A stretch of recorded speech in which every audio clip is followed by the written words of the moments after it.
Can you believe it, friends? We have reached the thrilling conclusion of yet another DPC tour. My name is Tsunami, and I'm here to take you through the grand finale of our spring tour, Southeast Asia Division 1 action.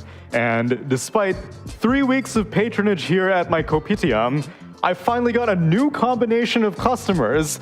United for the first time here at table number 2, Adam and Aurora. What a pleasure. Finally, we could get you two in. Adam, I'm so glad that we usually don't do mornings together. I've been missing out on you in general. It's true. Not a morning person. Not a morning person. I am a morning person. You were a morning person. That's why we're not on the same panel. Yeah, I think Adam and I are feeling a little bit more low key, but you've got enough energy for the two of us, I think. Yep, I do. I believe in you. Yeah, don't worry Carry about us. Carry us. I got you. It's okay. You can even carry us through Friday's action because we are reaching the end of 3 weeks. And a lot of the stuff that we've been trying to determine over these past 3 weeks was figured out just on Friday.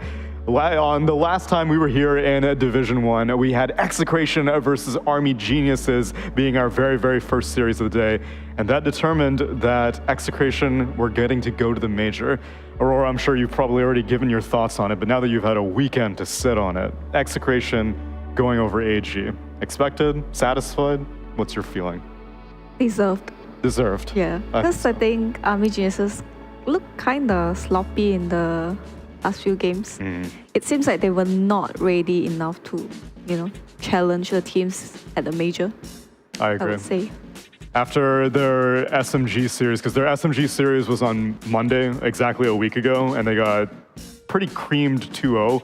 After that, they did not really look the same, and I wasn't entirely surprised that Execration were able to take the series over Army Geniuses. It would have been a great success story, though, Adam. Yeah, two straight to major. That's true. I mean, even in this game, sure, AG won, but I feel this game was like a super hard outdraft. Like, there was no way Execration win with their heroes. It was actually such a tough game. And then in game 2, I felt like AG could take it, but I think they just itemized kind of wrongly, and Execration just kind of showed why they first 2 visage. Exactly, yeah. So game number 1, Execration tried out this other strategy with the anti-mage, and then game number 2, they're like, you know what? It's Tino visage. Oh, sorry, it wasn't game 2, it was game 3. Game 2, yeah, game 2, I think AG had I don't know what this draft is. Yeah, this game 2 ended in 22 minutes. This was the basically last fight of the game. AG looked quite outclassed here. When the SF pick came out, I was like, oh, that's illegal, but I don't like it. Because, Why do you think it's illegal? Isn't it very good with their heroes? Yeah, exactly. So it's illegal that they get it? Yes. Why were they allowed to do it? That's fair. I think AG should have won this game. And of course, we're looking at a 22k net worth Execration right now, but AG was ahead for the first half of the game. Does it feel like they kind of slowly felt the pressure and then... I don't know if it's pressure, because I don't feel like they've been playing too well, like the whole series. Even the game they won, I felt like it was just whatever. It's encouraging stuff, though, to see a Div 2 team come in so strong into Div 1. In SDA, too. Yes, in SDA especially, for reals. And so despite the fact that they don't make it to the major, they should be proud. Our second series of Friday was Polaris going up against Blacklist Rivalry. Polaris also had been getting shaken around a little bit earlier in the week. They lost to Geek Slate 2-0 on Wednesday, but they actually beat Bleed 2-1 on Monday. But Blacklist Rivalry proved to be too tough of an opponent for them to take down. Yeah, I think Raven is old horse, but still running well, just running fine. Give him a kick. Yeah, exactly. I mean, I just feel like whenever they play against Blacklist, right, like not the top few teams, it just feels like they are not on Raven's level, Like Raven is just too experienced for them. Yeah. That's fair. I mean, as a team in whole, I feel like Blacklist has a lot of pros. They have a lot of good things. Their early game is good, their late game is good, but they don't seem to play the mid game, which is kind of what we've been talking about. I feel like they're the SMG of Tour 1, where SMG always true in the late game, Like this kind of feels like they just have mid game issues. So I do have a lot of hope for the team. They definitely looked better towards the end of the season. What percentage probability would you give to roster changes? You think that they're going to stick? For Blacklist, For Blacklist? I think they should stick. I think they should stick. as Also, well. yeah, they'll stick. There's like no players, I think. I mean, that's what I would think. And then you unearth Ice and DJ out from the cobwebs. Well, I guess that's DJ true. wasn't cobwebbed, but Ice was. And Bleed was not able to find success in this series or this DPC season, as they got 2-0'd by Talon in our third series on last Friday. I feel like this is the team that I would be too surprised if I see a roster change. Yeah, that's true. But their second game though was kind of close to getting a win. I mean, I would think say. their first game was okay too. Sure, they were Yeah. like behind, but the game was always winnable. Yeah, this game 2 went 63 minutes. Talon ended up taking it, but again, oh yeah, we had the watch party going on also for the finale of our Friday.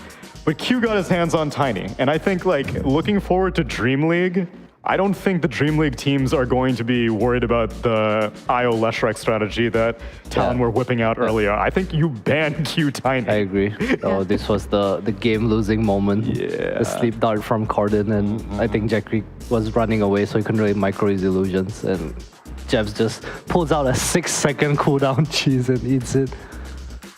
Yeah, so what scares me is if Bleed are like, well, Corden, it's been a pleasure. Yeah. Your services are no longer required. And I don't even know who they would get. I mean, I hope it doesn't happen, but the way that Bleed seems to behave is they go panic mode, and they're That's like, true. we just need somebody. Please, give me a Who player. has the most likes on Facebook? That's true. Give me the brand-friendly players. I mean, they have Exilern, right? They're also a Singapore-based team. Oh, yes. So Exilern was on RSG last season. I think he's a potential candidate. It's also the Div 2 teams, which I guess Cox would not go if they relegate. Maybe Mag from Polaris. I have What no about idea. Yopaj? If Boom don't get promoted, take Yopaj off Div 2? I don't know. Theorizing this makes me sad because I'm sick of SEA trading things around. Be like Talon, be like SMG. SMG grinded out Tour 1. They looked awful, and eventually, end of Tour 1, they started to pull it together. They stuck together, kind of. Do you say Tour 1, but SMG's been grinding for the past 2 years? Yes, that is true. Here we are. Here we are, and they finally get to represent their brand on international waters when we go to Berlin. Because on the left side of your screen, you see those thumbs up. These teams are approved by us to go to Berlin. The government officials need to approve their visas as well. That's a whole different story. But for right now, Talon, SMG, and Execration will be representing Southeast Asia when it goes to Berlin. And what we need to figure out today is who's going to get relegated. Because we have one official series remaining, and we have one tiebreaker. So the official series is going to be Geek Slate versus Talon. But you see on the left side of your screen, SMG and Execration have the same score right now, the same match score, and we just simply cannot have that. And we can't have that because there's a lot of DPC points on the line. There is an 80 DPC point difference between second and third place, which doesn't seem like a lot, but come September or whenever TI starts happening, everyone's gonna look back and be all like, dude, why is SMG 13th place on the invites? Why aren't they 12th? Why are they 10 points Why below are they 10 points Execration? away? And it's because they may have lost this series, or maybe they won this series, and maybe that's why Execration couldn't make it to TI. Every point matters, and so that is going to be our second series of the day. But the first series of the day is going to be Talon going up against Geek Slate, which we're curious. We have no information on this, just a hunch, that we're curious if Talon is even going to be at their boot camp for this series.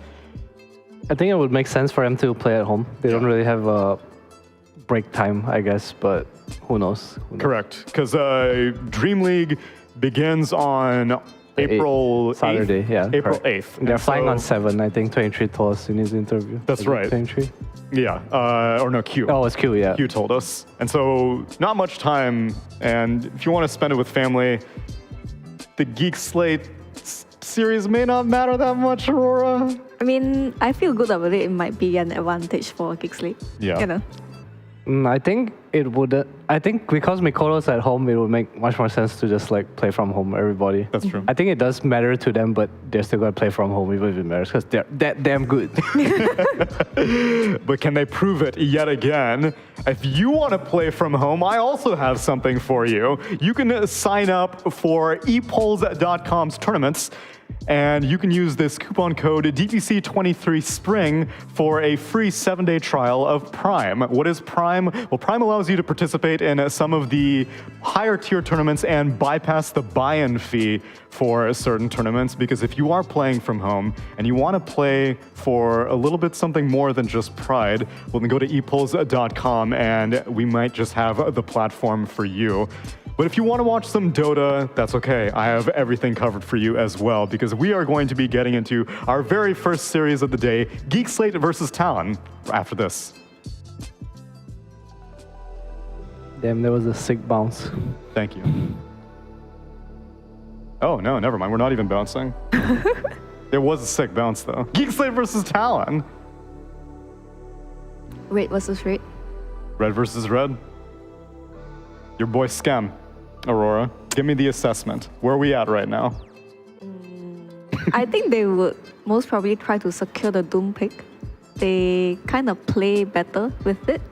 And I don't know if they will ban the IO at all, because Clockwork Rubik feels like Clockwork feels like the hero they kind of set their eyes on. I think so too, yeah. I guess other than that, it's the Darkseer. So the first pick clock into Darkseer is what they've been doing. What about John Wells Mirana? They've been throwing that in quite a bit also. I feel like Mirana is his best hero. Agreed. I think whether they draft around it or not doesn't really matter. I think you should pick this man, Mirana. I think even in Fnatic in Tour 1, he was just Mirana. He was like 7-0 in half the games he played. He's like owning, even though they lost, but he was doing like so well. I think he's the lane.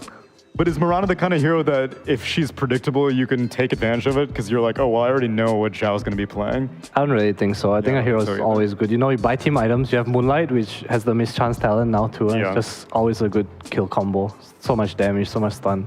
At most, I guess it may discourage some of the Dom Overlord builders on the other team, because I guess for a brief period of time, Mirana can just arrow all your creeps for free. Yeah, it's not easy though. It's not easy. I think it's not easy. I mean, I like Mirana in the Roche pit because of Moonlight, Arrow, all those stuff. But you're Mirana spammer. Yeah. Dirty Mirana spammer. Okay, so then what are we giving Cox then? Puck? Tiny? Tiny? I think his Tiny looked impressive. Okay. I don't know about the Doom. He was definitely feeling himself that game, but I feel like it's not easy to get away with the mid Doom.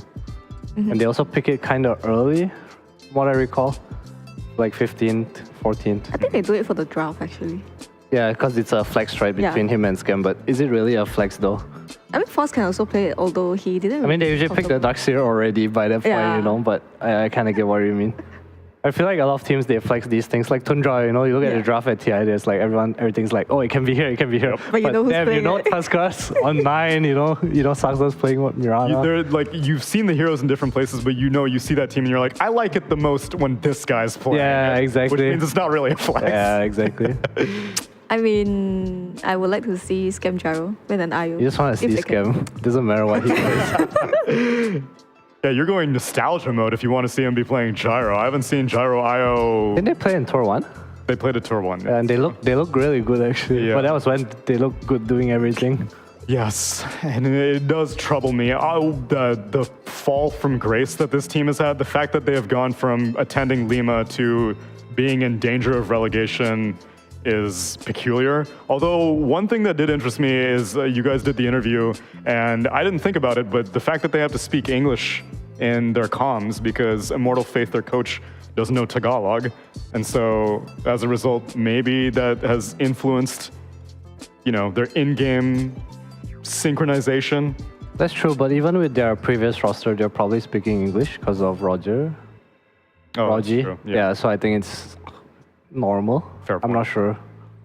I mean, maybe it's just they change their roster, then they kind of have to get used to a new environment again. Because from what I heard, they are quite different personalities, right? Like Roger and Zhao. I have no clue. I don't want to go into assuming that because that sounds dangerous. They're so different. Polar opposites. Polar opposites. God damn. One's winning, one's losing. It doesn't get much more polar opposite than that. I think it's very natural for them to have trouble, especially scam teams. I feel like scam teams always develop a very unique identity of how they want to play Dota. Yes. But based on the interview, like Immortal Faith coming in, he's bringing new ideas to the team. And the team is having trouble kind of changing from this way to that way. And they're kind of somewhere in the middle right now. Yeah, it's kind of weird. Even though like Scam, like maybe he can get his NP, get his TV, but then feels very uncomfortable to watch even. It's very odd, right, to bring a different region playstyle here. Like, let's say we bring one EU team, maybe Entity. Let's bring Entity here. And they play 7 teams in SEA Div 1. And every game in SEA Div 1 is chaos. Can you really stick to that playstyle and play? I actually don't think it's possible. I'll bring in the draft, but I have one more question as we get into game number 1. What do you think is the Scam roster that has had the longest period of success? Is it Boom from last year? Or Yes. Okay, yeah. Yes, for sure. That's what I think also. But he's always been such a good player. Yeah, but he's never had success. Yeah, he's like a very like was wavelength just, kind of player where it's like he peaks and then he'll have like one really good tournament with the team and then it, poof, and then it Probably comes part back. of the roles he's playing. Like Yes. he switches around a lot. He tries to do what's best for a team or what feels best for him, which I think has developed him into the player he is today. He's very flexible and he's like, you see he plays carry, but he's willing to play a farm role or a like more aggressive role. He's gyros, bloodseekers kind of heroes. Well, let's see what he's going to get his hands on in this game number 1, which I will reiterate is extremely important for Geek Slate. If they win, then that means that they get to play a tiebreaker against Bleed to avoid relegation. And if they lose, they are guaranteed relegated. So stakes are immensely high for Geek Slate. For Talon, it literally does not matter. If they lose this, the only thing they're playing for is pride. Because currently, I believe no other, actually maybe Hellraisers is undefeated. Okay, so Hellraisers no more in Eastern Hellraisers. Europe. Yeah, that's true. I can't call them Hellraisers anymore. But there's only one other team that is qualified to Berlin that went through their entire DPC undefeated, and that was Hellraisers in Eastern Europe. And so it would be kind of a flex for Talon to not only keep their name Talon, but also keep their name and go fully undefeated in the DPC Tour number 2. But that's literally the only thing they're playing for. They're first place no matter what. I think they'll take this chance to test the water though. Yeah. For fun. For I mean, they've fun. already qualified as first place. Yeah, I mean, these picks seem like they're for fun. First pick, or rather, second pick, Doom. First pick, Tiny from Geek Slate, stealing away from Q. And IO Stormband out, as well as the Zeus Bat. Talon Patrice take out. serious, man. Look at him wipe. There's intense wiping. I need to see. This is I need to see my Monkey King. 2-0 incoming. Is he at home? This kind of No, looks it's the similar. boot camp. It's the boot camp. No, but the Thai players might be there. I'm not sure if Oli is there. Oh, 'Cause okay. This where they live, right? Might as well be at the boot camp. Makoto's still at home. It's all going to depend on Ole. Because the other 3 Thai boys may still be at the boot camp. Okay, they banned Mirana. Zhao is going to have to play a new hero. Jabs is at home. No, That's the boot camp? actually I don't know. But it looks like they bought a PlayStation. Oh, you're right. So this is They're the boot also camp. sleepy. Jabs and 23. This is my analysis so far. So he was cleaning his glasses. He just Yeah. woke up. Come on, Q. Give Show me me that. Ole's camera. I need Give me the yawn, Q. What's that on the floor? Oh, what's going on down there? Oh, okay. What hero am I playing? I don't get to play Tiny? Oh, okay. It's like, fuck, I just woke up and I need to play Monkey King. Yeah. Where's Tiny? Oh, Oli is at the boot camp. Wow, they actually stayed at the boot Yeah, camp. there you go. Huh. These guys are grinders, man. Yeah, I love it. God damn. Anyway, Adam, you want to tell me about the Dota that's going on here? I don't know. Please. Really? If you don't know, then no one here. Well, Aurora, please tell me about the Dota. I mean, I feel like at least they are banning out like we call those heroes. Yeah. Okay, fair enough. But I don't know about the Zeus though. Is it really that important to ban the Zeus? They probably want the draw, right, with their bans. Okay. Zeus Go ban as plus one more draw ban. I mean, I think they're banning for draw. I might be wrong. You want mid SF? There's no way Scam plays this SF. There's actually No no way. way. No way. Aurora, do you corroborate this? Well, as the day he resident played Scam? Ricky and he still went for Meteor Hammer. Not gonna play SF, guys. Cox is the SF. Cox is the SF, but we don't really see mid lane SF that much. But whenever Cox did it, he played it against Blacklist Rivalry and he lost. So hopefully the matchup will be a little bit better this time. They have lost every game though, so That is true. As Winter would say, we need to filter these results. His SF was against a Pango mid, Carl's Pango mid. he did win the lane. He did win the Really lane, that winning is it. true. I mean, it takes more than like him doing well on this hero to win, right? Because That's true, but if you're good enough, you're gonna carry your goddamn team. Okay. All right. Aren't you a mid player? Where's the ego? Yeah, that's true. the ego. Slaying his mean- team down. I leave my lane and I go to Rune and you lose the game. What the hell? Bro, if I can pick SF, right, it'll be a miracle. Because like whenever I see all the Aren't four you the heroes, zero drafter? stuns. Oh, you mean that? To you just can pick ask stuns Winter. for yourself. You can ask Winter about that. Same tonight. Okay. You're not able to give your supports Earthshaker. I'll be like, hey, Winter, I can carry this game with this hero. He'll be like, no, you have to do the Pango like That's the Back reason Rider. why you don't like the SF. You're jealous. Kind of. I mean, I actually really hated the rework, the turn rate thing, the slow. If he stacks On the you. raises? Yeah, I feel that's kind of a little bit too much. Was that even a rework? That was just a straight buff, right? He didn't get anything removed Oh yeah, on the true. raises. It was just like added on top. Yeah. I was wrong about the draw, guys. You were wrong about the draw. Alright, so Geek Slate going for a very, I would say, ball-heavy lineup, but they also have good scaling. Okay. It's a pretty good lane. They see the ENG, they choose something that can just, I would say, straight up kill the ENG. ENG is really bad against all their heroes right Yeah, now. why the hell did they pick Ench? It's the Zhao respect block pick. I mean, it's 15, so I actually think it's a block pick and it's a big comfort hero for Ollie. So Talon, I think sometimes they pick like weird pos 5s, but just because it's good in lane. And I think they kind of wanted to take away the ENG from Geek Slate because they have the monkey pos 4. Didn't they run the ET versus Ench previously and the ET won? Oli's ET beat the Ench? I do not recall. Maybe I'm making things up. No, you're I right. think No, it was he the played one. Bloodseeker that won. Oh, not the that's true. ENG. Yes, the Bloodseeker. Yeah. It was ENG against. It was ENG Doom against ET Bloodseeker. Yes, and that's right. Bloodseeker owned them. Yeah. But ET was there also. Give him some credit. Yeah, he was there to make them pick shit. He put the ENG top so they can lose the lane against the Bloodseeker. So he did fulfill his purpose There in you a very go. niche way. That's all I need. Water Boy. Waterboy in the mix. 23 Savage's signature. I feel like it's kind of a disrespect pick. Why? I think because Tiny SF. Really? I think it's a great morph game. I mean, it's good against like Clock and Call, but Why do you think it's bad against Tiny and SF? it's like Burst. the SF surprise. not really burst anymore. Also, you buy Shard on morph now if you need to. So If you're a just, coward, you buy it. I mean, all right. If you're a god, then you're just like, I'll I mean, toggle out of 23 is everything. definitely a god most That's of the the time on this hero, so it's probably why I picked it. I think it's also really good against this Coddle concept because he can kick you off the lane. Yep. You know, you get blasted, you walk back to your tower, you're like boom, boom, and then Yeah, you're free back. farm. Yeah, Yep. I would like to see the Clockwork rocket him. Oh, actually, it's a tiny post 4. Never mind. We've definitely seen games where the morph goes to tower and it's a random rocket just comes and you die. TB Drow ban. What's the pick here? Wait, Naga? but Cox is usually the coddle player, though. And you guaranteed me that Skem is not playing the SF. I was wrong. I guarantee you scams God. the SF. Damn it, Adam! I give you one job. Oh, no. Aurora, you're the only person allowed to talk for the rest of this panel. I mean, what if Scam just picks a caller and he's like, "Go Cox, That's I'll support you." copium. I appreciate your support, but that's copium. One job, Adam. Offlane Darkseer, Force, obviously his most popular hero this DPC, gets his hands on it as 23rd pick.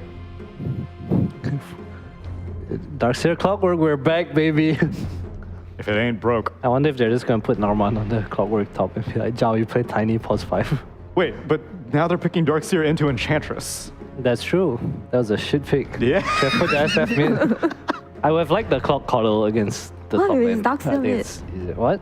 Darkseer mid. That's copium too. Hey. The Darkseer's bad against ENG, it's bad against Doom. Yeah. It's definitely not that great against Darkseer Morph. game, it seems. And somehow now justifies the Enchantress like block pick. Yeah, it's a great hero now. Great hero. If they lose, they need a I reason. want Morphling, guys. And it's like, my Morphling now. Now Makoto, what's he doing? It's picking Or he may play the Monkey King. some hero with reach. It's actually pretty good. against Call. I don't trust anything coming out of your mouth, Adam. You have led me astray. Like- He's gonna pick Invoker. Yeah, probably. You see OG's Invoker yesterday? God damn. Oh yes, that's true. Inspired. It was damn good. Against Stormstormer also. Yeah. What a flex. Purge against Darkseer. Classic counter. Okay. This is the I'm gonna kill the Call main, guys. Yeah. Let's see. I don't hate it. It's nice against Darkseer. It's a cock SF. Look What? at that. I was right. Bring it back. What the hell is Scam playing? See, I was right too. No. Yeah, let's go, Adam. Let's go. Yeah. What is this game? So they're gonna put the cocks in the safe lane. Okay. Baby. Nah, I doubt it. I'm trying to think how they're gonna lane now. What the hell does a safe I lane think do? I think the draft was normal, and then Cox was. And then someone said like, "I don't want to play Call against Quap." And Scam's like, "Okay, I'm Call now. All planned. Carry me." What does he build? I feel like he's going to build the same things that his offlane Darkseer would. I think you buy Bring back Vessel. the I think Dagon. you buy Vessel this game, Yeah. and then you run around with your Tiny forever, like just you and Tiny kill everything. I'm not coping. I think Dagon is pretty good this game too. On call. Yeah. But you want Against the Vessel Morphling? first for sure, right? Pew. Yeah, not Yeah, the first. Vessel's great, Yeah. and unless Doom gets purge creep. But woohoo, I was right. Take that. Take She that. was right too. Great. Do you think it's a good idea though? I don't know, but it's good to have an idea. It's true. It's the last series. So. Better than It's no the last idea. series. These people are showmen. They're giving us something fun to watch, and I've got two fun casters to top it all off. It's Cap and SVG. Oh, I think we have our moments. I'm not sure if we're going to be able to beat this draft that's currently going on, though, Avery, because as the panel said, is a bad idea better than no idea at all? No, I don't think so. At least not in game one. And I feel like the time to pull out the wild, wacky shit is when you don't have much to lose. And I feel like Geek Slate have a lot to lose if they get off to a bad start in the series versus undoubtedly the strongest team in this league. So I wish them the best. Godspeed to Skem Coddle. He's gonna need it here. Maybe he'll put the pain in his name, but just play Dota, guys. I have low expectations. I'll be honest. I don't know how you win with this draft unless your SF is 15-0. Yeah, If and I feel SF is like 15-0, you can win. Yeah.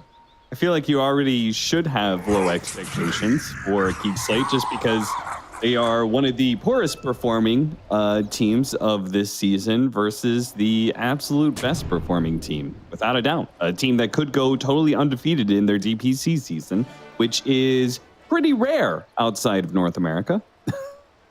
That is true. When you phrase it like that, yeah. We've got a couple in China, I think, but I think it's very rare for SEA. That never happens in SEA. You have an undefeated team. I don't remember the last one that was either. You maybe have some team that loses one or something, but usually there's a good choke in there or something. But this is just good form from Talon. So yeah, you are up against the Juggernauts, putting yourself kind of in a corner, at least in terms of a draft where you have to pop off. There's no doubt about it. This Talon draft is very solid. They have a lot of everything. Solid laning, solid team fight, good scaling cores, some laning, some stuns, some slows, some purges. All 23 Savage Morphling. I mean, that's what I'm saying. Godspeed. You're going to need some God on your side for this W. Yeah, That I said, think so too. If you get off to a super fast start, that's always a way you can win games. If you're up 4 or 5K at the 10 or 15 minute mark, you might just crush this game with a really powerful Shadow Fiend. But that's kind of the position I feel Geek Slate are going to have. I'm definitely going to be keeping a very close eye on this safe lane. I mean, it's safe lane coddle for Skem. If you don't whoop some Monkey King and Doom ass, then I'm almost ready to call it GG right away. Just because, as you said, I feel like they do kind of need a fast start. So, you're most likely going to be getting it out of that lane because you're probably not going to be getting too much out of the Darkseer lane. That's against an Enchantress, which is not only a lane dominator, but also a hero that has a Dispel early on, which is usually pretty potent against Darkseer. Yeah, it's your dumpster Darkseer. One of the best supports. Just making sure he is forced to pull. The pulls aren't even amazing for him. You do have some kill threat later with like level 3 clock. Clock is pretty nice for Sench, so Ollie isn't going to have free interaction here, but 23 is just going to free farm on this Morph. I don't think Geek Slate can stop it, and honestly, Morph can be pretty good versus Darkseer too. He's a mobility hero that can't really get stuck on the wall. He does a lot of burst damage, single target physical and magic, so these auras that come out from Darkseer oftentimes aren't. It's not like you're cutting off a lot of his gameplay in the fights head on. I actually like Morph versus Darkseer in a lot of aspects, so I don't think Darkseer has a free game past the lane, let alone the lane is difficult in the first place. It's just a tough game, man. And I was going to say, like, I feel like safe lane Coddle is the worst of the 3 lanes Coddle can go to. I'm not trying to just pour more heat on the fire here, but, you know, in my personal experience, I feel like what happens is you are forced to shove the lane into the offlaner, and the offlaner is just happy. Yeah. Because Coddle can't pressure him under the tower. Like, the blast is too easy to dodge when the lane's super far up, and then you're not going to dive this Doom, for example. But I feel like Jab is just going to free farm here, have the lane shoved into him, not have to buy a lot of regen, and at the same time, the safe lane Coddle, I feel, is also the easiest to deny the stacks to. Like, all Q has to do on this lane is kind of check where John Will's going, make sure there's no big stacks getting set up, and you don't even get that. You know, off lane Coddle, he can stack triangle, and it's a little hard to contest sometimes. Mid Coddle can often do 1 or 2 of the camps. He can double stack either jungle on his own off of just pushing in mid and running there. Safe lane Coddle doesn't do that. So that extra acceleration is just not there a lot of times, which I think just feels bad. Plus, this would probably be a better lane for Darkseer Clockwork to be in.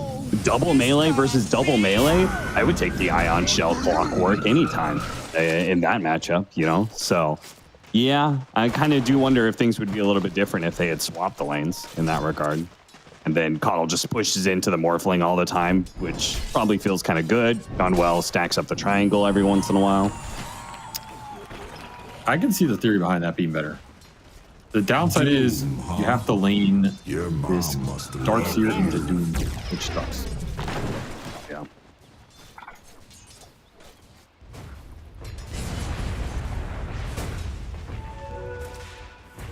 Well, our mid lane matchup, let's see how that's going right now. 12-6 for Cox versus 14-7 in Makoto. Hopefully that'll get a little bit better over time. Though, Flop versus SF traditional match. Oh, Jabs actually managed to get the first blood on John Well. Looks like he toyed with that double melee matchup a little bit too much. And so our safe lane Coddle is not doing nearly as well as perhaps it should have been.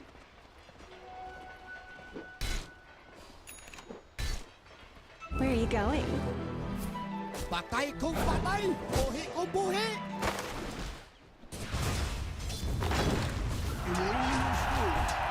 Fact, you're going to give it to a hero that can even just go greedy with the Midas Rush here on Jab's Doom.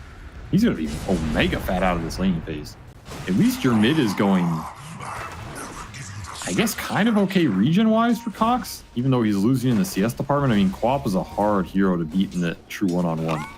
But, again, this game, to me, is all about the Shadow Fiend. So if you're going to pick a hero to not be suffering too hard, it's him.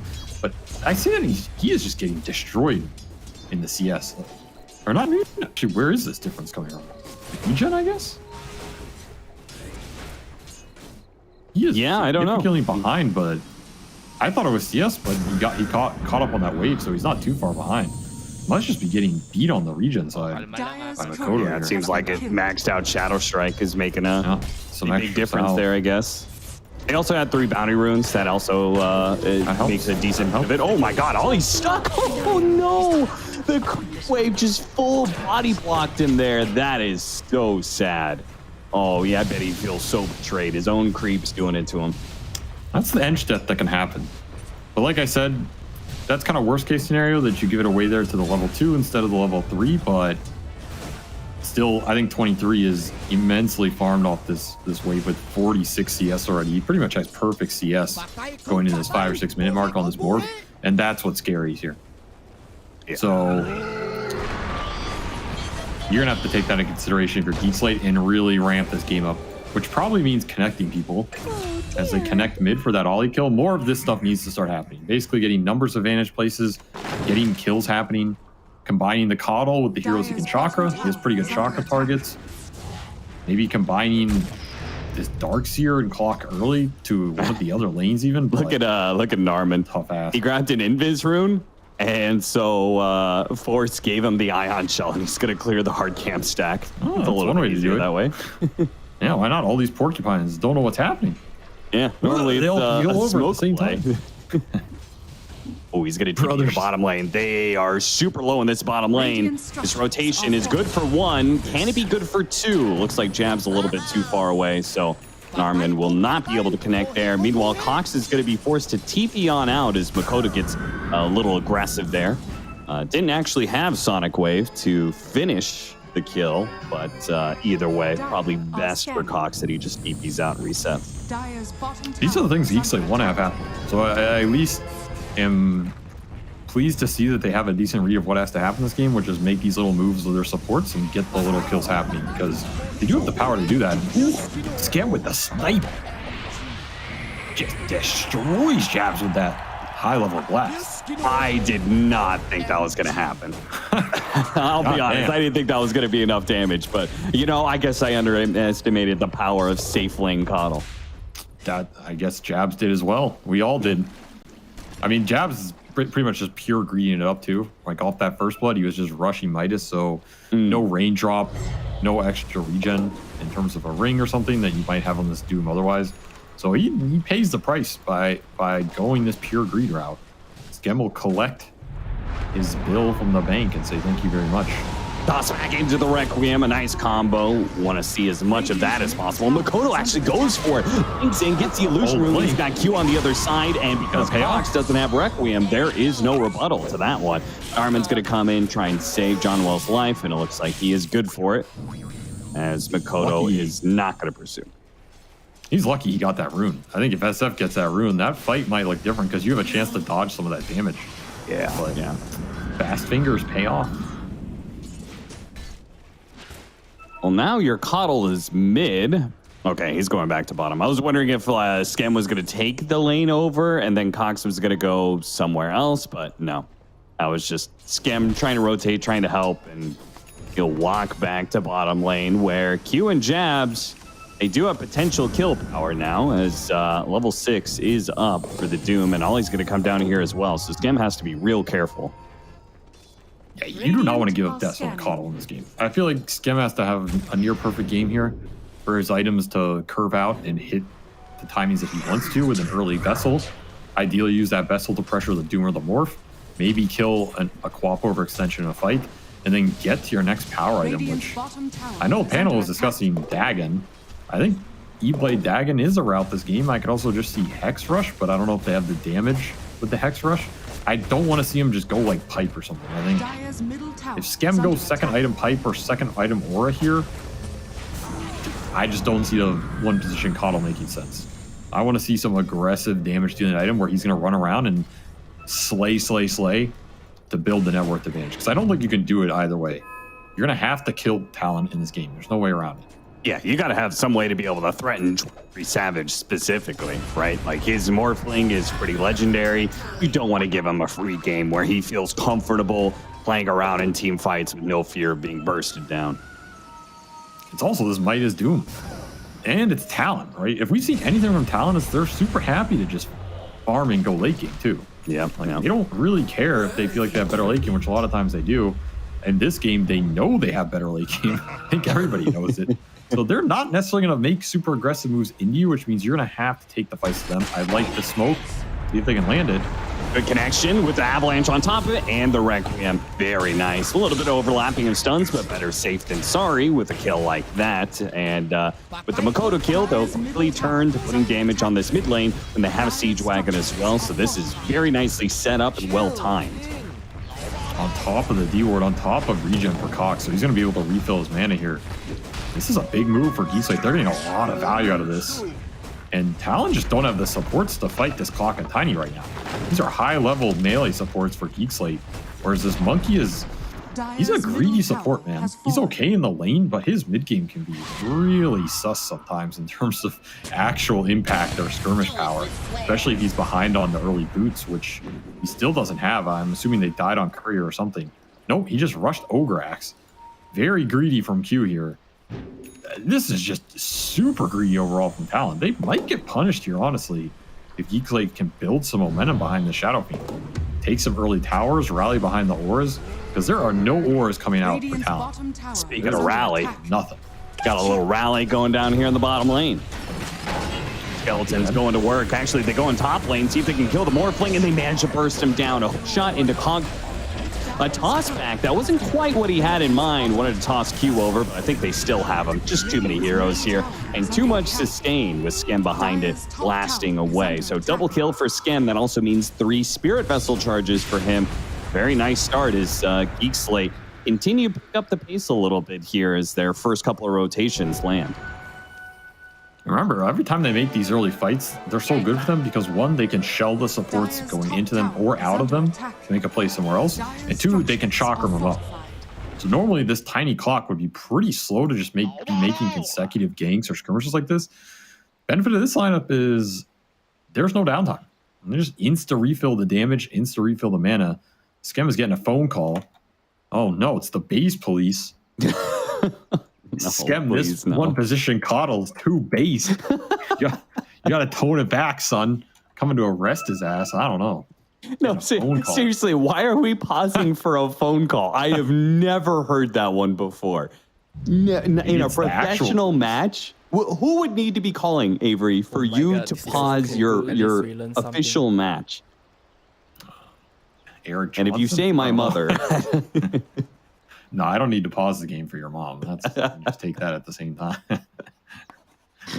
Eric Johnson himself, huh? Gabe Newell. I got him on speed dial. Sometimes he hits me up in the middle of a series. You got to take that. You know, you can't turn down Big G. He hits you up in the middle of the night, huh? Well, what's he asking for? I think those are private conversations. I don't think I should be revealing those.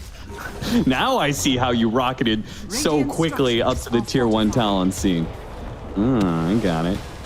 No, that was your mother. My mom is very influential. Is she watching his cast right now? No. Why did you bait me into these jokes, by the way? This is My on you, parents do not not me. watch my work. Okay, no. good. You're good. You're rocketing straight back down, so... Narman does get picked off at the top lane, but it's after they take the tower and Force, got away. So probably still fine for Geek Slate, though Talon is still slightly ahead in net worth, probably in part because of the Midas work that's going on, the very greedy build that is happening between all 5 of their players, honestly. Well, actually 4. I can't put Ollie in that same company of players. There's a question here of what happens if Geek Slate try to do early Roche or the early fights here, because they already have Greaves done for Force. I mean, they should, right? You want to force as many team fights right now as possible. They just only have the 1 physical core in the Shadow Fiend, so the Roche is pretty slow. These fights can get telegraphed a bit because you kind of have to drag one of your lane shove cores into them, which the Coddle Darkseeker can shove lanes really fast and then connect. It's a question of what you're giving up in the meantime, because Jabs is farming with Midas. 23 is still top of the board here. If 1 or 2 of these moves fail, you start to fall behind. So you have to keep hitting them. You have to keep hitting them hard. And I do not like what Skem has queued up here. He definitely got a call from the base police. They put him in base prison. Because he is not going Dagon. He is not going E-Blade. He is not going aggressive items. He's going Glimmer Cape. Why? What is this, man? What is this? You don't play 1 position Coddle to go Glimmer Cape. This is... Maybe, I'm disgusted. Maybe Skem's preparing to, if they're going to be heading down to lower division, maybe he's jumping ship. Maybe he got the call. Maybe that's what the phone call was. The phone call was from some other team. They're like, yo, we got space for a 5 position. If you want to go back to playing 5, that's what he's doing. He is. You know who that was on the phone? that was Fnatic, bro. The Fnatic CEO coming back into Dota. Skem on speed dial, yo, brother. I'm gonna break DJ out of prison. We're rebuilding. I see you're on your way out. Brutal. I don't know. I just don't like this Glimmer, man. I really safe lane Coddle if our negotiation is good.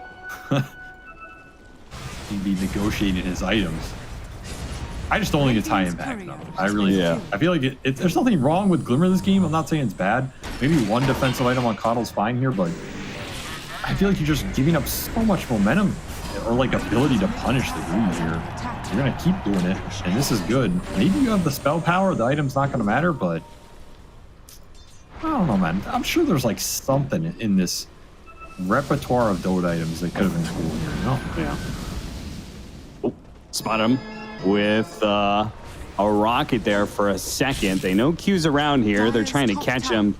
Looking for the cogs pushed down from the trees. Looks like they're going to give up on it. Laying it to the tier 2, though. I mean, getting some objectives. So is Ollie, though. Ollie is backdoored the bottom tier 1 tower and now done it again with the mid tower going down to the Wild Wing Ripper. And Talon need to keep getting these trades. It's not that this game is 100% won for them by any means. Like, the 5-man from Geek Slate is still way stronger for probably the next 5, maybe even 10 minutes here, just based off the ores and sustain they have on the ball. Like, Coddle Darkseer's no joke when it comes to these early fights in terms of where's the damage for Talon. Talon just want to get to the point where their cores have BKBs plus another damage item, and they're strong enough to just commit in the fight and burst a target core. If that happens, then the BKBs allow them to commit through the magic damage, especially if it's Shadow Fiend. Like, they can just triple BKB here, which is kind of what's lining up. They have the one for jabs already done. Makoto's one piece away. 23 is going to go that after Manta. At that point, you can just jump the Shadow Fiend, burst him down with a Sonic Wave Doom plus some physical, and you don't care about any other damage. At that point, oh, sure, you can have the sustain here for Geek Slate, but you're not taking those engagements. So the next 5-10 minutes, pretty pivotal here in terms of taking this Shadow Fiend and making stuff happen. Especially if you can get a fight into Roshan. That would be ideal here if you're Geek Slate. Yeah, they got a Blink Tagger on John Wells, so I have to imagine now's the go time. They got the smokes already rotating in on Armin, so time to pop it and see what we can get. Pop and rock. Gem on Skem as well, so if you start winning these fights, you're going to get some extra D-warding. I mean, you're looking for the big cores here. Like this Ench. Yeah, that's... I mean, sure, but... Whatever. Whatever. Yeah, who cares, man? Ench's job in this game is to dispel a Surge or a Shell and maybe steal a wall illusion. Beyond that, I don't think he really cares.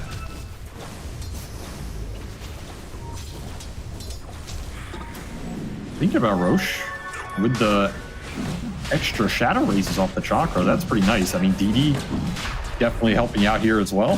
Never hurt. Yeah, a little bit, a little bit.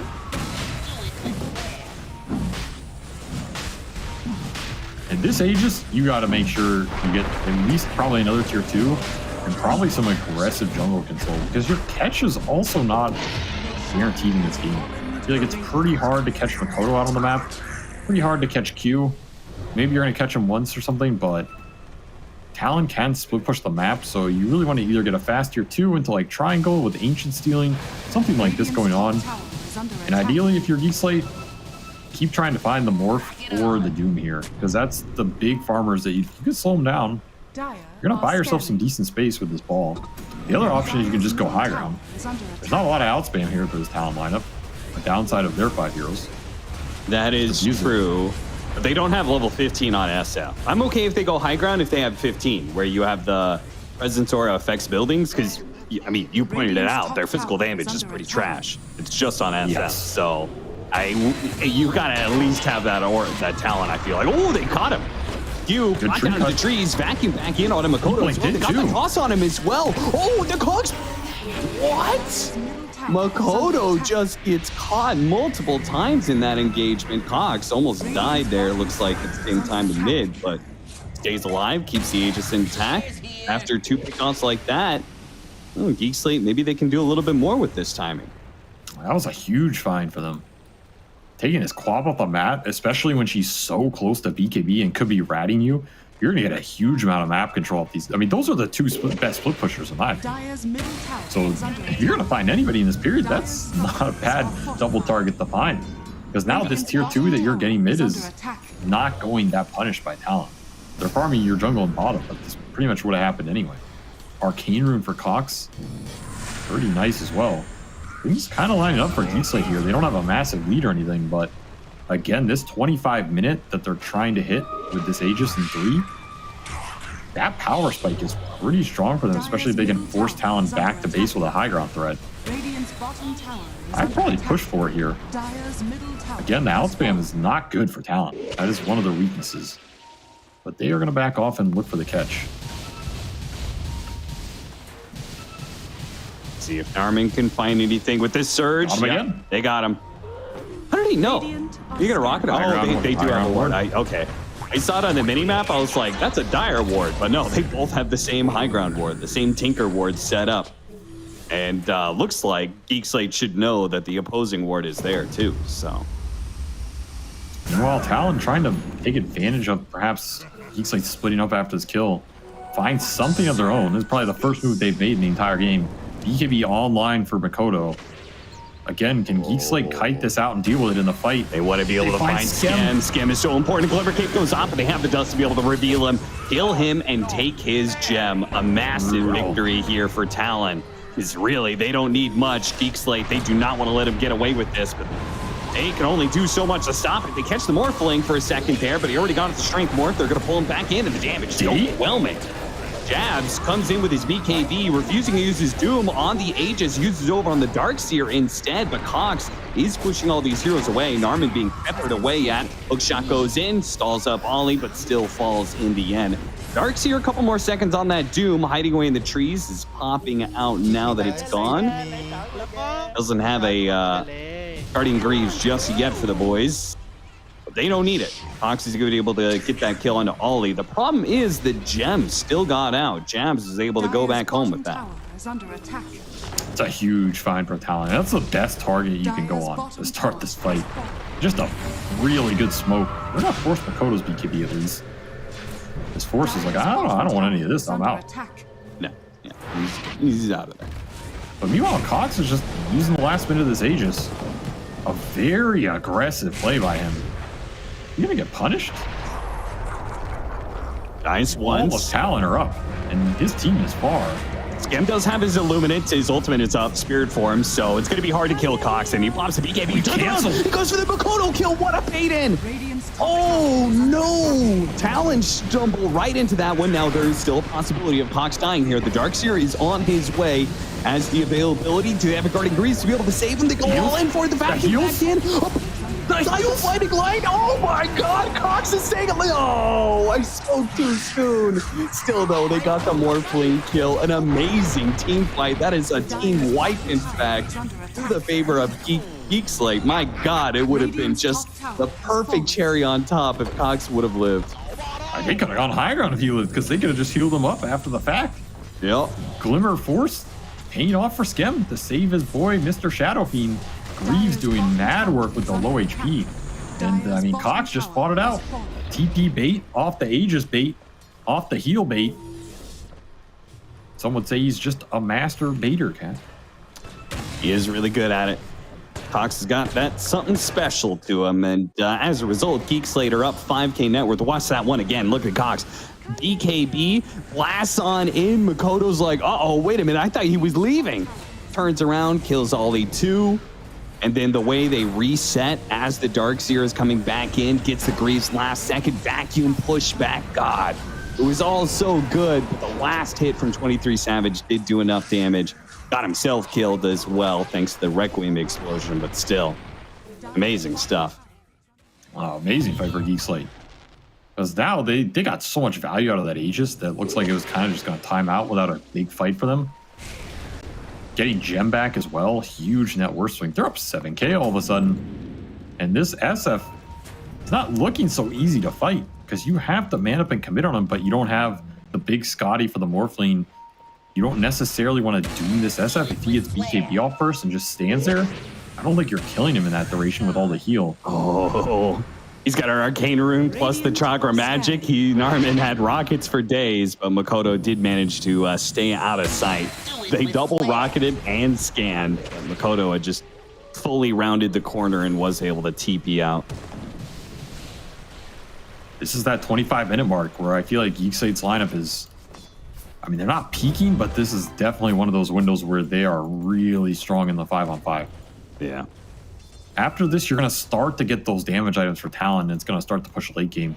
And then these fights change a bit, because now you can stand and just kill that SF a bit faster, and suddenly you might live through that engagement as opposed to what happened earlier. So next Roshan here, super pivotal for Geek Slate. If they do not get it or something goes wrong in that pit, could just be the game. But if they can set themselves up for it in terms of vision control, which they should be able to do with this gem, with the extra lane shove, in theory, they have an advantage around this pit fight that should be difficult for Talon to contest. That's kind of what a Geek Slate want to make happen here. This smoke also designed to probably just clear out the area, get the lanes in. And if they can find a big core kill, even better. They have a lot of initiation between the clock and the tiny.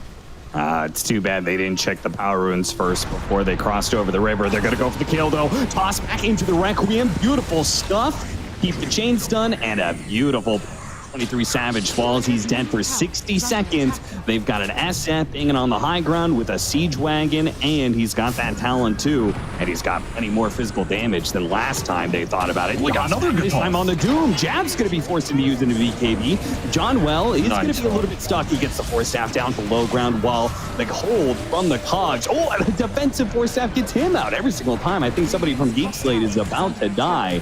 The saves, the utility keep Knight's doing something here. Vacuum back in. Another BKB forced out, this time on cue.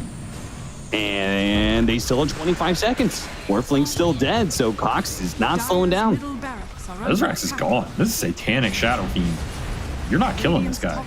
No, triple Force Staff up for Geek Slate already with a Hex on Force. The amount of utility behind this single damage dealer is out of control. And you just didn't get to these late game damage items fast enough with your Talon. Pretty much got nothing going for them in this game. The greed is not paying off here. And suddenly you're down 10k, and there is a lot of control for this Morphling and Quap post BKB. So basically now the fights are going to come down to, can Talon get the jump on Geek Slate? Because Geek Slate are in a position where they're just looking at this next Roche going, we have the vision, we have the control, we have the initiation, we have the utility. You're going to have to do something to us. And it has to happen for a smoke now. with the DD. And Talon, they want to be able to contest this Roshan, so they are going to smoke straight up into this high ground ward from Geek Slate. Geek Slate in a beautiful position. Once again, the Requiem toss back catches Makoto, and he's dead. Oh, and the hook shot forward, going for a little bit more. Force Staff trying to get Q out of there, but Narman's better than that. He stayed one step ahead, got the Cogs placement after the Force Staff. That's 2 hero pickoff. And back to Roshan they go on the side of Geek Slate. I'm loving the fact that, you know, when we came into this game one, we questioned the draft. The panel was having some fun with it. We were having some fun with it. But ultimately, Geek Slate are showing why they were able to go to the Lima Major in the first place. Even though they've had a terrible season 2, they still are showing those glimmers of what got them into the majors in the first place. I mean, this is one of the most well-executed games we've seen from the whole season. Where was this Geek Slate early on, you know? Yeah. Sure, maybe the heroes are weird, but if you have a clear idea of how to play your lineup, which they very clearly do, and they're not making too many mistakes, this game just became pretty straightforward for them. I also feel like they're putting Talon in a position where the moves are just too forced. Like, this is Talon going up a high ground ward with no vision of their own versus a Hex lineup. Yeah. It's just not going to end well for you. And that's also a smoke where 23 is not even there. 23 was farming Ancients. So I don't know how that fight goes well for you if your Morph isn't in that engagement. Just this was just too greedy and slow of a game from Talon. I think they underestimated how strong this SF's going to be if you give him as much as he got, which he got a lot. He's 11-2. It's not the 15-0 I thought, but effectively pretty damn close. Got the toss back, this time on Ollie. Easy to dunk him. The blast going out and the raises. I mean, they are playing entirely around this John Well toss back. Smoke around from the side. It's going to break on a clock here. Break on a tiny. They want the coddle, I'm sure, but they're not going to be able to find him. Insta-Hex. John Well managed to get away. They get the Requiem off. The Morphling's already dead. No BKB. No BKB. No buyback either. And Talon, I think it's over. They're just done. GG is called, and Geek Slate take game one just when they need it the most. They need to be able to win this series to have a chance they'd be able to stay in the upper division after going to the Lima Major in the first place and looking like a pretty damn good team. All of a sudden, they're back into it. They take game 1 against Talon. They've got some real hope at being able to win a series against Talon, and that would put them in the tiebreaker. That was an absolute crushing of a game, man. Just the lanes went okay for Talon, but not amazing. Ollie ENG did nothing in that game, to be honest. Like, he didn't even have a great laning phase on the hero. And then you're just looking at the support. He took a lot of towers. We'll give him that much. That's true. Okay, he took some tier 1s. We'll give it to him. But, you know, ENG, I feel like, is always going to do that. It's more about how much farm you get on the map or how strong you can be as a frontliner. I did not feel the impact of the support duo compared to what we normally feel from Talon, and I feel like that's normally what carries them through the greed part. Whereas for Geek Slate, yeah, unorthodox one-position coddle, but honestly, Skem looked more comfortable on that than I think we've seen him look in a lot of these other games. So maybe there's some secret sauce there that just, I feel like it streamlined their idea, which when you're a struggling team helps a lot, right? We have this mid Shadow Fiend. We're just going to buy every utility item and heals for him. We're going to play through him, hit all his timings with the BKB for the early Roshan, Satanic for the later one, push the early high grounds. We've seen this be like the default Shadow Fiend style in this meta, where his early power spikes are crazy good with that early high ground, whether it be the Lycan SF or the Beast SF, or in this case, the Coddle SF, something else we've seen here. It's a pretty streamlined strategy that they all got behind and looked pretty damn good. Of course, Tiny. Yeah. Once again, I feel like this Tiny hero is absolutely insane. And whenever you end up in these trades where you compare, like, they have a Tiny and we have a Monkey King, guys, they're not doing the same thing, brother. I assure you, Q wishes he had that Tiny this game as compared to BKB Rush Monkey, because it did not do the same. I want to throw it back a little bit to season 1 because this matchup last season did not go Geek Slate's way at all. They got 2-0 crushed pretty heavily. But this game 1, you know what it reminds me of?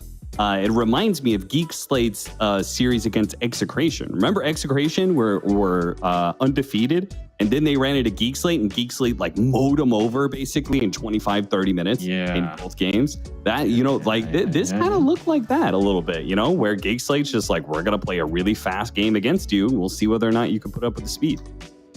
Punished the greed, punished it swiftly. They did. And that is going to be a game 1 advantage for Geek Slate over Talon as we head back to the panel.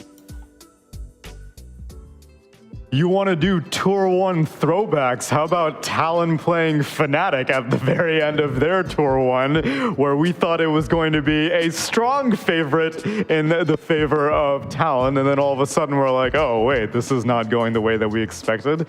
And yet again, this time, nothing important on the line for Talon. It's not like they're potentially getting into tiebreakers. Instead, very important things for Geek Slate, and we thought that they were just fooling around. Turns out they were operating on several wavelengths above us. Bleed is sweating right now. Oh, we're halfway there. Whoa, we're living on a Skem coddle. Alright, so I think Geek Slate punished Talon so hard this game. The 4-stars, the triple 4-stars, Talon had no way of fighting. They had Doom, he casted Doom and nothing happened. There was no stuns. They were getting so much map control, but the net worth was consistently like 1K in Talon's favor, no matter how many towers went down on their side. And so in my mind, I was like, oh, okay, Morphling and Doom are still top net worth. Everything's fine. But then they were just never able to enter any fights. I mean, if you look at their draft, they don't really have any team fight. I mean, they have a very win lane draft. Yeah. And moving this, I think the SF and Quap had the same net worth, but I'm not sure what happened after that. Because Narman took the stacks, it wasn't even given to the SF. I mean, Mikolo had like no plays. Darkseer, yeah, that's true. Get some solo XP. Yeah. But they just couldn't fight at the end of the day, it looked like. sorry guys, Quap just sucks now. Yes, because I look at maybe the initiator and I'm like, okay, Quap's supposed to start fights. She blinks in and Then gets Yeah, free okay, hit. when you look at that, this fight was so cool. The cogs into the vacuum, into the blinding light to knock them back again. and Cox canceling his TP to even stick around and fight in the first place. Debated. This is decision making that we have not witnessed on Geek Slate for the past 3 weeks. But they are displaying it when it really matters, I suppose. Scam taking a bit of a page out of Midwan's book. Me captain, me play Coddle. Yeah, but mid one does it from the off lane. That's true. Homie's doing it from one position. Cox is the one. Yeah. He's kind of the off lane in this game. Look at his net worth. Below SF and Darkseer. Yeah, that's true. Just where the captain should be. And the other thing, they picked the Darkseer into the Enchantress. In my mind, that's absurd. And they still end up winning. Yeah, I actually thought it was really bad. But the way the game went, the Darkseer's wall didn't really play a huge part. Also, I feel like Oli never took the He never took the illusion. What if he's just there to eat the Doom? What? Yeah, the Darkseer. To eat the Doom? What do Yeah. you mean? I mean, He's just there to be like, hey, Doom me. I'm the guy. Doom me. I guess so. I mean, he's the only one that realistically can get Doom. Dooming SF doesn't really do anything. Right? Yep. You have to kind of Doom Darkseer. That was the interaction before with like Centaur as well, where if you don't Doom the Centaur, he stampedes. That's right. Darkseer same, where he just surges away. Cox gets our MVP, although we did briefly discuss giving it to John Wells Tiny. Because like you heard from Avery at the end, I'm sure Q was wishing that he had the Tiny for this game instead of the Monkey King. But John Well, he was the initiation. We were talking about the struggling for initiation on Talon. John Well would just jump in and be like, hey, you guys want to kill this guy? Whoop.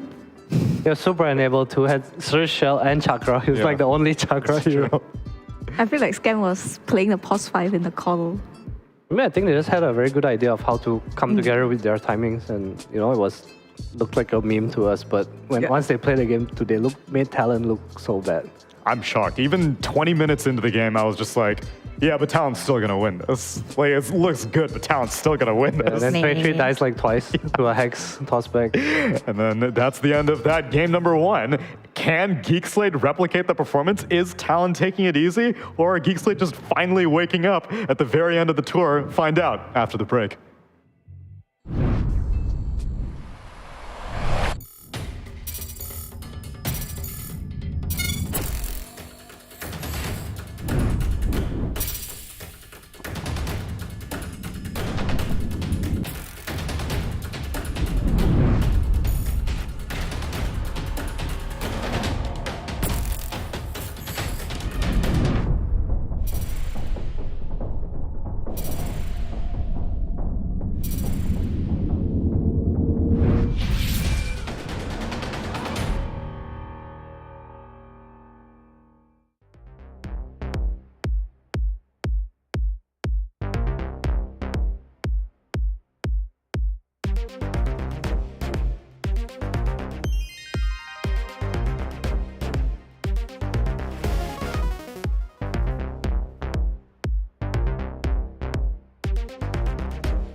All right, this Monday just got a hell of a lot more interesting than I was anticipating. Geek Slate picking up a game number 1 against Talon, and we are left wondering, how much does Talon really care?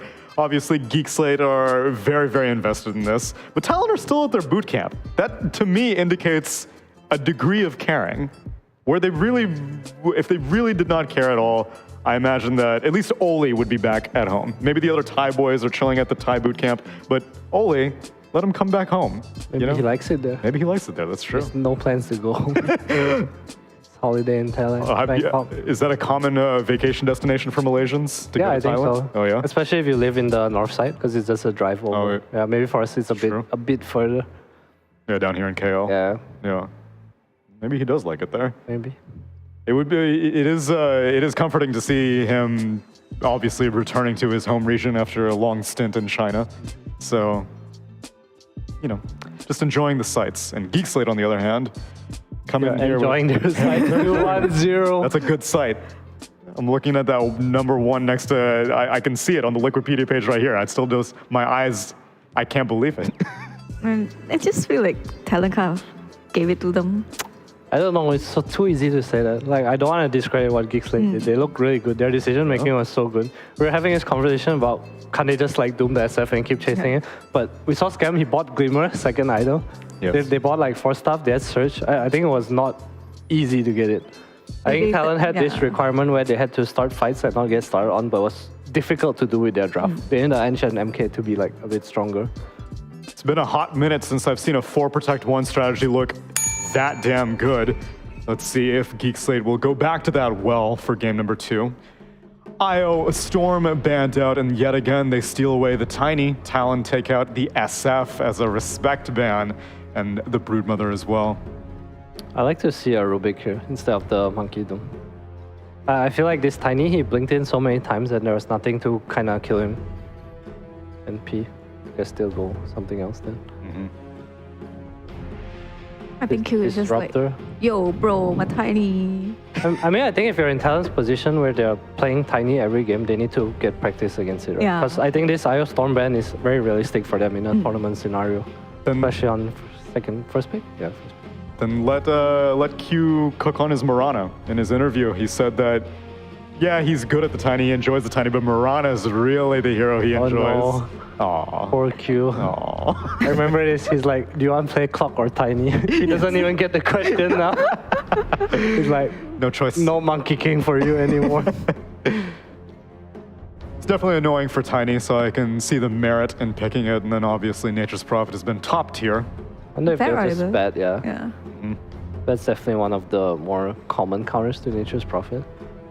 But I That feel has like we been have not, yeah, we've not reducing seen in it. popularity over the past 2 weeks. I wonder if the players have just discovered something that we're not privy to. Because so many opportunities I'll be in second phase picks, and I'm like, that rider hasn't been banned at all. What's going on? Why is no one touching him? Maybe everyone just got used to him and know how to play against him now. I mean, they played Ola like 5 years. I'm sure they know how to play Yeah. against bad all along, right? Just comfort, maybe? I don't know. I don't know. Oracle ban them. I want to talk about comfort, though. 4 Storks here. Look at that. Charging up his energy. Get the potassium, Cox. Eat that banana. Oof. I was gonna say, what if they He didn't pick- finish it, he threw it away. He does Saving like- his energy for maybe. game 3. Not too much, not too much. That's true, actually. You shouldn't eat too much. Force is chilling. This is his natural state. My man's lounging. This is actually how he plays the game. Yeah, I need to starve in the game to win. What if they pick Bat and they put Bat on Scam? I mean, they definitely something that Scam would do. But I don't know if... I mean, Darkseer Bat's pretty nice too. Yeah. They ban out Oracle, so now they care about protecting the Darkseer. Because they don't have the SF anymore. True. Wait, what? What's the SF matter? 'Cause Because they're like, oh, it's okay, you're gonna have a bad game, it's fine. Like, our main character is SF. But he didn't have a bad game though. I feel like the Morph was fat, but they never like invaded the jungle, which was what the ENG is good at. He dumpsters you in lane and then he goes to your triangle and like disturbs you and can't do anything about it. yeah, but that may be just because Clockwork ended up farming the stacks. Yeah, maybe. While Mistimed invisible it. shelled. That's true, and that's so true. Enchantress shows up and they're like, where are all the stacks? That's true. How did this Darkseer get God damn it, so much Narman. gold? Yeah. I'm sure somewhere Winter was seething because Narman still is not correctly playing Dota. He's just being a creep for Darkseer. Zeus taken out and See that Terrorblade in kind. See a Starbucks. You wanna know a story of the Starbucks? No, tell me. Alright, so this is a fiction. It's not true. They're losing game 1. Yeah. Sunbee's like, shit guys, they need coffee, right? Wake up! Wake up! Get the coffee. I want to go undefeated in this region. Then by game 2, there's coffee on the table. It's a warm-up game. It's okay, guys. Drink the goddamn coffee. Q's still looking out to lunch, if you ask me. He's just sad he's playing Clockwork. Then we got the double pump. Oh, he's really trying to That's wake the up new now. one. That's the stuff. Pango taken out. Kodo signature. Interesting ban. I feel like Mikola has not played a hero in a while. Yeah, he hasn't. Wonder what they're banning for. Zeus Pango. Naga, maybe? Possible. Nah, Scam's not gonna play some carry hero. No, I was thinking more for 20. We also didn't talk about it. Talon removed the SF. Oh, yeah. Just Oh, no, annoying, no, isn't no. it? Aurora mentioned it. That's why they're protecting the Dark Serum, because they can't have the SF anymore. Ah, fair, fair. Does Cox play Tinker? I don't know. Does anyone not play Tinker? Me. I thought Tinker's a hard hero. Dude, have you seen the Eastern Europe games? No, They're what's going playing on? Bounty Tinker. What? That sounds like our It's region. so awful. Wait, isn't that what Geek Slate were doing So awful. at the major? Weren't they doing Bounty Tinker? Or Bounty, Nature's Forward. yeah. They were the only But team it was a picking Bounty. scam bounty, right? They're playing like Pause 4 bounty with Yeah. Tinker. It's so annoying, my god. I hope it doesn't come back. I think they actually did play it in their elimination group stage game against Hellraisers. And so if this is to be replicated, I really hope they don't go to the Bounty Hunter. That's funny that Eastern Europe is doing They're it. thinking though. if they want to pick ENG again, and then they're gonna pick Elder Titan or Silencer. Yeah, why is Oracle a higher priority ban than Enchantress? I don't know, after the last game, I feel like the ENG did nothing too. Yeah. Maybe they have a secret power, secret hero. Maybe they just think Tiny can burst her, so who cares? Why Silencer?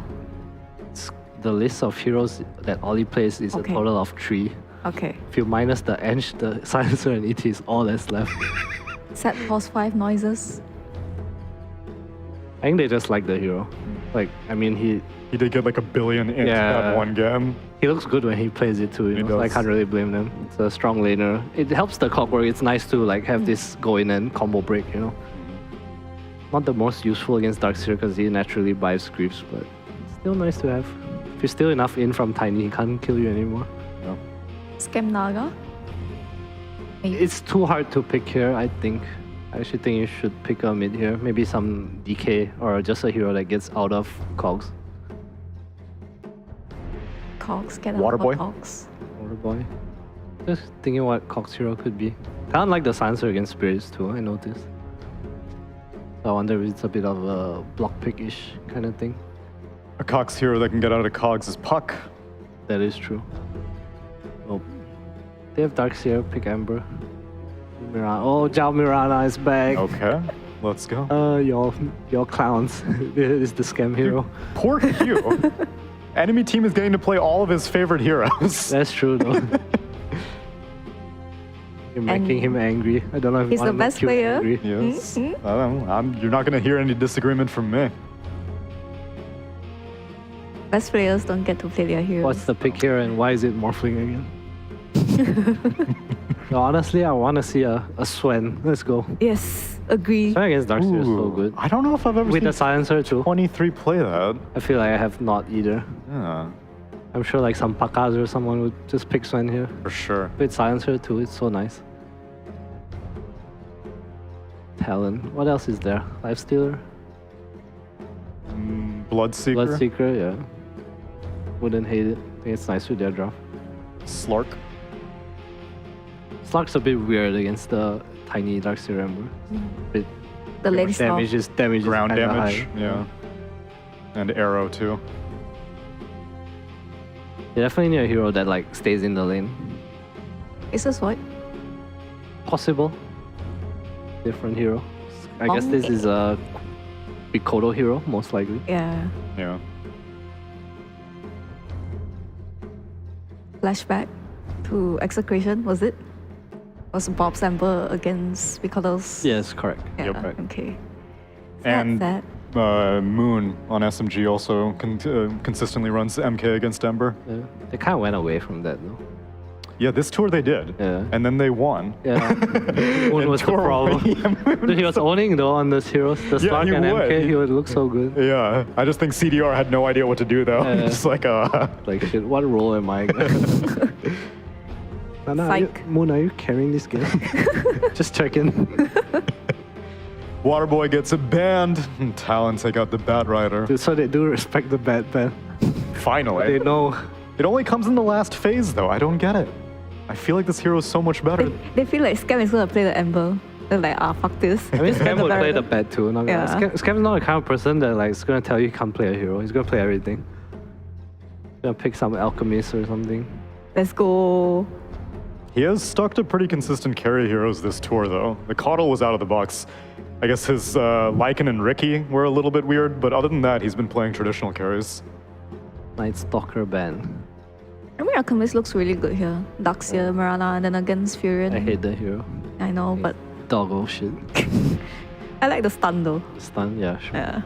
Do you like any Radiance builders right now? Spectre, maybe. Oh, okay. You like the Radiance build? Yeah. The only 2 times I like Radiance is on Ember or Kunkka, but they'll never get to buy it. They're just mid-player bias. I've seen the Radiance Kunkka though. I think it's okay It's against super illusions. annoying, yeah. Because you're so tanky. Clock's ticking. What? Scam hero. Dude, what did Geek Slate wake up and eat this morning? What's in that monster My Scam? man's chugging that monster right now, warming up his fingers for this micro. Let's go. Scam Meepo. What was this? You wanted to see Scam Gyro. How high does Scam Meepo go on the list for you, Aurora? I mean, he used to play a lot. Yeah. But did you ever like it? No, you guys don't get it. You know who the Meepo... I mean, Scam played a Meepo the last time, okay? But the actual Meepo spammer on this team is fucking Cox. Really? Cox is a Meepo spammer. What? Yes. Oh. So there is a world where... Mid Meepo? I don't know if they'll do it, because the last time they played, Scam actually was the one who played the Meepo. It's also a nice lane with the Mirana and against NP. The deck gets pretty annoying though. I'm sorry, I misheard that. The oh my god, I didn't even like cross there at all. Like, what? Oops. What did you just say? Talon also dipping deep into the reserve time. 3 seconds to figure out what 23 is playing. Pick the Swan. What jabs is playing? This hero's so bad against Meepo, but it is good against Ember Ducks 23 here. is playing Doom. I mean, they have like 2 cores already, so they wanted a less greedy core, which I don't mind. I would have preferred the Bloodseeker, I think. I mean, I guess he just feel like, oh, I buy Aghanim and stick on people. Alright, bro. I mean, Mikado can carry this game. Can he? Again? That's Jab's Furion. Again? So like, Alright. Savage be like, I'm just gonna go in, gonna get carried. Oh, do I like Talon's draft? I actually don't. I actually prefer Geek Slate's draft. Don't say that, you're gonna curse them. I think Talon can win, but I think Geek Slate's draft is... I just didn't like the Doom pick. Same. That's my Swan, man. Yeah, especially after seeing the Meepo Meepo, too. yeah, come on, man. Just That's my justifies it Swan. even more. 23 Doom. I think the last time I remember seeing this was at the beginning of Tour 1. I would like the Doom if he goes for like Grease Pipe, but I don't feel like I've seen him do that. I'm not sure. No, homie seems like a Midas into Get a Purge Creep too. Aghanim Scepter. Insane Purge Creep game. Or Tornado against Arrow and Chains. It's I'm pretty with nice. you. Aurora prediction. Unbiased prediction. It means you can only choose the team on the right. Yeah. I want to no. do that because my curse. So I don't want to curse Geek Slate. I'm gonna curse Geek Slate. Geek Slate 2-0. I actually like their draft more. No memes. And you prefer the high stakes tiebreaker. You want the Geek Slate That's bleed true. Geek Slate tiebreaker. bleed. What? Who wants to watch this? 7 I and know. 8 place. I mean, like, much love to Polaris and all, but like, it's 7th and 8th place. Both teams are getting relegated. It would be a match for $1,000, which for normies like us is pretty hype. I would play a game of Dota for $1,000, but professional players, I think they have bigger fish to fry. But now we are on the brink of perhaps Geek Slate 2-0ing Talon. Can't wait to maybe see it. I can't wait for Cap and SVG to cast it. Ooh, yes. I can't wait to see what happens in this game because we got a little bit of twist and turned. I think, Avery, you were calling out for Geek Slate a little bit of cheese, and you guessed Gouda and ended up being some Brie instead. Instead of Huskar, which you suggested, they went for Meepo. Do you like the Meepo pick? Well, I thought Talon were going to last pick Huskar versus Geek Slate. And I think they still could have after the Meepo came out. I think that matchup's actually pretty good for Huskar now. I mean, just like the AoE disarm and you get early Roshans. But it's a Meepo game. And Meepo games, we all love them. No Meepo. Maybe another phone call. Face police round 2. Meepo is all about your answers to Meepo. If you don't have answers to Meepo, he probably wins. I mean, assuming and the Meepo player is competent, which Skem Meepo is. Skem is competent. Yeah, he's competent with the hero. And so, does Talon have Meepo answers? I feel like they kind of don't. Yeah, I don't know about this last pick carry Doom. I'm assuming he wants to do the AoE Ags build. I don't think that's actually an answer to Meepo. Am I wrong? No. I feel like the only build that comes to mind is like BKB Radiance or something. But if you end up with like BKB Radiance Shivas, it's probably okay. But even then, Doom is just not good versus Meepo in general. It's just not a very fun matchup. And then their only other answer is basically this Monkey King. Monkey King is very good versus Meepo. But generally, it's like carry Monkey with Battle Fury or the old Maelstrom build, and he gets like really fat. And then you just play around Ring, and Meepo can't really fight it. That Monkey King's good. Mid Monkey tends to build a bit different. You end up with either like Diffusal or Echo and the BKB, something like this, and you're not as good versus the Clump.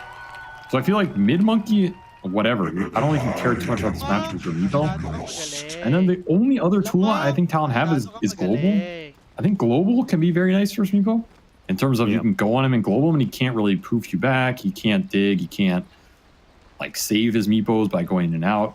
That's pretty obnoxious for Meepo. But otherwise, I do think this Meepo pick kind of got away with it, considering that it's not Ultra Last. It was still one pick to go for Talon. They could have picked anything, right? They could have picked a Sven. They could have picked the Huskar. They could have picked the Carry Elder Titan. I mean, I don't know. They could have picked anything to just be like, oh, they're win conditions Meepo. Let's not give it to them. But Doom does not stop Meepo. So Skem has another chance. Yeah. They could have done a lot of things, really. And at least they do have a very good matchup against Darkseer this time around, which I mean, they had a fine laning phase matchup against Darkseer, but this one's way worse, I think. Oh, this lane is absolutely terrible. Carry Doom destroys you because you can't really eye on creeps. He will at some point likely get Purge Creep or Mana Burn, which just destroys you either way. Doom destroys you because he probably gets to it first because you have the pull, so you get solo XP, and then you're getting zoned by a Silencer who's just going to hit you with Glaives and suck away your intelligence. So yeah, this laning phase is going to be rough for Force. I don't think there's too much turnaround kill potential like last time with the clock either. I think the kill threat's a bit lower. I could still see Ollie die once, but the dive threat is not as big as clock Darkseer with Tiny. So I think Talon are going to be a lot happier on the safe lane. It's just going to come down to how much farm does Skem get and what can they turn it into. Because this Talon lineup, I feel like it's still pretty solid. Again, I feel like the last one was solid too. They got run over. Maybe there's less threat of getting run over this game, since their lanes seem pretty good. And the green but at the same time, Geek Slate do scale better than they would have in game one. We never got to see what that looked like exactly because the game was over by minute 30. But Geek Slate, I think, are way more comfortable going late than last time. I would probably agree with that, yeah. I still think they want to hit some tempo with like the Darkseer auras buffing up the Meepo, especially with level 2 divided. I think that's when you really want to get like the Roshan and the fights going with this hero. So that's kind of the window I'm looking at for Geek Slate. If they can get to Maelstrom +1 on Cox at some point, that's going to be another big power spike. And again, if you're Talon, you're probably just going Midas Doom. He has already lined it up into like heavy tri-core scale here. And this is basically a 3 carry lineup for Talon. It's pretty greedy again. I'm not going to lie. I think they got punished last time and they said, yeah, you're not going to do it twice. Well, maybe they'll do it twice. Maybe. Right now, Makoto is he's assaulting a little bit of control over Cox right now. He is destroying him with this Orb of Venom. He's 8-0 on the side of Ember Spirit, 17-9 on Makoto, and gonna be growing as time goes on. So this is a rough lane. My goodness. You said part of the reason you thought Huskar, right, was because of the matchup, mid lane matchup, Huskar versus Ember. Is Monkey King versus Ember supposed to be this bad? It can be this bad. It really depends what happens on the early waves. This is an entirely Monkey King favorite matchup, especially in the first 5 minutes. There's no way around it. Pretty much just have to suck it up. This is a lot of denies. I think you maybe expect a little less denies if you're just chain pulling aggro and making the monkey work for it, but it can be this bad. This is kind of in the expected outcomes. And this is very brutal because he has more denies than Cox has CS. So you've already built a significant net worth advantage. You're building an even more significant XP advantage here. It's going to create a lot of roam potential to mid if they want to try and abuse it. And it's a question of, does Q want to go there? He can leave the Furion alone. I don't think the Meepo Mirana lane is too terrifying for him when he can block arrows with Treants. So I wouldn't be surprised you to see could pull Talon jabs in. Like jabs could teleport. Why not? You know, true. you could join in on killing the mid laner. It's probably worth it. I mean, there's a window where Talon can crash mid this game with this advantage, which is generally what you want to do conceptually. If you kill the Ember before 6, he has to TP back.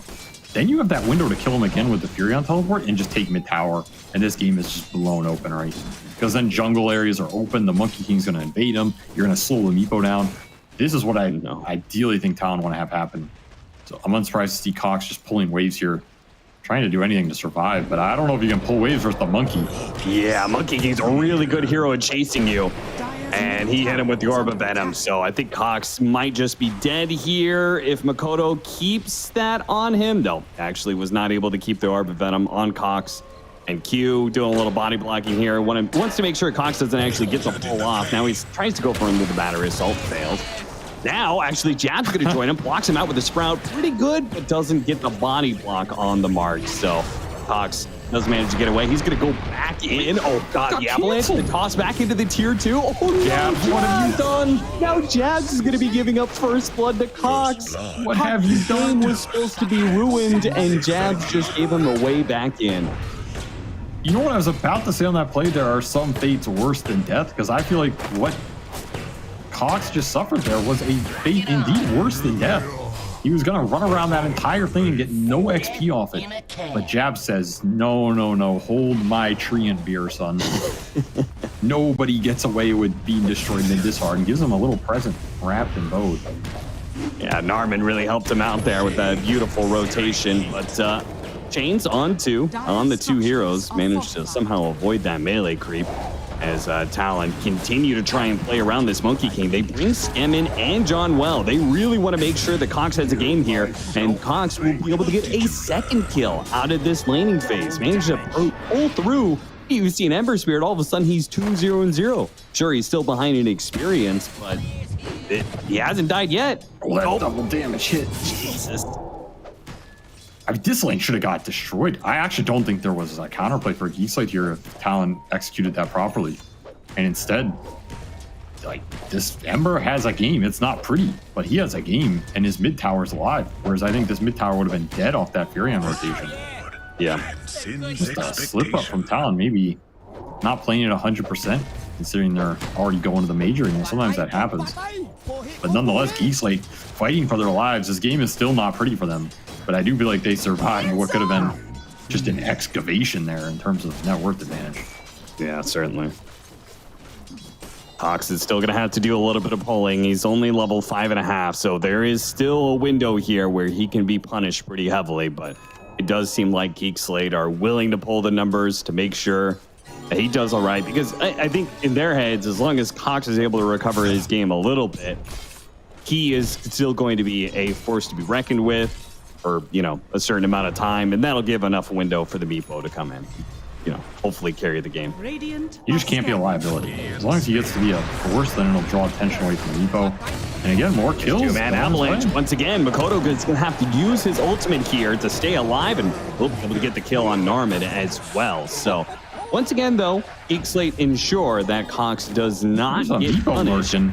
He's now level 6. If only Skim could have maybe caught him with the ensnare, they could have gone for the kill on Makoto. As it is, though, an 8-minute power rune. Makoto will grab that. No bottle refill, of course, for a Monkey King, so it doesn't do that much for him. I actually think Skim could have caught him there. I think the micro, he was just focusing bottom. Didn't realize the situation, maybe. Was not going to get many of those opportunities to punish this mid Monkey if he starts to get the tank items. And the big concern here is maybe this Doom too, because all of this attention mid means 23 is once again just having an absolute free farm game up here versus Darkseer. This is generally what happens when you have the counterpick this hero and you just force the one-on-one matchup. So Geek Slate gonna try and punish this. This is a tough punish though.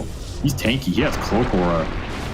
Yeah, an extra 15%, but they do have a whole lot of firepower, especially single target, thanks to that nice setup into arrow, that arrow with the wall, and they do manage to get the kill. So the highest net worth hero by a long amount, 5,600 net worth, does go down. And Talon, or rather Geek Slate, can probably breathe a little bit of a sigh of relief. They're making the moves, making them happen. I guess Jab's made one of them for him, but hey, you take that either way. Now your support duo has some decent threat on the map. 23's going to TP mid, doesn't even want to go back top. Wants to try and Doom Cox, but he doesn't have Doom, so... He just wants to farm. He's just going to steal the farm, yeah. This is a lot of space for Force, though. Radiant's bottom tower has And fallen. he's going to have fast ores again. Like, when you give Darkseer this much space, he's going to clean it up. Level 8, mech coming online soon. This Darkseer's job is to power up the other 2 cores, so maybe the Ember had a rough game.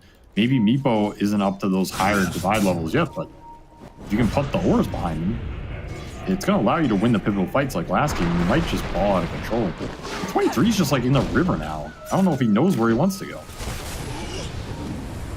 Another poke with the toss arrow, but this time around, didn't have the damage to actually go for the kill, but it did force a response from Talon. You can see a lot of heroes moving in on this area. Haste rune for Cox, that's a big one. It's going to be a lot of effective net worth into this low net worth hero. If you can get another good kill or a good skirmish off it, might just be back in this game. And he's going to link up with Force here. They've got the Lawnmower duo here. Well, he actually doesn't have Flame Guard, so that old school combo is not there quite yet. But Ember Spirit's still a great hero with Ion Shell. As you can see, the Ion Shell kills Q. Another chain. Got out. Another chain, slight chains into an arrow, leap forward to make sure it lands, and they do manage to get it. So both supports will die up here in this top lane as Talon getting really greedy, not just on, you know, their build, their draft and everything, but also getting greedy on their map control. They're trying to hold this tower and feed away some kills in the process. Just sloppy gameplay, honestly. It's not the crisp Talon we're used to seeing, but Geek Slate are definitely taking advantage of it and just plowing through them. Bring in the numbers, bring in the kill execution. Level 6 on Q. Oh, Cox kind of screwed that one up. He doesn't have the mana anymore. He's just dead. Vacuum back. Oh, no, the rocket finished him off. And now we got the hook shot on Force, and maybe that's another kill. He pops the mech, but he's out of mana, so Mikoto helps Q get a double kill. Just the misplace as I was praising him. Yeah. A stumble thrown right back Talon's way, and they collect 2 big cores off that. Jab's getting extra assists as well while he's just farming triangle stacks. Gonna triple stack this Ancient. A lot of efficiency coming out from this Talon lineup. If you mess up, they're gonna punish you really hard. Yeah, certainly. I mean, I feel like any lineup with a Furion punishes you especially, right? Because he's so efficient at both jungling and taking map control when people are dead and taking objectives. That didn't happen here, but, you know, a few more slip-ups like that, and next thing you know, you're like mid-tower's gone or something. He's gonna punch you on the map, and Doom's gonna punish you in the economy, so... You got double the punishment coming, double the belt. You got to dodge, which means you can't slip up in these early fights when your lineup's super pivotal on him. Right back at it, another smoke to the jungle. Gonna try and find Monkey, but too late. Yeah, he breaks the smoke and leaps away to the trees. The rest of Talon aware of what's going on here. Even a rocket flare just to, you know, get a little hello, or actually maybe a little bit hello. Jump in, vacuum, actually has a wall. Monkey King on the outside of the cogs, though. Ooh, nice surge getting Norman away. Bold move there from Force, helping his ally instead of himself, and actually nets a kill onto Q without anybody dying. Not too bad. Should give you a lot of this mid-tower HP. I don't think Talon want to fight when their clock is out of the equation, especially with Wukong down. That's a lot of your early damage here, especially until the Doom and Furion are ready to join engagements, which I feel like, based on last game, it's probably not going to be for a while. Maybe 23 is going to join more this game, or just early BKB and doing a core. I mean, Makoto's going for an early BKB. Jabs is going for an early BKB. I think that this is, while they may have still been kind of greedy in their draft, I feel like itemization-wise, they are trying to prepare to fight as early as possible anyway with this lineup. The problem is you're going to run into a similar situation last game where you just don't have the auras, and Geek Slate do. Darkseer's going to have another fast Greaves here. If you get another 4-staff up or something like this that's early on Geek Slate side that Talon don't have, you got to find the only opening you have, which is this Clockwork Hook. And Q's been doing a decent job of finding the splits on the map. That's not necessarily guaranteed in the fight, where you hook in and the fight becomes clumped, and then this Geek Slate AoE goes to work. That would be my concern here if you're Talon. Like, all right, we have triple BKB, but can we lock on during that duration? Are the 4-staffs going to come out? Does the utility come out? Does someone get surged? Does the meepo poof away? And then the fight gets reset, and your BKBs aren't that useful because then you just didn't lock anybody down. So that's a big question. Do you even have the damage to kill meepo in the first place? Whether or not you can lock onto him or not. Maybe he's locking onto you. Yeah. Z almost has an Aghanim Scepter done. We haven't really talked about how Skem's farm is doing. He is still a bit behind the Doom. I think at this point, that's probably still expected. Doom is a Midas hero with innate farming tools, so I don't think Meepo should be catching up just yet. But the Meepo does start picking up the pace, especially as you said, the level 2 Divided We Stand is a pretty big level for this hero. And he's there. So this is a huge timing coming around the window for Skem, and he has overextended just a little bit. Talon gonna try Armin trying to help him with the avalanche. It's not good enough. Divided we stand, alone we fall. Yeah, that is exactly what happened. A single Meepo betrayed the others. Wait, is Geek Slate gonna try and fight this? I mean, the BKB was used. Okay, never mind. Moonlight Shadow. Cox kind of shows himself. It's not looking good either way. They're just looking for a quick Chains Arrow pick off the end of that. Won't get it. They're going to lose some control of vision, control of the map here. Jab straight back that triangle. Gleipnir finished for him. So the items are, the lockdown is slowly getting there for Talon, because they're also going to have Blink, War Stomp, Doom at about 400 gold. So there's both cores for Talon building some at least minor control, which again is going to help them a lot, because I don't think they necessarily lack the damage. It's just going to be about sticking on the heroes. And that Meepo death, and we're already seeing it, it sets you back a lot on this hero. This hero is all about momentum. Now he's got the dig. So, same situation happens. Maybe he's good. Or still, they didn't not if you're use Doom last time. Yeah, you're right. That's the problem. Talon just Doom a Meepo and start hitting them. They have a global that allows their cores to commit, and the rest of the heroes on Geek Slate are not doing anything through that. That becomes a rough situation. I don't think Skem wants to be the one getting gone on in a lot of these fights. Yeah. At least not without Aegis, which is still on the table here. And you have to think Geek Slate they got to be eyeing it soon here. With this Meepo lineup, with the early Greaves completed on Force, not as early as last game, but he's rushing it here. This is where you want to just start killing that Roche, getting the Aegis, and then having extra confidence in these fights.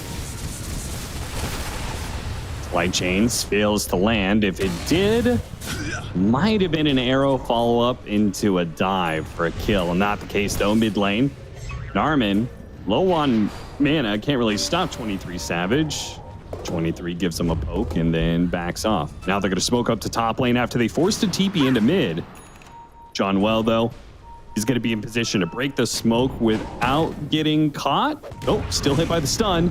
And the silence is going to hurt. Makoto's going to chase after him here. Skem's going to cut over, though, and Makoto, he does have BKB, so he can do this without having to worry about dying. But he may have to use it, so... Arcane Rune bottom, that's a big rune if Cox can get it here. He's running for it. Makoto, he'll get there first, though. In fact, 23, he's going to go for the kill. Drops the Doom onto Cox. The rest of the team scrambling to try and help him out here. The Moonlight Shadow is going to be a lot, and the Guardian Greaves allows them to totally reset and keep the Ember alive. The turn? Maybe a toss back, maybe a vacuum back, and maybe neither. BKB goes off for 23 Savage. A dust, but a bit too late. They've already used enough of those BKBs, and now Skem realizing this is a great opportunity to get a kill and go straight into the Roshan pit. Dug up behind you, son. Caught you while you're sleeping. And those are the lockdown problems that Talon are facing right now. If Jabs is not willing to come into that fight with some extra Sprout, some extra Gleipnir, the clock's not there with a cog, I mean, you just walk it off. Greaves is the biggest enemy right now for all of these Talon fights. They think the Roshin, they're looking to contest it with Rocket Flare. Monkey does have ult to BKB. He's like just pushing aggressive wall. Skem is still in the pit. This is Makoto spots them all. It's a stun on one. The Darkseer is going to be their target, and they've instantly blown him up. Still a beautiful avalanche on a 4, but unfortunately Jabs is TP's in on the other side, catches both the supports. The Gleipnir with the Q follow-up gets both of them. They have to give up on the Roshan attempt that they were going for. Fortunately, Talon is not super good at doing Roshan themselves, so that is not in danger. Geek Slate will have a second go at it. In that fight, Darkseer dies first. That's just free cleanup, man. Like, Force cannot get caught or initiated on this game, in particular if he gets doomed, because he is all their sustaining utility right now. At least maybe later, if you get some extra Force staffs or something, that fight can look different, but that's just an aggressive move. Maybe not respecting the high ground vision and the fact that Talon were contesting that. I think Geek Slate assumed it was just a solo clockwork. Like, oh, Q's going to try and rock clear and steal his Aegis, we're going to go kill him first. And then the whole team's there. And it kind of backfired. This Roche gets slowed down for Skem. Probably not happy about that one. Probably gave his team a stern talking to. Go for the kill onto the silencer. The kill that is only so impactful, but if they get more, like Q, or stats over the side, doesn't get hit by the first net, goes for a hook shot out, off the neutral camp. Really nicely played. We'll be able to get away. Makoto sees some of the heroes. Just has to make sure he doesn't get cut out of the trees and should be fine. Back to Roche again, perhaps? Yeah, this is the whole last 5 minutes. Skem has wanted this, but they're just getting sucked into random kills. And they're not really paying off. There's a lot of net worth going in these Talon cores right now. I mean, it's suddenly a 10k gold lead. While we've been chasing random clocks and stuff, Doom and Furion have been going to town on this map, and they are just sucking the life out of it. Force has gotten nothing. I feel like Force has had negative GPM the last 5 minutes. Yeah, this is... I did not realize the net worth had spiraled out of control so much. Uh-oh. Geek Slate. Their chances of being able to stay in the upper division, and also, just in general, their chances of being able to go to TI are impacted significantly if they cannot stay in the upper division for this season, right? Even if they're not going to the second major, they already have some points on the board from the first season and the first major. Well, not the first major, but the first season, right? If they could couple that with a decent third season, they have a chance of being able to go to TI without having to qualify through Southeast Asia's qualifier, right? So that all goes away if they lose here. They would just be all in on a qualifier at that point. That's risky business. Those qualifiers. I mean, outside of the North American one, they're risky business, man. Anything can happen. Seriously. Slight chains. Arrow not going to be there due to the Force Staff that comes out. Once again, Q's Force Staff doing a lot of work. Shot back in through Narman. Vacuum back into the wall as best they can. And look at that. Jabs coming in with his BKB just goes to town on these heroes. In fact, the Darkseer is going to die as well. Slight chains almost finishing up Q. Same goes with the Darkseer illusion, but neither is enough to do the damage needed. Q survives through it all.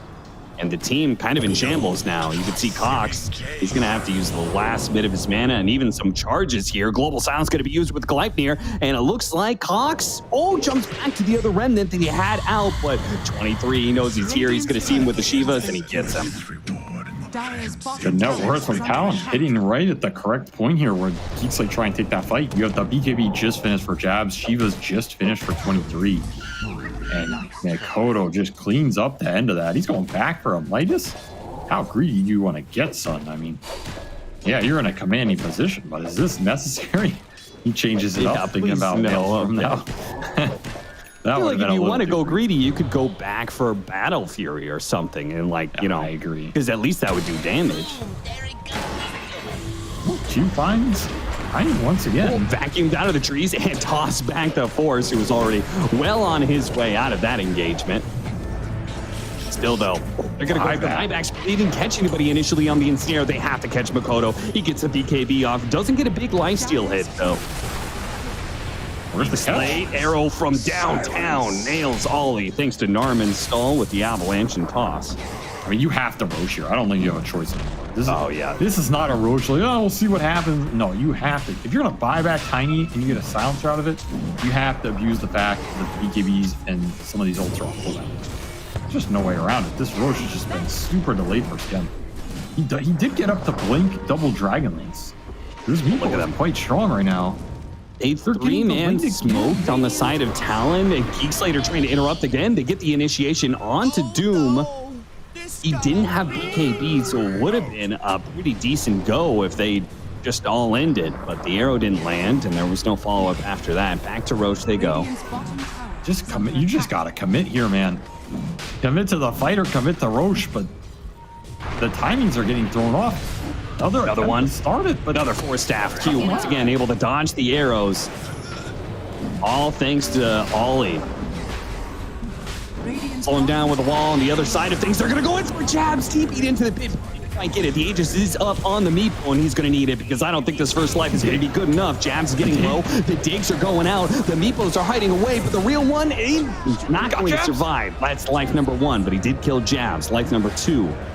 3 versus 4. They're going to need the help. Where's the Darkseer to be able to help him out with the vacuum? Pretty strong here. Those have a lot of heroes. The one Meepo being targeted. Can he take it up in time? The Meepo is in trouble and it dies. It falls. Talon too strong, and now they chase after the others. The damage is gone. The carry is dead, and now it's Geek Slate rumbling apart. They finally got the Roshan, but the reward for killing Roche was an absolute slapping. I thought Meepo might have wiped them there, honestly. But Makoto still had PK. So he just PKBs, gets Jingu, slaps him once, and that's pretty much all you need. Shiva's aura also doing a lot of work in that type of man fight. Yeah. 2 lives, not enough for the Skem Meepo to hit his power spike with double Dragonlance tags, and now these fights are not going to get easier because that is your window to take these engagements. I feel like you're just going to get ratted and jumped on with this Doom, and you don't really have the best answers anymore. Your Ember's too far behind. Your Darkseer sacrificed a lot of his game to run around and try and set those fights up. I feel like you just missed your window here if you're Geek Slate, and Talon's greed is going to go unpunished now. Yeah, and then while we said they're better at going into the late game, I don't think they feel comfortable with a game that goes 40 minutes plus, right? No, not versus Tri-Carry. Take us. Especially not the way the net worth is progressing. Have you seen this 25 talent on Meepo? Did you know this is a thing? Pack Rat can equip any item in the neutral item slot. Get an extra slot. That's wild. I remember when they added this, but I don't think I've ever seen anybody use it. Radiant's top tower is under I attack. wonder what the most efficient item is to put into your neutral item slot. The prize is mine. It's the highest stat item in the game, right? Because the stats You from put Divine Rapier there? It falls out. It falls out. Radiant's top tower is under attack. Divine Rapier also isn't even good on Meepo. It's honestly almost less damage than a lot of other items that just pump you up. Oh yeah, I guess all the other Meepos don't get the neutral item, right? Yeah, I got you. I feel like maybe that would be more useful. All the Meepos get a neutral item. No, they do with this. That's what it's supposed to do. Oh, okay. Dire's courier Like you has get been stats from that. That's what I'm saying. So if you put like a Scotty in there or something, Right, yeah. pretty nice. Oh, decent. Oh, back. nice vacuum. There we go. That's something. Or it's not. Easy. It's not anything. Oh, arrow actually hits Q. Okay, it's a pick off. It's a pick off. Transcends You'll take it if you're Geek Slate. At the same time, you're taking all minus 1,000 gold every minute here. Yeah. It's getting real bad out there. Dota Plus says it's a 90-10 game almost, which I would be inclined to Yeah. agree with. Sounds accurate. I feel like you need Hex on Meepo and you got to just start finding the jumps. Yeah, they got to start getting some really good pickoffs. The silencer one is okay, but Makoto is there to be able to respond. And oh my god, That Mjolnir just tore them apart. In fact, Ollie didn't even die. This game is getting out of control. Relax lang. I've never seen so much lightning damage in such a small window of time. Definitely got some decent procs. Radiant's bottom tower has I mean, fallen. Geek Slate poked the bear game 1, and the bear has woken up. The bear did not like it, and now the bear is dooming you. Dire's top tower is under attack. Yeah, what is the meepo in this nature analogy? He is the honey that the bees made that the bear wants. He's just a honey pot. He is a pot of honey being slurped down right now. Oh, here comes Pooh Bear. Look out. I don't know what the hell is nature analogy, bro? Like, was he a honey badger or something? I mean, yeah, that's exactly what I was thinking, actually. Like Cox just dies without using BKB. That's pretty rough. Radiant's But top Yeah, tower I is watched under that one attack. happen. He got hit by the Mindbreaker, then Gleipnir, and Yeah, but he he was could've just like, BKB. well, that's it. That's it for me. you can BKB this Talon now. So I don't know. I mean, I think he's resigned his fate in this game. I think so too. I think he was a bit I hope resigned Geek after Slate that. haven't lane. resigned their fate to losing this series, though. Because while this game, too, does not look so hot, I hope they have a third interesting draft to throw in this Radiant's top series. tower is under attack. I mean, I wouldn't be surprised if next game they go back to the Coddle first Radiant's phase top over the tower Dark Sphere. has fallen. I feel like this Do you think it team- would work again? Oh, Meepo going for the kill, but immediately global silence, and that one Meepo getting targeted again. Doom back up. Doom just way too punishing with the global silence. Yeah, at this Jump point, around. there's no fight. Radiant's top Doom is tower too low is under cooldown. attack. He has the Talon, he has the Octarine. They'll just doom you every time, and they have the armor items to fight you. Just missed the power spike here. Mid game was too slow. That early lane mid, way too punishing here for your Temple Crater Ember. Hook shot deep in. Hogs or staff out. Might change, Radiant structures but really they do not do damage. Not through this Crimson Guard, apparently. Okay, back. beautiful vacuum avalanche combination there. Only really catching the supports is 23 Savage just pops the BKB and says, see you later. Makoto actually gets hit by an arrow. Okay, Hawks going for the kill, but he can't get too close. Has to keep his distance. Oh no, Makoto's gonna be able to jump away into the trees, and they can't catch up to him. He gets way too far out.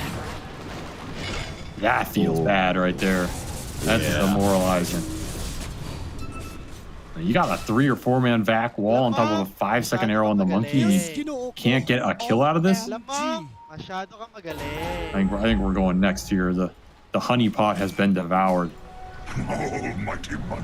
The bear is full. The bear is ripped. Don't poke it anymore. And woke up from the Talon 20-minute hibernation. They farmed the up coffee. real good, gotten big and fat, and It was the Starbucks they woke up. that's true. Caffeine helped them out. Smoke's gonna break. Once again, the Clockwork gonna be the first target. He's still not even dead after that, while all of Geek Slate fall apart real quickly. Skim's left to do all the heavy lifting, and I don't think he can do a single rep here. He's gonna fall, and that is GG. Yeah. Good. Geek Slate, I want to see them do it because I want to see tiebreakers. Well, I want to see 6-7 tiebreakers specifically. But this game too, there was no hope left. No, that game got out of control very fast. That mid lane just destroyed their entire game flow.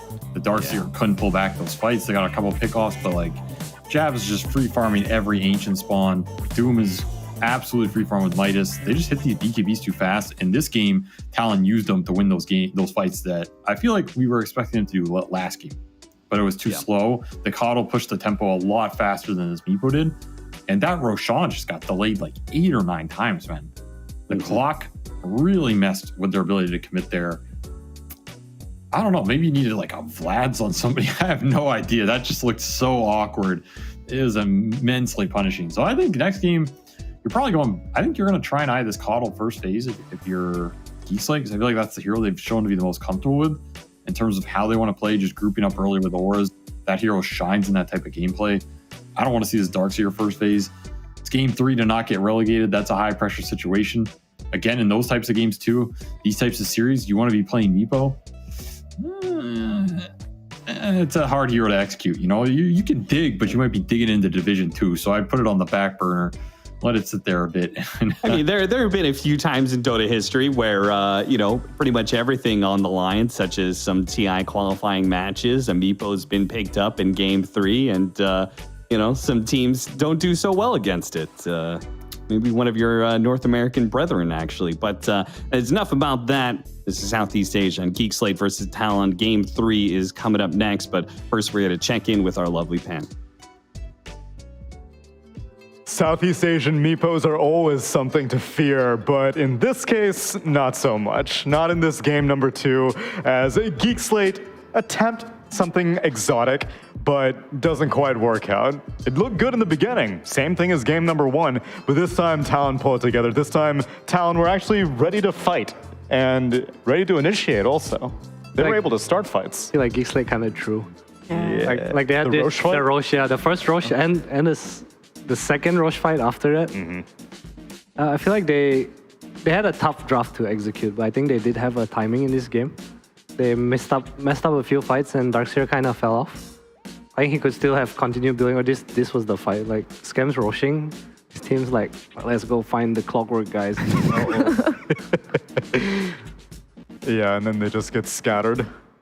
Yeah, it was even the fight after this, I think. You'll probably see it later. Narman jumped in while they were rushing again. And Scam got the Aegis in the end, but it was too late. And Talon, well, they countered the auras by doubling their net worth. Yeah, I'll be entirely honest. I wasn't paying the closest attention to who was playing what, and so I casually am in passing like, wow, this Tiny is not as good as the game 1 Tiny. And it's because it was a different player playing it, and I don't think Norman is quite as comfortable or familiar with Tiny as John Well was. I think he hasn't played Tiny since like The toss nerfs? the old patch. Yeah. Plus 4 player, if you're not playing Tiny, what the fuck are you doing? I know. Like, Playing Bounty Hunter. Hackies. I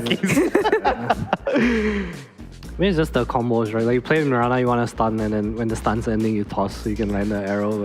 But we saw him keep comboing. he was going so early. Yeah, he was he was. blinking early. He was tossing like mid avalanche.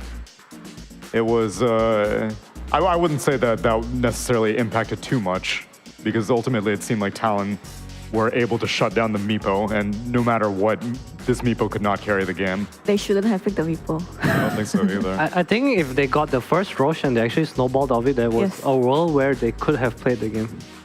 Their draft relied on getting the Roche too much, and they just didn't execute. Yeah, and they didn't have global too, so it was literally a free Roche, but then they started going to the jungle. Yeah, they thought Not it was together. free. That's why you don't get trapped. MVP Starbucks Yeah, for they're game awake. number 2, because Talon woke up after taking a few sips. Coffee gap. Coffee gap. Whoever bought that Starbucks, Coffee diff. it's all you. All you, baby, all you. Shout out to the Talon management for this one. And also shout out to Mikoto on the Monkey King. It was a solid performance, 8-0 and 14. But I think the beverages may have had a stronger impact in that win. Yeah. Because Talon were looking much more alert. I felt like Mikoto had 2 kind of underwhelming games. I know it's so weird to say because he's 8-0, 14, but I feel Yeah. like there was such a awkwardness in the mid game where he like owned his lane and couldn't do anything with it. I think it was similar to the Queen game. I It's like to just see how their Talon draft kinda- is. Yeah, but that's a problem, right? So you think yeah. so? You had some skepticism about his itemization, though, because you said Maelstrom, but then the whole Maelstrom, I was also a little skeptical of. But then the full Mjolnir actually looked really good. Yeah, it's nice against the Meepo. I thought he would go like Deso or Deso Right. Skadi, right? So, because I think they had problem. The problem that game was that if Geek Slate get Roche, Geek Slate has a chance. But if he bought Deso, it's actually not a bad item with his team, and it will give them Roche. I think that was like the key thing that I wanted to point out. Yeah. And same thing with 23. I liked his Octarine as opposed to going for an Aghanim Scepter or Don't something like push that. creep. Don't push creep. Don't push creep. It's just that simple. So Starbucks buff for Talon. What beverage will Geek Slate ingest for game number 3?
I wonder if this is Starbucks. Traditional Starbucks. Traditional Starbucks. Starbucks ain't giving you no Kopitiam cookie. Starbucks. But is that referred to as a digestive, the cookies?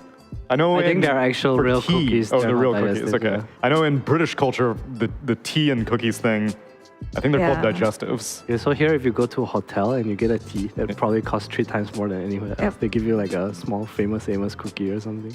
That's it. Yeah, with Like the a tea. vending machine Yes. cookie. Oh, come on, man. I mean, I think that's the kind of tea you drink and then like maybe you can be like Talon. I Lose hope the so. first game and then like try the second game. Geek Slate need to hit up the Grab app right now because they need something. Starbucks. Yeah, because you saw in the ticker, it's their last chance. This is their fate is in their hands, which is a comforting thing, as opposed to having to sitting on the sidelines and being like, "Wow, I hope this team loses to this other team so I don't get relegated." They are in control of their own destiny. Will they pick Meepo again to actually be a product of that destiny? Who knows? I hope they avoid it. But they have been doing weird stuff this series. It seems like they have a clear idea against Talon, and it's pretty good. Yeah, Play I like their fast. idea. Play fast. Don't let Talon wake up Yeah. at 20 minutes because they're kind of farming. Yeah. You know, take Roche before that. I think they just failed to execute. I don't think it was a draft error. I think the game was hard, but they reached a point where it wasn't hard and then they threw. I think maybe it's like they thought, oh, we are like 5 stun heroes, so maybe we can just keep going on. But then at one point, the Roche matters more, right? Yeah. They didn't have like a medal or drums. I didn't really like that. I think the Roche, it was hard. Scam couldn't solo Yeah. the Roche because of the levels. I think Mira could have bought it. Mara was buying drums, but I think it was after Force Staff. I might be wrong. Glimmer Cape. She got a Glimmer, Glimmer Cape. They And like the Glimmer against the Doom a lot. Yeah, The first game, Scam bought it the first game. It did quite a lot of work. that's true. Let's see if we're going to be seeing Coddle be the most contested hero, Nature's Prophet be the most contested hero. In Here's your game number Sven. three? Sven? It's like Yeah, No that's wonder where he they is. didn't pick him. He was not available. Just delivering food, working part-time. Talon ban out the Broodmother, Shadow Fiend, Geek Slate take out the IO and Storm. And yet again, the tiny in the hands of Geek Slate. Q, what do you want to play? Q, Clockwork? Clockwork. Question mark. That's the only choice there. Clockwork, It's not question mark, it's period. Clockwork, period. they took the Doom this They took the time. Doom. Do you feel like Doom's the series hero? Apparently. I thought it would be Coddle, but apparently not. Doom. Was Doom in game 1? Doom was Yes. in game 1 Jabs. Jabs. That's why you Yeah, were but he saying you lost. like the Glimmer. Oh, yes. So it lost one and it won one. But it was in Talon's hands both times. And now Geek Slate are taking it. I feel like Doom gives you a false sense of security. Yeah. It's not false. He feels good. That's I get real security from having a Doom on my team.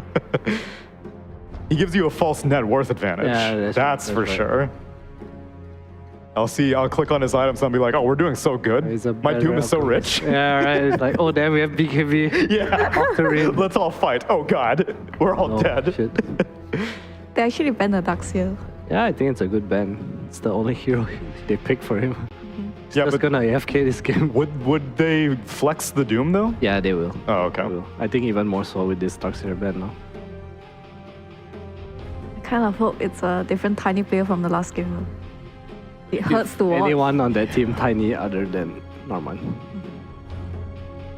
No flame. Yeah, no He's flame, okay. but It like, seems like he not didn't play that tiny. hero. objectively speaking, if you watched game 1 and you watched game 2, you would see that there is a difference tiny in difference. understand- A Yeah. tiny difference. This fucking guy.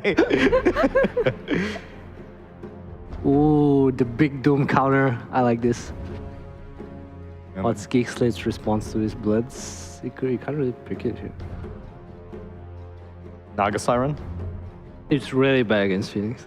In Wait, my what? opinion. I thought you egg and you kill the. you sleep and you kill the egg. I thought that was. Kind of too slow. It's hard to Oh. wait for him to egg because he's just gonna Sunray. Hmm. So you want a hero that stops Sunray or you want a hero that kills Phoenix. The egg is not the best thing about his hero.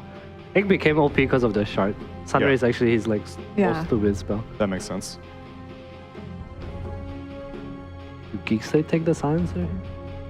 I wouldn't hate it with their heroes. Yeah, but Or then do he just Norman has bring to back play the tiny. Techies Doom? Bring back the Techies Doom. Takis isn't bad here, I think.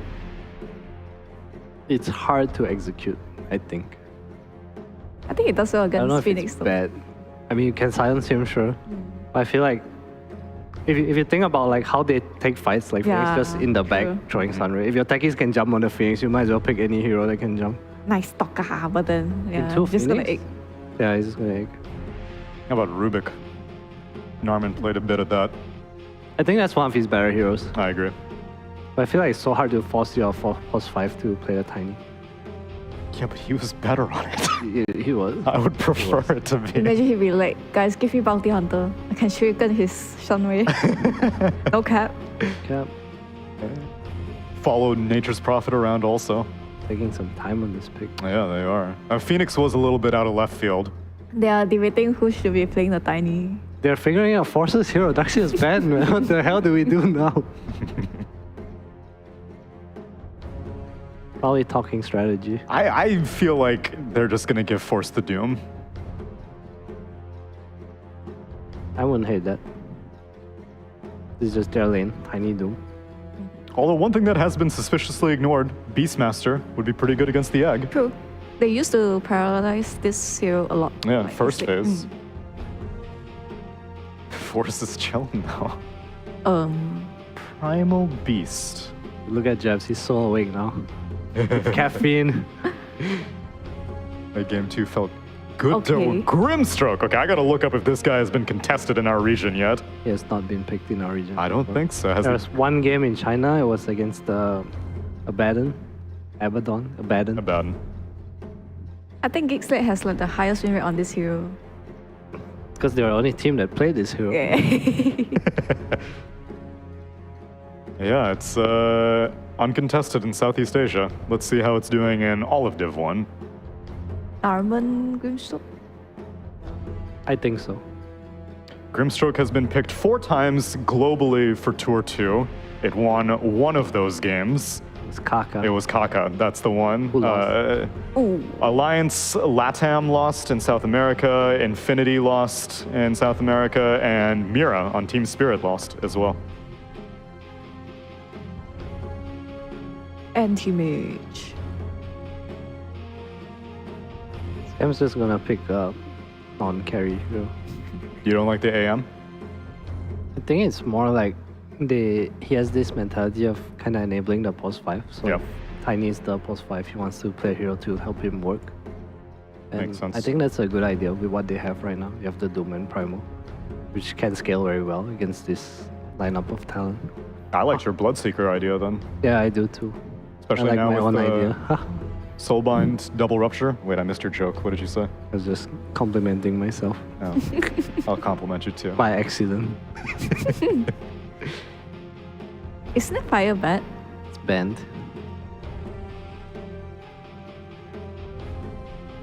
Talon also on the lookout Oh, wait, no, for. that's a great hero. I'm sorry. Who? It's Juggernaut.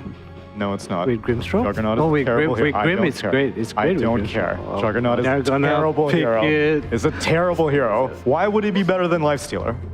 Because you spin and hit the egg. Well, you have rage Yeah. and hit the egg. But then Wait, you get But hope. you're a lifestealer. Yeah, and then I would rather be Lifestealer than Juggernaut. Jug's so unkillable this game. He has healing ward too for his tanky boys. Mhm. So his Doom's gonna buy pipe greaves and you go put healing ward and Talon's gonna go wah.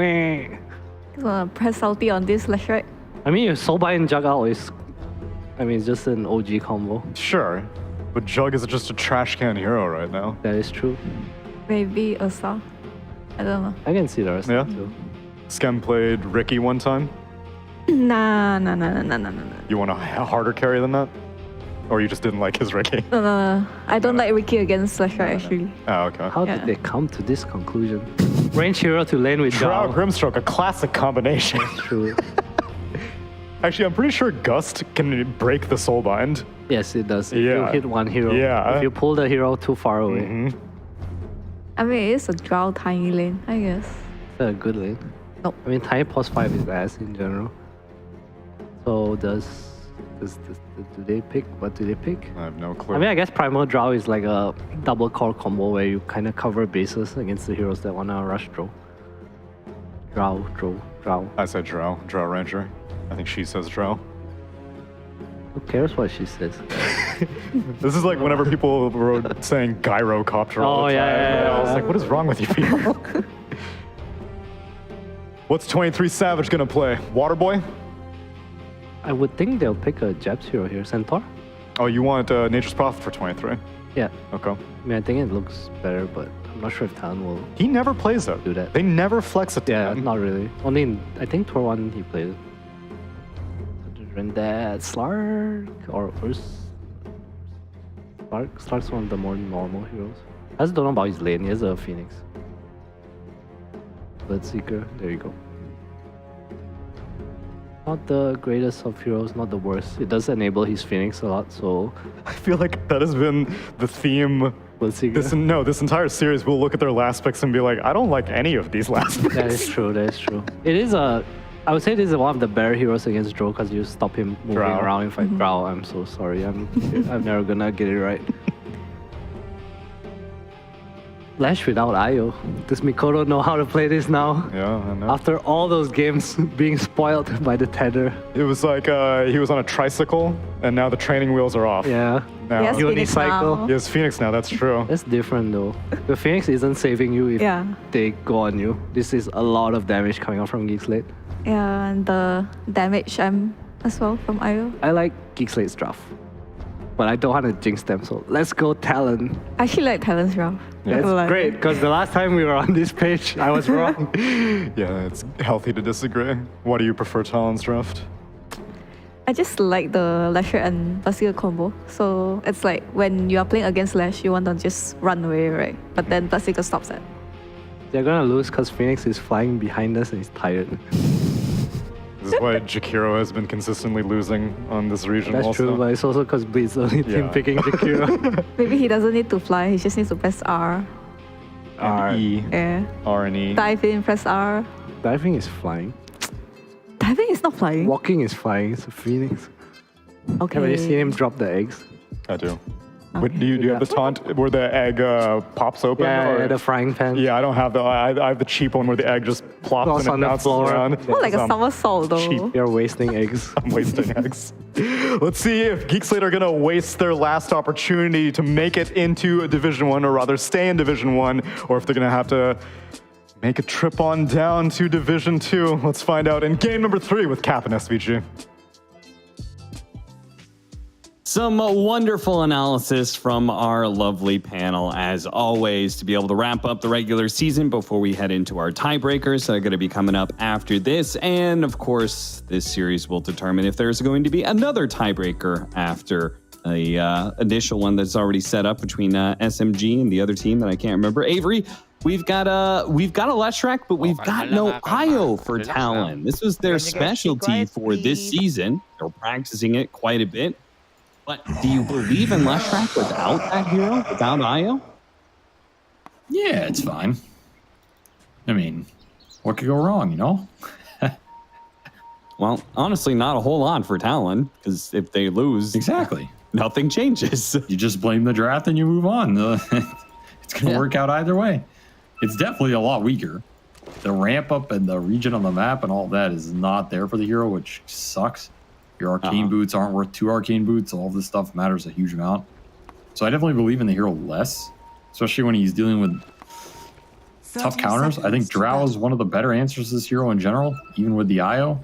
And he has to play versus Drow with not a huge amount of a natural gap close outside of, I guess, Jab's just TPing on him and Bloodseeker running in Ferrari mode. But if that doesn't happen, if the Geek Slate can start these fights with a good tiny toss, a good soulbind, and a double doom, that's pretty nice for me. But of course, it feels like the series has also come a lot down to that like 5 to 10 minute lane period. Maybe not the super early lanes, but I feel like that later part of the lanes, one of these teams tends to run away with it and just gets out of control. There's something about this setup. I don't know. Talon, you get 3 bounty runes again. Not sure exactly what Geek Slate's communications. Maybe they're a little bit more focused on their lane setup in general. They didn't want to show the Drow Yeah, Ranger. trying to hide the dodge here. Yeah. They want to put the But it looks Drow like trialing Talon, versus no. Bloodseeker, which is a nice idea. Bloodseeker can really suffer versus the ranged carries in a try-on-try. It's not that. I mean, he has like high armor, but he gets stunted on his levels, and this hero's not too happy when that happens. And the one-on-ones often also don't cause as much chaos as the two-on-two for him to get powered up. Right. So 23 will be running across the entire map here. It's going to cost him a bit. Jabs is a Furion, though. So the problem with lane dodging versus Furion is he can always guarantee he can stay on the right lane. There's just no way about it. But you can make 23 suffer here. And they're going to make him suffer a bit. So it's a decent start for Geek Slate in terms of, all right, you lose some runes, but you're going to make it up on some extra XP here. Because Ollie's going to have to soak it up. Pause back. Q forced to actually go dive level 1 to make sure he doesn't die. So because of the Furion thing that you're talking about, I assume that Geek Slate is not going to chase.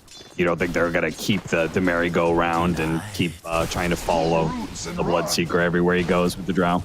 I don't think so. You could do it. The thing about these swaps is a lot of times you kind of want to take all the XP and then swap with the Drow because you rather play in the safe lane. Like if you're going to play the matchup, then you rather play the matchup in the safe lane for the Drow. That's how I think about it. But it's not a guarantee. Skem doesn't have to move here. They can still just play the 3-on-2. But I don't think you can leave Force up here too long when the lane's shoved out this far. He's going to really suffer in the 1-on-2. That's where the punish is. So Geek Slate will send Narman up here. Pretty much you're either sending the support or you do the instant swap. Since they didn't instant swap, you got to send somebody. And the problem now is I don't think Skem is too happy in this off lane with the Drow with a tiny. This is kind of a lane that wants to play in the safe lane so you can abuse the equilibrium and the tossbacks and the fact you can chase them down.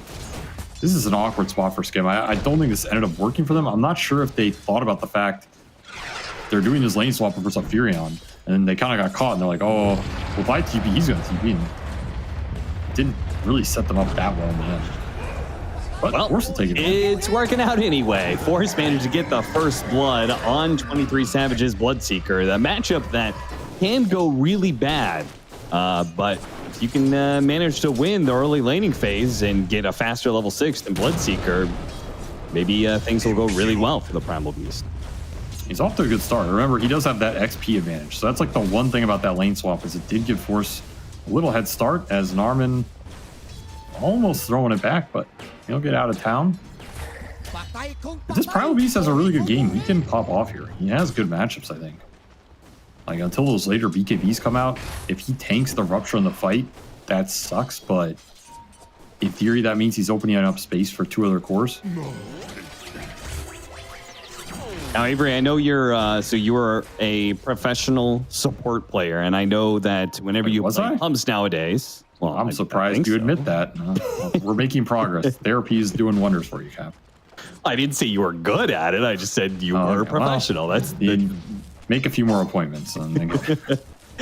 Either way, I know that whenever you play pubs nowadays, you really trying to push the limit on what is a viable support nowadays.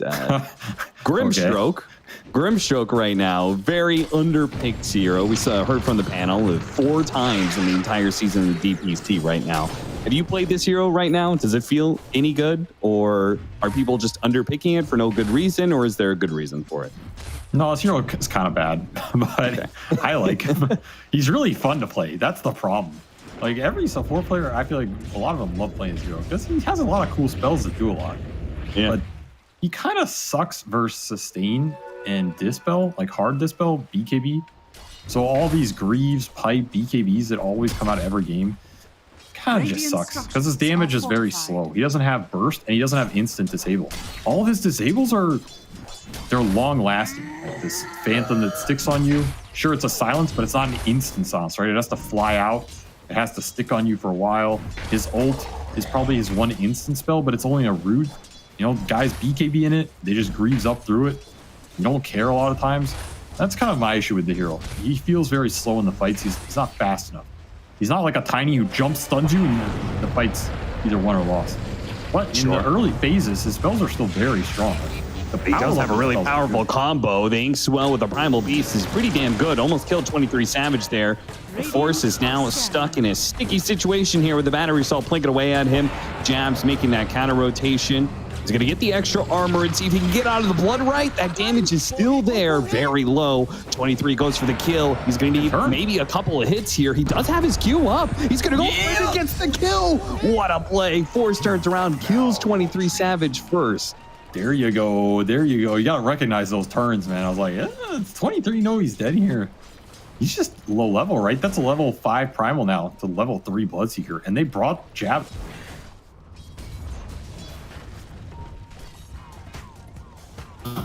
And Force just making it work.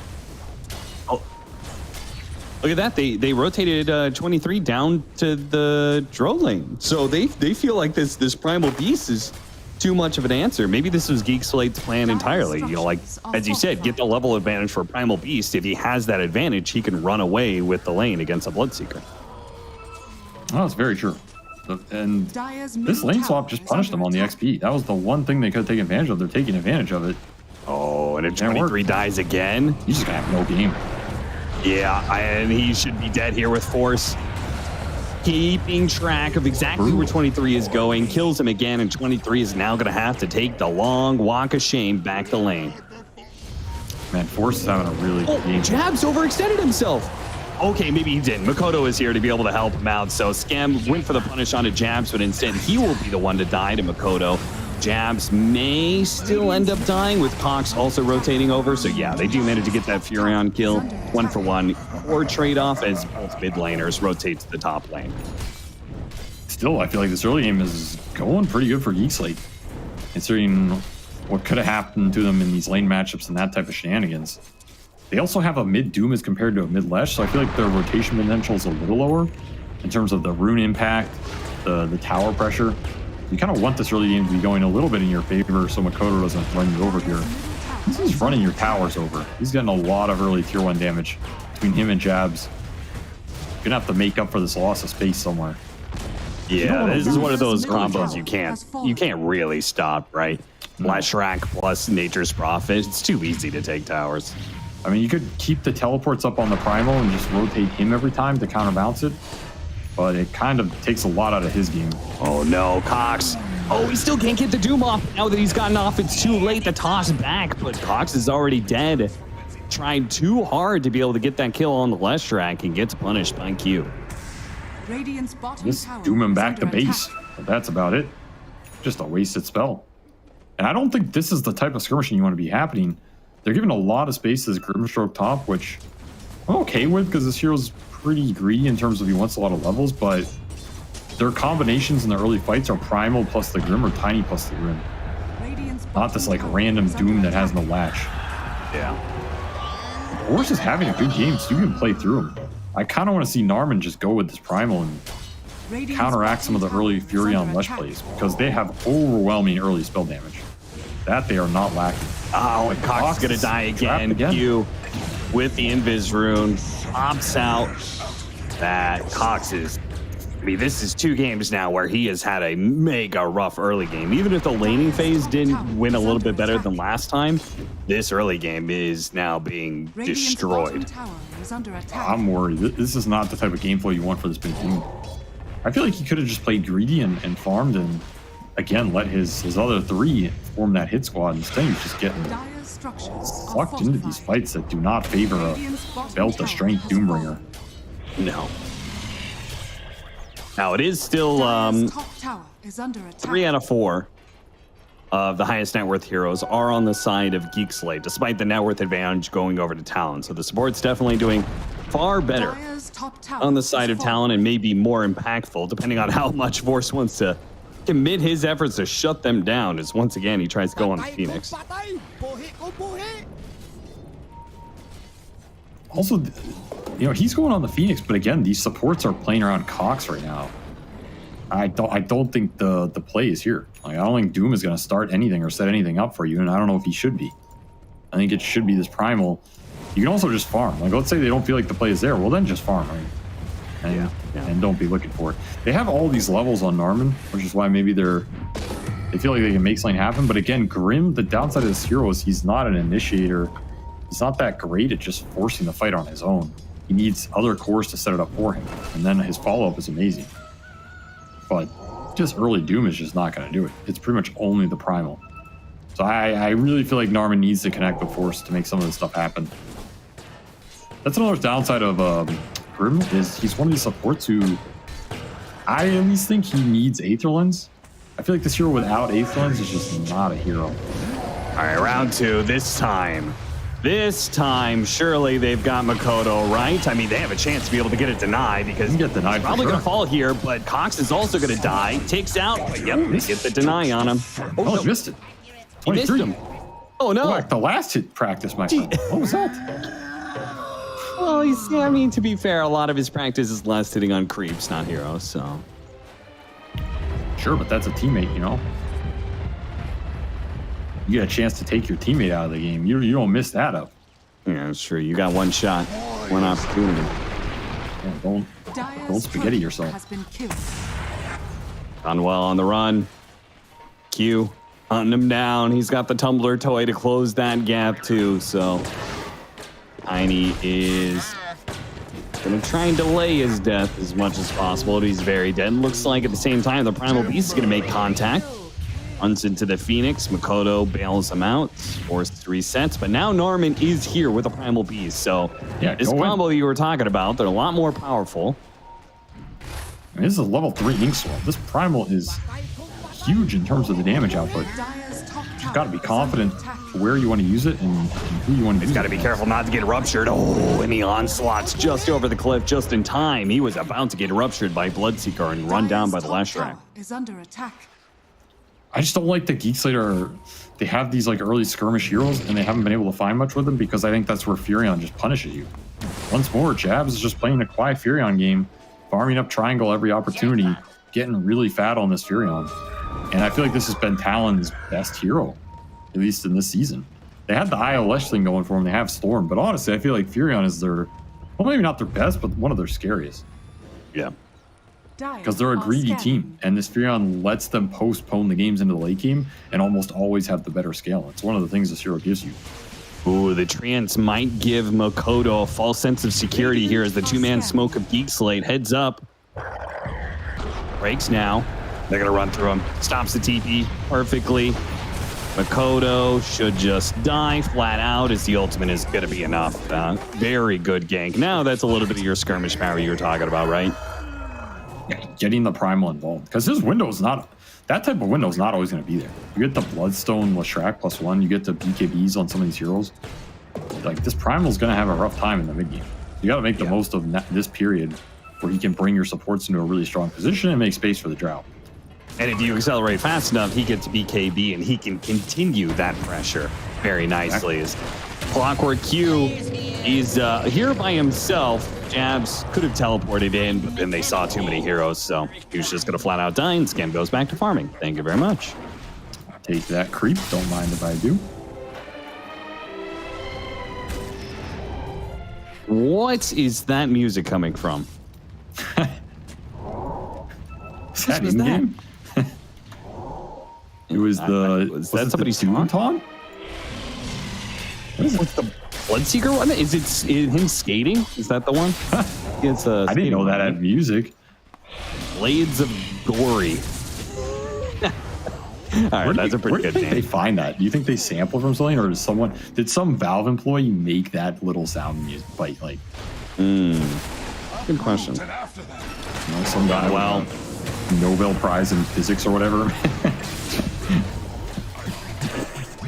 And they're like, I'll make this Bloodseeker clown music.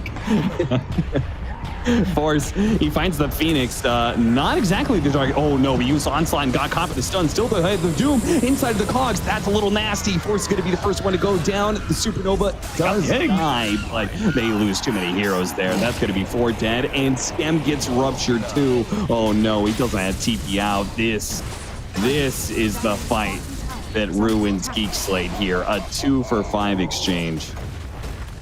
That egg just destroyed him, man. I mean, they're just stuck in the cogs around this egg. They have to man up to kill it because they can't escape, and just buy so much time for all their damage dealers to pump it out. 2,000 for Jabs there. He did the most somehow. Honestly, I'm not sure. Okay, that did not update properly, but still a pretty damn good fight for Talon here. The exact setup they want. You overcommit on Phoenix. He gets egg. Cogs trap them all in. You get a Soulbind, you get a Doom out. But this is another Doom where the Doom target ends up just walking it off. Yeah. Okay, talk to me a little bit about what late game looks like here, because Geek Slate, they have fallen behind, but they do have some pretty good heroes going late game, and you also said that Drone Ranger is a pretty good counter to Leshrac especially. Do you think Geek Slate feels comfortable going late as Narman's going to die real quick? Not at this rate, for sure.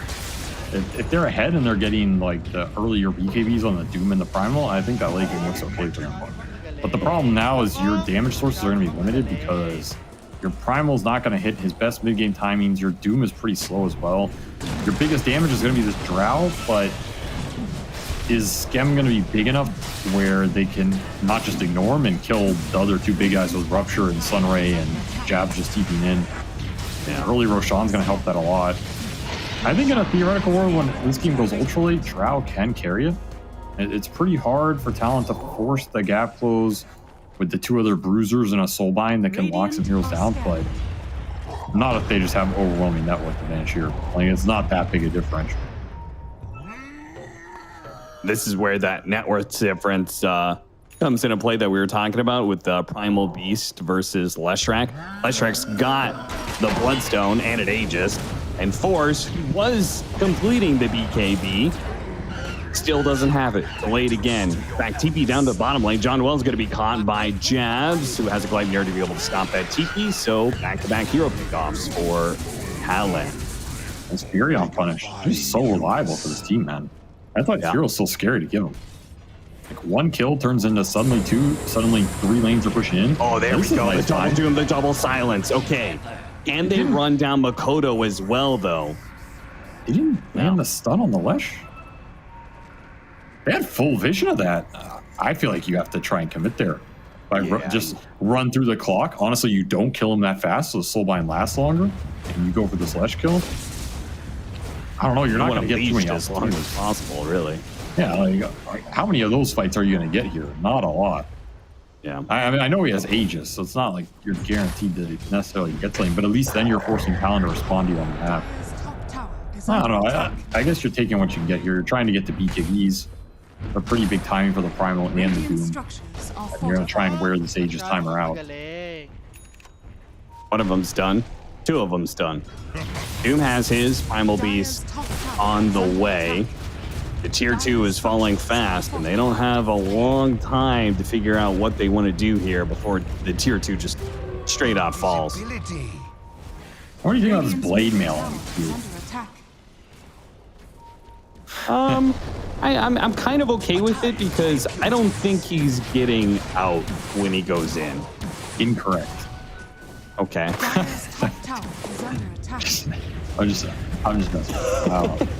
Is blade mail good? That's one question. Is blade mail good at all? I feel like it isn't. But is it good this game? What's it good versus game? Drow? Multi-shot? You just run into multi-shot? I think it's good against Drow, and I think it's good against Primal Beast. Is it though? He just buys BKB every time. Yeah.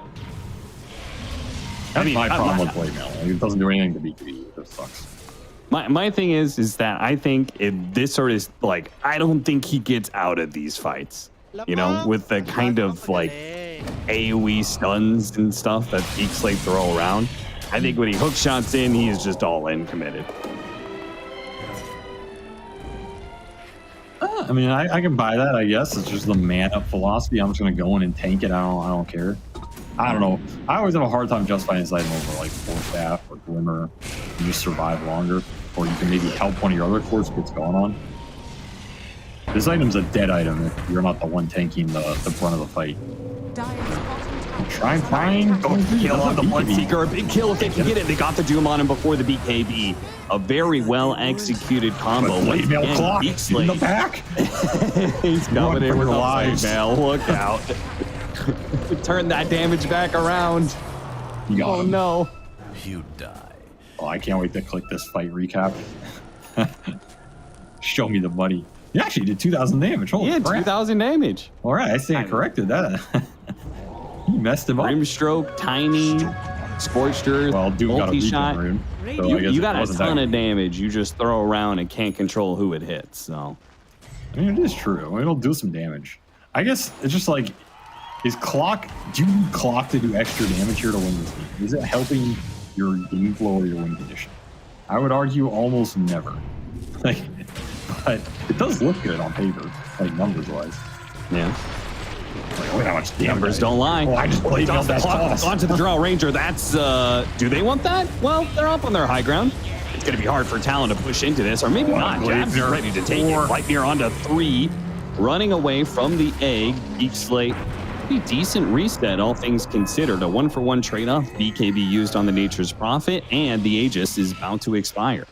And they didn't use any of theirs. They held the Doom and the Primal Beast BKBs here. So sure, you throw out a Solar Bind, but I mean, who cares? That spell's pretty low cooldown. What I'm getting out of this game and this series is that Geek Slate didn't play enough Tiny. Wait, why is that your conclusion? Well, because John Wells is really good at being able to hit those tiny toss backs. I thought you were flaming them like they didn't practice it enough. They're Oh no. I'm saying they wouldn't be. They need to play more to get better. No, I'm saying they wouldn't be 1 in 5 if they picked more Tiny. I mean, I've been ranting about this hero for years, bro. This hero is so broken. This hero makes Dota so easy. It's a joke. Tundra literally won TI with this hero, and people were just like, it was the Naga. Well, yeah, I mean, the Naga was pretty good. I'm telling you, bro. In all those games, Tiny was lurking. He was like the guy in the background sticking his head out of the doorway in the shadow with the smile on his face, like, yeah, nerf Naga. Oh, tossing him in, brother. He just lets all these other flashy heroes take the fall. He just tosses them into different carries every meta. You toss him into a Naga Siren. Oh, it's the Naga's fault. Toss him into Chaos Knight. Oh, Chaos Knight is OP. Radiant's I mean, I guess Toss did get nerfed a little in like some of these recent patches, but the thing is, this hero still is like one of the best stuns in the game. That's the terrifying part. Yeah. Oh, tiny rant over though. I'm not gonna continue to rant on. But yes, Geek Slate probably would have done better with this hero because I think, especially when you're struggling, a hero that simplifies team fighting is really nice. And I feel like Tiny always makes team fights very easy to understand. He's gonna blink, he's gonna toss somebody, and that's it. That's all you need sometimes. I'm looking back through their games right now because I would have been like, what if they did play a lot of Tiny? They didn't play a single Tiny until the series against Polaris, I think. It's the first time they played Tiny this season. And they won that one, right? Yeah, they won. They 2-0'd that series against Polaris, and then they did game 1 of this series, won that. Sure, they lost game 2, but you know, we'll blame it on the Meepo. There you go. Tiny making big moves. Or John Wells making big moves. Big mullet moves, baby. BMM. Gonna have an opportunity to make him here. Can break the smoke. What does he want to do with it, though? Does he want to toss him in? Do you want to blink away? Does Cox still get caught? Tosses him over into Cox with the BKB. Doesn't get the Doom out, though. Decides to back up instead. They go for the double Doom play, but they still really can't keep this fight going as Cox is going to be run down by 23 Savage, who has plenty of movement speed. The initiation could have been there, but they let themselves get caught instead. Just weren't there with everybody either. That committal force isn't really there. The BKBs are online for Talon, so do you want to commit in and just get ruptured on somebody? And then the right kick physical plus Edict is just stronger right now than what the Drow can produce. It's a tough fight, honestly, unless you get the Doom out before BKB. Since Makoto got his off, you just can't really commit here along with your Doom. Yeah, I think that was probably the idea, right? Blink, toss back the last track, hit him with the Doom midair. Yeah, then you might be able to what they did game 1. Trade cores, take that fight, but not if you. Then if you do that, you're not getting the double Doom, which is kind of a problem. It's true. That's the downside. I mean, Grim's a hard hero to execute. That's another thing. This hero, you need some good teamfight execution. You have to land the jumps. You have to land the ults. Done. They blink, grab him. They have the soul bind as well. Beautiful. Now a little bit more. Ollie's going to be caught as well. Silenced up. Geek Slate. Really nice. Okay, they're not going to go down without a fight. They actually get 2 kills and maybe Radiant's middle Roshan? tower is Look under at the tier attack. 1 here, but I would just go Roche. You got 40 seconds, no Bloodseeker. More than enough time to commit for this, and I don't think Talon are contesting without this Bloodseeker on the map. Missing so much damage. Might try and... Good buyback. He is going to buy. He is going Wow. to. Oh, look where Makoto is. Yeah, He's going to run into all these heroes. He's going to be able to see the Tiny first. Hits him with a stun. Enters in with his BKB Bloodstone. Cox has to use his BKB just to try and stay alive against Makoto. He's going to be running headlong into the Bloodseeker on the other side, completely sandwiched. The Lesh Welcome Rat. back, my old friend Doom. I have a rupture waiting for you. Did he really need to use that rupture? No, but it sends a message. I guess so. Oh, John Well. Oh, is he going to get the timing right? No, he's not. To the Radiant. Man, that could have been so good for Geek Slate. Just getting caught off guard with that buyback, and they split up, and Talon take full advantage of it. 23 did not have teleport. He had to walk all the way back there, but still enough to make it work. Makoto was just too strong with the BKB run-in. And now you get an Aegis on this Bloodseeker plus Shard. Pretty nice Shard versus these big heroes. Oh, yeah. Primal Beast and Doom and Tiny are going to be taking a whole lot more damage with that going on. And the Rune Draw as well. Ranger doesn't have a damage item yet. She does not. Has some survivability. If you can kite the fight out and space it, you can still do some work here with the Shard and Hurricane Pike BKB. Especially if you get a good Soulbind where all your heroes are still up. You like latch them in and just pump the damage. That's the type of fight Geeks would want here. They do have Aether Lens on Narman. Once again, I think you just have to go this item on this hero. You don't really have a choice. Which means you're not going another utility item here. So no Force Staffs up for Geek Slate yet. Outside of that Pike for Skem. He has to be careful who he uses it on. It'd be very easy to Pike one of his other cores to try and save him, and then all of a sudden he finds himself stuck in the fray. Tier 3 items. Scam goes back for it. Kind of dicey since Talon is in the area, kind of looking for a fight. They don't want to walk into a high ground ward situation, especially so close to the tier 2 with the toss back.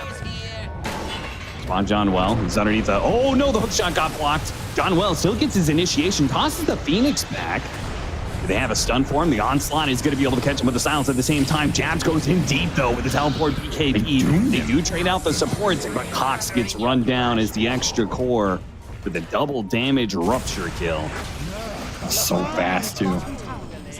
These fights are just getting out of control. I mean, they had to doom the Phoenix on 200 HP. So they felt like if he lives, that fight's over. You can go on Makoto here, but is he dead? Is he actually dead that fast? Holy crap. Okay. Dire's bottom tower is under attack. That's something. That's that Drow Lesh matchup. I think Skem got some good procs there, too. Just shredded him. He doesn't have a plate mail or anything. He'll pay the price. I did not think they'd burst him that fast.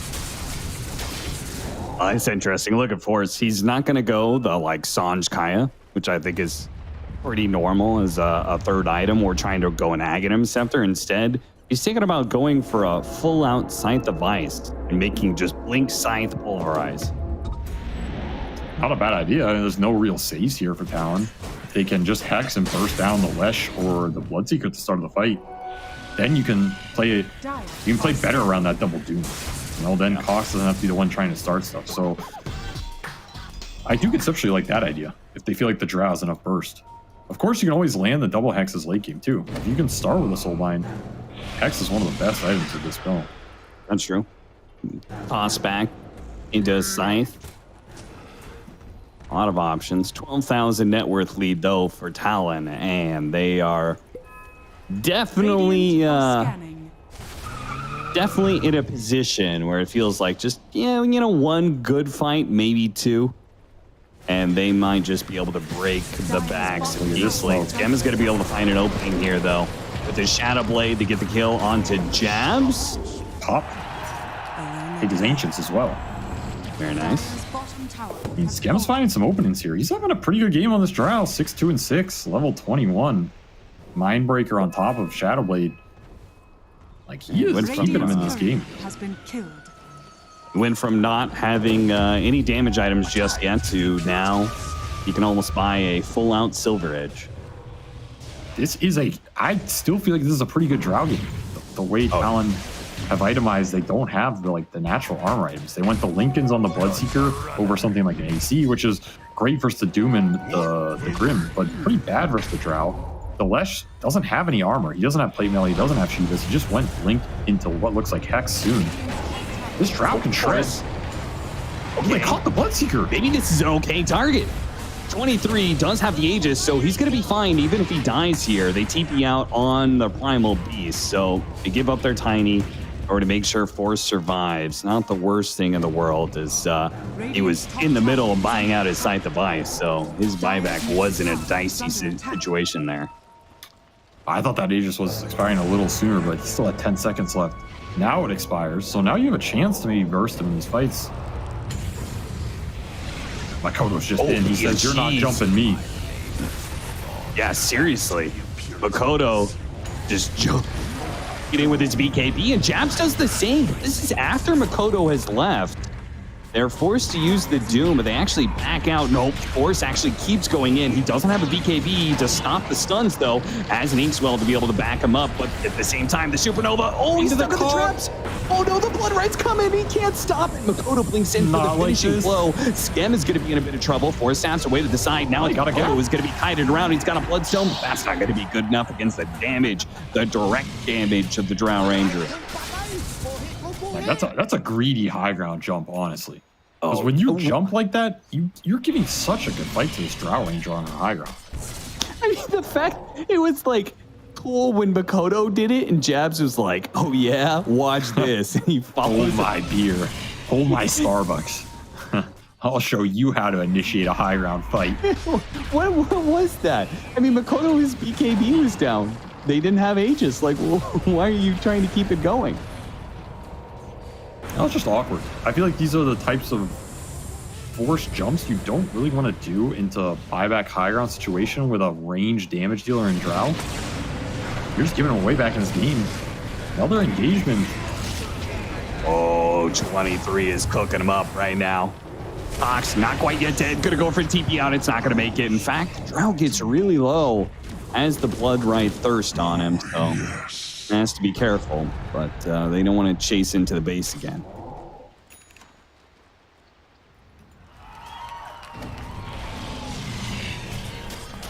I still don't like that Talon just haven't built Is under attack. any real armor in this game. I know it's only the Drow, but I feel like the Drow is the Geek Slate home condition. Yeah, And shouldn't could've just been Bloodseeker go AC at some point? I feel like AC is pretty nice. I feel like the Shivas is not that bad either. You can create some gap with the Kalma lang Doom. kalma. Relax lang. They're just going to Blink Hex Lesh, which I think is better with the IO because you get it faster and you're a lot tankier when you go in. In this game, he's going to blink in with this Hex and have 15 armor, and Drow's going to even like 4 or 5 shot him. So you have to pick your targets. That Blink initiation from Makoto I don't like because you're giving the Drow a good fight. Now, if he finds the Drow, it's a completely different story. But then you're kind of banking on, okay, we're going to be able to see and do the right thing, which they have Clock. You could give some vision with Rocket Flare. You can potentially just get the next Aegis here and use that to give you some vision. If they're playing that type of style and they think they can throw some Lincoln Spheres on the Slash, Makoto goes in, he's going to be okay. Could work out, but I do feel like you are giving Skem a window here, where if he gets a good position in the fight, he gets some good multi-shots off, a good silence at the end of a BKB or something, this Drow can still win these engagements for Geek Slate. And Hex done for Force. This is a pretty big item. Oh, yeah. They got Gem out of that, too. That's Ollie's Gem on him. Oh, that's a nice pickup. So Scythe and Vision Control off of a gem they didn't have to purchase. That gives them a lot of options to get some ground around Roshan. They get the right hold around Roshan. If they actually manage to get that Aegis somehow, this game could completely turn. John Walk and Ward here, they can blink Hex something. Hookshot goes off first. Miko's blocked. The Bloodseeker gets off the BKB. They still throw the Doom onto him. Force is going to be forced to fight him. The Supernova is out. Force is going to go for a TP away. So Kodo looking for the chase on a Cox. Cox going to go for a TP away as his BKB will last long enough. John Well, he's going to be caught here. Skem just needs to leave him behind. And it looks like Roche is not up for contest. Not anymore. Honestly, it's not the worst trade of spells here for Geek Slate if they can get out, but I don't know. Did they just like forget? Did Force forget he had Lincolns on his Bloodseeker? Because they knew it from previous fights. And I think you want to. I guess they don't really have anything that can easily pop it, huh? Kind of sucks. Yeah. That's just an awkward go. Yeah. There is still a bit of an animation to pulverize, so. I think you ideally want to just jump him with the swelled Tiny there, where you can like guarantee a stun chain. And it buys a lot more time to get a good hex off, but just not in the proper range. That was maybe your one way to contest that Roche. Now you're gonna have to deal with this Aegis and Cheese, and that's brutal because now Makoto can play like a total boss. Doom is on cooldown anyway. This is where John Wells gonna have to step it up, save the game with some tosses.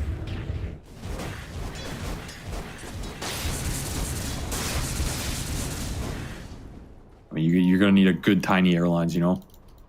Yeah. Like Emirates or something. No Spirit Air.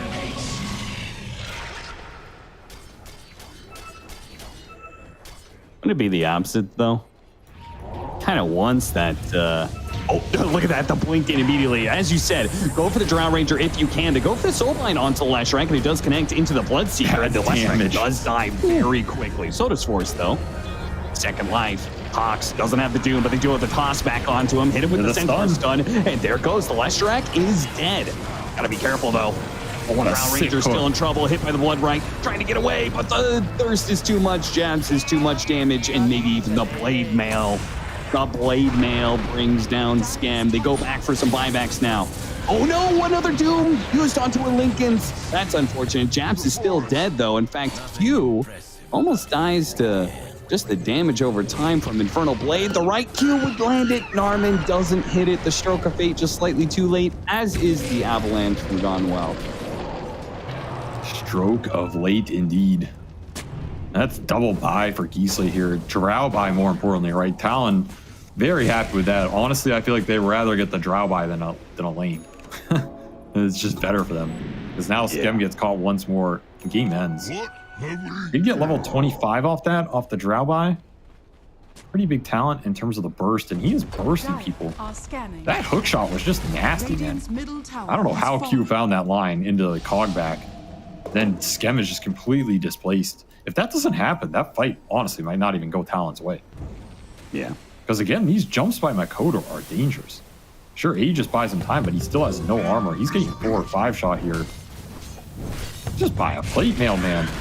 I mean, Ghost Scepter, anything. I feel like it just buys you so much time in the fight. Like, why not, right? It's free. No. Well, fine. He's like, he has this magic wand. He's like, no, I'm keeping that. I'm gonna get an overwhelming blink. The HP is the problem, not the armor, the HP. It's maybe true.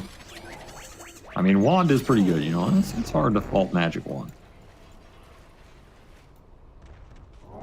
Ooh, couple Ags coming out here for Geek Slate.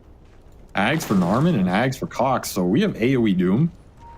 Is Dark Portrait that good, though? Double AoE Doom. That's only Dark Portrait on who? Furion or Bloodseeker. Certainly not the Lash. I guess the Furion one's pretty good.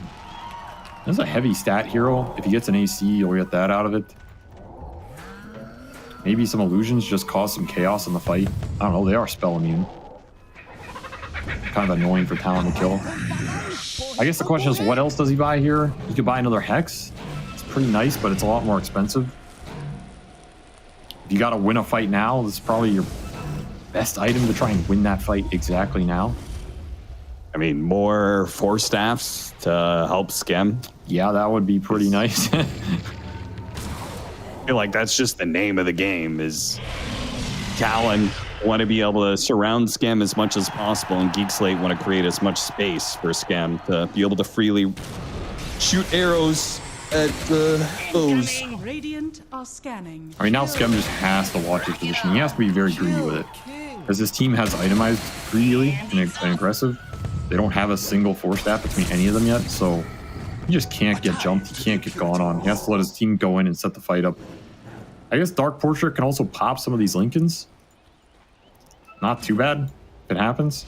You get like a better Doom off or something, a better Hex. Sure.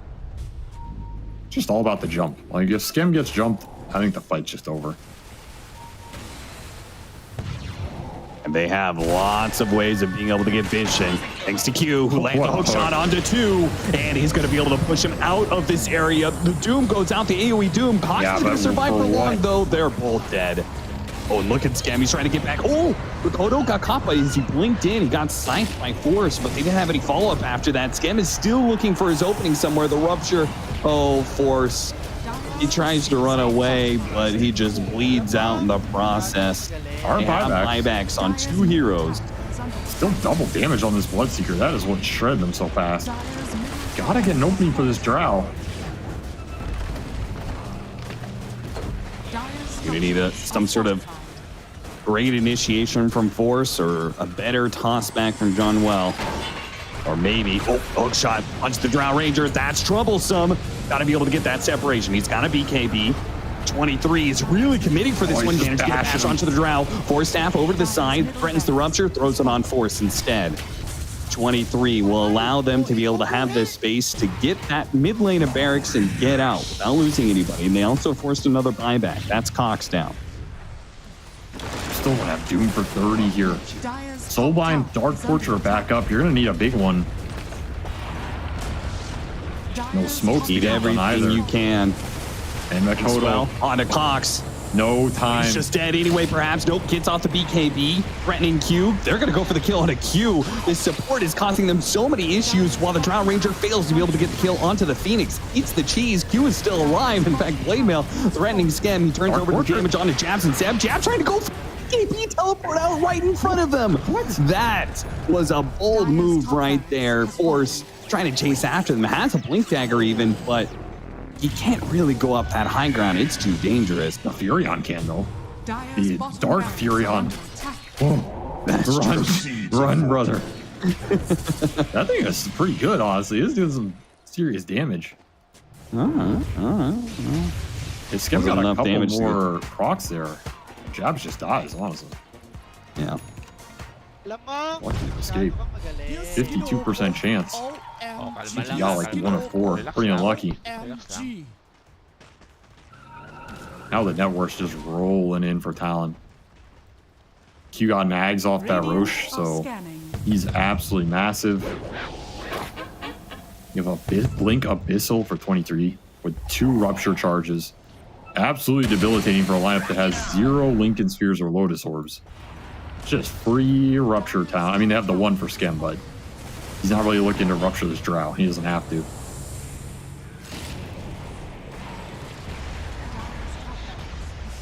Punch that one again. I mean, they're splitting their targets. You could see Skem really wanted to try and kill the Phoenix if possible. Not quite good enough. And look at this play from Jabs. BKB, TP out right in front of their faces. The rest of the team pretty much cleanly gets out. Back into the game, though. Scam showing himself with the Lincolns way up the front line. They're going to hit the hook shot on the back line. Again, Q, it's the beautiful initiation. And it just looks all over for Geek Slate in an instant. You blink and you miss it. Talon will take game 3, and Geek Slate are out. Geek Slate will be relegated to the lower division for season 3. That's a brutal way to go out. I mean, Q just destroyed him that game. MVP for sure. Oh, yeah. So many of those hook shots. Just absolutely nasty. The displacements on the Cogs follow-up as well. From beginning to end of that game, he dominated. Frozen at his own performance there. And, I mean, it's a rough season for Geek Slate, man. Going from Major to Div 2, winning 1 series, that's a rough way to go. There's like glimmers of the old Geek Slate that we saw in that first season in terms of them coming together and looking pretty good.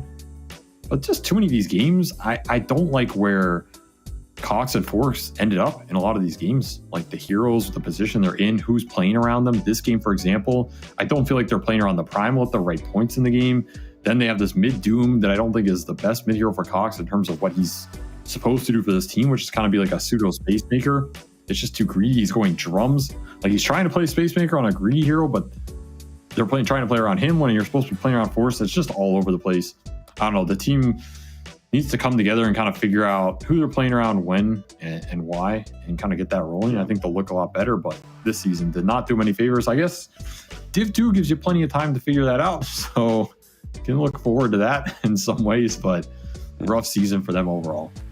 It's rather fitting that for the regular matches of this Tour 2 that we finish up on both Southeast Asia. Here we have Geek Slate showing the inconsistency of Southeast Asia, a team that got DPC points now being relegated down to lower division.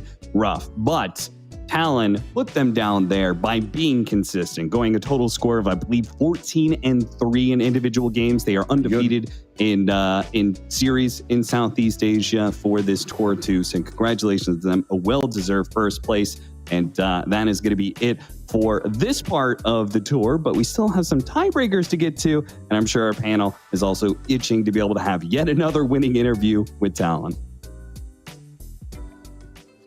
I just can't get enough of talking to these guys because they just keep on winning, and it is a bit of lightness and a little bit of darkness, as Cap said. It's a shame that Geek Slate go from doing so well in Tour 1 and tending the Lima Major into getting relegated all of a sudden, but such is the nature of Southeast Asia. In Tour 1, we relegated Boom and Fnatic. That's just where we are at in the competition here in Southeast Asia. And Talon maintain consistency as they are the only other team besides Hellraisers to go through all of Tour 2 undefeated in their region, which is definitely a badge of honor. And this this Game 3 Aurora, I feel like they did take it seriously. They were not just clowning around. Yeah, but then I think they didn't really play together like the Polaris and the Doom. Like many times the Doom wanted to use his Doom on this ledge, but then the Polaris was just not there.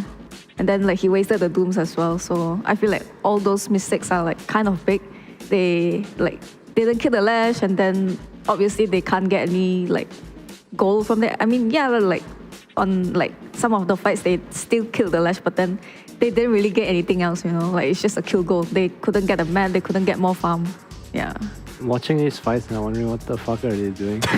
Just running in to die with Doom, You pick this Doom. I think 23 showed in Game 2 why they picked this Doom. It's because when nothing happens, you are winning. By default, you are winning, you're scaling, it's scary. But I feel this game, Geek Slate, they just ran in. Well, you told me it gives you a false sense of security. Picking Doom kind of deceives your team sometimes, and I feel like that's being exhibited in these fights. He's the ATM and the password was 000000. It was not high security. Yeah, I feel like they could have ran in, but they needed the Primal Beast, Like if the Primal Beast is not there, just farm, don't force anything. I mean, they just needed BKB. They had an advantage coming out of the laning phase. If they just played the map that they could play and got BKBs, I think they had such a strong timing in this game. And even then, I think Scam owned. Yeah. Scam was playing so well this game. I feel so bad for him. It's okay. They had an entire series. They had an entire season to try to shape up. It's too little too late, regardless of any standout performances, which is a shame because, again, this was a team that impressed us heavily during Tour 1, but given some roster changes and some coach changes, it just did not crystallize quickly enough in this Tour number 2. And still, we continue to be encouraged by Talon, even on a series that we'll get a chance to talk to him and maybe get some insight into how seriously they took this, but they did not have to take this game seriously. They would have been first place regardless, but they still pull out a clean series and are fully undefeated now. I wonder how much they want to win. Like this series, the Bleed series, because the series were competitive and Bleed and Geek Slate were their teams at the bottom, Mm-hmm. So I wonder if they're actually getting better or Talon's just like, nah, we chilling. Yeah, that's a good question, actually. I'm not sure. We'll find out in the interview. Based off of the gameplay here, I would say that Geek Slate rose to the occasion. This was one of the better Geek Slate performances we've seen. Yep. And Q, despite being likely forced to play Clockwork continues to impress. It's the Starbucks. Starbucks. We didn't see him drinking any. I feel like Jabs deserves a special mention too. I think in game 2 and 3, especially when he was playing at Nature's Prophet, he was always very decisive of where he was coming to the fight or not. I think he itemizes really well on the hero. We see a lot of times he buys like AC Halberd against range cores and stuff. I think that's something not a lot of players do. So I've been very impressed with his Nature's Prophet so far. Maybe he learned from Scam. Maybe we. Why would you? Okay. Would you like to ask him personally, Aurora? That's like there's a lot Don't of insult like him. MP players. They don't buy the Skadi automatically. Like it's only been Scam and Jabs that I've Play seen. against Joe, right?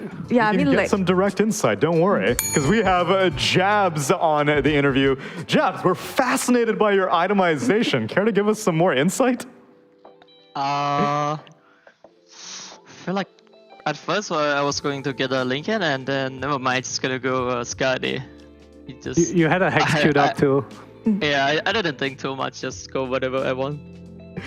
Is that indicative of how you guys, how seriously you guys took this series? How much preparation went into this? Because you guys were first place no matter what. I did prepare a few, like maybe half an hour, so it's not that much compared to other match, but we still prepare and take it serious. Yeah, what's the normal? What's the standard? Maybe like 1 or 2 hours. Oh, okay. That's fair. I Sure. see a PS5 behind you. Is it time? It's not mine, but yeah. Because you guys are still at the boot camp. We were a bit curious because I know last time we spoke to Q, he may have said that you guys want to spend some time at home before Dream League, but Oli is still in the boot camp also. Yes. So after we got the first place, we go back to spam some time a little bit, 1 or like 2 days, and today we just come back to the boot camp and play the match and get ready to fly to Germany. Oh, so you are boot camping in Germany. Okay. Yes. I see. Okay. Aurora, any questions for Jabs? Are you guys excited for revenge against Liquid? Yeah, we're really excited to play against other region, and it's actually like really more fun. You play against some high top tier team. Different playstyles as well, right? Yes. There was this discussion we were having about bringing different region style of Dota to SEA. Like you guys have played internationally, you guys kind of picked up a bit of what happened in the previous major against the EU teams. Do you feel like it's hard to fully play that way here against the SEA teams? I think it's not, because I think in the European and other region they have like different heroes pool, and they actually play better. So yeah, it's not. Yeah, because I think we were all quite surprised how much you guys were running that IO Leshrac over and over again, and no one in SEA, like, are there any IO teams in Southeast Asia besides you guys right now? Probably not.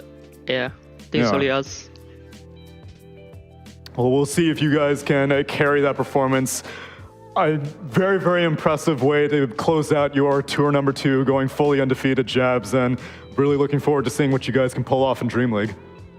Thank you so much, and thank you all the fans cheering us, and we're gonna try to do well in the next tournament.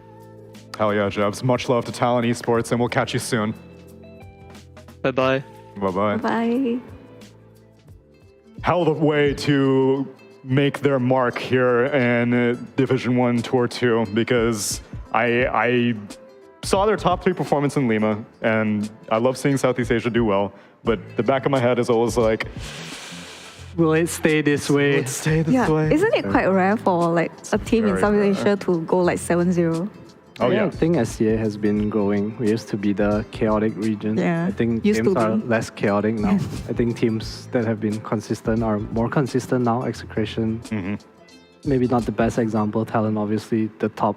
I think even in Tour 1, they said like they felt they were first place, even though they're not. And you know, Tour 2, they're proving it now. Even this game that didn't matter, they're like we're gonna win. Very true. And same thing for SMG. We saw them on their upwards trajectory at the end of tour number 1, and they were able to continue it all the way into an attendance to Berlin as we take a look at not quite our final standings, but close to our final standings, as all of our official matches are completed, and now we just have a couple of tiebreakers to work our way through.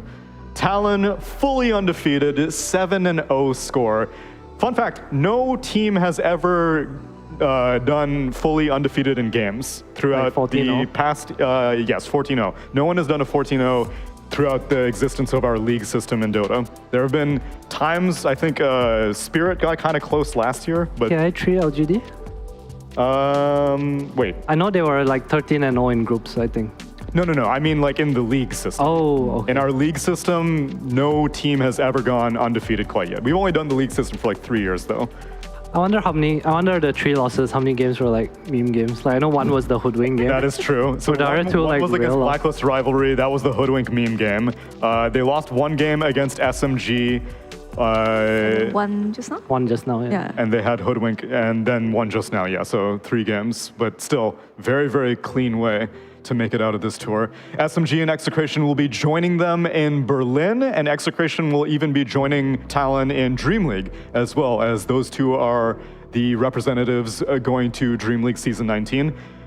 Army Geniuses, Blacklist Rivalry, and now Bleed can breathe a sigh of relief, as now Bleed has confirmed that they will be able to remain in Division 1. They will not have to play a tiebreaker against Geek Slate.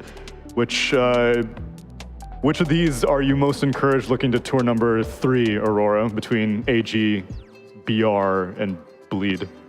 I mean, AG for sure, because they're just the dark horse of the season, like from Division 2 shot all the way up like 4th place. I mean, they only barely lost to Execration. I know. Yeah, I feel like in the next season they're probably gonna be doing a lot better in this season. I think AG remind me of Geek Slate in season 1, where they started off hot and then towards the end they're like downhill.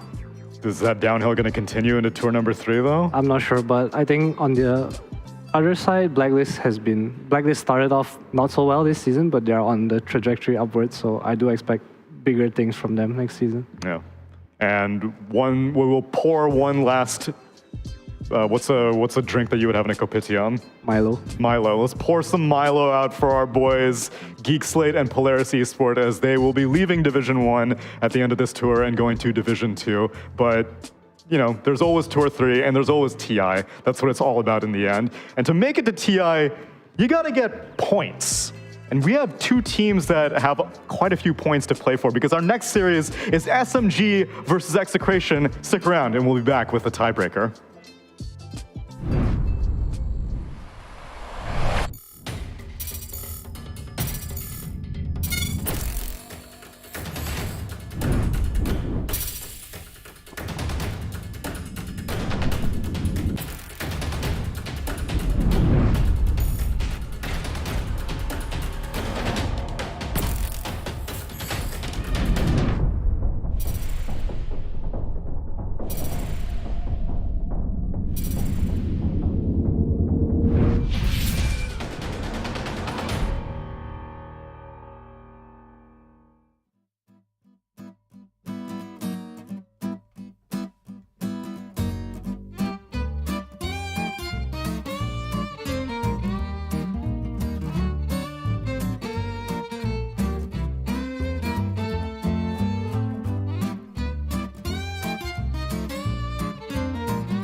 I must break things. I must break ties. We have ended our official season, but we've still got some unfinished business to resolve before we get into, Division 2 and all that action. And I've got one new candidate to help me, John X Fire. Welcome to the Kopitiam for the last time. Yeah, it's good to be back one last time, I can't believe the tour is ending. It's such a surreal feeling. I know. 3 weeks fly by. I know. But you know why we're here, John? Why? It's because it's Malaysia versus Philippines. Right now. yeah, that makes right sense. here. Think about that. Yeah, Neil's the referee. That's right. Yeah. Okay, so then as an unbiased party, let me tell you what we're playing for right now. Both these teams are going to the major. That's already settled. They have the exact same series score, and technically in head-to-head, SMG beat Execration in the season. We don't worry about head-to-head though. There's been a lot of growth ever since week 1. SMG probably aren't going to pick mid-Storm Spirit and build Greaves on him again. This time they're playing for points and for pride, but mainly for points.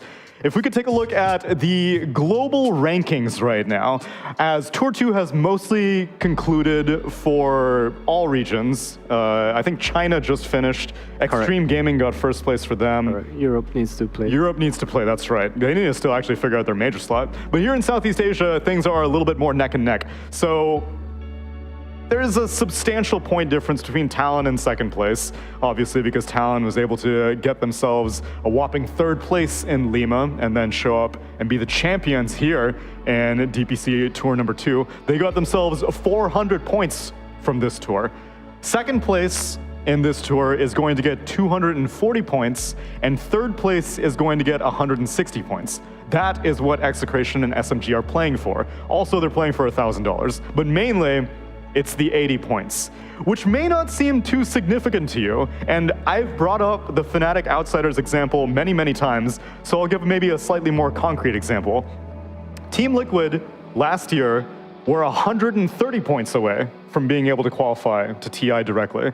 And then they had to go through Western European quals, they lost to Entity, and then they had to go through last chance qualifiers, which if you think about TI now, it's crazy to think that a top 4 finishing team, which was just 130 points away from qualifying to TI, may not have even showed up. It was the same story for Secret, right? Who was second. They were Yeah, but both Secret didn't get teams. any points, really, over the course of the season. That's fair. And so for them, they knew going into Tour 3 that we were going to have to make it to TI through the regional quals or the last chance quals. But Liquid, if they had done well in Arlington, they could have directly qualified. 130 points was the only thing separating them. And so being able to scoop up, the difference between first place and second place is 400 and 240 points. That's 160 points. Yeah. It matters. So what I'm hearing here is that the strategy to get top 4 at TI is to lose the next series and play as many games as possible and get better and then get top 4 at TI. Technically true, but we don't know if last chance qualifiers will exist this year. Yeah, that was almost a one-off, but yeah. I mean, you can really go through good open qualifiers. You just want to go as low as possible. Open qualifiers don't exist anymore. That's only Close qualifiers, sorry. Close qualifiers, yeah. The regional quals. Yeah.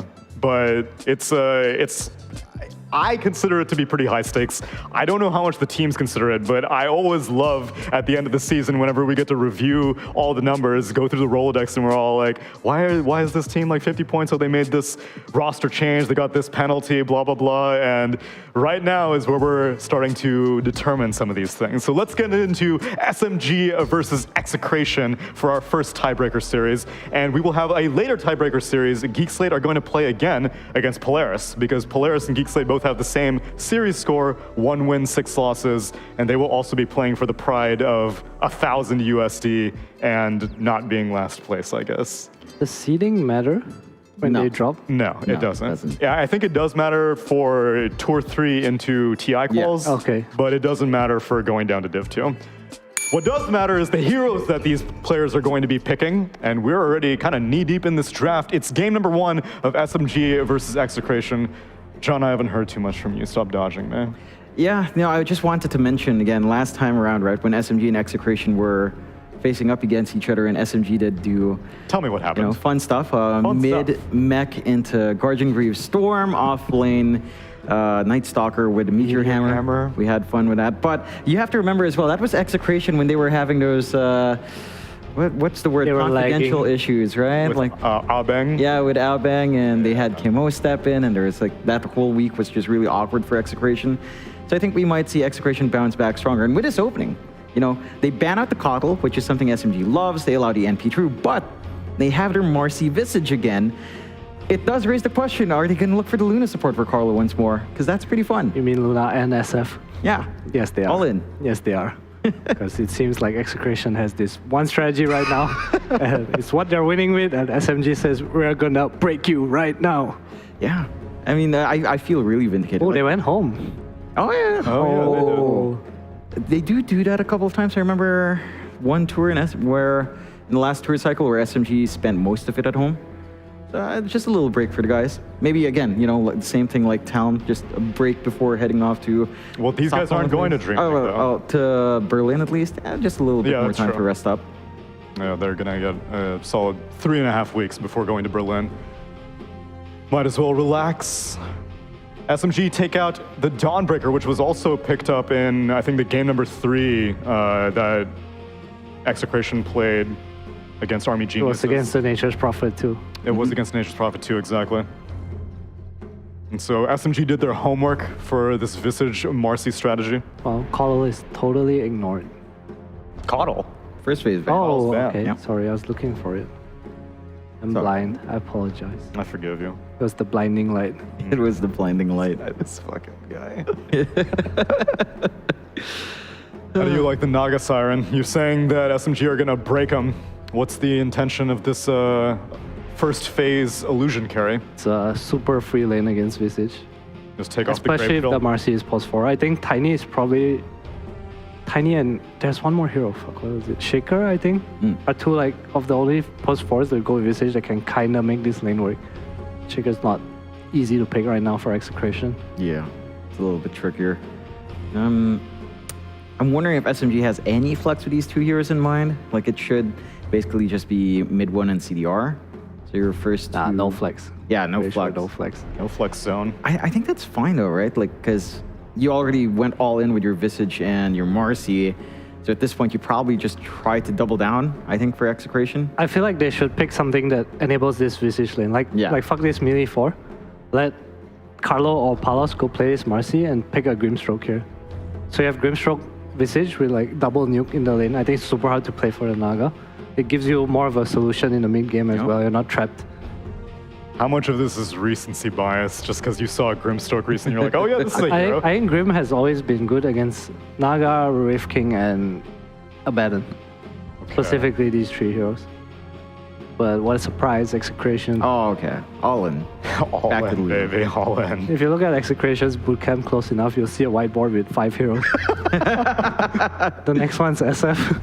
Yeah, it's going to be the SF. You can see their bags are all packed up too. Like they're just packing from there. They're ready to go. They must be going straight because Dream League starts in like 4 days. There are flights in like 3 hours, like quick 2-0, guys. We gotta wrap this series up quick. Gotta push these towers fast. I'm curious how SMG kind of wants to deal with this because, I mean, it's pretty telegraphed. Like, Execration's done this multiple times before. You already have a decent way with your first 2 openings. Just a question of what Afu and Paulson plays Alpha's with. gonna play a Shaker. Yeah, the Shaker still fits up really Paulson's well. gonna play Rubik. Yeah. Yeah, I can see. Okay. Oh. Tusk first. Wonder why the Tusk. It's just a good lane, I guess. Especially if the Luna is a core, but it probably isn't. Gives them a bit more killing threat, so that's completely wrong. Wow, these heroes are not very good at getting stuff off your tower. Yeah. And I thought they would pick Jack Hero. Yeah. Yeah, against a Visage too. Against Really a nice. push strat, I am curious what a Tusk and Disruptor are offering. I mean, the one thing I'm seeing is at least this natural Naga combo. This is something that ever since me and Mike started casting, we've seen China just go back to Naga Disruptor multiple times. So it's like a combination that allows you to bail out and also take some fights. But I agree, like it's not very good for actually trying to set up for the defense on this really aggressive push Execration's pulling out. Yeah. I can see the lanes being, I can see at least the Tusk lane being pretty decent to play with. But I guess you can harass back on SMG. I don't know if you really want to go the Glimpse build. Maybe this might be one of the few games where Thunderstrike could feel a little bit better, but I think really it's good with 100%. Naga because you get to they don't clear his illusions, so you just stick onto him. I was gonna say DK looked really good for Execration. I think it fit their draft and was good against the Naga NP. They choose to go for something a bit faster. Not a huge fan of this Ember I would pick. have thought the DK was faster because it's pushing towers. I guess faster is the wrong way. It's a bit more of a skirmish and kill hero sure, and okay. deal with waves. I like the DK more because I feel they have a ball right now. With the Ember, he is supposed to address the split push, but he can die, obviously, to Song, to Net, Disruptor out. I also feel like he has no kill combo. Like, you know, if this Ember is gonna walk around, he has Eclipse. Yeah, like you don't have anything like the Mirana to follow through. No one would high mobility. I don't think a Marcy with her rebound nowadays is. Yeah, she can't make it something that there. reaches out. Oh, look at that meeple, man. That's a great ban. Yeah. Execration respecting Moon's mid picks. I wonder if they're ban out his Slark also.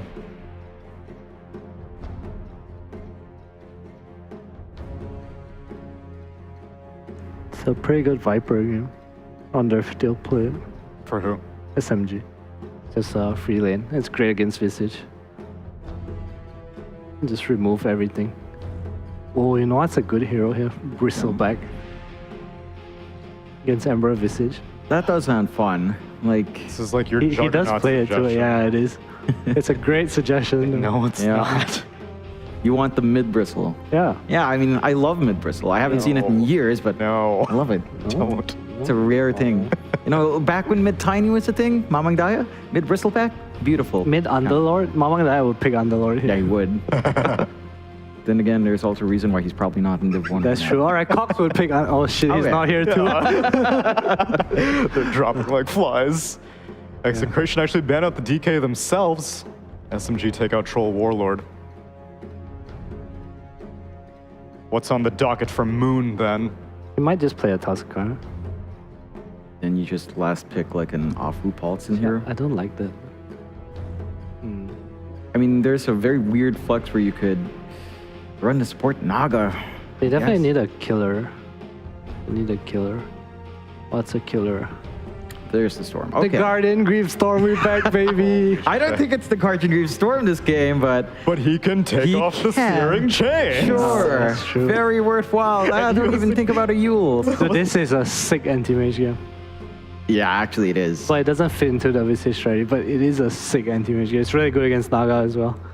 I wouldn't mind it, even though it doesn't fit into the Visage. I think just having Visage, Luna, and Marcy alone is kind of... They can do their own thing. They can still achieve what they want, even if the core, the pause one, is disconnected from that. I do wonder about potentially, what, an AM Luna lane? That sounds... It sounds punishable. I guess so, one but thing. what's a good lane here with the Luna? I have That a can- really... Are we at all considering the possibility that it's a one position Luna? Nah. No. Okay. I think it's awful against NP. I can't believe that's a question I have to ask, and I can't believe that's the answer that I legitimately get. Yeah, with Execration, no. With Execration, No. no. Just I think not there's with a these guys. small chance it's Marcy, but Yeah. I feel like Oh it's yeah, okay. not. I think anti-mages is better. Okay, the Like- Palos Pudge coming out. I think it fits their draft more. It fits their draft more. At the same time, I feel like this hero is just harder to set your win condition on, right? Like, it's basically really all about momentum now. On Execration, take some good early fights, win out your lanes, and then push like mad. I feel like Execration is going to lose all their lanes Yep. very, very badly. Yeah. Yes.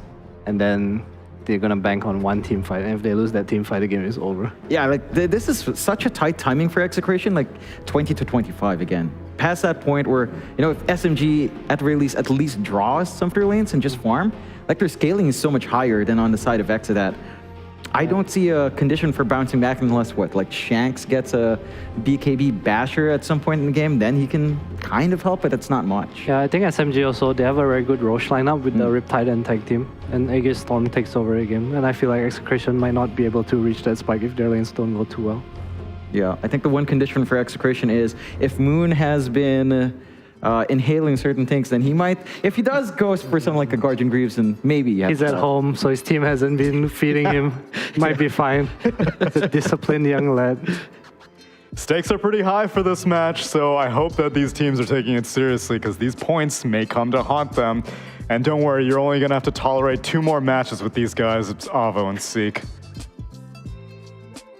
I am not sold by the storyline from Tsunami. The stakes are high. If you say it more often, maybe it becomes true, but I don't think the team cares as much as he does. I think he's actually the one that cares the most out of the whole CDPC, casters, production, and players included. I disagree, man. I think 20 points is going to make the difference, right? Because Execration. Well, it's first of all, it's 80 points. And okay. Second of all, as we were just discussing, it affects seeding for the major.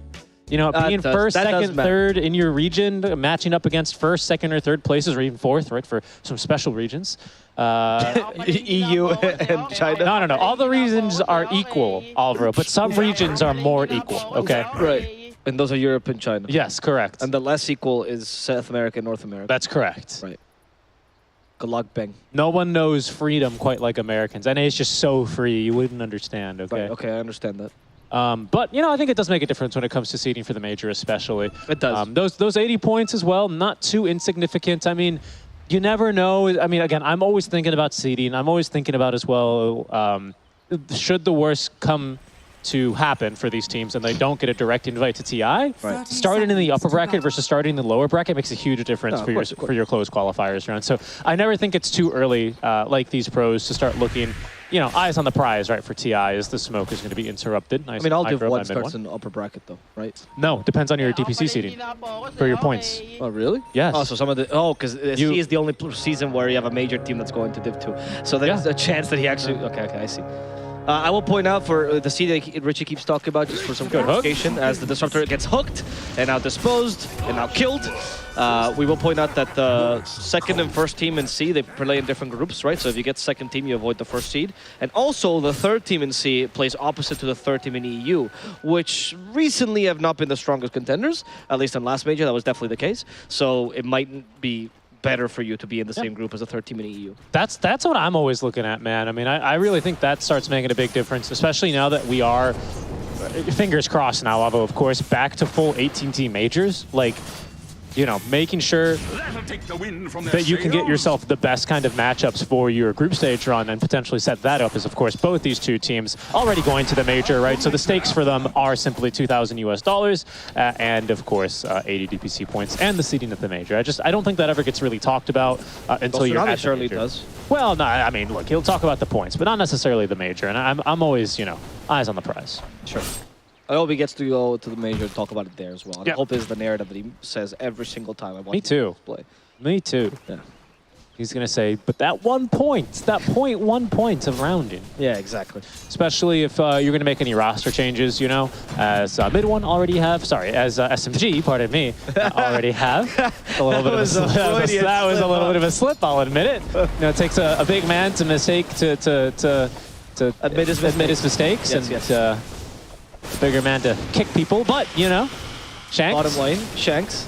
Yeah, he almost died there, but as this new build that you do these days, Glimpse, no Thunderstrike, little bit of kill potential, but harder, particularly level 1 is the worst, right? Is when this build is not the strongest, because level 1 Thunderstrike is a ridiculous amount of damage, and level 1 Glimpse is just meh.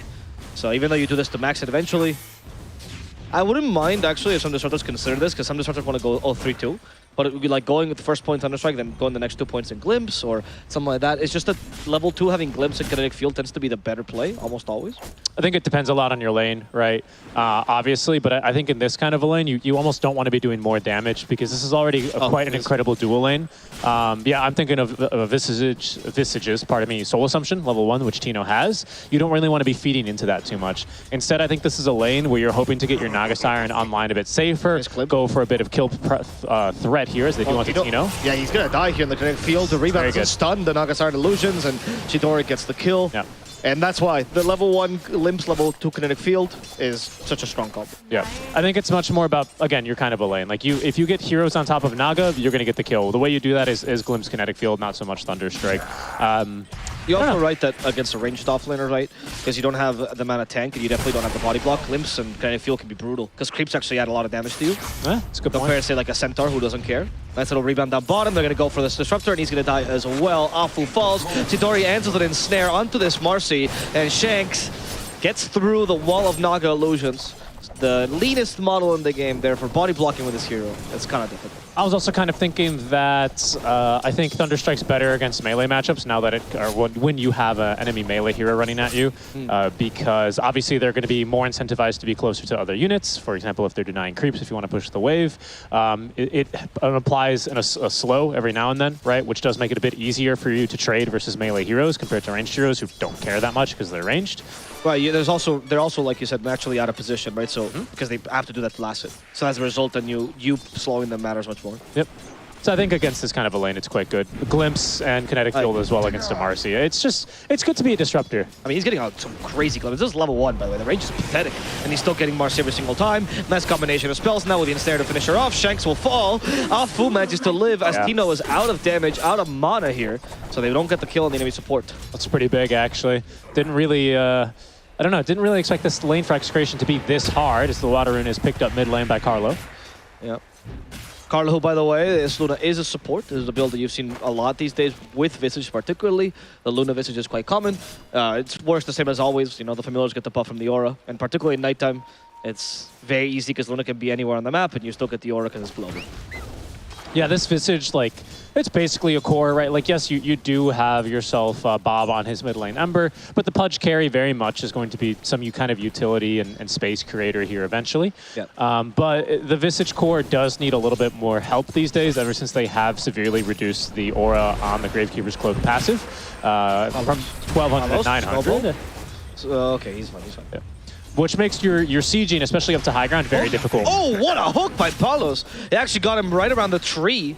And that is the bottom too. I meant it. Bottom lane, the Thunderstrike is now up, and that's going to be maximizing damage against Shanks. He went for the Sampler build, 1-1-1, but he's finding out that the glimpses are easier to get than he expected. Yeah, so much so that he's ferrying himself out more mana, and I think that's what's really important in this kind of a matchup, because Gino can certainly punch back, and of course, as we all know, so can this Marcy. To come back to this point I was making earlier, I'm so surprised this offlane for Execration is so difficult between a Visage and Marcy. Some really big power spikes here at level 3, at level 5. They've yet to be able to effectively use their level 3 spike, but now they've got an opportunity here if Afu doesn't do exactly what he's doing now, right? He's pulling the Rave, he's reestablishing equilibrium, and he's getting a lot of mana back. Because as you can see, Tino, time and time again, he's just barely running out of mana to continue fighting here. So being ahead in terms of the mana gain, as well as, of course, the wave equilibrium is doing him a lot of work here. This is Afu's doing a lot of work in this bottom lane, man. Yeah. Very impressive for someone who before this season wasn't playing a 5. Yeah, but he's played 5 historically before, right? He's always the... I mean, I always like to call him the 5/4, right? Because even when he played like Shadow Demon in 5, it would pretty much be the 4 position in the team. While Lanham would sacrifice himself. I think Afu is fine here, but there's a Kinetic Field set up. No, use the Glimpse instead. Let's send back the Ember. Doesn't work. The Ember will come back. Bob, really well placed Spirit as Moon commits this kill onto Shanks, gets him with Static Remnant. Chidori is joining as well, trying to protect his teammate from TPing, and Moon will successfully get back home as Bob attempts to finish him off. Yep, overall a really big win there for SMG. They get the kill onto the support, they get the D ward, and they don't feed anything extra on over to Bob, who does make his first rotation there. I think the power rune was Illusion, ended up going to Polosin. So nothing too big there. You know, Wagon's not going to be able to do any tower damage either, as top lane Polosin does return. Good hook. No, not going to save the life, though, of the support Luna. It's rough. This lane... I mean, the bottom lane is very strong as well. Okay, Tino's not going to die, but Chidori just casually walked up and snared him. We have the dispose, we still have the rebound. Tino cannot... just too strong. Yeah, he can't fight into this Naga Siren right now, honestly. It is a pretty hard counter to Visage, unless you have a lot of magical damage in the lane. I mean, the fact that Marcy has not gone for a single point in Psychic shows as well. Like, usually you do go for early points in Psychic when lane is easier. Execration got some pretty significant issues here to deal with early on. Number 1 on that list is mid 1 up top lane. Bob, oh, he gets caught. Will they do the Remnant time? Yeah, well, they have the Remnant. Yeah, he's okay. It's really easy to avoid this glimpse, so you don't leave Remnant, right? And then you just come back if you want to. I guess he can continue farming while he waits. Yeah, should do enough to dissuade from that push that SMG were thinking about committing. All 3 lanes going their way as well. Mid 1 was 17 denies. Chidori with 11. Wow.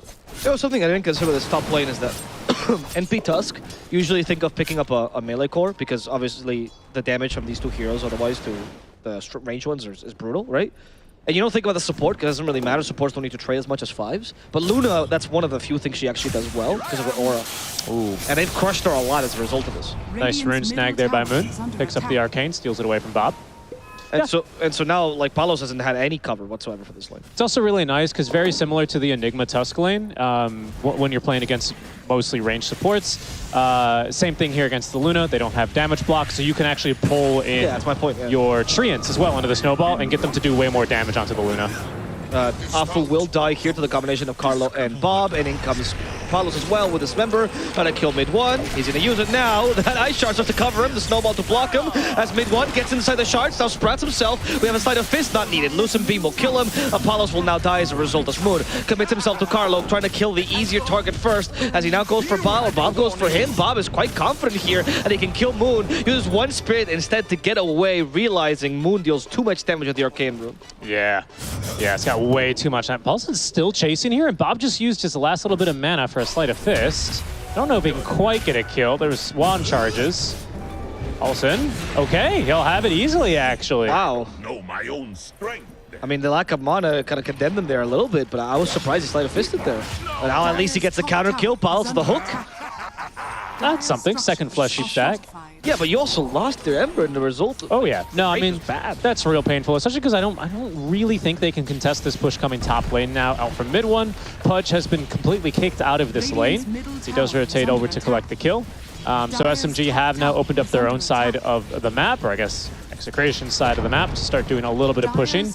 You see the counter push as well starting up now that Tino finally has his level 6. So his lane is slightly recovered, especially with the Vlad's offering. He can afford to sit back and let the familiars do most of the work. It's also nighttime, right? So Luna Aura is global, so now you're getting extra damage from it for the first push, and you have Psychic on Marcy, even if it's only level 1. So actually, these familiars hurt a lot. If it wasn't Naga, who has a ridiculous amount of armor, he'd tear through anyone.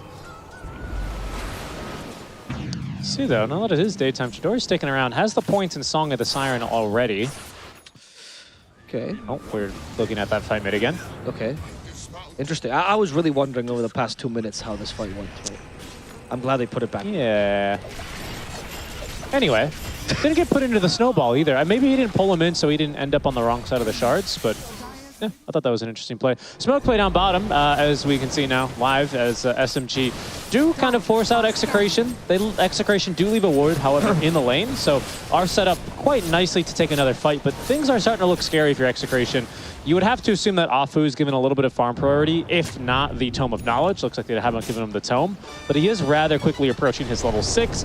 Nagasong into, of course, Disruptor Static Storm, one of a tried and true classic combo that is always going to catch an Ember Spirit. So, you know, even though Bob's having a pretty good game so far, they have ways of basically guaranteed killing him in these fights. So Execration do have to be very well measured in the way that they take these fights. It's a hard lineup to fight into, honestly. Nagasong into Storm, into NPTPing in, like, you know, they can reinforce each other rather quickly this fight, this game. Well, as I was going to ask, is they really give the Tome to Tusk? Who's a whole level ahead? Oh, I mean, maybe they could go Bob with us. They have Electric Vortex to start it. Okay, there's a Snowball, and now Static Storm. Perfect. They're just waiting for Afu to get level 6, and it worked. That was really easy. And Bob, he has this tendency sometimes when the game goes a little bit badly to just chain feed. Paulson is also extremely farmed now that you mention it. He's gone ahead and maxed the tag team, so fight heavy build with a lot of money in the bank. Going into this Blink Dagger build, honestly, if the game keeps snowballing in this kind of direction, it's the kind of game where you're a little bit incentivized to get a little bit greedy. Maybe go for that Deso on the Tusk.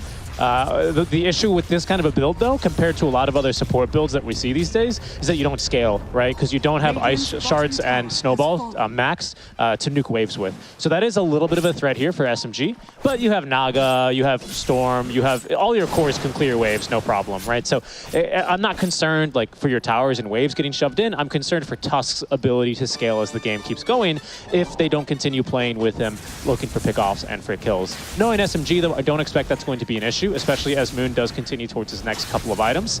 Has his Falcon Blade complete. He's sitting actually on this bottled haste rune, so he's looking for the first fight. Mid one.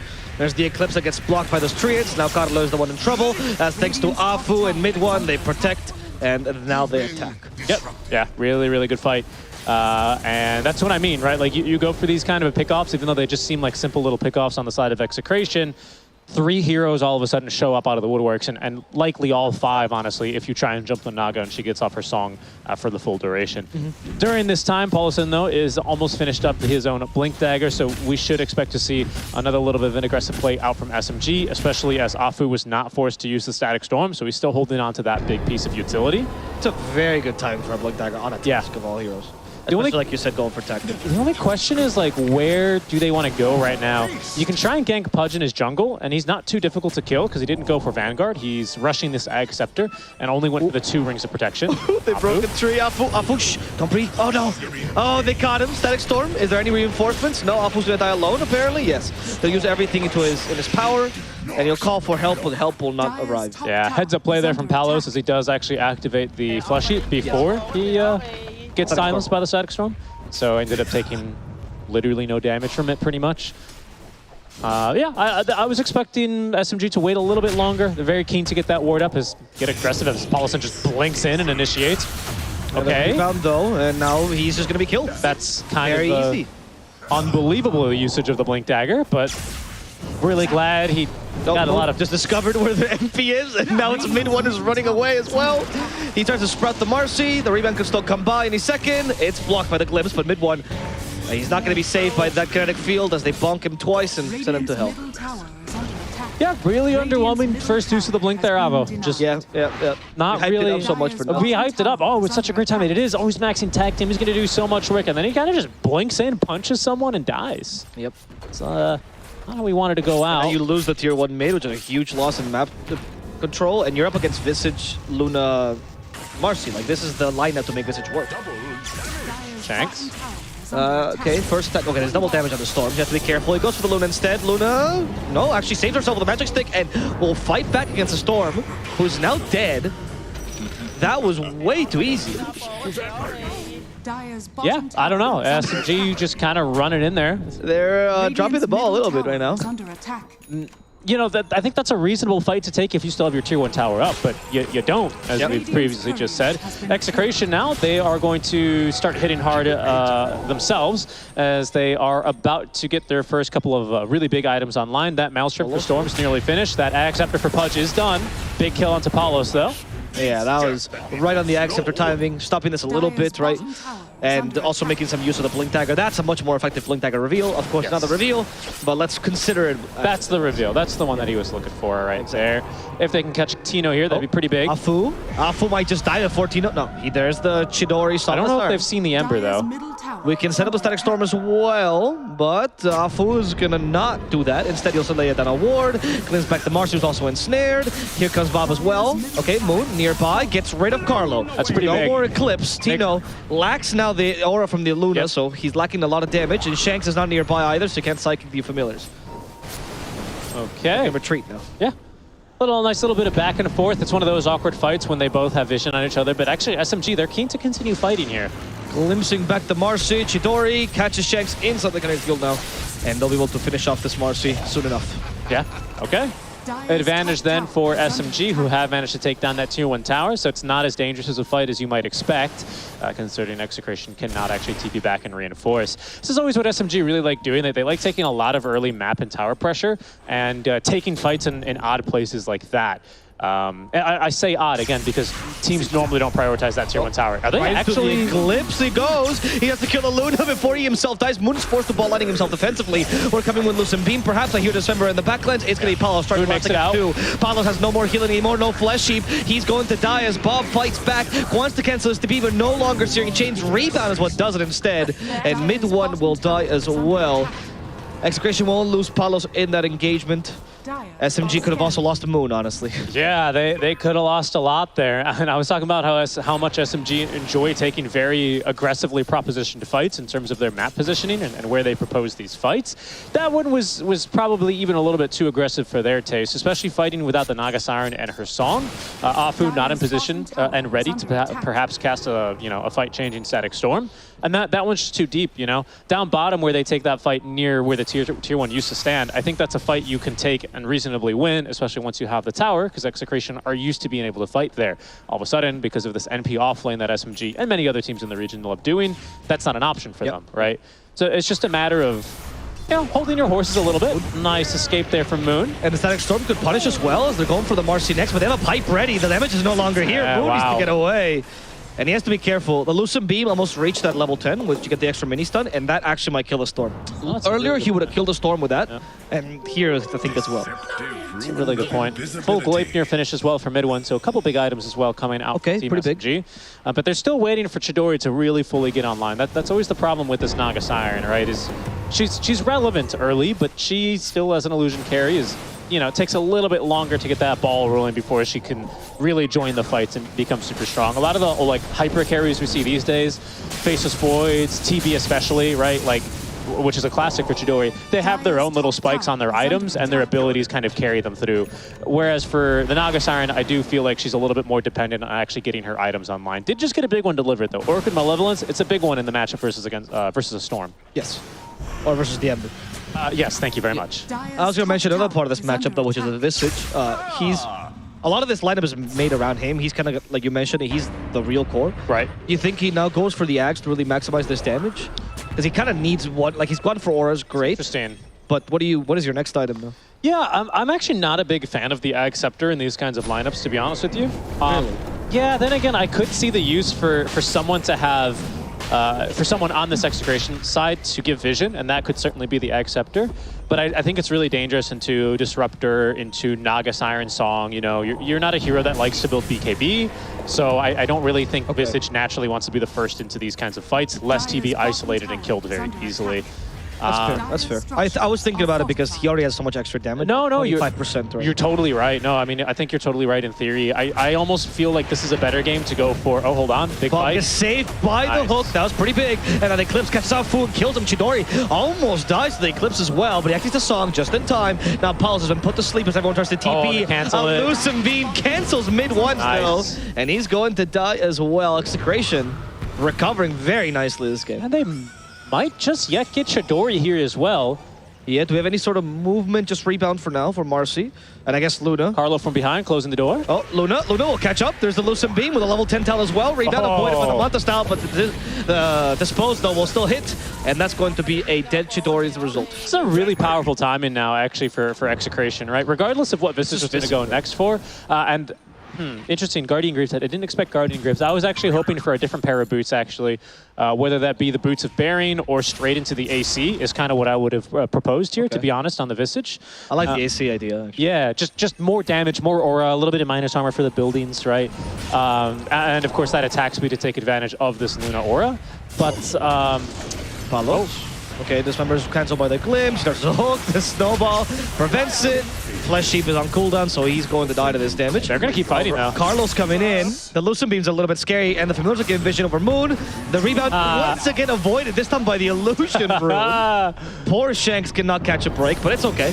Execration not too sad about this. They're still in the lead. Now they sent back Shanks, and this is a much more major kill. As a result, Paulus will fall. It took Vortex now to catch in a mid laner. Alex Storm set up as well, and he can't go to his Remnant.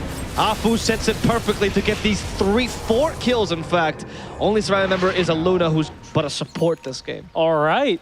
Very, very good. Yeah, that was, that time it was Execration starting to fight a little bit too deep, especially after they take down the Tusk. They think they can continue taking that, but just simply not the case once Chidori's a little bit more free with his movements in these fights. Gets on top of these heroes, and relatively easy from there. Is Tino gonna... Yeah, okay, unfortunately Roche killed off his Familiar with a slam, but I thought he was going to go for some really epic gamer move there. No chance. And this will be then the first Aegis actually going towards mid one here for SMG. Quite surprising. A big turn of events from me. What gets him through that fight, honestly, is kind of that Illusion Rune, I have to say. Yes. The fact that Moon doesn't die there and he's able to turn the fight after he avoids the little Marcy stun, it's pretty major for them in that fight. The Static Storm was also brutal. I feel like Execration overextended at one point, and they weren't expecting such a powerful counter initiation. I mean, it's much like last time, right? Like, these cores are all somewhat squishy as long as you catch him. Visage, once he has no Grave Digger's Cloak, just dies and melts to this Naga. Right now, though, this Pudge X is the answer to Naga Siren, and he just can't be cutting out like this. He's BKB down bottom. He has Dismember still, but I don't think that's going to save him. Quelling Blade leads to get out of the Sprout. Where are the reinforcements? He's trying to catch someone for Dismember, but Moon has a Haste Rune. Now he gets Glimpse back, and Paulos will die once again. The reason why I didn't consider this a major kill earlier. I think he's fine, actually. Yeah, it was simply because Ember's gonna die. No, he's not fine. Yeah, the Pudge is dying so much around the map. Palos is just kind of a suicide machine. It doesn't feel like he's a carry, really. He's farming well, but he's... And they're just going. They caught the Visage mid as well. Oh, God, another one? That's going to be the third corner. They killed the Visage. Maybe even Luna, to be honest. Well, they're all the rebound to counter-initiate. Tino, for now, is still alive. He needs a little more healing. Doesn't have it. Gleipnir, one more proc, something. They finally got him down. But Shanks and Carlo are fighting back with the Familiars. Thanks to the Eclipse as well, which dominates SMG, and that's going to be the last kill that needed for the team wipe. Mid one, barely surviving. Lost the Aegis already. Now his low. Not quite. Good song. Not quite. The song just barely. Lucenbeam was ready. They didn't magic wand for it in time. I really like your Naga song. Actually, I was quite impressed by it. It's the correction song. The what? The correction song is what I call it. The correction song. I mean, that was impressive. I was not expecting that to deal so much damage. Them saving Tino was huge, in his Familiars, of course. Because they allowed him to just be that nuisance for a little bit longer. Yeah, I kind of can't believe. I mean, you'd expect in a match like this, both teams are a little bit probably looser with their calls, right? SMG, they did not take the Talon route. They went home. They're enjoying this game from the comfort of their own homes. And not to read into that move too specifically, but based on how they're taking these fights, it's a little bit less restrained, you know, just more I punch you, we punch them, and see who kind of comes out on top kind of mentality. And I do think with this thought in mind, it's easier, much easier this game to play SMG's lineup, right? Because they can reinforce each other, at least between Moon and Mid One, rather easily compared to how Execration can. They are smoked, though, looking for Chidori. Yeah. And they found him with a hook. They also used the Unleash, all the damage in the world against Chidori. Chidori's dead. That's your main carry gone. Static Storm is still set up. The BKB on Marcy lasting, which means they can kill Pulse on Carlo. Has committed suicide here into Static Storm as Mid One realizes he is going to lose to this Marcy. And the hook will be actually what kills him. It seems like Shanks is the true carry all along. No Visage, no Ember, nothing like that. It's just Shanks. His BKB made the difference. Yeah, it's working out real well for him now, isn't it? As Execration come punching back with a couple of combos and timings, I should say, of their own. Bob's still having a bit of a rough time. That now ends as he does have a full and completed BKB as soon as he stops trolling his courier. So the item is about to get delivered. There it is. And now he can join this aggression, especially because this Alpha X, honestly, he's already halfway there, which is kind of impressive for me. But it's still... He has Philly. Yeah, it's still going to be pretty late, though, in terms of stopping this kind of weakness, this downtime, so to speak, that SMG now have. Chidori still going for his heart, almost has it, actually, has Reaver already, just needs this VIP booster, and he'll have that operational. That's going to be a pretty big item for him, but again, they actually still... This Pudge Ag Scepter is a pretty big deal against him. In terms of that AoE damage and being able to get those illusions before you can get too many procs off of the Riptide, which is really where a big source of the damage is on this hero right now. Like anytime you see Visage melting, it's just because of Riptide basically on top of him. So many sources of damage and too much minus armor for a hero that naturally doesn't have that much. Greaves will help. I guess that's also part of the reason why Greaves not only do the dispel Riptide temporarily. It's pretty good. Yeah, you've got a point. A lot of physical damage being pumped out from the side of SMG, especially now that Moon, still without BKB, of course, finds himself a little bit more unable to really make those aggressive ball lightnings into the middle of the fights. Like, he will die if he starts doing that now. So his next move is to be a little bit more utility, right? That's something that Mid One is going to start lacking, especially because he does not go for this Ag Scepter build-up right after the Gleipnir. So he doesn't have that double root for the control, as they will actually mega TP over to kill him. Power Ranger TPs here. Let's see, for Mid One, this instead of this member, I don't think it's going to work out. Yeah, no, it's definitely not. I mean, it was a very hopeful TP Mid One. Now he tries again. There's still Searing Jade. Hook dead. Oh, and they come back because they want to fight top as well. Static Storm has already been set up to kill Tino, but Tino has the stone form now. And Moon and Pulse are already dead because of the Unleash. Chidori is now being chased down. Eclipse commit, and Chidori will fall too. And Tino survives with a last-second stone form. Wow. That... I mean, between the Mercy and the Visage, they're pretty much destroying them. Yeah. The rest are just here for the ride, honestly. Pretty scary push. I was going to say, I think Execration might be able to end here, honestly. Yeah. Fortify is going to be used. That's the only Fortify SMG now have for a while, but to be fair, that was really the only move Execration had if they were looking to push more aggressively, because there's tier 2s in the mid and the bot lane. They should, yeah, they will get this tower. Backdoor is going to be not broken, because there's a creep wave right there. Yeah, now they can break another set of racks. I don't think you need to retreat, right? I mean, they committed the Eclipse. They have another set of familiars if they need to. No unleash for 25 seconds. I don't know. I'm a little bit surprised by the call to get back, but I do respect it. It's the safe move. I feel like you're in the driver's seat now. You know, a difference that a mid lane of Bear sort of make at this stage, I don't think really means all that much in terms of map control compared to what you have already given yourself, right? So I don't really believe it's a risk deemed too necessary by them. They will back up, continue farming away. Palos is hunting for mid one. The scan is going to pop hot down bottom. Will they find mid one? I think they will. Yep, there we go. Tries to BKB, not TP though. Oh, he's still stuck in the trees. There's the Quelling Blade got used earlier. There we go. Finally gets away with the Blink Dagger. Now Dismember, because he has enough damage to kill him, despite his attempt to TP here, which is not going to work for mid one. And Palos is just emotionless through that entire chase. He's very confused by that draft screen already, so I think he's just confused by the game. Okay. Might not get away from this one, honestly. Oh no, the two supports are after him. He is going to die at this rate. Wow. Unleash and Luna Lucent Beam mid lane, Dory. Is he fighting alone against Tino? No. Oh no, okay, he's with the Paulson. But now the reinforcements are here. Yeah, 2 versus 3, not the fight you were trying to take. Paulson also snowballs right into the Luna Lucent Beam. Didn't get the memo about that song from Chidori. Yeah, okay. That song was amazing, Grace, as he left his boy behind. What else? What's another sacrifice song? Hallelujah?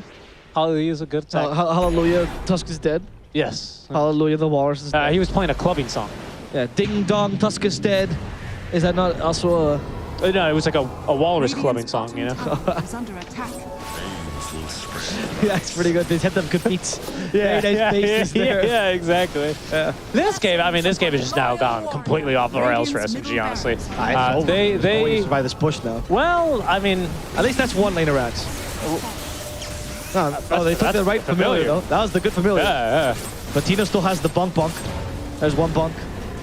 From behind, they also pulled the creep wave from the bottom lane so the creeps can continue pushing. That's very interesting. Full committed, by the way. I mean, at this stage, I think he can buy just about anything, and I think his team will still carry him through this game.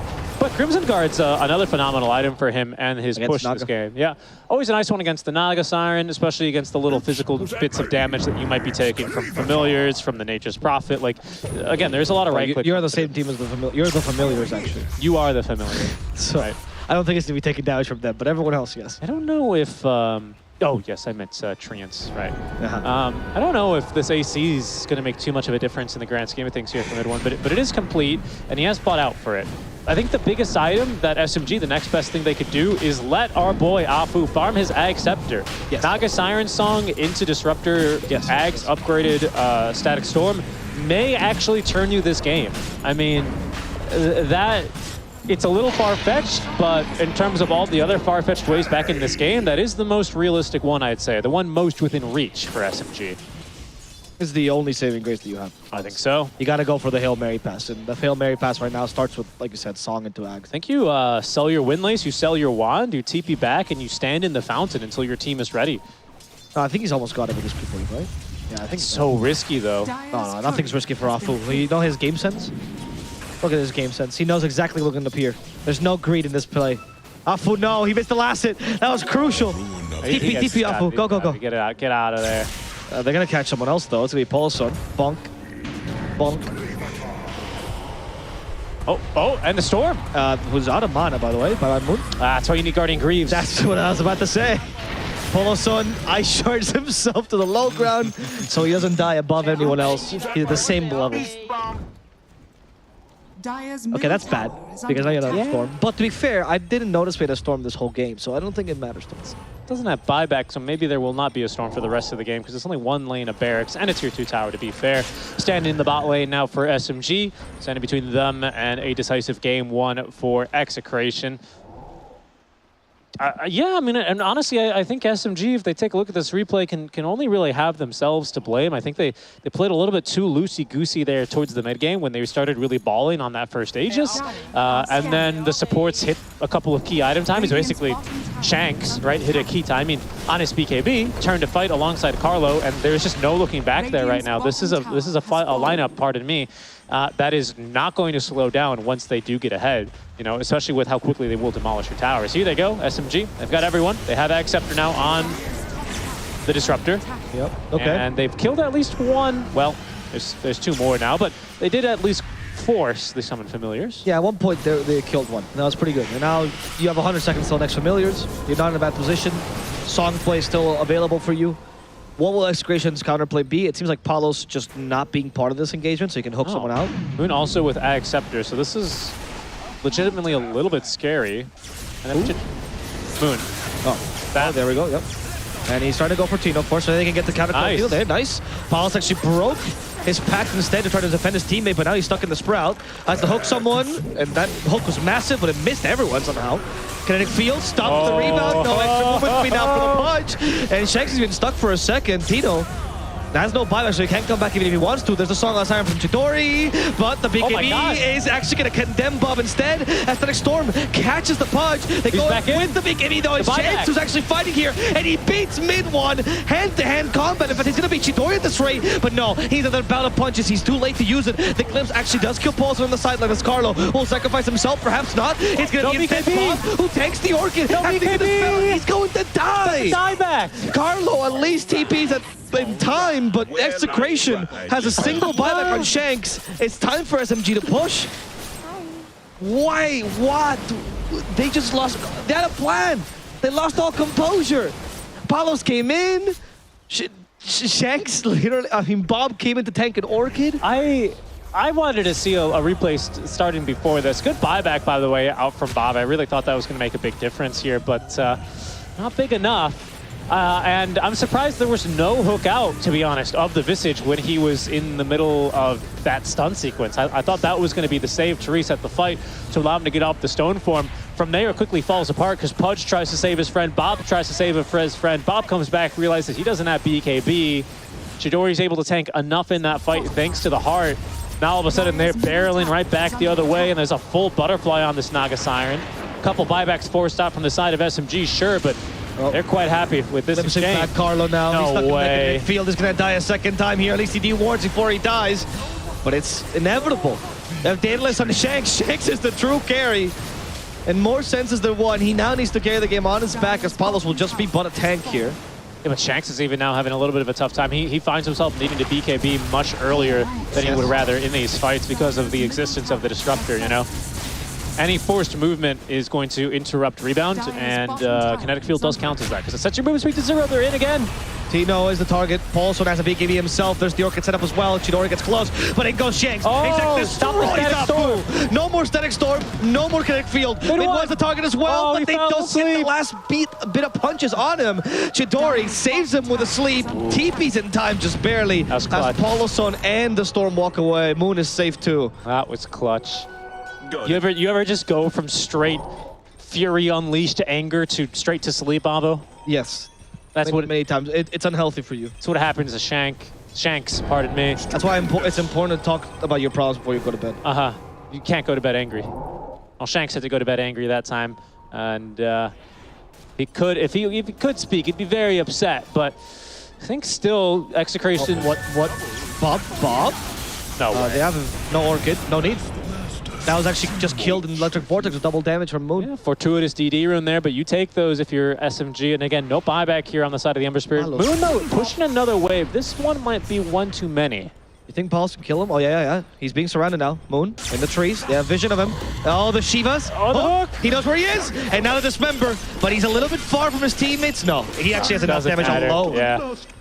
Holy moly, dude. I cannot believe the... Is this Who's winning? Is this what it's like to be a ping pong ball? You're just back and forth and back and forth. You're getting whipped around? Nah, I think this is what it feels like to be in a C-pub. This is the quintessential C-Dota. Look, another blink on Palos. Of course he's going to go solo for Chidori, right? That's the Palos way. Oh, he sees a Tusk. He might die. Gets Walrus punched. There's no reinforcements. Dismembers. Oh, we can't TP like this. Oh, there's the reinforcements. Talon is great, I believe, on the Visage. They have a static storm. The setup on Shanks, a true carry. Can't pick AB like this. Trying to hook him out, but no, gets the wrong target. And now it's going to be Shanks who falls. You lost your damage. He walks to the static storm. Carlos trying here. to catch up to mid-1. Where the buyback, SMG? Tino now needs to bring the damage with Eclipse helping them out as well. Mid-1 needs to beat AB. He's still healing. Someone stop him. Mid-1 is getting enough time for his cores to leave, and he's hurting pretty bad. Mid-1 will fall, but Chidori retreats as now Paulo stops the TV from Afu, who glimpses him away, but the Lucent Beam actually kills him instead. Wait, but I don't think it matters. I think Execration have just now finally secured themselves the game. Mid-1 does not have buyback. Yes. Yeah, they captured Outpost. I thought that was the play there. I thought they were baiting to then buy back on this Tusk, especially on this Storm, and go back in, but they actually choose to save. Oh, buy back again? Oh, that's Marcy. And she's TPing on the Outpost. Okay, I guess Execration are just looking to secure Megas. That does kind of make sense. Force SMG to stay home at least for the rest of the game. And there's a Storm, so you still have a nice high ground defense. Yeah, and Naga, who's phenomenal against Megas. Yeah. And very good at annoying Tino. Yes. What does Tino have a miss rate from? Radiant's bottom tower. Oh, this Trickster's Cloak, of course. Oh, right, okay. Just going for the Megas. There's Moon, catch the Familiars and the main guy, Moon. Nice snowball save. save. The snowball. Now the Unleash gets activated. The Dismember is going for Polaris instead. They'll cycle for the Tusk. Siren doesn't really matter because the big ABs are on. Can I get another more crits? Shidori barely getting out of spot, breaks the backline, trying to go for Afu. The hook gets them. Afu's down, rebound stops Chidori as well. He's forced to buy back here for this next fight, but there's no Mega, or there's Megas now on the enemy team. And there's no static storm, there's no buyback. Chidori a second time. They silenced him, rebound as well. Moon is to protect him. After force him to everyone. But they lack the area damage to make that work, and Moon's really low anyway. He has to run away, he has to retreat. They're gonna kill Paulson by accident. Chidori's also stuck here. He's being surrounded, he's being destroyed. Execration. They don't need a team wipe to win. They got 4 heroes dead, and that should be enough to push this to end. Yes, it is, and I think now they've finally realized that. And they're going to sick the Familiars onto the tier 4 towers. Mega's already on the way in, but 4 heroes dead without buyback. It's only Moon, now supported by Mid-1, who just had to watch for the last 2 minutes after he died without the buyback. At least Afu respawning now in 3 more seconds, but what can they reasonably do here? Another rebound. I don't think they can do much if Shanks is like this. Got Moon immediately. Now Mid-1's the target, but Moon does have the buyback. Commits it immediately, goes for Bob and Shanks. Both are dead as the Familiars keep on pushing the throne. Tino struggling, just trying to keep the Familiars alive so they can finish the job. As Mid-1's trying to kill off Carlo, but Carlo wins. And now, thanks to the Familiars, thanks to Tino, they'll be able to destroy the Ancient. Tino. No emotion, Shanks neither. They know what they did here. They're just yawning. Yeah. Only Carlo feels emotions to just beat the NP. Palos is still trying to figure out if he was playing a game of Dota or not. That's, what a game. Some mouthwash behind Mid-1, I think, there, by the way, in the... What, are you trying to investigate his room? What does that mean? I don't know. I was reading into it. I think it's of all the swearing, right? He has to learn the game. He has to mouthwash right after. It could be. Yeah, I mean, just a little bit of a back and forth kind of a game. I think this was the fun second series we were looking for today, given that both of these two teams, yes, they're all for those 80 all-important DPC points, but as you say, I've already booked their flights on over to Berlin, so it's just a matter of seeding and some points and a little bit of money at this stage. Yes. What they're really playing for right now is Tsunami's approval. So that's why we're going to go to him in the panel and see what he has to say about game number 1. I'm on the edge of my seat right now. We finally had a competitive game after a handful of stomps for the past couple of days here in the Southeast Asian DPC, and it's fitting because we have second and third place of our region head-to-head competing after 3 weeks of practice in this region. And maybe some teams regressing. Saw some vintage Tour 1 SMG coming out here. Yeah, I'd say that's a throwback all the way to even last tour cycle, last tour cycle, where you would see SMG do great, and then they would do certain things that would switch the sides of the game. Just I feel like Execration was doing it too, though. Yeah, no, it was a back and forth. They were playing some basketball there. It was a fun series. You would have gone for I think this is more tennis. Yeah, tennis. I was thinking throws. I don't know too many ball games where you throw balls. I'm with you. Regardless, though, interesting strategies coming out from both teams. We saw support Luna and was it a carry Marcy? Because that's what it ended up looking like. Yes, Luna did a lot too, not gonna lie. Like, there was a lot of fights where Carlo just took attention away from Moon. I was talking to Aurora about it. She was like, oh, you know, the Luna dragged the Storm away so they could win that fight, Cap, and they actually did win that fight. You know, it's like it actually paid off. And I don't know if it's more on how Execration played or SMG just being a little bit less coordinated than we're used to seeing in this tour. Maybe down to the fact that they're not in the boot camp anymore. Yeah. You know, certain disciplinary, or not disciplinary, but, you know, your discipline as a team maybe drops a little bit at home in comparison when you're just online, on remotes. And Execration, I mean, they just go into comfort. Like, yes, this draft had to meet very exact timings, but SMG were only ahead for like 1K for most of that early game, right? Like the first 15 to 20 minutes, the biggest lead they had was a 1K lead that just wasn't enough. Yeah, I feel like SMG had a lineup where they were gonna do very well in lanes, and then they picked this Storm, like 9 pick to play the map, right? So you wanna catch here, catch there. But what happened was in the end, SMG started to take team fights, and I think they got a bit overzealous with how strong they thought they were.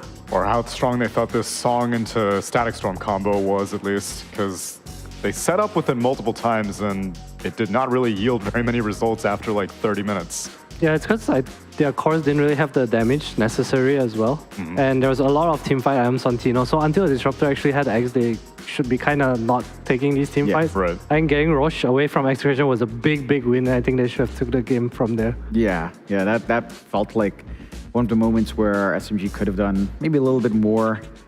But props to Execration, right? Like, again, there was a little bit of a back and forth, but we saw Shanks pretty much. Shanks and Carlo really coordinated. Like, you would see Carlo spam the animation of the Lucent Beam to line up exactly with a rebound. They were maximizing that. Yeah, man has like 5 games of Luna at this point. So every game is like, Visage is like, what am I playing, guys? It's rare that I would see in Southeast Asia a support duo carry a game this hard. I think it's been a while since I've been so heavily encouraged by a support duo that I'm like, yeah, these guys are very in sync. Yeah. But to be fair, Shanks is kind of cheating. He did have BKB dataless, so not sure how support classified. That's the nature of his hero. He was supporting in lane. That's fair. Yeah. At the end of the day, you itemize according to your hero's strengths, and in this case, Marcy's strength was being probably the highest damage deal, maybe not more than Pudge. Paul's Pudge was probably highest physical damage. Physical, absolutely. Both teams very much in their comfort zones, though, and SMG should not be surprised by the fact that they were Visage Luna'd, because Execration have a history of doing this. Now, will SMG try to step outside of the box? Will they ban Execration's strategy? Only one way to find out. Stick around for game number 2.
80 points on the line right now. A cool 1K USD.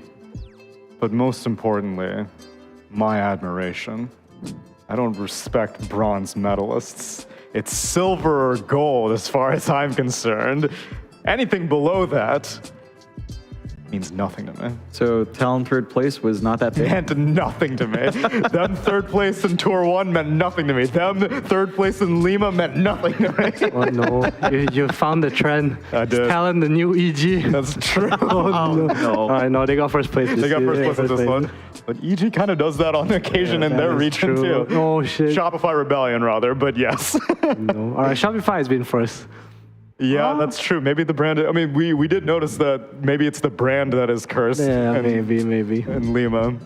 But so far, Talon's not cursed. SMG, not as strong of a curse as they may have once held, because at least they will be traveling to international waters to test their mettle against other opponents.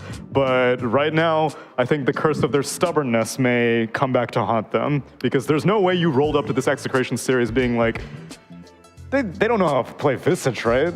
That hero no one plays. You know what I think SMG should do during their break? They should go for group therapy. Because they always want to fight. They're always looking to fight. And they didn't draft to take big fights, but they kept fighting and kept fighting. Eventually Execration was like, hey, this is kind of easy. They're coming to us. You want to fight? My support's are great at fighting. Got them. Exactly. How do you want that therapy? Like group therapy is in all of them go to therapy. They should just fight each other until they don't want to fight anymore. Okay, Immersion therapy. That kind of therapy. Okay. Yeah.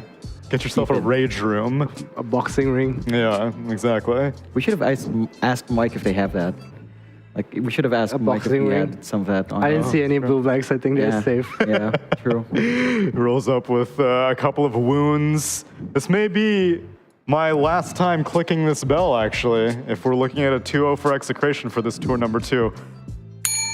Oh, it was a good ding. I got a good ding. But maybe it'll be a 3-game series. We'll see. They have Beastmaster on the other side.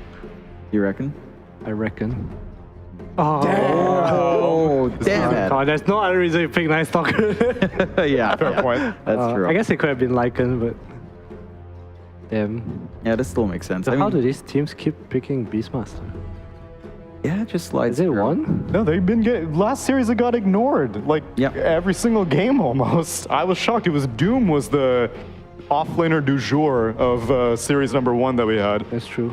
But we lost both games, right? It was picked all 3 games. It won 1 of the games. On Talon, yeah. First phase bans Marcy and Luna. Now that's respect. That's respect. Yeah, not even a Visage. It's just the 2 supports that enable I find it so interesting that I feel every team that plays against Execration, they will ban the Marcy. And here we even see the 2 bans, Marcy, Luna, but they won't ban the Visage. Yeah. Isn't that just simpler? It feels simpler, but I think SMG must have it in their heads where seeing how effective the Marcy Luna were as supports, you could find something to simulate what the Visage does.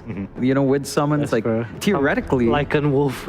Yeah, maybe not the Lycan Wolf, but theoretically, I think something like these 2 supports would say the Beastmaster might be able to work, and then you just, instead of the familiars, you have a hyper carry, you just buff up. Sorry, I'm very distracted by Tino. I want his toy. What toy? What is that? It looks like a nail pen, file. It's a pen and sunglasses. Yeah. He's just banging it together. You think it's a pen? No, because it looks like it has friction. Yeah, it looks like a file. In my mind, I'm picturing like a Oh, it's a comb. Oh, it's a comb. Yeah, okay, so you were right. It was the sound. There we go. There you go. I'm surprised his teammates aren't telling him, hey, please stop. It's on mic. Like, shut the hell up. Naga and Meepo banned out along with Monkey King from SMG. Execration take out Undying and Mirana. And their first phase bans were Coddle and Broodmother. I feel like with SMG constantly banning out this Meepo, it gives Execration a lot of room. A lot of room to just draft around. Like, sure, right now SMG is showing off the Night Stalker and NP. I mean, it's still more than likely just a mid-win NP again. Maybe you run Chidori Night Stalker this time around. It's still pretty open as well, but I don't know. I just feel like you're banning out the Meepo. Execration picked it, what, 1 time? Yeah, it's against NP and Night Stalker. They both don't really deal well with the Meepo. It's also a lot of pace for Execration. I think it's an okay, man. Maybe TB. I wonder if mid one will play the Night Stalker instead, because I don't feel like we've seen Chidori play the Night Stalker. That is true as well. The only carry flex we saw was from 23 Savage on the Night Stalker. Yeah. Other than that, it's been primarily offlaners. So the last time we saw mid one Night Stalker was also against Execration, and he did go Meteor Hammer. Which, to be fair, I think afterwards we've been seeing some more Meteor Hammer Night Stalker. So I honestly don't think it's awful. I don't feel like the Meteor Hammer was bad though. I feel like it was a good idea. I think the Radiance was the meme. Yeah. Meteor Hammer Radiance. And he didn't get the shard until like 30 minutes. Yeah. He was having too good of a game to do whatever He didn't need it. It is a great shard game. Execration with the counter though, you can't eat both creeps. Yeah, that's one thing we talked about too, right? Once you get Ench along with Beastmaster, it's like, all right, so you've got to choose one creep, the other one's going to be pretty active. I like that SMG go into the Rubik. You have a pretty decent complement of spells to steal, even something like the Snapfire Kisses. If you're in Vision, it's pretty easy to take up. So you've got some ways of forcing some team fights out from SMG, and this is a much more, just with these heroes, it does feel a little bit fightier for SMG at the least. Sure, SMG goes like, Paulson, what do you want to play? Tusker? Oh, we lost back to Rubik. Rubik. 2 hero puddle. 2 hero puddle. Rubik Tiny. It's a good puddle to have. It is. Actually, yeah, Paulson has only played Rubik and Tiny. He's only played 4 heroes this entire DPC tour. What is the 4th one? Tell me. Take a guess. Is it a melee or range hero? It's a ranged hero with a stun. Mirana? No. Well it was Mirana. It is Mirana. I remember now. Well done, Oh, John. wow, SMG, look, they're back, guys. Yeah, this is very SMG of a draft. Shaker coming out as well. And that should be basically Afu on 5. Damn, look at Paulson. Hair in the wind. It looks like Tino's blowing air. Blowing Paulson away. Alright, so this is a Chidori Nature's Prophet based on how SMG usually run it. Yeah. Or rather, how they usually run the Night Stalker also. Yeah, I think it's more of that, because it does feel like Midwin plays both of them way more often. So, but they always put the Shaker safe lane, so it should make more sense with the NP over Yeah. the Stalker. New hero. TA again for Execration. I like seeing this. I mean, there's some flex on hand. Bob is excellent in the hero, but Palos can play it safe lane. Although the matchup against Night Stalker, probably not too bad, honestly. I feel like this is taking a book out of Geek Slate's book. Geek Slate's playbook, right? They picked this TA against the Rubik or Shaker too, because they're both not good at killing a TA. Bro, that's not a good book to take plays out of though. Did they win that game? I can verify. No, they did not. The TA did well, but they lost. Okay. But this still kind of plays into what Execration enjoys. Roshan. You've got, Roshan's really quick. You've got minus armor with, it's not the biggest thing, but the little Shredder minus armor with a TA, if you are running TA in the side lane, can be pretty nice. Mid lane, again, Bob is fantastic on that hero, depending on what matchups you're really gunning for. So I think Execration has this really tied-in draft with decent push, decent timings, and for SMG, it's back to aggression, which I think if they execute on that aggression, they can find a fair few more openings. It really just depends what they take on mid now for Moon. Like, it has to fit that pace. Did they ever go away from aggression? No, not really. I mean, they were more disciplined about aggression. That is true. In the bootcamp, they Controlled aggression. But they're home now. No one's there to scold them anymore. They're unchained. They're off the leash. They had disciplined trigger fingers in, while they were moving under gunfire under boot camp. Every time someone dies in boot camp, the 4 players just look at you. Yeah, they've got safety off, full auto somehow. No full auto in the building, please. Oh, Kunka ban. I like that a lot. Palos hero. And Bob, I guess. So they think it's a TA carry. I feel like this is a mid TA. Yeah, I think they'll lean into Bob for this. He's gonna pick Pudge again. Yeah, especially with the Batrider ban. That has me feeling mid TA also. I feel like it's much easier to run the TA bit than safe in lane. general, or yeah, just in general? Really? But I feel like I see it 90% in the safe lane. At least globally. I don't That's know about true. SCA. I don't know. I don't really like it. I feel like in SCA, most of it, it's mid. Because we have a lot of scams and Paloses that don't really play carries. Yeah. And so many SCA players cut their teeth on playing TA in pubs. That's true. Yeah. Like, I know Mikato, when he first went into Talon, it was a trick question you'd ask what Mikado's favorite, or his proudest hero on mid. People would say Storm, Puck. He was the most proud of his TA. Really? Yeah. I would have said his Puck. No, he loves his TA. So there was this game in Europe, I think it was Radio Thunder, where Noob played or Noibi played the Pango against TA, and he went power trades, Halberd. Oh yeah, He just actually- perma disarm. Yeah. So damn hard. I like that. So though. good. It's a good solution. Because I feel if you play for role diffusal, you just die no. to TA. Absolutely, but playing for disarm and utility and tankiness, TA is not going to enjoy that. It's a pretty decent mid matchup as well, right? Like, I mean, the cooldown on Swash, and I guess you'll be relying more on your shield crash. TA can still kind of play, especially with level 2 side blades. You kind of feel okay. And again, TA against melee matchups, I've heard from some mid players. Good, they much enjoy that. It's easier to line up. Look at Pulse's face. It's like, did they really not ban Bloodseeker? I mean, it's there. It's a pretty good Bloodseeker game. Pango and Night Stalker. They have Roar, I guess. They already have Roar. Lincolns are annoying. What else is there? Punch again. I think I asked you previously about the Slark Night Stalker matchup, and you preferred Night Stalker. Yeah, I think. prefer Night Stalker. It's too easy to get on top of him. Also in fights, it's hard to go away. Yeah, just into the Bloodseeker anyway, have a little bit more control. I feel like the lane for Palos is pretty good as well against Night Stalker. It doesn't feel like the worst thing in the world, but it should also still be playable for mid one. Although, to be fair, you can get pretty aggressive with Bloodseeker and Snapfire. Oh yeah, it's a Snap 5. Yeah. Shank's Edge. Like Cookie, Bloodright, you can kind of run down if you're not careful in SMG's end. Kind of worried for the safe lane of SMG. It doesn't look very good against what Execration has right now. Yeah. Yeah, like NP up against both Beast and micros.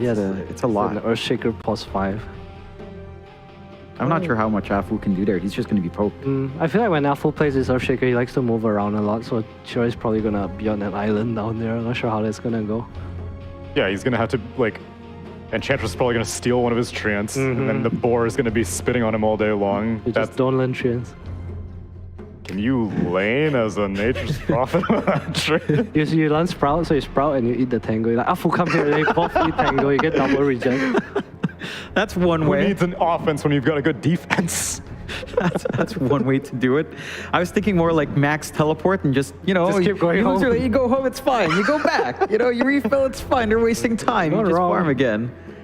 It takes so many levels to do that, though. It's not sustainable. More realistically, you're just going to be very sad, but at least you'll have treants. Yeah. Okay. Execration need to go to the airport, so 2-0. They've got to run. They've got a flight to catch. Yeah. Solid logic. Suitcases, so yeah. You on board with that, John? I am on board. Okay. Gotta go fast. How about our casters? Avo and Seek, game number 2. Take it away. How about our casters? You ask a question. I have no clue what he's talking about.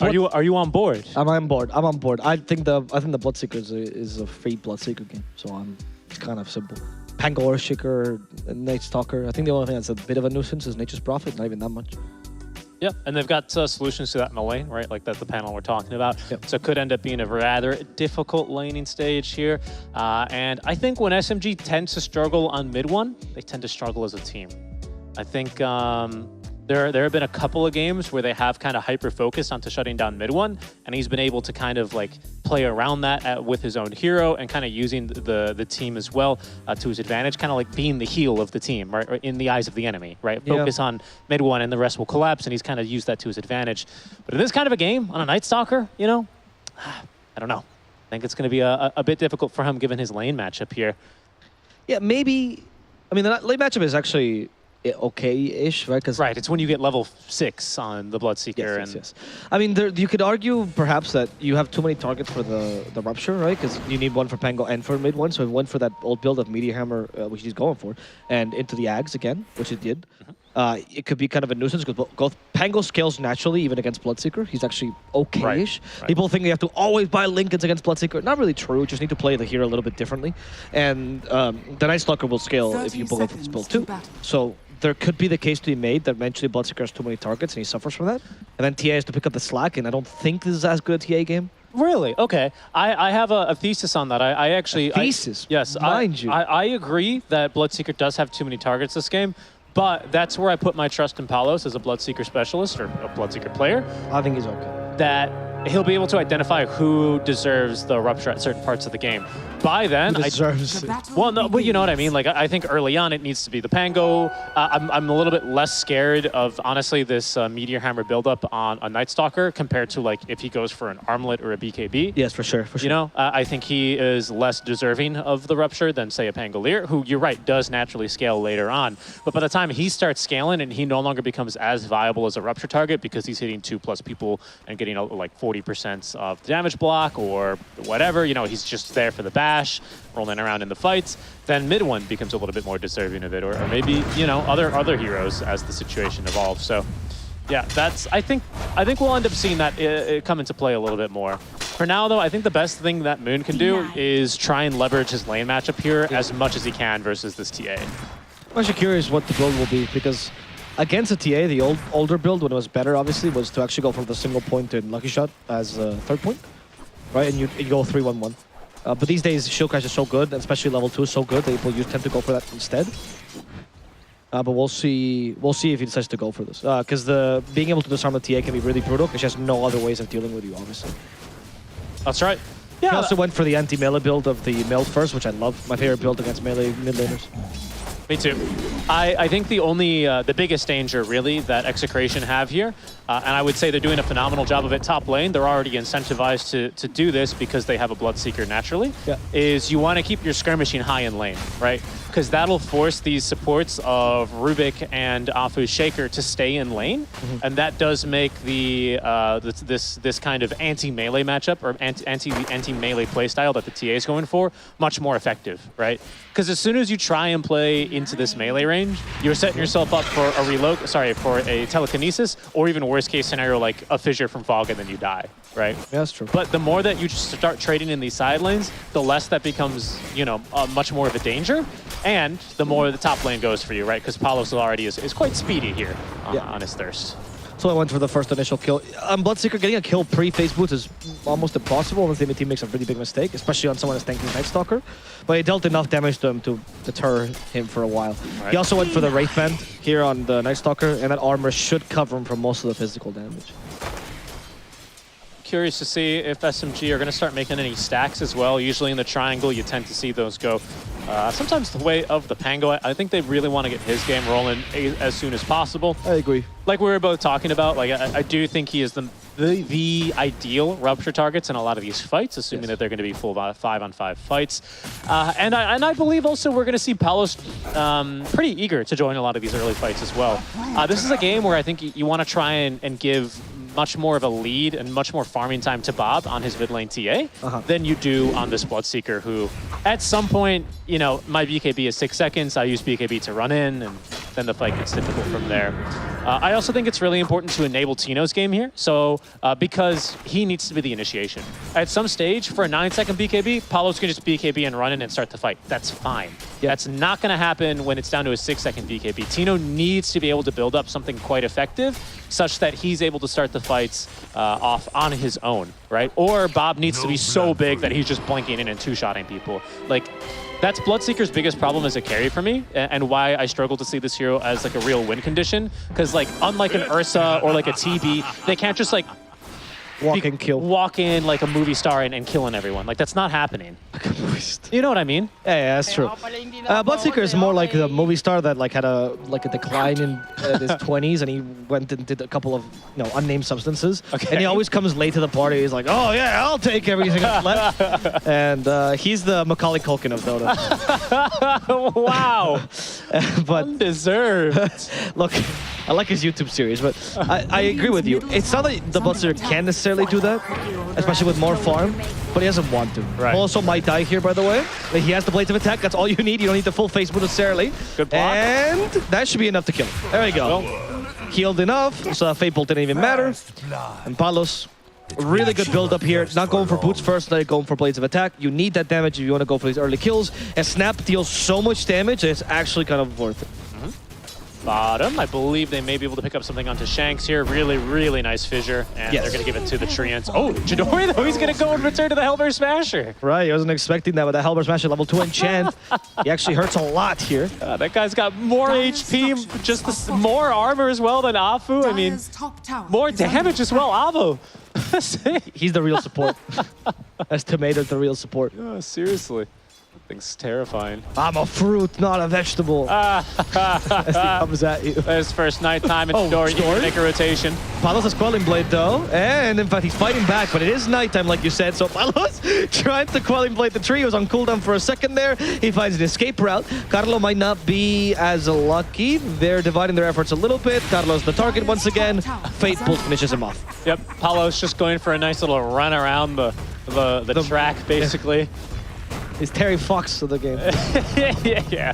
He decided, you know, when I have a real rough time, I go for a run. As Afu, he's going to need to continue running. It really helped the overbuy abuse the past few years. Yeah, you know, get his heart rate up a little bit. Yeah. But Chidori struggling to that bottom lane. May struggle a bit more here. Okay, yeah, killing Chidori here will be huge because he will be... Oh, no, never mind, sorry. He still has the other TP, so he's fine. He can still get back to lane. However, 2 deaths, not great, but it could have been worse. We still have the Scatter Blast, by the way, so Carlo could just barely nick mid one here. He's going to instead go for Poloson. Okay, a little more difficult. There's the blow right set up. They both avoid it, and Palos needs to heal off something. Starts the magic one with 9 charges, but he's just too afraid of these voids. Yeah, Bob is saying sorry in the mid lane because he has picked up the haste rune. SMG, they did rotate actually Afu over, but he was in position and ready to assist for a skirmish in the top rune, and it spawned bottom. It's a haste, so might actually make a little bit of a difference here. If Bob can just get one of these early kills early on, and he is going to go for one now. Trap triggered onto Afu. Yeah, let's see how that works. Paul's Knight in the top lane, Moon rotated for him, but Exchange Bob also got a support kill. Still a bigger play for SMG. I agree completely. Yeah, that's good rotation by major. Moon. Really, really good rotation by Moon. Now, if they can get this tier 1 tower, though, for Execration, that may not make this trade feel as good. That being said, there is still a Rolling Thunder ready to be used for Moon, so I don't know how much push they're going to be getting to go. I mean, Bob did a good job dragging the wave. We'll see. SMG, they need to respond to this. Poloson, he's just gonna die at this rate unless the Lacanese blocks it. Perhaps Moon. Okay, they try to get him with the side blades. It's not gonna work. Moon protects his escape, and there's more TPs along the way. The mid one comes without mana. There's not much you can do. No Dark Ascension either. Execration will be able to retreat just fine. This is really good for SMG though. I don't think this is a scenario where they necessarily need to kill Bob for anything. Bob's not committed anything too egregious. I think he's just naturally at a strong point on his hero right now with max refraction, right? Like, you just don't break refraction that easily, but you just can't let him take the tower either. So it does kind of suck using Rolling Thunder to basically save your support, but that's another thing I wanted to talk about. Like, the supports right now, Rubik level 4, Shaker level 3. You take a look at the support levels, like Shanks as well as level 4, but his level 4 is just a lot more impactful, you know? I think that's SMG reacting very appropriately to that situation and not overextending themselves. Instead, they focus their efforts onto this top lane where mid one, alongside Chidori, will be able to tag team this tower, and like, I think that's perfect. Like, I really think that's actually a great reaction from SMG. That being said, Execration will now repush to the tower without Rolling Thunder. I don't believe they can defend this, and they won't. So it's still a win for Execration, but that's a tower that could have gone down a minute sooner if SMG really did push for that kill. And these both towers went down before the Beastmaster even got his helm, so it's kind of crazy how much push Execration has managed to put off. And there's also something that Tino doesn't tend to do, but he actually went for full axes. Usually she likes maxing boards over axes. We've seen even in some weird situations he still does that. Or the 3 points in axes is specialty. But because he got the tower so early, he has to concentrate on push, and now he has an insane farming ability on these axes. This is also a little bit of a tricky situation for SMG to be in, because they feel the need to make some plays around the map here. Uh-oh, mid one might be dead. Well, looks like he'll be a bit too tanky for now. And this is a good play, actually. They're just contesting stacks. Like, these small kinds of plays are really important for them. Because you talked about this helm, which is now being flown on over to Tino. You have a level 3 enchant. You have Bob, who's off to an amazing start on this TA mid lane. I thought he was going to go for Deso first, but he is going to go into the Dragonlance and continue to scale that way. If this was a Deso first kind of a game, your push line on Bavo, it's terrifying, honestly. Yes. And SMG could have just been completely closed out of this game. And that means third place for them here in DPC, right? So it's important that they buy themselves time for this Meteor Hammer to pay off for mid one, actually. You know, you will scale kind of nicely if you get the chance to cast this item more than 10 times before the enemy's at your tier 2s. Right, exactly, because eventually this will get you enough farm, and eventually you'll get the Ags, and you do have some nice scaling as a result of that. I mean, the fact that they killed Chidori out of his lane so early, though, doesn't mean you don't have a normal carry to just rely on in the early game. It's problematic. Yeah, especially because Moon is going to be the rupture target. Like, look, he's actually going straight Blink. Right. This is how you're supposed to play Pango versus Bloodseeker, by the way, guys. You play him as a teamfight initiator more so than as a damage dealer. Because he can just rupture you and ignore your swashbuckles. Oh, actually, got him with a Meteor Hammer, you did. Okay. Rolling Thunder still hits. There is the cookie to save him, and he's like, okay, can we just fight back, or no, he's gonna keep on healing. Force a TP, which doesn't feel too amazing because they're still Roar gonna get down down bottom, yeah. Yeah, they got Polo, so now they have the Helm, and the Enchantress Creep, of course. In comes the Night Stalker, and Shanks will still TP away. Void does not stun in daytime. No, it doesn't. And Meteor Hammer, of course, not ready soon enough. That doesn't feel too amazing then for SMG, but they will at least boot away this little creep push that Execration had going down bottom. So again, space created for themselves around the map. Maybe they can try and swing back onto this top lane. I just don't know. It's really risky. Afu, I think the biggest threat right now, actually, and why I just said Afu's name is because they need a little bit of damage in these team fights. They team fight fairly well between Rolling Thunder, Echo Slam, you know, Night Stalker trying to zone out these supports. But Execration, they just have better core-to-core matchups right now. They have better abilities to fight into SMG right now in this early game, which is why they look a little bit, perhaps to the untrained eye, like SMG look a little bit like not super committed. Like, oh, you commit Rolling Thunder, why don't you dive tower? No, like we can't dive tower. They have Rupture, they have Enchant, like we will die if we go for those kinds of plays. But I think just by like being there, Sable rattling a little bit, like they are still putting themselves in positions to make these kinds of plays should Execration make any mistakes. I have to commend Execration. They're playing pretty neat right now as well. Patient and not really overstepping their boundaries too much. And this is great. I mean, this is a natural period of the game where you'd expect a lineup like this to have a natural advantage. If Execration can knock down this tier 2 tower down bottom and they have all this, they're just constantly finding centaurs somehow. But eventually, when they will get through this tier 2 tower, they're going to start being able to sweep like across the map very widely, very broadly. And that's where I do think SMG start really having issues against a lineup like this in this first 25 minutes of the game. Yep, especially because the denial of the Night Stalker's early night obviously stopped your tempo, but also stopped the Night Stalker from getting shard and still being part of his natural progression, which is their way of dealing with a Beastmaster eventually. Like, because shard at night can kill the Ancient even, right? So mid one can easily just take that, and he's actually going for the full Helm of the Overlord. But because mid one is so poor this game, that shard will take a while to come out, or it will stunt his progression completely. Yeah. Chidori's also, you know, coming along kind of decently for his farm, but I mean, he's got Maelstrom for an NP. This is sad. It is, yeah. He'd much rather be farming quite aggressively in lanes, but it's kind of scary with how easily they can actually kill him. We haven't really even seen Execration unleash their full team fight combo yet. To be fair, Carlos just now hit level 6, and he's going to smoke up and head into town here now with Palos, who I don't believe we've seen use a Rupture quite yet either, have we, Avo? No. But, Roar from Tino, caught by the Fissure. Oh, the Fissure actually blocked his Rolling Thunder, so Moon is now screwed. He has to use this Blink, but it's just in a bad position. Shanks finally joins. Here comes the Bloodseeker, late to the party, but just in time to Rupture. Who? It's the Night Stalker. And so Moon, his Rolling Thunder's already over. That's why they ignored him. Tino did die for this. Mid one still in the trees. Can set up a Blood Rite? Something? No. They're afraid of dying this tier 2. Yeah. So while the execution was better from Execration, the choice to fight there was definitely worse. Yeah, and I think actually SMG are a little bit lucky that kisses aren't more on the mark there. Yes. I mean, that would have been super punishing, and they're going to be able to get an extra +1 kill. This is pretty big. It's major control over the jungle, right? What they've just done is they've killed 2 heroes who use creeps and summons to like kick your ass, and you've just completely evicted them here. This is so much more farm for them. This is now Execration needing to kind of come back and make another play to reclaim the jungle. That's the number 1 priority, as you can see. I mean, Tino's right back down to the bottom lane. This is his number 1 priority. He's actually going for Wraith back this game, as opposed to the Helm of the Overlord. Is he really? Yeah, nice. Okay, good adjustment. So that's why he prevents... Now that they lost a team fight, it's scarier, right? Yeah. But I would say Execration, I think that could have been so big for them, honestly. Yes. If they were just a bit speedier to smoke up. That smoke was like from the mid-tier 2 tower. If they maybe TP'd to bottom tier 1 and then smoked and took the fight, I actually think they end up getting so much more out of that fight. I agree. No, Bob fights going seems on. fine. Paulson, though, is the target here. He has silenced the Night Snapfire. Oh, we have still Cookie in a kisses. second. He did steal kisses. Can he use them now? Yes, there we go. The cube kisses as Carl tries to finish him off, but Arlo instead put himself in a difficult position. Bob's also chasing after Paulson. But Paulson keeping himself safe thanks to the high ground. Tino now promo roars mid one, and mid one, it's not nighttime. He's gonna try to meteor hammer before he falls, but he's already dead. And in exchange, Bob will also get Afu, Fun Chidori TPing, but it's a little bit late for that. This Paulson, is... no, Paulson Oh. in the trees. The axes break the trees. Paulson steals them. That's not going to help his position whatsoever. Bob just blinks towards him and sentences him to death. Yeah, that's going to be the tier 2 tower down bottom now. That's what Execration came here to do a couple minutes before. Moon is here, eager to defend. Straight blink dagger, like you said.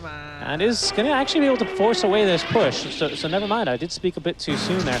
Bob's got an item coming his way. Is this the Deso? It's not, it's Shard. Right, I saw this just queued up. And I thought this was rather fascinating. TA traps now are going to silence. It's a phenomenal tool to have against the NP before you get something like a Basher online to be able to cancel his teleports out. So I do like this quite a bit. And then now into the Deso he will go. But Execration, once again, smoking up, very eager to dominate this side of the map. SMG eager to defend. Have an Echo Slam to play with as well, and more importantly, I think Afu's Shard ready to fight. They have scouted him first, though. This is not how you wanted to start it. Yeah, exactly. He has to use the fissure. 1 second, we got silence before he could. So Afu's already dead, and this tower should follow. Yeah, it really should soon. I think Execration, 16 minutes in, they'll be able to get this thing down, especially with the skeletons and their rally. And SMG will let it go. They commit a glyph. Okay, are they going to fight this, though? I mean, Execration is done, apparently. Oh, no, second round. I really think they want to get this tower down. They've committed quite a bit a couple times and haven't really gone all the way. I believe now that they can. No, I'm with you. Yeah, and SMG... Enchanters and Beastmasters, tier 2 should be That's what I mean, yeah. And the tower's going to go down, but SMG do find quite a bit on the other side of the map in the meantime. Still only medium armor, but the Shard's now purchased here for... Whoa, mid one. Okay, Afu. Afu's controlling Pulse right now. Thanks to the Void, they catch up the Pulse. Pulse is dead. And now mid one, giving full vision. Going for the Beastmaster. Nice Rolling Thunder. Catching him in the middle of his escape. Tino's already dead too. They even get Shanks as an extra kill here. Bob is the last core alive for Execration. Is mid one fast enough? Will we decide to go for Carlo instead? Mid one is overcommitting perhaps. His team is far behind here. Meteor hammer his ass. Yeah, he could, but instead he's just gonna hit him. No voids yet. And he'll get away. Bob, though, he decided to go in the backlines. He jumped them, got caught by the Earthshaker, by the Sprout as well. What? And now he's down. That was a tip-worthy play for sure. Yeah, definitely. Not the nice tip, though. And a nice tip-worthy play there for SMG. I think the issue that Execration faced there is that they were expecting probably, again, their Beastmaster a bit earlier on in the fights, because, again, I think he still needs to be the initiator even this early on. Hold on, thought SMG, maybe they would say they're welcome. Yeah, it's for mid one. Gleipnir to protect him. Blood Red as well. Here's a TP. The Axis and the Impetus hits in the high ground. That's going to guarantee them this kill. Chidori is the next target. They have slowed him with the traps, but Palos realizes he can't commit to this play, as the enemy team still has good counter-initiation ploys. And that's why I was so shocked why Beastmaster wasn't pushing as hard as he could be for that tier 2 bottom, because quite naturally that's the play you make, right? You secure the bottom tower, and then you rotate to the mid lane and take a fight immediately with the space that you just created for yourself. The rest of the team was already in position, and his, roar and his dying breath was not really well utilized at all, especially because Bob decided to go back in on it. Like, Bob was eager for a fight. Palos was eager for a fight, even before his BKB was online, because naturally their heroes are stronger at this stage of the game. And I just don't think everyone who was needing to be there was in position. Now SMG, with a little bit of wind in their sails, will smoke out of the base here, and maybe even find a kill onto Palos. It would be not impossible for them here. No blink still, though, for Afu. Palos. Okay, got him. Shield crash. But the Rolling Thunder, he realizes he's on the wrong side of the fissure. He doesn't even need it, actually. Afu, so smart, he prevented the Rolling Thunder from being wasted for nothing. That's right. Good That's job, why the Afu. fissure put him on the other side. Did you see that? It was a green blood right? Yeah, it was a green blood right. Okay. That means it's Bloodseekers, right? Because he always does the green blood. That's right. Yeah. Blood is green, and when it's in your veins until it hits the air. Yeah, and then it turns blue in the air. And it turns blue in the air. That's right. It's because of the oxygen. Oh, uh-oh. I think the Earthshaker's dead to the creeps. Okay. Pummel roar. Rubik blood right though. Guys, mid one.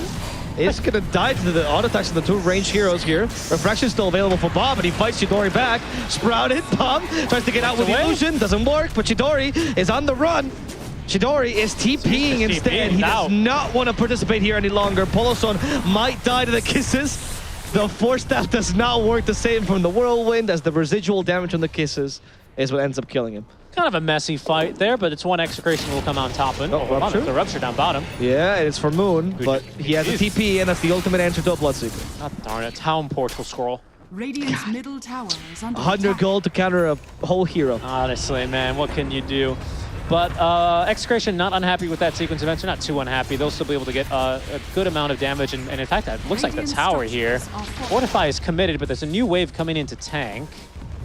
I believe this tower is still going to go down. Shanks, by the way, has himself this full Dragonlance, so he's also doing a fair bit of damage in these fights, not to mention, of course, when he gives the entire team the Drums of Endurance buff. Chidori unable to really stand his ground as well against these two heroes who are wielding the Dragonlance against him. You know, doesn't really get that range advantage that he's used to in a meta like this, as Shanks, or sorry, make that Chidori and Palos are fighting. Yeah, Palos gets away for now. Do they have vision of him? They do. Wrath of Nature hits, but it's not enough damage. Is there a TP on the Nature's Prophet? There isn't for 6 seconds. He's chasing though. I hate to focus on these things, Avo, but Chidori makes an uncharacteristic mistake on his Sprout. Hold on, he's looking for the kill here. Yeah. Gleipnir. There we go. BKB force from Palos, and now he wants to cancel Chidori's TP. And comes the staff. The cookie was perfect. Good effort. But it's just a little bit too late. Good effort. The Sprout was not really well utilized there in that initial kill attempt. If he uses Sprout and doesn't trap the Bloodseeker in the Sprout, but rather pushes him closer to you so that even if he cuts the tree, he's still inside the Sprout, he actually has the kill. I hate focusing on things like that, but I'm just surprised to see that because Chidori impressed us. Remember last year NA Div 2 when he was playing on, I think it was Eternity, right? Was his team name? Chidori? Yeah. Remember he was playing with Fixers, who was also SCA mid laner. He's from Singapore. Sure that was him. Oh yeah. Okay. Oh, I believe CDR. Remember we called him CDR back then. Oh yeah, you might be right. Has been killed. Wow, this man is really good. And back then he was very early on the NP carry. I remember from Reality Rift, that's what I was thinking about. Yeah. No, and you know, I'm just an uncharacteristic mistake out from him. No, I think it's fair, especially because it's a melee hero. You have to expect the Quelling Blade. Good Cookie. Carlos Cookie's having on point. Bob getting the kill on Nafu as a result. Moon is just looking for a TP spot, and he is going to be coming into the Lincolns in the end. So Moon realizes that this team fight Pango is not going to be enough. Especially because mid one has not committed for the full axis, instead go for BKB. So it's a bit of a hybrid build for him instead. And this is important. If mid one does not take the role of the carry, then Pango has to make that role, and that has to be through Lincoln. There's no other way this hero is enabled. Otherwise, he could have gone for a different build that's more team fight oriented, allowing the Night Stalker to be the real damage dealer that has. Yeah, I don't really believe it's such a great NP carry game, which is why you see him basically building as an offlaner. That's also true. The Axe is surprising on a carry. Yeah, I mean it's good item for him this game though against ranged cores. Like I really like the item, but you know this is not the kind of game where you're going to be able to you know, pony up, so to speak, and really just go 1v1 versus these cores. Refraction kind of screws you, unless you buy a Silver Edge, which he's not really itemized into. This Ench even still kind of beats you, you know, like it's a tough matchup for him. You try and fight the Beastmaster, you're going to get roared. Like it does need to be someone else. But mid one also needs BKB because he's getting kited around to hell and back in these fights just by enchant, you know. Yes. And even when he gets that item up, someone needs to buy him a Lincoln's. That's a big kill onto that courier because then as soon as he BKBs, he's prime rupture target, right? Chidori will not TP. That was a single melt hit that got a third of his HP down. And now mid one will try to do the same thing. Is the damage high enough? No, but close. Yeah, once Shanks is in range, man, that's a kill as well. That was pretty scary. Oh. This game is getting in a really precarious position here for SMG. It's kind of hit this tipping point, and they really need to withstand this first Aegis without losing too much, and without giving Bob too much of a lead. Otherwise, they are not going to be able to come back. BKB activated on Palos. Nice sure didn't get stolen, but he didn't have time to cast it again. That's now Tino. He stole Blood Rage. Oh, he stole Blood Rage. That's why it's not important. Oh! There's an Echo Slam keeping him in place. Tina's going to be the first kill here. There it is. The Wraith Bat did help him a lot to survive, but not enough. But now they just need to get back. Like I said, they don't. We don't have Rupture though. Afu, great fissure. You don't need to totally turn Cookie the for game the here. board. Oh no. Will be punished for this. Now Moon's the next target. But he has Swashbuckle. However, Swashbuckle's a little bit short. Still has Shield Crash. And they fight back. Made one. Whoa, the Wrath of With the Wrath of Nature and Gleipnir, that might condemn Bob. Bob is going to die. That's only his first life. However, Shanks gets sprouted. He can't run away, but he has enough healing to sustain himself. And now Bob is back with a vengeance. Cookies forces the mid one BKB. They were surprised with this a little bit. There's the Sprout. Doesn't have Quelling Blade Is that a himself. refraction? Charging the Meteor Hammer. He's still stunned. They tip him. Afu. He knows what he just did. Baited Bob into his own death. As Carlo falls, Shank starts to TP away. Not enough damage to cancel his TP. And the backline's Chidori almost killed off Paulo solo as well. I thought mid one was channeling into the Meteor Hammer there. That was actually winding up a last hit onto a level 2 untouchable. Shanks is pretty big, man. Oh, goodness gracious. Yeah, that was just way too much out from Execration that time around. Way too eager to fight. Did not respect the Echo Slam. Didn't respect them fighting into a choke point like that. And Afu is going to show them who's boss right there. Phenomenal stuff out from mid one, especially, who plays that fight basically on his tiptoes, and he's dancing all around Execration. Nice job out from Moon, who eventually everyone's able to get the damage up, and Chidori just comes in big with that Wrath of Nature. Really, really lovely fight. That's a whole team effort here. Really, from SMG, who are going to be able to hold. We didn't get the Wrath of Nature turnaround, but that was the big turnaround to me, right? Like you said, the Wrath of Nature into the Gleipnir as well. And that shows why you got Ags, right? That extra bit of team fight really helps when you have this Tricore. Yeah, it's really huge. And now he's going to be able to purchase this casual plate mail. Later on, might go into the AC, but for now, I think he's prioritizing something else instead. He is BKB first, which I think is the right choice, but it will allow him to go toe-to-toe easier against the TA. Moon, he went in right before he got Lincoln's, by the way. I don't know what ruptured there. Mid one. Oh, it's mid one. Okay. So mid one now, stuck. Mid one is now rooted, and mid one is now dead. And the Mortimer's cases are raining down Afu as it goes to that Roar? That was Roar on the Lincolns. The Bloodseeker. Moon just assembled the Lincolns, which is why the Roar got surprised by that. Yep. Okay. You did use Rolling Thunder, though. Roche is a trap for poor Afu. Is the Enchantress just going to get him at this rate? Yes. That feels bad. Moon, in the meantime, was on top of a TA trap, does manage to escape for now. Problem is, Bob's still pretty big. 9-second BKB, 6 stacks of Deso damage. Execration eager to make a go at this because there is an Echo Slam, but there is no Rolling Thunder, which is going to be the big thing in this fight. However, Cookie almost got the Pang though, but it's going to be Chidori instead. He starts to kill off Shanks. Wrath of Nature got charged. Dory in the awkward position. No BKB to save him. They're hitting him with all they got, and that will be enough to bring him down. I mean, 2 ranged heroes against Chidori. I don't know why he thought it was going to be safe there, honestly. Yeah. Moon is going for Bob instead. Chidori does have the buyback, and he's going to come in. Afu, great Fissure. That's going to control Bob for now. He gets on the other side, activates the BKB, and Bob will survive. Enchantress instead will be suffering most of the damage, also surviving it. Moon, though, dies to Bob's auto attacks. As Tino gets Meteor Hammered. We see a Rupture for mid one, but the Rupture also for Fortino, who's now stuck. The Cookie's not going to help. It's only going to add more damage. One more hit. There's the Void. And finally, Tino falls. Bloodseeker's next target, still flying overhead, is a scary, scary Night Stalker. The Fissure misses this time, though. Rubik's trying to catch him with telekinesis. It's going to be the Enchantress instead, settling for the easy kill. They should let him die. Or it should be. Apparently not. With a Cookie, Shanks is too fast. Carlo might be the target instead. They're giving chase. Oh, no. Moon does that blink this time to get right through the Fissure.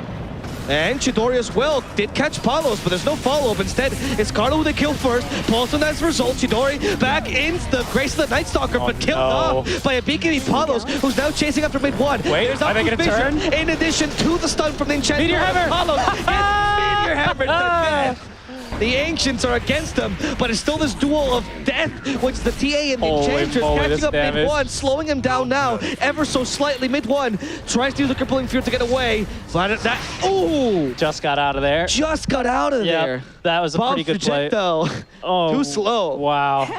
That was terrifying if you're SMG. Nice little bit of back and forth Dota, keeping the viewers on the edge of their seats here for the 2nd and 3rd place decider match, but ultimately it's still a really big win there for Execration, even if SMG are able to flex how good their catch is here. But, you know, you can see how big of a difference Afu makes in these fights when the Fissure's on point, and he almost actually He commits Echo there, by the way. I don't know if he really got any Echo damage in per se, but it was to continue the chain stun onto Bob in hopes that they could stun him before he gets BKB off. But you can see how big of a reset point that is when he is able to. Shanks heals him back up. They get him out of the fight with the boots of Baron, and you still end up losing your tier 2 down bottom. So a bit of a painful fight there for SMG, especially as Execration. Mid one. Wrong place, wrong time, perhaps? Has BKB, Dark Ascension in 3 seconds. Okay, he should be fine with Dark Ascension, if need be. That sucks, though, because now I believe, well, it's scary because SMG aren't sure if Roche is up yet, and Execration are setting up to take Roche if he could respawn. He can be up now. It's actually a bit of a long Roche. Looks like... Everyone's considering Radiance now. Oh, was he? No, he is now. Wow. So odd. I saw the Relic earlier, and I thought it was for a Nullifier. Yeah, that would have been good. Nullifier against Bloodseeker is pretty brutal because Blood Rage. Yep. No Blood Rage, rather. That's problematic. For now, though, Execration, they didn't even... Oh, they have a trap in the pit, right? They don't need to check Roche, and a Hawk, for that matter. They're all good. That's why they're just going to continue going for this. Bob is the first target. Rolling Thunder. NP, Echo Slams. Now the Crippling Fear making sure no more refractions. Bob is down. Carlo, next target. They stole Rupture as well. Again, wow. Yeah. And it's going to be a dead Carlo too, and the Ruptured Bloodseeker. He's now suffering from his own medicine. Wow. Palos will die. It's way too bitter. Shanks will try to TP. We don't feel like he's just yet, but we do have a Gleipnir. Point blank from Chidori. Wow. So the projectile did not screw them this time. SMG taking some really good fights here off the back of Afu. Yeah, just, I don't know. Very risky from Execration. I don't know if that's necessarily a fight that they desperately need to take. I think this is still a lineup that has some more room to grow. You know, I'd say different if they had, for example, like a lone Druid mid lane, and they really felt like they were getting all that they were out of this hero, right? But I believe this TA still has a couple more items to pick up that makes her even scarier. But you can see the chain stun this time, it's perfect, and it's really the roll-up that makes the difference here. Guaranteeing him that second follow-up stun, the safety for Moon to be able to turn around in this fight. A second stolen Rupture, which is just too darn punishing there for Palos. Yeah, it is. The fact that he got it onto Palos as well, right? Because last time he managed at least to get out of vision, so he has to be used on the Beastmaster, which is still okay, but not the greatest. But getting Bloodseeker with his own Rupture, ironically, it's his biggest counter. It is, actually. Not being able to sprint around in these team fights does hurt. Yeah, that's going to be life a bit more difficult than from Execration. Afu also, oh, he got trapped on the cliff. It's fine. He wanted to go home anyway. Nearly has Blink Dagger at the ready, which is a significant team fight turning at him. And actually, keep in mind, SMG still actually have their own Rupture for now. It's crucial that Execration remove this from the Rubik. They need to punish the Thief. Perhaps, oh, that was... He was the smoke target, right? He reveals the smoke from Bob, and he's fine now. Yeah, Chidori actually accidentally broke smoke there when he was TPing at. That was accidentally the perfect play, or maybe it was perfectly the perfect play. Of course, he knew exactly where they were. He calculated this. And Chidori, by the way, decided to finish AC before going for the BKB. I assume that'll be his next item, the BKB, that is. Maybe he realized... Oh, this is big, though. Afu, he's got Blink ready. He bought out for this, and they're trying to contest Roche in time. Moon also has the Rolling Thunder, Lotus Orb, and Lincoln, so good luck for this guy now. There's the Fissure first to set up. Roche is still pretty healthy, however. They can't just deal like this. Afu got ruptured. Afu, they know how important he is. And Afu is already going to die, adding in exchange for Carlos. So support for support as the stolen Mortimers gets rained out of Paul, who has no longer a BKB. A little bit more damage is going to be hit. It's going to be the rupture from Rubik that kills him. As Paulson killed him with 2 ultimates. The backlines continue to fight. Paulson dies as a result, but Tino is a target for mid 1, and they will finish him off too. Chidori now needs to get away, but the impetus plus later damage is too high. As now mid 1 fights Bob head on. There's the Melt Strike destroying him. And it's a Pango left, fighting in no man's land, trying to TP to have anything to cancel. They do. The cookie will be what they needed, and Execration this time will get away with the Roche and a lot of murder. Yeah, they come out on top, man, and I have to say, that's a lot of work the tips there. to Paulson, because he played that very well, stealing Rupture and Mortimer's Kisses, but it wasn't enough. Yeah, pretty crazy for a fight. By the way, you take a look at that team fight recap, 6,000 damage done by this Ench.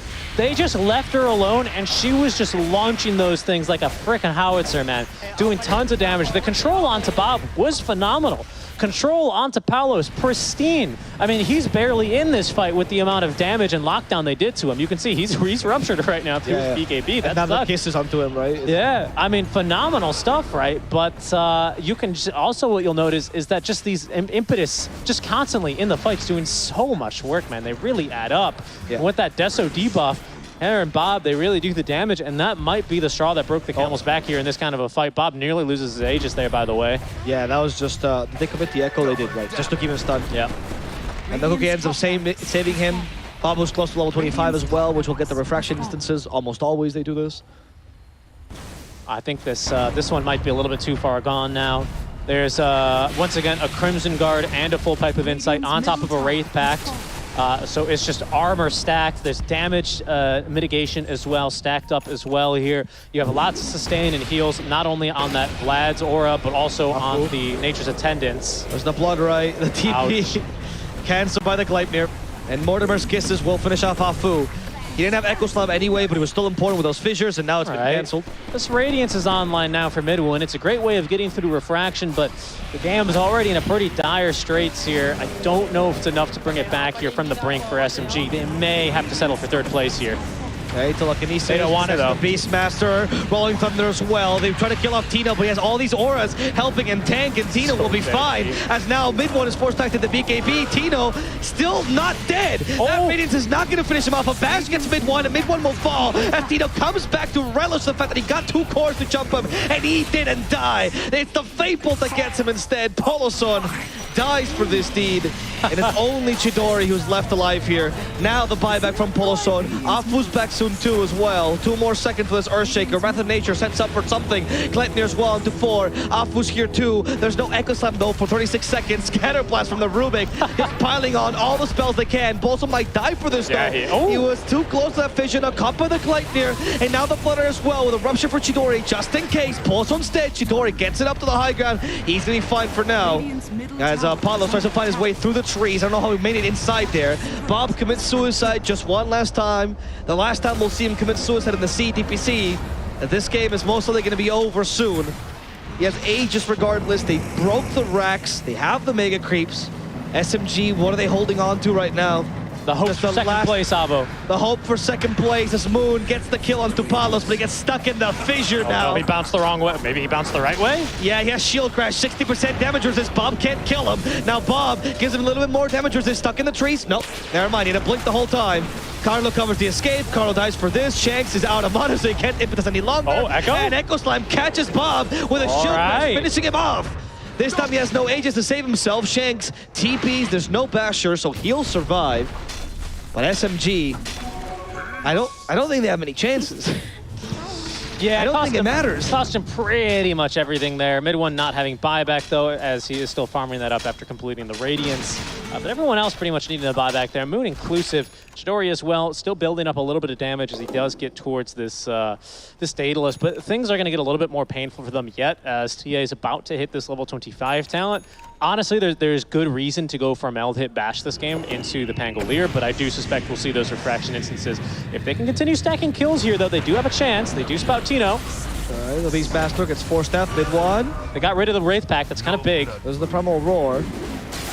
Mid-1 doesn't have BKB any longer. Apparently doesn't matter.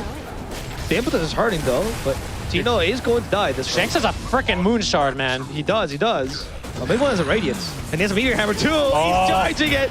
Oh, even with a Hurricane Pike, can't avoid the Meteor Hammer. Oh, dude, he missed twice there. Chidori does have Rupture on no. Saved by Moon. Fissure as well. Are they going to turn? All the stuns. No way. Back. They're going to fight this against Execration, going for the Enchanters first. And it's going to be the pass against Palos here. Moon continuing forward for Shanks. They got rid of the Enchanters finally. Bro, Moon is not getting the stuns he wants on Palos. None of these heroes have buyback, actually. They're barreling. It's the anti-SMG, the hero's story, dude. The hero's journey from Season 1 SMG. They found themselves in the opposite of the situation at least 2 times last tour. Now, they're in the reverse position here. They get the Fortify out from Execration. What is even happening in this game? Is that a smile I see on the face of Mid-1? I don't think he knows how to do that. Oh, maybe now that they killed Carlo. Another hero without buyback. Now it's only Beastmaster with buyback. There are Megas starting to hit Tier 4 towers, though, so this is starting to get a little spicy here. There's another Fortify refresh here for Execration. That's the last one that they're going to get. They do have Bob alive. Is that a solar? This fortify is scary because nobody's going back to defend. It's a solar crest on Paulus. What is going on? Can they kill Bob? Echo Slam committed. Two, but that's the Rubik's Bomb right now. He's gonna silence the TA. Activates BKB. She's fine for now. Puma roar onto Afu. They gotta get rid of this team fighter. Mid one also got ruptured. He's gonna go back to defend, and so does the rest of SMG. Moon might be left behind though. Got blink in one. He doesn't blink. Rolling Thunder 2. Okay, not gonna use it. Not gonna use it. Just gonna TP instead. Oh man. They're alive, and it seems like the game can still be won as long as Afu's alive. Yeah, it might get there. I mean, you know, it ain't over till the ancient explodes, as they famously say. Sure, that's true. And for SMG, it's never over. It's never over. They're gonna smoke up. In fact, it doesn't end, and they do need to continue pressing their advantage right now. They're at a 5 versus 4. They've sent Chidori around the map. He still doesn't yet have this 25 talent to remove CD cooldown, but he's almost there already, and then he's freely able to basically permanently defend. Paulison does get the vision up. They scouted Tino. They're in again. They have Fisher to catch Tino here. Again, he's the tankiest target. Rolling Thunder. He's the tankiest target. They got rid of his Wraith Pact at least, soon enough, and now it's easier to kill him, hopefully. The damage on Chidori! Here comes Bob, and he's gonna go for Chidori. He's dead. Chidori's down for 100 seconds. However, Bob might die as a result because mid one's the real carry here. It's Moon distracted in mid one. How much he can survive? They stole the promo roar. Paulson using it to they gotta get out. Attack Bob has buyback. Retreat. He has that BKB for another 7 seconds. Oh, that's a big impetus. The impetus plus Hurricane Pike is what kills him instead as the Gleipnir catches this Rubik. Blink in one. Ghost Scepter. Okay. Blink, TP.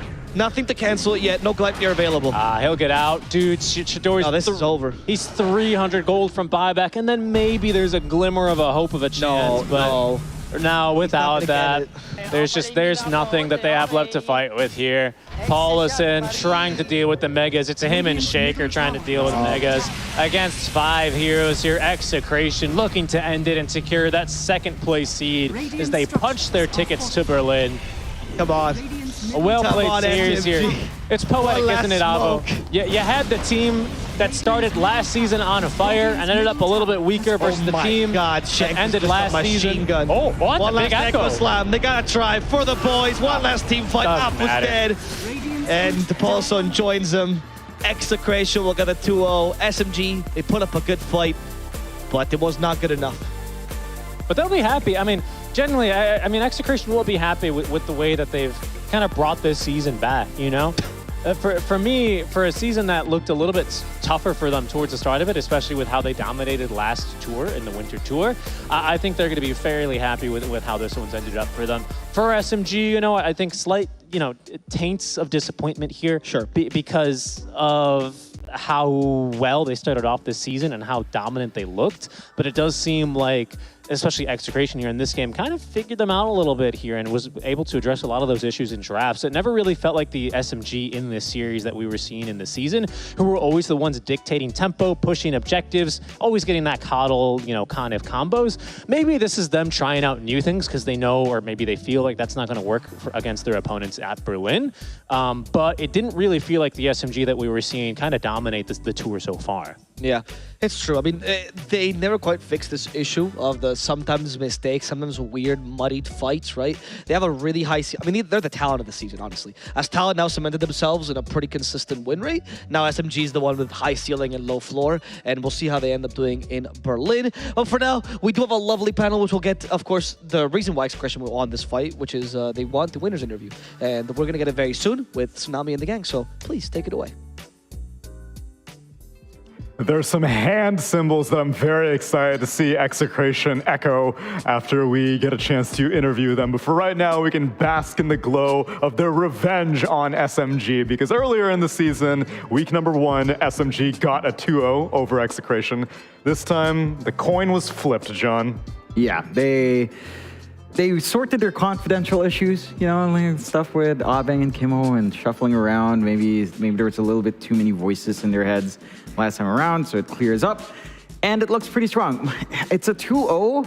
Execration looks stronger, but it wasn't the cleanest, especially in game 2 especially. Like, that game got, what, 7 minutes longer? Yes. Because Bob opted to dive Fountain with Aegis. We legitimately got much more gameplay out for SMG, and it looked like they could have probably rushed it if they played their cards right. So there is still room to improve for Execration. I think SMG, I mean, again, this team looked really sharp at the start of the tour. It's kind of mellowed out towards the end. It's not as dominating as we've seen coming out from them. But I'm willing to believe that, they can still go back to that top form. Like, maybe the series wasn't the best example because, they're taking a break. They're not in their boot camp anymore. They're kind of just trying to reset before the major comes out. So I don't think this was the best representation for what SMG can do, but for Execration, considering that, this isn't SMG at their peak, there are still things to work out on before going anywhere else. Yeah, I'm kind of worried though, because I think they were scrimming for this. I mean, both teams were probably scrimming. I mean, it's an important game, like you said. But SMG, they don't look as good as they looked before. Maybe it's just Execration looking good right now. They wanted their revenge, a bit more motivated to play. Whew, look at that. That's motivation right there. It is. But I don't know how much of that we can... I'm kind of with John. Even the 2-0 that SMG... bleed 2-0'd SMG last Wednesday. Same shades where SMG do not look like they're continuing the performance that they depicted in week 1 and week 2, which is strange. The only thing I could maybe attribute it to is like, oh, we qualified at the major, we can kind of relax. Because they may have just been pedal to the metal for the past 2 months because they were just like, we have to get good enough to show up to a major. They finally made it to a major and then maybe they were like, okay, we can relax a little bit now. But I don't know how long you can say that. Yeah. Because day 2 of Berlin group stage, are we still gonna be like, they're just it's learning. Fine, we're at the major. Yeah, it's just major shakes.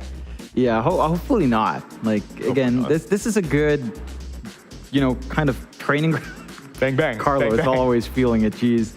It's a good training ground to kind of get those L's out of the way, right? You're secured to the major. Sure, 80 points are there, but considering how few points SMG has right now, I mean, it can still haunt them. At the same time, it's not as much of an imminent thing that they have to worry about, depending on how everything else goes. So, in a very twisted way, it would almost benefit them for Execration to get more points, because then they qualify directly, and then SMG may be the most likely regional qualifier winner. Yeah, so, I can get why, and again, you just maybe try something else, change your play style up a bit before going to the LAN where you can't afford to do any of that, and just, get it out of the way.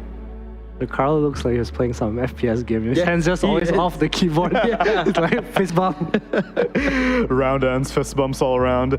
Shanks, our back-to-back MVP? Yeah. The real carry. The real carry. He was doing it on the Marcy in game 1, and he was doing it on the Enchantress in this game number 2, 10, 6, and 22.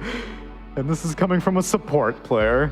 I was always thinking, like, what would you classify Shanks as? Is he a pos 4? Is he a carry? Yeah. But I got the word, he's a DPS. Yeah. His job is to do as much damage as possible every game. It reminds me of Q last time with Old Talon, where he would play the Ench and he would basically be the carry. I think he did the same thing with I think AA. as a pos 4 Ench, you kind of... Yeah, that's all you can really go into, right? Especially with Beast Aura. Yeah, I guess so. I mean, I've been seeing a couple of them go for pipes and more defensive-oriented build, but with Beast Aura, homie got a moonshot it looks so fun. I was confused because I thought he had the Scepter and he was spronking. I think he had Specialist Array, because I kept seeing multiple... correct. Yeah, so I saw multiple attacks and I was like, dude, how farmed is this Enchantress? But still farmed enough for the Moonshard. Yeah. The Palace knew he bought Solar Crest towards the end. Yeah. I don't know if he just wanted armor or I need to buff my Enchantress. But solid performance from Execration all around. And technically, for the sake of Southeast Asia, it's better for Execration to be the second place because they're the ones representing in Dream League. It's going to be Talon and Execration, whereas SMG, if they did get second place, then we would look at Dream League and maybe be like, oh, I wish SMG was here right now. But our top 2 teams are going to be in Dream League, and we get a chance to have a rare interview, actually.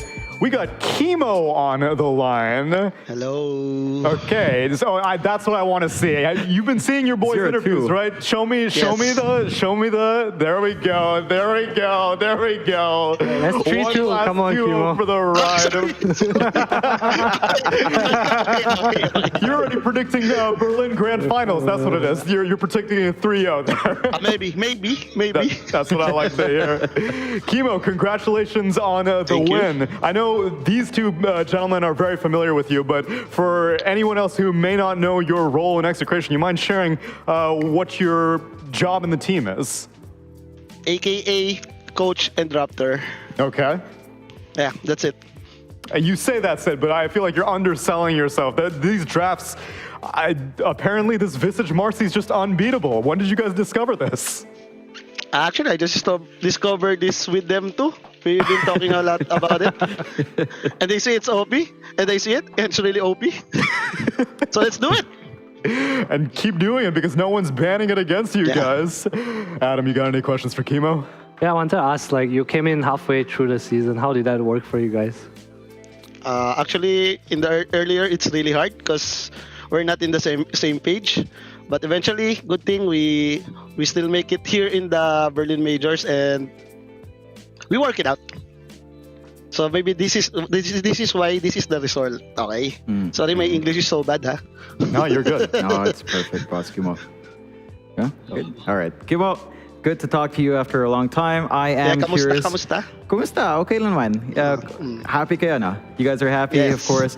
I'm curious, this is a bit out there, but we saw that you guys have your bags packed. I am curious about how disciplined the players are. Do they pack their own stuff? Does Jovi have to do a lot of the work? Manager Jovi, does he force them to pack? Are they an organized bunch, or do you have to whip them into shape? I think we have to whip them into shape.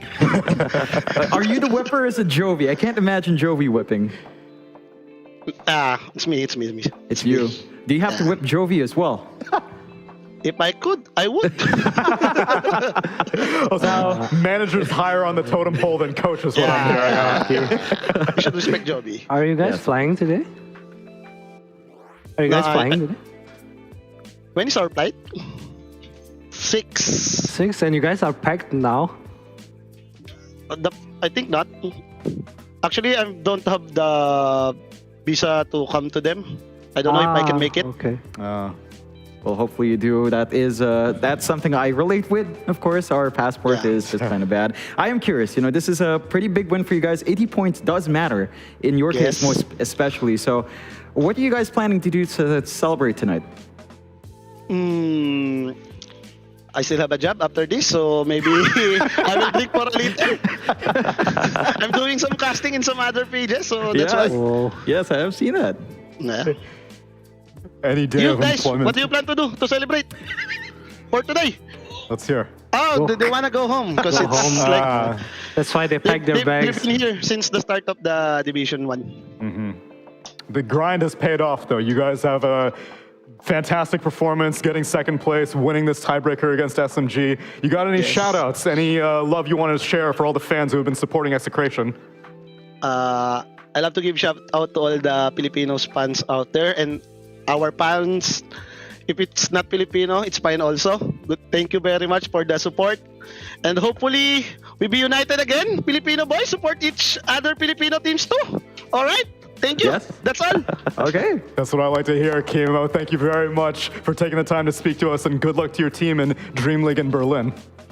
Thank you. Thank you very much. That was he was beaming at the end of that interview. I can tell he was very proud of the draft that he concocted for that tiebreaker. Yep. It's always happy to see Kimo kind of happy. I think it's been a little bit like he's always happy though. Yeah, even when he's down, he's happy. That is true. Like him and Carla are always really happy people for whatever reason, but that's good.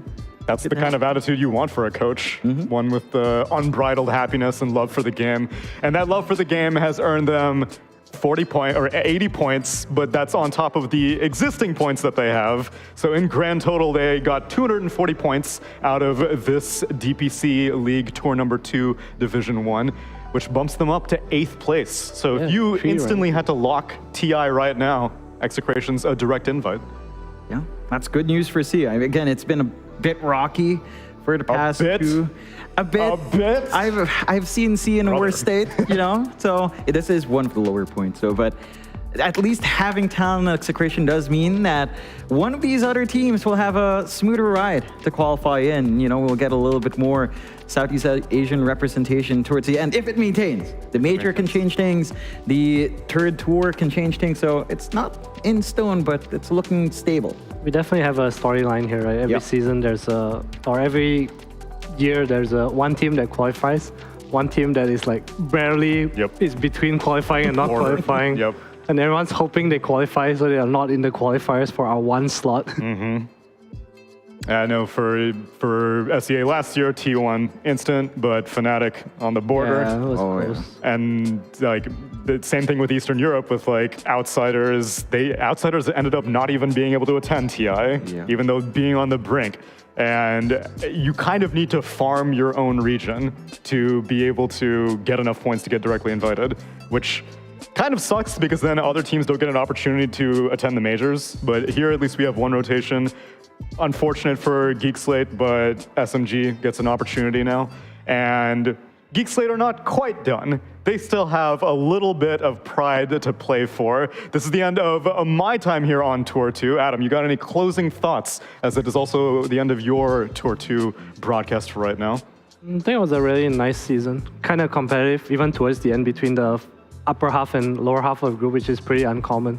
Maybe teams are a bit more lax qualifying, like you guys said, but I think we did see improvement like Bleed and Blacklist. And I think it was really nice, really enjoyable season. Yeah, I think closing at the end of this, I'm more encouraged seeing these teams go into Berlin than I was in Tour 1 seeing the teams go to Lima. So Southeast Asia is ascending so far. Let's see if they can continue that, because Geek Slate and Polaris still have to play for a cool $1,000.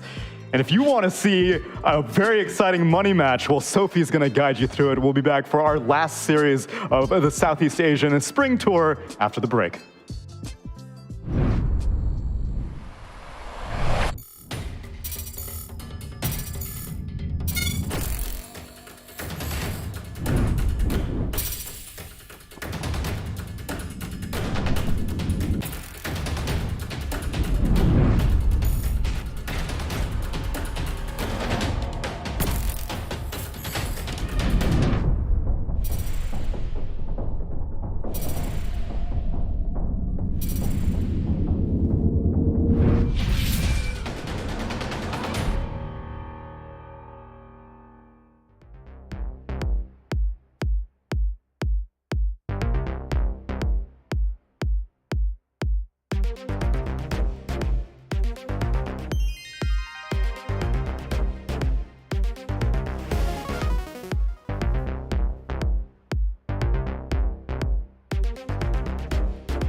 Welcome back, everyone. I've got some exciting news for you all. But first, welcome back to the DPC 2023 Southeast Asia Spring Tour Division 1. I'm your host, Sophie, and we are here for our last match of the season for Division 1. Super exciting, but you know what is more exciting? The people I have on panel with me. I got Winter and John. How you guys doing?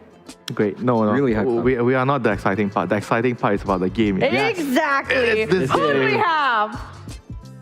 Polaris versus You guys are supposed to answer. Polaris versus Geek Slate for relegation. That is right. We have Geek Slate and Polaris both sitting at 1-6. Both teams, in fact, getting relegated. So this tiebreaker is just tying off $1,000, I believe. Yeah, it's $1,000, and it's classmates getting together. You know, this is this Facebook story. Marvin Rushton has been constantly posting to Nico Iwano that they're classmates again at the bottom row, all the way at the back.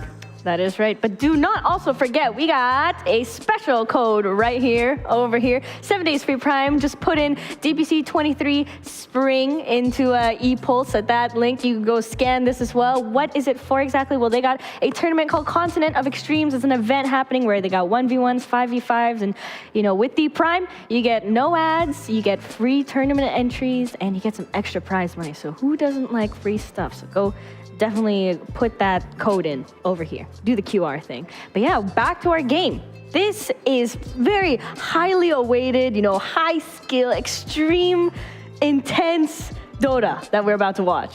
It is. It's the highest end. Yeah. The highest of the highest end. You have no idea, Up there. man. Nobody wants to be the bottom of the class. Yes. Yes, but they're classmates right now. You know, these are the two classmates who are in the, I think what they call it in India is like the backbenchers, is what my friends used to say.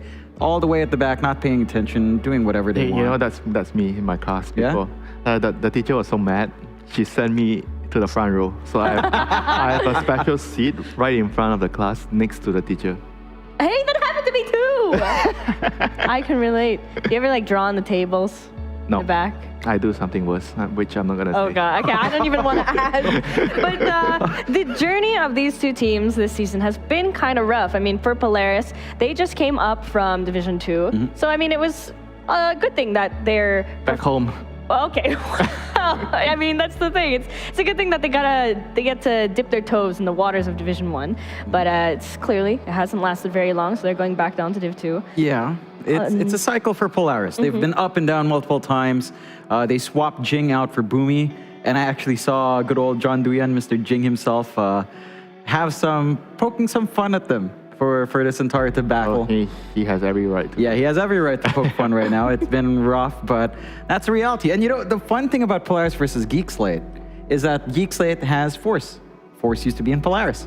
And their destinies are intertwined back into Div 2 they go. May the Force be with you. May the Force be with you indeed. But Geek Slate, man, it's rough to be them because they literally have just come out from the major. They picked up John Noel and they got Immortal Faith as their new coach. Yep. Yet they are seeing no success this season. Yeah, I mean, we heard from Scam that they've been adjusting, right? Like, it's a change of style, it's a change in expectations when they came in. Adjusting. Yeah, but it's just not fast enough. Like, you only have so many games to play here in the DPC.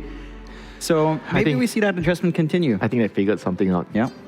Put General on Tiny. Yeah, that's been working. I also wouldn't be surprised, like, at the end of this tour, if we see a bit of a roster shuffle again for, say, Geek Slate. I think that's the one team I think. A bit? Only a bit? One change. I'm pretty sure that I'm expecting one change, and I know where it's going. How many dinners? How many dinners? How many dinners? I would bet one, because I can only afford one dinner in Winter. Damn it. I'll bet one dinner. Winter has no chill, man. How do you feel about that? I'm chill. You're chill? You're chill guy? I'm negative 10 degrees. I'm chill. I see. But you know what's not chill? This game that we're about to watch is going to be extra hype. Yeah. For sure. Do you think they're going to bring out just some crazy new heroes and just different strats? Or is it going to be try-hard? We'll be lucky if there's a strat. See, I don't know anything about what happens in the Dota, but I know one thing. I'm expecting 9-man tips onto Force, 9-man tips onto Boomy. These are the two players you have to watch out for. They will be the tip targets because they are the ones really noisy on Facebook right now. So they've got to be tipped. But this is basically a rumble in the jungle again. It's the Rambulan. It is. For the how manyth time? I feel like we've had so many situations of just constant Rambulan. Yeah, there's too many of us. There are so many Filipino teams. Can you exclude the honorary Narman?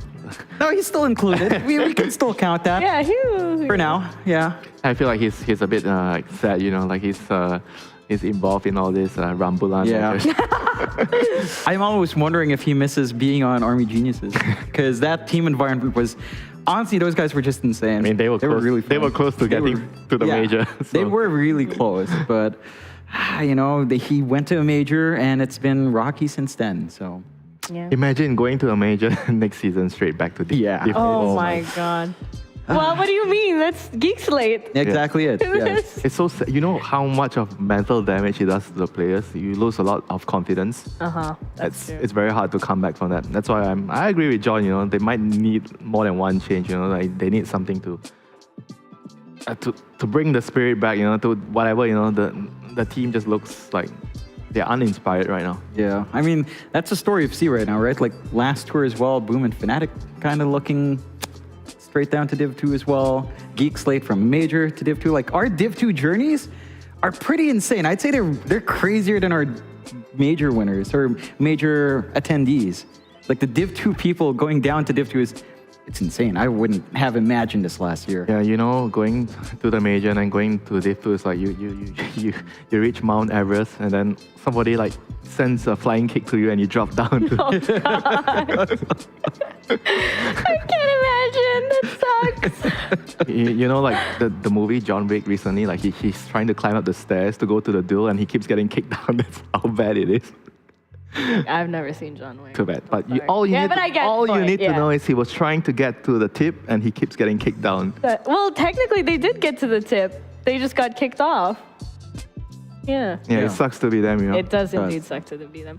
But what kind of changes do you think they're gonna, come up with? Like, I will be really spicy changes, here. I will be really spicy. I changes? expect Geek Slate to be 5-man Filipino at some point, I think. That's something that I think topical. is realistic. It is topical, but I think it's realistic. Yeah. I'll be frank. I think it's maybe realistic.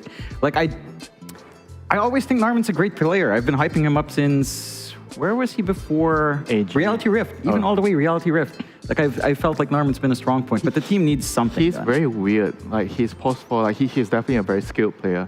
But I just feel like he doesn't fit in this team. Like this team needs they just need a tiny player. Like to be honest, they just need a normal position 4. Because when you have like a very fancy, greedy position 4 like Narman, then you need another different offlaner or another different post-5 or another different something else, And right now with whatever ingredients they have left, and I feel like if you're looking to have very, very minimal changes to the team, like just one, let's say you just want to make one change, I feel like they need somebody to fill in that void.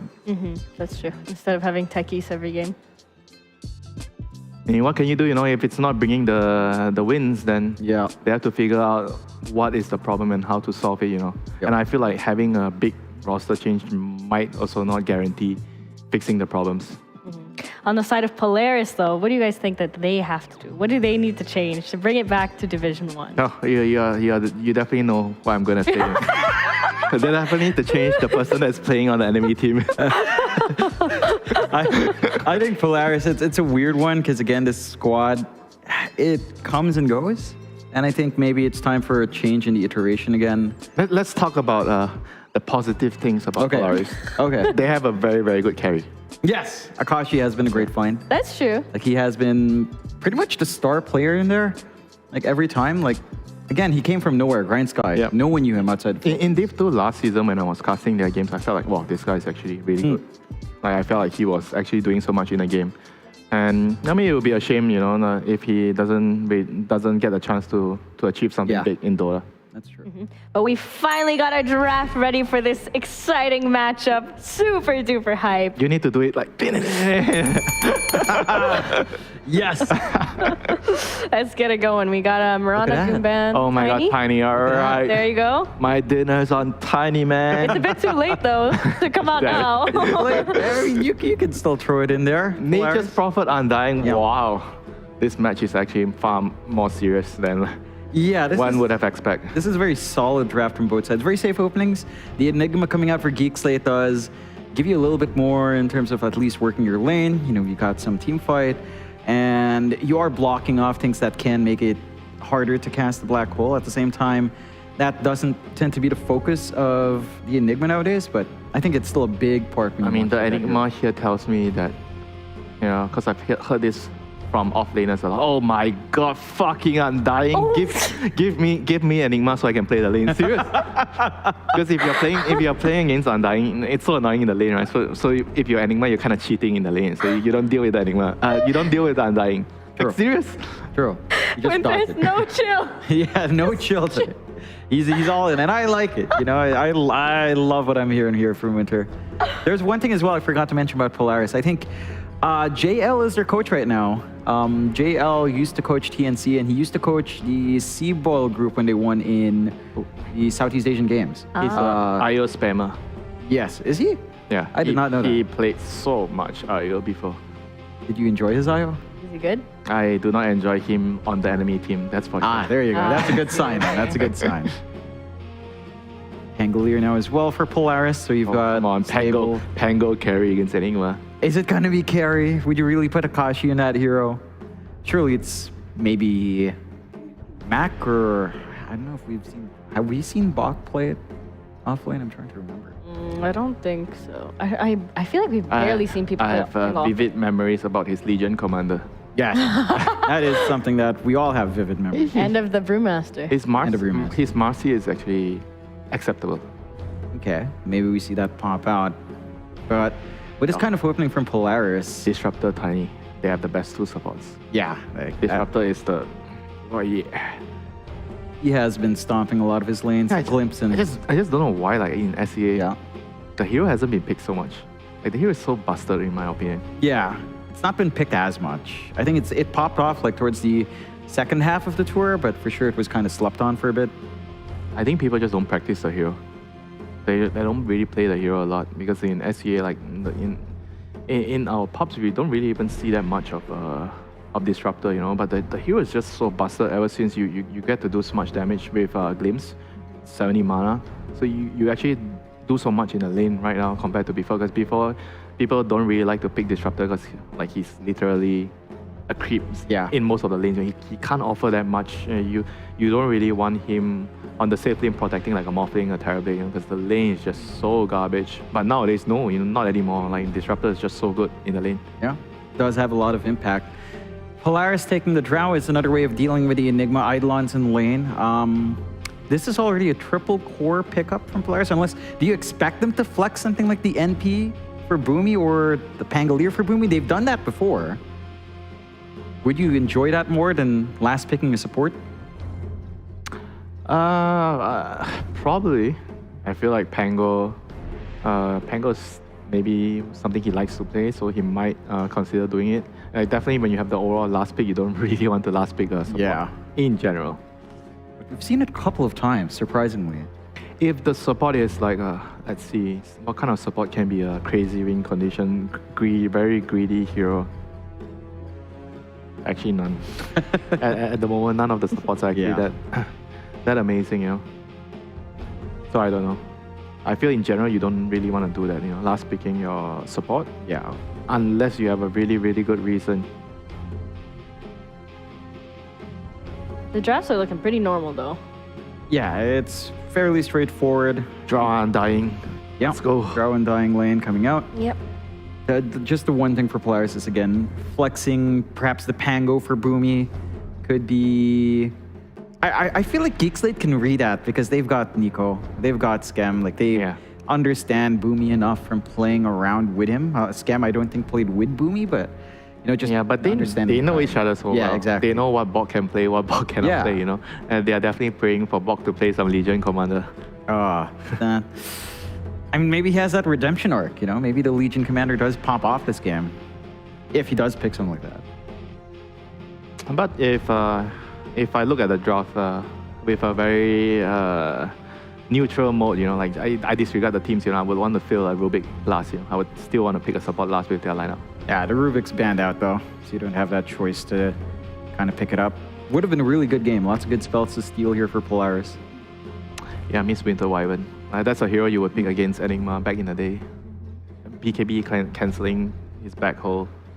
But that hero is just gone. Yeah, you outrange the draw. I guess how you deal with the draw, and then you outrange him.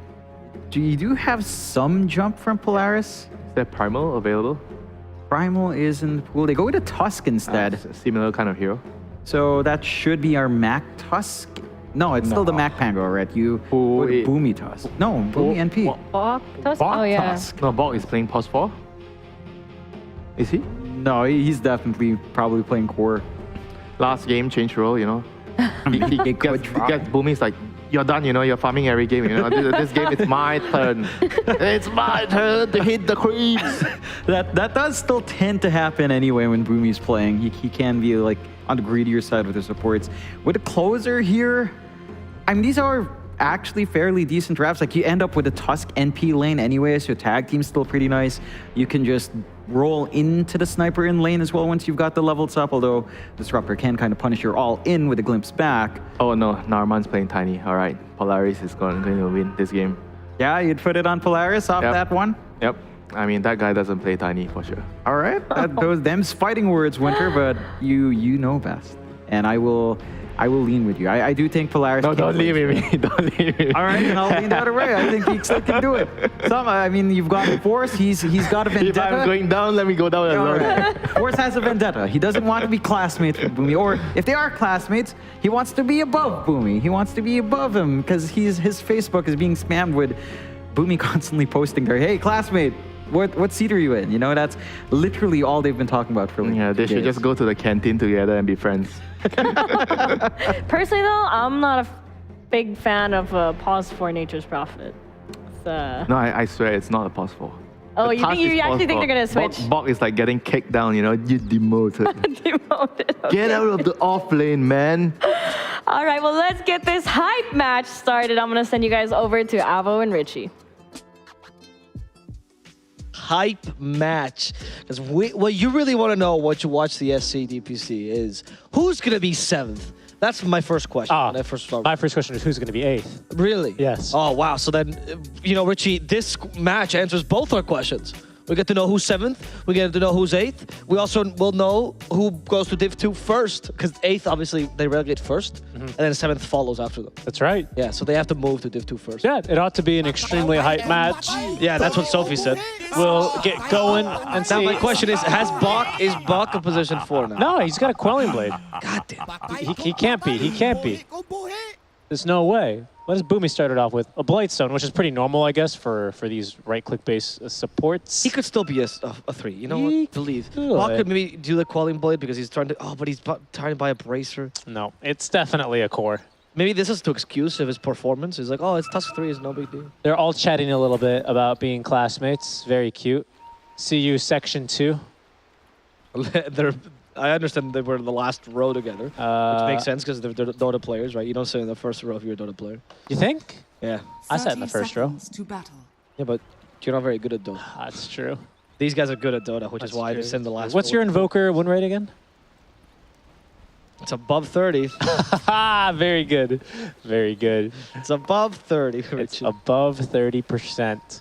A bit tricky here for Polaris to contest runes, actually. There's boots on this Tiny. So...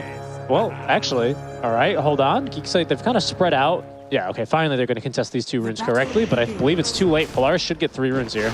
Nope. Nope, good toss. That was a great toss. Patay kung patay. That's a good line. Ah. The intonation sounds nice. I think the Fiverr people in Philippines are better than the Fiverr people in the rest of the world. Oh, Fiverr. I thought you said like fiber, like... No. Filipinos have equal fiber to the rest of the world. Wait, what is Bok doing out here? Okay, so they're doing some lane shenanigans, and now there's a pause. Sorry, where's Bok? It's down bottom. Oh. Maybe he is 4. But then who's the carry?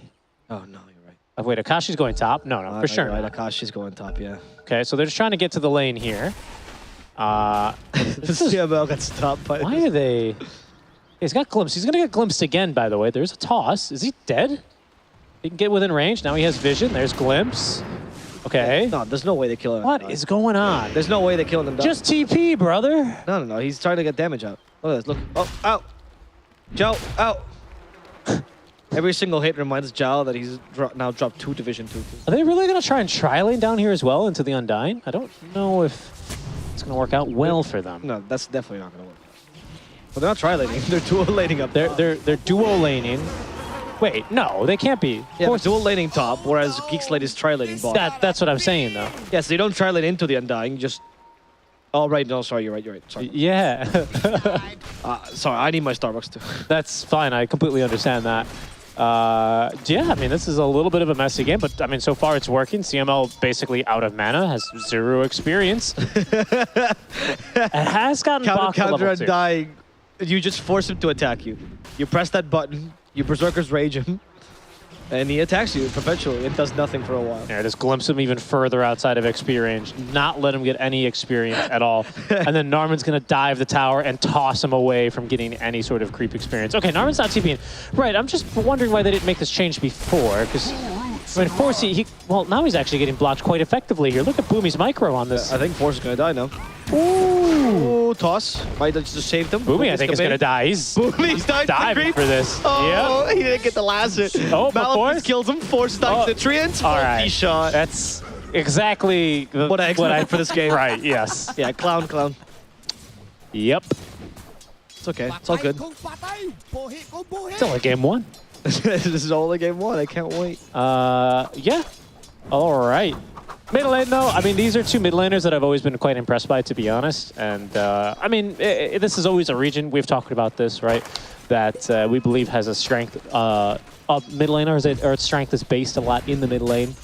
And these two mid lanes especially have, I think, been more impressive. I would say Mac, for me, has definitely popped off more this season than I feel like Cox has. Yeah, Cox had a worse season than last time. Yeah, I think last season was stronger for him. I agree. Well, I mean, that explains why he went to the major last season, and now he's going to Div 2. For me, might be dead again, and I believe he got tossed back by Narman, who's looking for that last auto attack. Oh, Narman, though. He has Mango. He can still toss something onto him in 1 second. He's trying to get it off. There's the toss. Ready. Narman won't get the kill. No! Boomy lives. Boomy lives. He actually ate a tango on that save. He didn't even use his wand charge. That's how confident he was. Wow, he calculated mentally. Mental maths, as they say. Well, it's pretty big for him. He does have teleport, so as soon as he has a TP scroll online, he's basically back in the lane full HP. That's fairly big. TP mid lane, though, is for Narman to refill the bottle of the bottle of Cox. Force of habit. As the Syrian chains do not connect. But yeah, Mac's been very impressive this season. We'll see if he's going to be able to get Polaris that extra little bit of dough for their treasury. So they neither of them get DPC points, right? That is correct. Only top 5, I believe, get DPC points. Sorry, that might be top 6. I know 7. Oh, I think it is top 5. 6 doesn't get any DPC points. But they get money. Yes, everyone in Div 1 gets money. Okay. And Div 2, that's one, but the bottom 2. That's correct. Yeah. Okay. Mac still trying to fight this one out. Oh, unbelievable. Just made it out alive. Boomy as well is going to stay.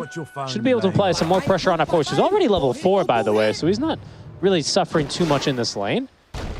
Then again, I'm not really sure how much work Narman's been doing with all the rotating he's done, especially the first couple of minutes down bottom. None.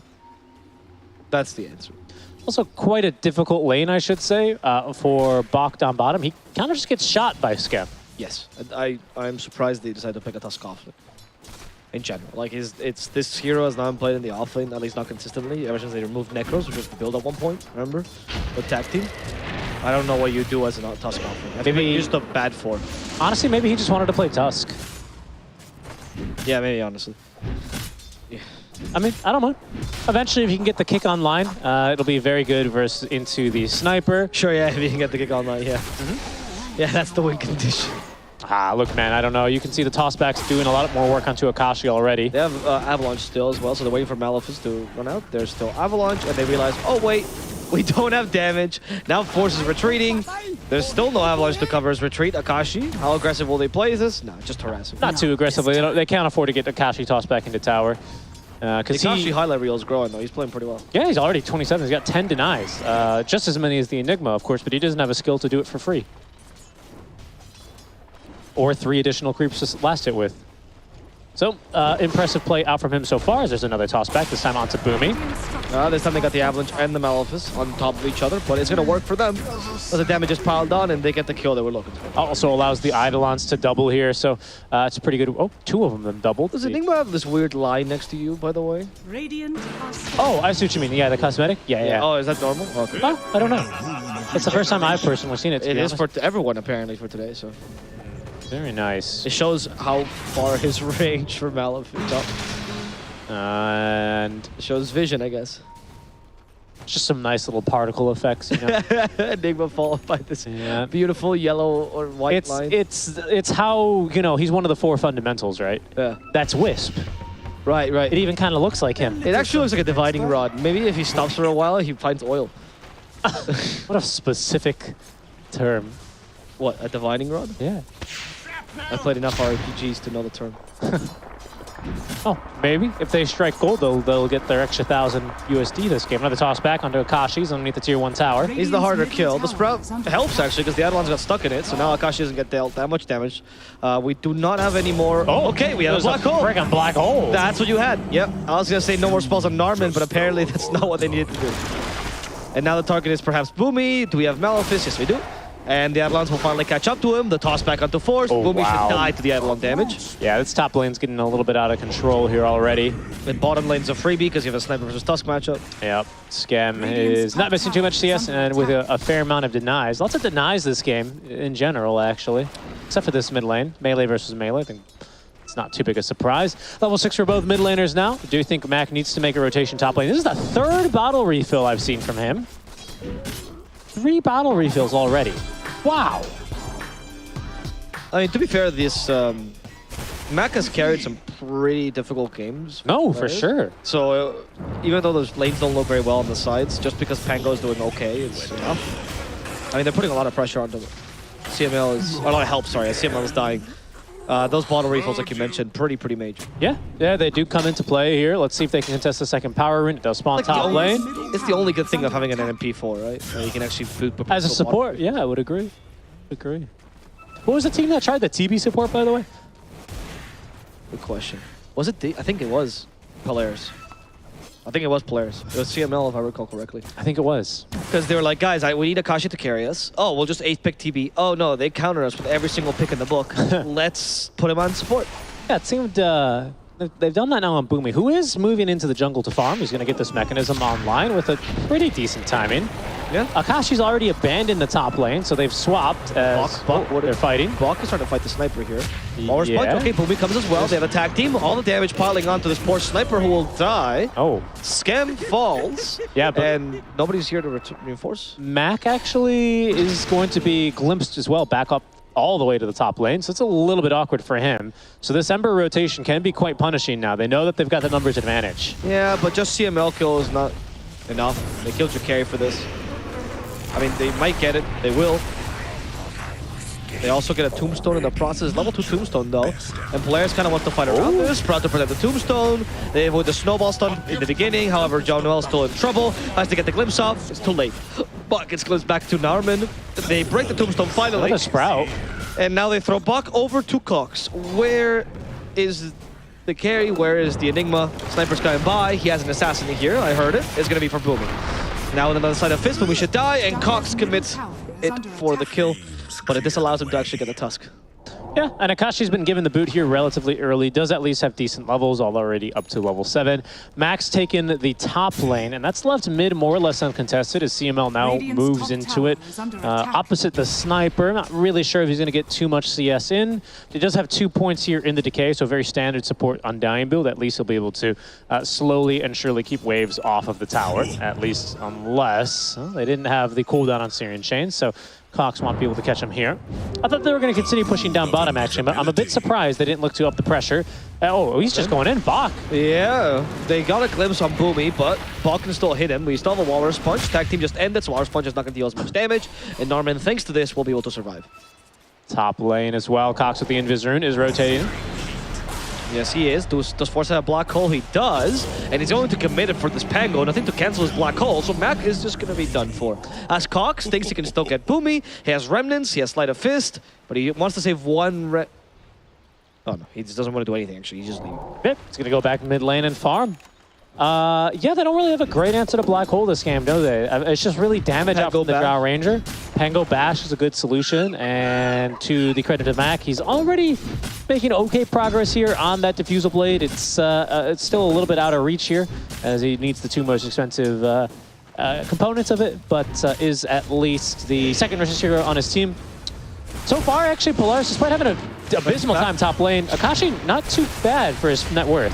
Okay, Thunderstrike, Buck is gonna go and dive a tier 1 tower alone versus 4 and killed by the Assassinate. Yep, and mid lane, it's going to be Cox who gets the solo kill onto the Undying, the Tombstone bounty, and is going to easily evade any sort of follow-up. They will TP Boomy up top in the meantime to counter this big push, presumably that Geek Slate are going to make down bottom. I mean, there's 4 heroes here, and they're pushing, slowly but surely. that doesn't really leave too many people then to defend top lane. You can actually see kind of Cox thinking about it here, but this could be a bit dangerous. I mean, how dangerous is it really? Yeah, Cox just wants to go for it. Let's go, Cox. Let's go. Oh, that hyper swashbuckle, that's how dangerous it was. Bottom, they do lose, or sorry, mid, they lose Narman as Bok caught him, and now Junwell will be in the same position. However, he glimpses back Bok, saving himself for now. CML is running towards him. Zhao manages to find a bounty rune. CML, will he soul rip? Will he decay? He decays first, then soul rips. Maximum amount of damage, but the creeps are too far away at that point. Yeah, and Soul Rip level 1 as well is not too strong. So they're not going to be able to do much there to get the kill onto Zhao. There's the mechanism popped as well for Force, so Zhao's going to stay in the fight as the tier 1 top does fall at the same time as the tier 1 down bottom. Still though, I would say Geek Slate relatively happy with how well they've done, but again, just some caution here. Akashi's done his best to try and carry Polaris in a lot of their Tour 2 games so far. And now he's on a hero that might be able to do that, is naturally outranged by the sniper, has some difficulties in the core-to-core matchups here, but Norman has a good start as far as his farm is concerned. Avoid the Rolling Thunder, nice little footwork here. Norman's fine, in the trees. Okay. Geek Slate though, now that the Rolling Thunder's been committed, they feel a little bit more safe actually walking up to this tier 1 and hitting it. Do still have to fear a little bit of the team fight coming through from Polaris with the Walrus Punch, Tombstone on zombies as well. Against a team that without their sniper doesn't necessarily do too well against that thing. So it's always a question of whether or not Skem's in the fight. For now though, he's going for that max shrapnel build alongside the Dragon Lance, and he'll continue farming away. No Blink Dagger in the quick buy yet for Force, as there's the Tombstone committed. Akashi nearby as well. Searing Chains for CML, silenced up the Ember. Ember now trying to run away. The Glimpse does not affect this Tusk, who just comes back and fights Junwell head on. Static Storm is still available, able to set it up, but he doesn't actually. Chooses not to, as it seems like Geek Slate does not want to take this fight. Pretty big kill as well, that one going towards Bok, but Matt gets a little bit of assist gold as he sticks his finger in there, and now has the Diffusal Blade on his way. So all of a sudden, this tier 1 tower defense does seem relatively likely. I mean, this Enigma, without any source of initiation, is very much reliant on having the mana to actually cast Black Hole. There, Mac charge the Assassinate. He has the Diffusal Blade, which makes Force's Black Hole impossible. Yep, lots of regen used. Force used the Salve with about 100 HP missing, but you know, just off lane. Gotta be efficient, gotta be efficient. I think the Wand was the weird usage there. Not really sure why he did commit the Wand. And there's a smoke play as well coming, so they're going to try and get Cox a bit closer into the jungle, where Bok is farming away. Would be an opportune time to kill him as well. He's so close to this Blink Dagger, but instead they're going to swing down bottom onto Mac. Okay, with a Static Storm now. Maybe they should be able to kill the Pang. All right, Cheryl Crash, surely he's not that strong. There we go, Assassinate just for good measure. Skem has been using this ability a lot in the early game. He has. Ability we usually don't see because people opt for stats, but Skem did used to be a support player, so he hates stats. He likes spells. He likes spells, especially spells that keep him well out of harm's way. Yes. And what a better one than Assassinate, especially because it does give vision for your boys. Again, just quickly noting on Akashi's item progression, because he is still leading even the Ember. That's the full Hurricane Pike already completed. Now, the issue is Geek Slate are starting to get really aggressive here on the map. Polaris do have really good vision, and with a Tombstone here, could potentially ruin a couple of heroes' days. Glimpsing back the NP, all right. Force still has the Black Hole, so this might just be a setup for it, perhaps. Nope, he gets disgusted immediately. Our Bok is dying to the Sniper alone, plus the Malefice here, so Force didn't even need the Black Hole. Got the Pango on the side as well. Searing Chains combo is available, but they don't use it, just a Sleight of Fist. Both carries farming the summons, with the Eidolons dying, as well as the Tombstone zombies going down. Yeah, but well, you don't really farm the Tombstone zombies, right? Well, Skem decided to turn around and shoot a couple of zombies for fun. He's playing a game. He's playing a game. He's having a fun time. Norman has Blink though. This is the big reveal now for Geek Slate. They could really look to accelerate their game from here. A toss back into Black Hole. Oh, now the Avatoss would be incredible on the Pango. They don't even need the Black Hole here. They just need to get rid of Mac before he rolls. And the Malefice will do the trick to prevent the roll from coming out. Cox has the Searing Chains plus a Sleight of Fist combo again, but he's decided to push this tower instead. Skem takes the roll. There we go. Yep. Skem, hit it. Pew, pew, pew. Yeah, there are the Eidolons ready to tank. Oh, Bok! A deny! Oh, and he doesn't get punished for it. In fact, Norman tries to go for the tossback, dies as a result. They try to go for the Searing Chains combo. The Static Storm, however, onto 2. The Searing Chains has taught the... It's argue the wrong targets. They wanted the Drow, but they'll settle for that. Yep. That Malefice being really annoying, preventing the magic wand from coming out in time for Bach, but it's important that Akashi at least continues to live. There's a couple of voice lines from Force coming through. Is going for Blink Dagger next. I was waiting for this one. I think this is a good draft by Geek Slate. You know, not a lot of tools yet ready for Polaris to really withstand these kind of aggressive items. For now, Mac is not going straight into that Basher or the Ag Scepter, going instead for that roll-up first. Strong item against the Sniper, of course, and then into the Lotus Orb. What's he reflecting here? What's he reflecting? Or dispelling? Malefice? I mean, dispelling the Searing Chains, perhaps. Searing Chains is a good one. Because the reflecting, I don't think there's much. I mean, unless you want to do the assassinate, sometimes it can be useful. That'd be cute. But it's definitely the Searing Chains, right? The dispelling. Because now roll up doesn't dispel anymore, which does suck. So even if you roll up, you still are Searing Chained. Looking for a better blink reveal here now. Caught in the shrapnel. Scam patiently waiting in the trees. Now just TP's away. He'll get out of the way of this one. And instead, it's Geek Slate who go for a smoke play of their own. Yeah, the smoke play is to catch a Drow, which was the target all along. Norman has a Blink Dagger, that's going to be revealed. A toss back, toss somewhat in place, into the kinetic field. She's chained. They assassinate to add a little bit more damage. Akashi goes up to the high ground. They have a Thunderstrike in a second to give more vision. And in fact, it's not even needed. They just glimpse her back. Akashi should die to the Malefice. Sleight of Fist instead gets her head. Yep, good play there by Zhao. He knew exactly where that Drow was hoping to go and was waiting for her, even if he had to wait a couple more seconds to cast the glimpse. Nice gust, but Akashi just kind of left by himself there. No cover whatsoever. And Geek Slate, under the cover of that Drow kill, will move right into this Roche pit here. Well, be able to get this eventually.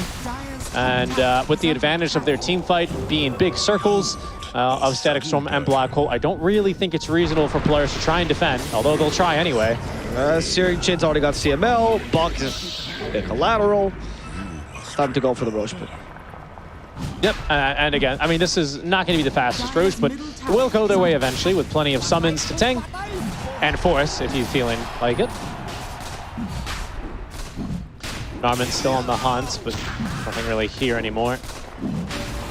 And Polaris just continuing to farm elsewhere on the map. Boomy is playing a bit of a mix of this build on the NP. That is a support NP, of course. Mech first, and then into the Ag Scepter. Mac has Shard now about to be delivered, saving a good amount of money as well for that Lotus. But really, it's all eyes still on Akashi, who has now switched up his build and is going into that BKB, just so he can be able to stand his ground and fight a little bit more effectively. But this Aegis time is going to be really scary coming out from Geek Slate, alongside their next volley of items, right? Force on his Blink Dagger. There's going to be a full BKB for Cox. What has Scam got coming his way? Is he going for a Shard or something small, or is it a bigger item? Oh, it's a Crystallis. It's a whole Crystallis. Okay. Wow. Not bad. And, now they found Bulk again in the trees. Tossed in place. Sharpnel gets vision. Thunderstrike 2. Stuck in kinetic field. Bulk will die. His impact this game has decidedly been 0 until now. Yeah. Well, unless you consider his deaths, I guess, negative. Yeah, I mean, he's contributed to over half the kills, right? He's got, what, a 60, what is that, 6/6 over 8 is, oh god. It's a lot of, it's a 75% kill participation. Okay. Oh, but nice double stun there. They glimpse him out of the Static Storm, but it's not going to make a difference. More than enough heroes nearby to collect the kill. Geek Slate continue roaming on their map very comfortably here and just kind of killing anything that they come across. They're big chilling this whole game. The enemy team lacks initiation. They're relying entirely on the Pango for that, which is not great. Because obviously the Pango is a great target for Geek Slate regardless. Like, if you can take out the damage and the initiator in one fell swoop, you always do that. So it becomes a little bit too easy, and Pango's not that tanky unless it gets a really good shield crash off. Yeah. I think another big problem is Polaris lack really good... Okay, they found Ember. Silenced. He has Aegis, though. I think Cox will be fine. The question is... Yeah, he's going to drop a random just in case. Middle lane, there's another fight going on, by the way. It's once again attempted a toss back. Norman might dive for this. They glimpse back the toss. They get rid of the tombstone as well. So then Norman, no vision on him. However... No, the Ice Shards will also miss. Geek Slate manages to keep their 4 alive. As Scam preserves that Hurricane Pike. Yeah. And Cox has joined them too. Polaris do a really good job, actually, to keep that Enigma Blink Dagger on cooldown. Force was eager, looking to get involved in that one, but just kept getting it canceled by multi-shot, a Treant here or there. The Wrath of Nature especially doing some really good work there. Probably same could be said of Narma, but I was just waiting for that Black Hole to come on in. Never did happen, though, and Polaris are actually going to be able to snipe away that Aegis pretty much scot-free, so they're pretty happy as far as things are considered, as Cox is going to whiff as well there. I think nice little bit of Tumbler's toy to get out of that range. What's it called? What's the active? It's called Vault. Vault. Thank you. You know, they made this item only because someone came up with a sound effect and it was so good they decided to make it into an item. You know what the active for Hurricane Pike is called? Pike. Nope. Hurricane Thrust. Oh, really? You have to yell it like that too. Cox doesn't need to thrust anyone. He's just going to move himself forward. It's the BKB to activate a Static Storm to cover him. Goes for the Drow. Immediately eliminated. At least Mac gets away with his... Oh, no, I spoke too soon. He actually got glimpsed back. Even Rolling Thunder won't save this poor Pango, who's made into minced meat. Yeah, and that's just 4 dead. Pretty good. Swashbuckle there does connect onto 4, but the damage is not sufficient, especially through the BKB or the Ember. As soon as he lives there, he's going to turn, and plenty of damage on the rest of his side to take that fight easily. Polaris set to lose a tier 2 tower here, but they will drop that fortify. So we can see that lovely little Enigma line. I didn't realize they could see it too. Yeah, it's right there. Yeah. Blink Dagger on Disruptor already, by the way. So how many Blinks on this team? 3? 3. Yeah, Enigma, Tiny, Disruptor. 3 and an Ember who... Ember is a Blink. Yeah, pretty much. He's the embodiment of it. I believe that's right. Yeah, that's the lore, actually. Speaks in 4s, embodies Blink Dagger. Radiant are scanning. You know, I told my friend that Ember Spirit always speaks in 4s, and for the entire game, he just couldn't believe it every single time he was counting. I would do the same thing. Really funny, actually. Oh, Zhao, look, that's where the Blink comes into play. Yeah, Bog's like, what? Can't the same amount of farm I do? Yeah, this is painful for Mac. It is. They still have a black hole, right? Yeah, they do. I would not fight into this because they still have high ground control as well. There's a black hole ready. Rolling Thunder, will it just be ignored with a black hole? Will they just use it? No, they're gonna respect it. There we go. They're expecting for the snowball. Now the avatars. Just a bunch of memes here, really. They don't get a toss damage because there was a treant, but it's okay. Cox gets the kill onto the enemy support. That's only going to be a poor Drow Ranger surviving, but not for long, as she also falls. Boomy lives, and Boomy's decided he's going to be the offlaner now as he's trying to build an Aghanim Scepter. Because at the end of the day, Winter was right. Bok is not the offlaner, even if he looks like one. That's right. It's going to be the last tier 1 tower fallen here for the side of Polaris, as that's another full team fight win for Geek Slate. Starting to really get one-sided here as they're not even really dropping any heroes either. Scam able to just kind of stand his ground very comfortably. Even has a full Daedalus already. Really good usage on the black hole out from Force, but mostly it's Polaris getting kited all the way out from basically the ward spot here in the triangle all the way to that kind of jungle entrance on the Dire side. And that's just all Blink Daggers, man. They just really struggle with that initial little bit of catch, right? At canceling Blinks. It's not really the kind of game where you can easily, you know, someone just picks up a Radiance or something like that, you know, you don't, no, but seriously. They just don't have good initiation in general. Yeah, I mean, that's certainly another issue. Roll-up saves Mac from the glimpse of Static Storm play, which is good. And now we have actually the Thunder God's Wrath of the Ags, which might just cancel Narman as a Yule Scepter. That will save him for now, but the snowball actually avoided as well. Narman has to get an Avatos here to survive. And damage on the Ember, a lot of area damage, but no deaths just yet as Cox finally gets rid of Boomy. Now poor Bok falls. The Tombstone should be the next target, but instead they're dealing with Mac, who got glimpsed back into the wrong part of the map. And now Tombstone is destroyed swiftly and efficiently. Yes. Good old Narman, he just loves building Yule Scepters on his Tinies, and it's for a lot of reasons like that. You know, he lives and he gets off one extra volley of spells. Hugh is the big fan of the Yules. Narman is less. Sometimes, but not as much. Yeah, it's cute. Hugh's the big one. And just lives, gets off another volley of spells, and makes a pretty big difference even if he does end up dying in that team fight. But Geek Slate, once again, they've just been moving from part of the map, continuing to farm. Polaris eventually, you know, they stumble across him and they just kind of beat him in a team fight. I mean, it's basically, they're just fighting off of this Ember BKB. Not really anything else. Scam just has a lot of damage, and Force is just healing them up with Guardian Greaves. Yeah. It's not really much more to that last fight, honestly. Zhao even completely whiffed on the Static Storm, so you could understand why Polaris thought that'd be a good fight for them.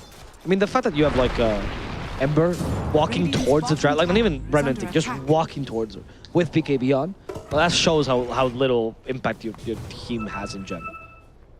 It's just Drow, and once you get rid of Drow, and I guess to some degree Mac, and that's it. The rest of them, the Tombstone is ignored, Boomy is doing nothing. The Axe helps a little bit, but the BKB also nullifies him. It's going to be a second BKB as well, quickly assembled by Force. So we'll have that one to play with. Moonshot, by the way. Just damage, I guess, right? Yeah, I know. I mean, but this shows. I mean, Daedalus, Hurricane by Daedalus Moonshot. This seems like a troll build. Is this like me killing Pango? Like, is this like an anti-Pango thing, maybe? It's just an anti-world thing. Anything comes into his vicinity, he blast this to death. I could see that happening right now. Even a pack of wild hogs wouldn't survive this sniper. Doesn't really like his top lane being shoved in. Needs a couple of teammates. He's camping. Does actually have his tiny now. Norman rotating on through. Gets up the ward. Yeah, there's nice blink out. Yeah. Is under attack. We'll get out in time and does save him a little bit of a headache as he's getting close to completing this Ag Scepter. Speaking of Ags, Cox has eyed one up for himself as well after his SNY, Kai and Sanj, pardon me, on this Ember Spirit. It's going to be into the Ags for him with his BKB and Maelstrom. 13-0 and 11 for Cox. Just having a great game. Having a walk in the park of a game, honestly, on this Ember. Yeah. Now they can go for the Roche as well. I've got their big ultis to keep them covered. Polaris are smoked up and looking for a fight here. Not impossible for Geek Slate to lose a fight at this stage, especially around the Roche pit where they would have a lot of strengths. Akashi as well now with his own 9-second BKB. Geek Slate do need to be careful the way that they propose this next fight. But being second Roche after that, they likely move up to high ground and look to try to already end this game with the lead, you know, in its current position. Not sure if Polaris can really contest this. Like, yes, their team fight should be good enough in the Roche. But if Skem just gets away with literally concussive Hurricane Pike and sets up in the high gun, you're done. You're right. I just don't see any other kind of play for Polaris to try this. I mean, you can. There's 2 letters. You can press GG and the game ends. That's then true. You can go to game 2. But high ground, which I thought are the other 2 letters, HG, they're just not going to be good enough for them this game. Skem's going to be able to just hit tower from range. Cox has will a be red in. Sorry, the shard now as well, which gives him endless permanence considering how many kills he's getting. Yeah, true. Top lane. Oh, that's a okay. Good blink out by Falk in time. Yeah, thank God. He has to fight in the snowball because if he comes out of the snowball, he's dead. Akashi's positioning is curious. Oh, look at that. He kind of baited Norman a little bit. Oh, no, they just need a vision for the assassin. They forced the BKB already. And then it's just, the rest of his team is just pushing in bottom. I mean, Geek Slate, they don't really care. Obviously, it changes the way that they propose this next fight now that there's no BKB, but Geek Slate don't care about this bottom push, man. They're here for your mid lane of barracks, and if you're not coming back, then they're going to take your barracks. That's a feels bad, man, Richie. Tier 2 bottom will go down here. Boomy's going to eventually get a couple of creeps onto the high ground, but it's not really worth it. Bottom tower has fallen.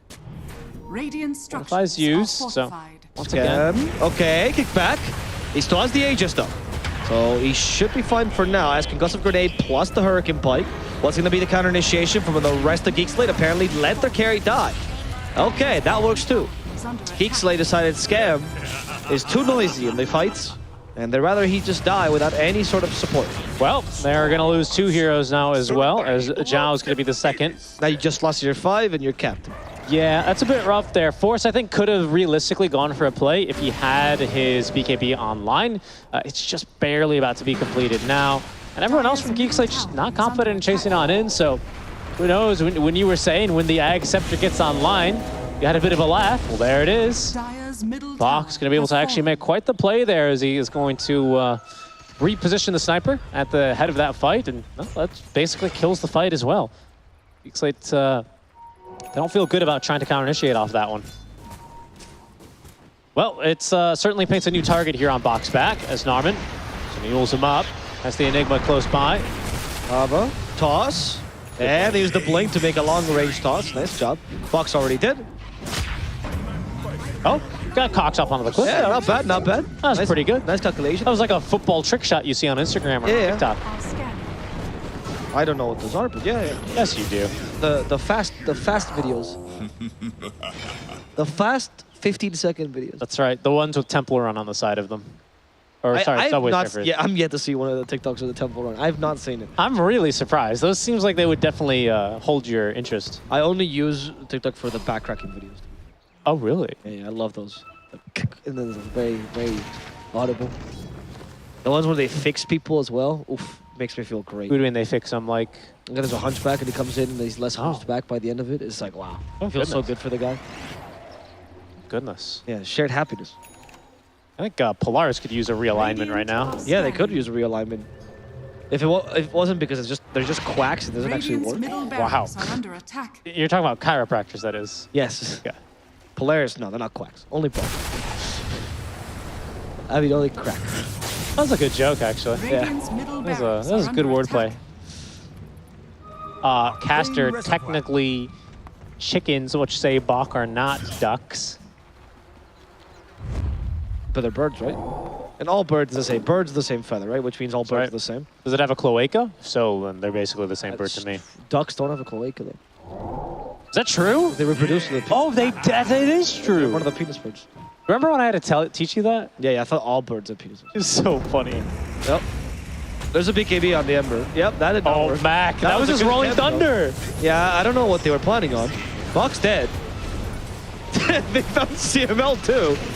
That's one more remnant. Hello! Akashi? Black hole? No. They didn't have Searing Chains either. All right. Team fight. It's like, guys, maybe Ember forgets to use his BKB. Oh, he found Boomy. Yeah, Searing Chains this time. Yep. Boomy has another TP in 5 seconds. 5 seconds. Come on, Boomy. He can make it. Oh no. Oh, there's a tiny now. Oh no, Boomy, quick, panic TP. Oh. Well, he tried. Continuing the godlike streak there, Cox with his 16th kill of the game. He's been involved in 29 of 36 kills. That's an impressive benchmark to really hit there on his Ember Spirit. He's killing it. Wow. Yeah, Cox is really going off this game. I'm surprised he still played Discipline and went for Maelstrom, Kai and Sanj, and Ag instead of a preferred pump build of Desolator, which he really likes doing in this game. That's a good point. Well, that's a good point. How much does Deso really do for you this game, honestly, though? I mean, no, it's a bad build. I just think that if he's having fun. Like, I can't really tell. It seems like a serious game from both. I think a Geek Slate, for the most part, or at least for this Cox Ember Spirit, he enjoys going for this kind of a build, though. He's got his axe now. He'll be all over in these fights, man. Good luck trying to catch him. That's true. You know, it seems like the preferred way. Why would that be your initial thought? Bold play from Akashi, but... Yeah, you could have just killed him, honestly. Probably. Well, now you can use the power of teamwork and friendship to kill him because you got your mates Akashi, with you. Don't show in the lane. Akashi? Gust? He still has BKB. It doesn't matter. He's dead. Yeah, he's dead. Yeah, trying to TP. It tries to go invisible. Wow. The cheekiness of this man. Yeah, it's a Gem of True Sight already online for Cox. Yeah. Bach is just sitting in the trees, hoping and praying they want to actually check for him. While Boomy, who is a tree, is top lane and continuing to farm. Going for a Scythe device next. We'll see if he gets there. I don't believe so at the rate this game is going. Bach, though, cuts a wave. Avalanche just off the mark. Yeah, we have a Scythe of Vice on Boomy, which is crazy. He's managed to farm this up. He's more farmed than Bach. Does have it. My bad. I didn't see how close he was to it. Holy moly. He has it. I don't know if this is going to make much of a difference, but maybe it catches the Ember. Yeah, I mean, if you kick someone out of position once, the issue is Sniper now has a Linken's, which does block kick, but not punch. Yep. And they have to snowball to him very quickly and block that. Yes, you just snowball to him. Is that your only target as well? Soul Rip would do it as well. Yeah, but that's... Or Sprout. Oh yeah, Sprout is a very good point. Only two. Or you can cast Wrath of Nature on him, but then you lose Wrath of Nature. What does that do? It breaks Linken's. It's a target as well. Is it actually? Yeah. If you target, you target him. Yeah, you can. If you target Skem, yeah, you have to click a target for Wrath of Nature. It starts somewhere. Do you play MP? Yeah, but you just click on the ground every time. Never target. Yeah, but it's a unit. It's hits by a unit though. Oh really? Yeah. Oh, it is also a point target. I've always clicked on a unit. I've never clicked on the unit in my life. I don't know. You could do. I didn't. I've never. Clearly, you don't play MP, but if you click on units, when they do that. Well, it's because if you do it in the top lane and you choose the furthest creep away, by the time it bounces to your target that you actually want it to hit, you have the most damage. Yeah, but you just click far away and that's it. It's much easier. Skem. Okay, they did get him. Yeah, I think Skem might die unless the Black Hole covers him. No, he's dead anyway. Cox with real damage now. And Black Hole also got cancelled. Yeah, they bashed him badly. Cox is going back to kill Bach. He got our Remnant thanks to that. Okay. Not that bad. Skem's dead. That's an amazing holdout from Polaris. That's very good. Yeah, the bash worked. Yeah, the bash was perfect, and the kick was even better. And now they have 2 tier 3s down, but no racks, because they have nobody to actually push. Oh, okay. Toss back. It's for the MP. Get rid of Boomy at this rate. Yeah, Yols protecting Narman for a couple more seconds. He's eventually going to go down. Yeah, and I think now this push has become unsustainable here, basically, for Geek Slate. These deaths don't mean as much to Polaris, obviously, as they do for Geek Slate, so they're going to have to back up, and it's a long Roche timer here for Polaris, so that's what you get for being a little bit impatient and pushing up to high ground. Yeah. As I think what Geek Slate have learned here. They've learned the value of that second Roche, or third Roche now, make that. Which would come with an Ag Scepter or a Refresher. Is an Ag's game-changing to anyone this game? Yeah, Scepter gets it. Yeah, but he's he's pretty much going to have it by then. Um, I guess he'd give it to the Enigma. Ag Sniper. Oh. Yeah. I'd dead. I'd rather. No, I hope they Pango's don't. game-changing. Yes, if Polaris get it, it's a big one. Yeah. But Pango's game-changing. That's it. Is this Ags on Drow really that bad? You have to build around it, which is why it sucks. Okay, that's fair. Because you have to, essentially that build works well if you build Mjolnir. That's how you have to play it. Otherwise, it's just not that good. Anyone else just doesn't really have that great of an Ags, or has obviously Pango's already is ridiculously good, right? Yeah, Pango's is real good. I think Ag Sniper's not that bad in this game. I think if all the Ags left to give, I might give it to him. Maybe I give mine to Force as well, honestly. I don't know if Enigma's is that great.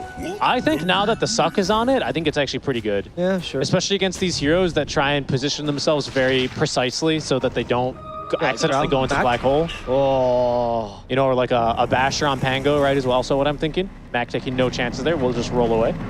Good choice. I don't know. I think you undervalue this X just slightly. I don't really care that much about the extra added damage, but it's more about the pull, I think, which is No, I like good. the pull too, but it's a huge pull. It used to be. No, look, it pulls in the AoE of Sniper is great. It pulls in the AoE of a Vlad's. That's insane. I mean, look, I'm telling you, the pull's great. I'm just saying that I think Sniper is legit. Rune of Every Sniper 4 in my pubs proves it to me. This is actually not that bad of an ad. You have Stockholm Syndrome so bad over this thing, don't you? Yes. I get him like once every 3-4 games. We play in C, and you don't play support. Wait, hold on. This can't be real, right? Bach doesn't make this play? Yeah, no, okay. There's no way Bach makes this. Oh, but bottom. They made a play, and with the Hex, they kill. Oh, Case Cox, goodbye. Wow. I gotta kiss his Ember butt goodbye right there. Yep. That was a close one. It was a good one. That was a very good one. It was a very good one. The Scythe of Ice working wonders. Showcasing why you buy Scythe of Ice on the support MP. Yeah, of course. What is it? Is it Ags? Yes, it is. Yep. Who do they believe they give this to? I think they give it to the Enigma. Okay, me too. But do you believe that's the best Ags they have left to give? I love the sniper. Not my stock. Are you the support sniper in all of our pubs? I hate those people. The hero's trash in pubs, but I think the Ags on the carry is a little bit undervalued. Please don't give it to Scam. Please give it to Scam. No. Go, Scam! Yeah, okay, good. He is not built for a spellcaster sniper very clearly. It doesn't matter if you build it for a spellcaster. Homie, his second item was Daedalus. Homie, nobody cares. You don't have to follow a pattern, okay? You can be your own. He has Mood Shard. The sniper does not vote, okay? He's an individualist. Do not let him pick up the Ag Scepter. Look, they even got Timeless Relic. It's perfect. What's he holding on to? He's holding on to Witchbane, huh? It's pretty good. The spell's pretty nice. Spell, yeah. Another underrated item. What are you dispelling this game? Silences. Ah, yeah, that's a good point. So you can use the Ags. Yeah, oh, wait, you didn't get the Ag. Oh, no, you're right. What's the point, honestly? Gust of Grenade. You know what you should do is you should sell his items. Give his Moon Shard to Disruptor. Right, yeah, that's the best choice. And then become the Force Sniper. Let Disruptor be the carry. That's right. I mean, he's got Ags, by the way. It's not Disruptor didn't pick it up from Roche. He built his like a hard-working support. True. Didn't receive no handouts. Toss back for the Undying. Okay, Narman now has a couple of the spells with Yos and the Stormcrafter, so these kills are much easier to get. Oh, yeah. Rooted down Cox, but they have nothing to follow up with. It was a refresher, by the way, Cox. There's no buyback on that Undying. This game is longer than both games last series. Is it really? Yeah. Oh. For $1,000. Oh, Geek Slate taking their time here, making sure that they earn their bonus. Since there's a little bit of a bash onto the sniper. Aegis Lincoln's does not have boots, though. But again, that Lincoln's is certainly a problem. And so is this DD very likely on Cox as he throws forward a couple of scouting remnants. Yeah, that was just a roll-up. Not that bad. Sniper continues. There's also a locked Aeon's disc in the Pangolier. Okay. It's only Aeon disc, huh? But it's Lincoln's Sphere. That's a good choice. Well, yeah, because Lincoln's made the sphere. Oh, really? Yeah. But the Aeon disc, it refers to, it's a disc of Aeons. Got it. Okay. Like the unit of time? Like the length of this game. Radiant Yeah, are exactly. scanning. Exactly. Dire's top tower Stop playing. They're hunting for Boomy. Also, Richie, I will bet you in this first game that we they either forfeit game 2 or we go to a 3-game series. No, they're definitely going to 3 games. The series needs to go to 3. Okay, just double checking. It's the way it is. Do they not have a gem? I thought they still had a gem. Oh, they've lost it. Dire's top tower is under attack. No, they do have a gem. It was just on CML. It's not bad, eh? What, the gem? Yeah. It's a very common item for games. No, I agree, but they need it if they want to try and get back in this game. Here's the smoke play. Smoke into, let's pray they're not in the triangle, but they're obviously in the triangle. But they might be able to sneak around here. If you can actually catch this Disruptor. Or scam even. If you put him out of position. No, I don't know about that, though. He's got Aegis. I'm afraid of the reinitiation. Even. Oh, you're right. And he has 2600 HP now. He's a harder kill. Well, I guess his drag just hits him. What was the swashbuckle for? They obviously see that. Why? Oh, they blocked the back. No. TPing. Oh! They actually lost the black hole as a result of it. Okay. Oh my god. Okay. Yeah, it's definitely 3 games. Nobody's forfeiting anything. Yeah. We're going to 3 60-minute games, Richie. All right. Wilson's on track now. I mean, I don't think Geek Slate needed... Honestly, maybe they do need to wait for that black hole to be back. I don't know. This is too big of an opening, I think, for Polaris. Boomy just continues to push out these side lanes. Honestly, it's... with notable exception of December Spirit, they do struggle. This is the sea smoke. We just lost a big resource. Time to surprise them with a smoke. Maybe they just... I would just run in through the mid lane. Yeah, honestly, Darwin. There we go. There we go. Find the Pango. Hey, Static Storm. Even if Aeon Disc trigger doesn't matter because he's still stuck in the Static Storm. Searing Chains used. Battle Fist now at the end of the Aeon Disc, and that's going to be a dead Mac. Got buyback. It worked. They also killed CML by accident. Oh, into the base. BKB, that's not going to help. Oh, never mind. I spoke too soon. Wow. He avoided so much damage. Well done. Wow, that was scary for him. Did refresh. There's and now another toss. It's going to be the round this time. Akashi Manta style. Sniper keeps on hitting. Scan. Hurricane backs forward. Is that Vision? Uses the trap now. They push the Tiny. Gives Vision of Akashi. And now will allow them to kill him off. Akashi has no buyback. The Sniper still has the Aegis. So Skem is not going to die even to the swashbuckle and the shield crash here. There's Aegis. Now they glimpse back the Pango. Nope. He had to roll up the whole time. Yep. Now the racks are going to fall for Geek Slate as we see another Walrus kick, this time for the Ember once again, but he doesn't go inside the base. And Bach has died for this. And maybe Mac will maybe too. Mac too because of the Avatars. Back. BKB now for Narman. As they go for the Mega Creeps. Good blocks, good blocks. Yeah, good blocks, but not good enough. Nope, this Sniper does way too much damage, and he's going to glimpse, but that was too short. Boomy, he's going to die to the Sniper. Nope. Oh, he assassinates. I don't know why he assassinated. That was never going to be enough damage. Now he's dealing with a tombstone, and then it's like, oh, guys, we can finish. Oh, here comes the black hole. Oh, no, he's attacking the wrong. wrong. No, actually, Force still... man, Force just did not get this chance of black hole. He dropped a null talisman on the ground. I see you, Force. I see you. Yeah, okay. Oh, he's trying to do the he's got refresher. Oh, he's dropping the cheese too, huh? Okay, I'd like the cheese to drop, honestly. BM. Dropped it right on top of the logos, huh? Radiant's middle tower has fallen. So that way sponsors will not sponsor him for Season 2. That's what he's trying to do. Okay. Not if you play against Force. Refresher delivered. One last fight for the boys? I don't think so. I don't think Yeah, last fight for the boys. There we go. And the Yules immediately cancel this Tusk. Who was ready for that, by the way? Was it the... Oh, the black hole! Yeah, caught 2! And now includes Akashi! And it pulled Boomy in as well, thanks to the Ag Scepter. That's why it's the best Ags in the game. Yep. And Narman, he's expressionless. Zhao, though, he's found happiness this game. Did you see what was written on that whiteboard? I saw something of fun. I don't know. Didn't see much. Well, I think Geek Slate had a bit of fun that game. I think they did. I don't think Polaris had much fun. No. I think they realized that fun drafts are only fun if they work, and not if they're just unique. You don't want to be unique for the sake of being unique, you know? You want to be unique for a purpose in Dota. If you break the norm, there's got to be a reason for it. You know? It's like, imagine you go on the street and you decide that today you're not going to wear pants. If it's to make a statement, it's all good and people respect you. But if it's not to make a statement, then what are you? Just a weird pantsless dude. But what if the statement is, I forgot to do my laundry today? That's still a statement. And then you go commando at the major. It doesn't matter. It's still a statement. And then you get a great podcast story. Here's another podcast for you. A panel full of people that speak in your ears, but you don't actually see them. Let's go to them.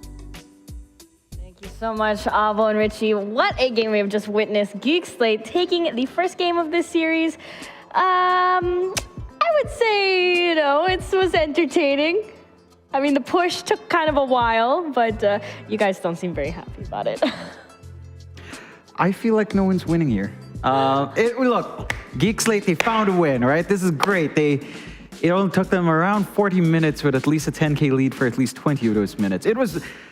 They showed a lot of respect to Polaris, and to be fair, we reached a point where Bok got his ags up, right? He had the kickback, so things could get spicy. We saw them get punished in the high ground a couple of times, but it's still, the same issues for Polaris still stands. Like, it's a little bit disconnected. They do this lane swap early on, Winter. Were you a big fan of that one?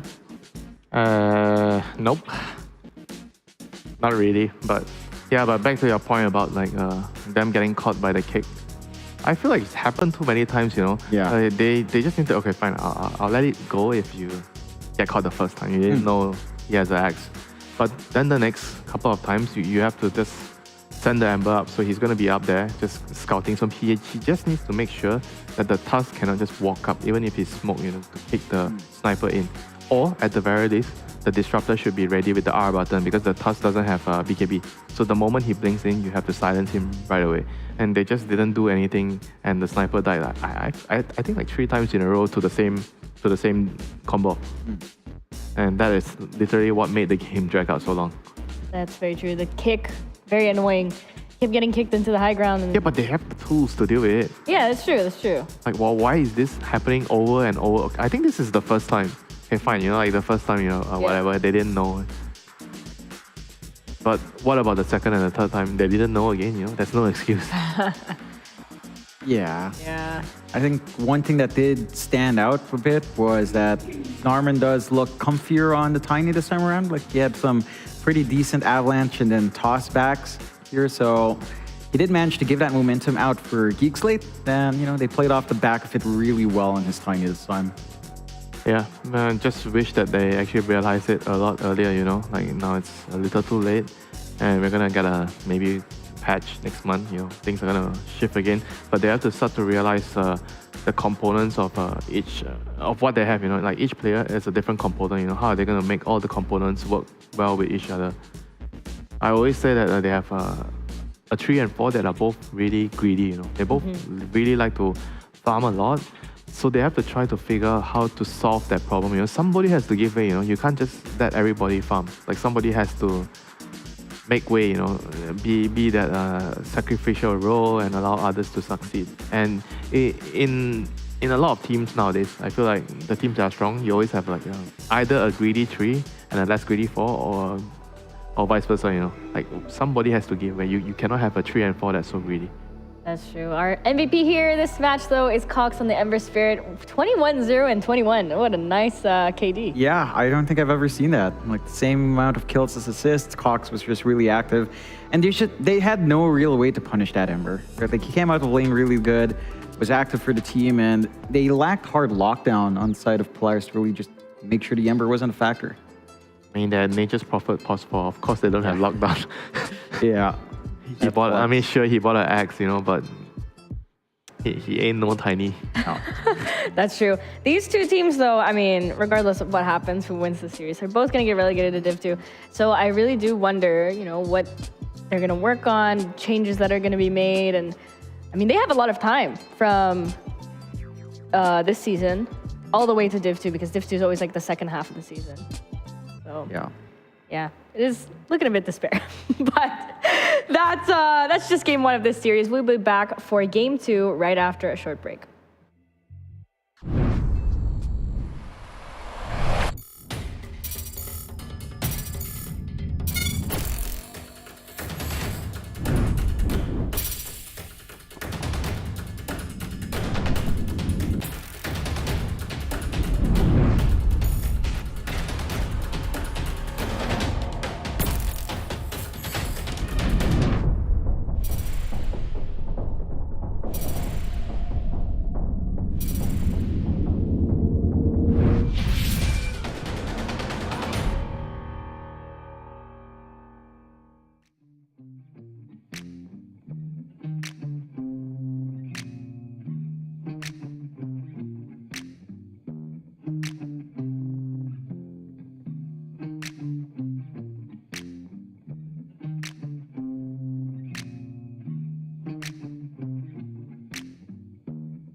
Welcome back, everyone. For our last series of the day, we got Geek Slate, we got Polaris, and we are on Game 2 for the DPC 2023 Southeast Asia Spring Tour Division 1. I'm Sophie, your host, and I am here with Winter and John. How'd you guys feel about that last game? Bashed by your basher.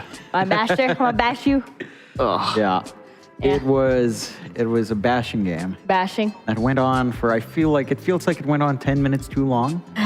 But we'll see if Geek Slate or Polaris manage to bounce back here and, clean up. I don't know. Like, this is the last game of Tour 2, technically, for the league. So I want to see them bring their A game up. I mean, sure, they're classmates. Mm-hmm. We saw the ticker. Geek Slate's on business class on the way down.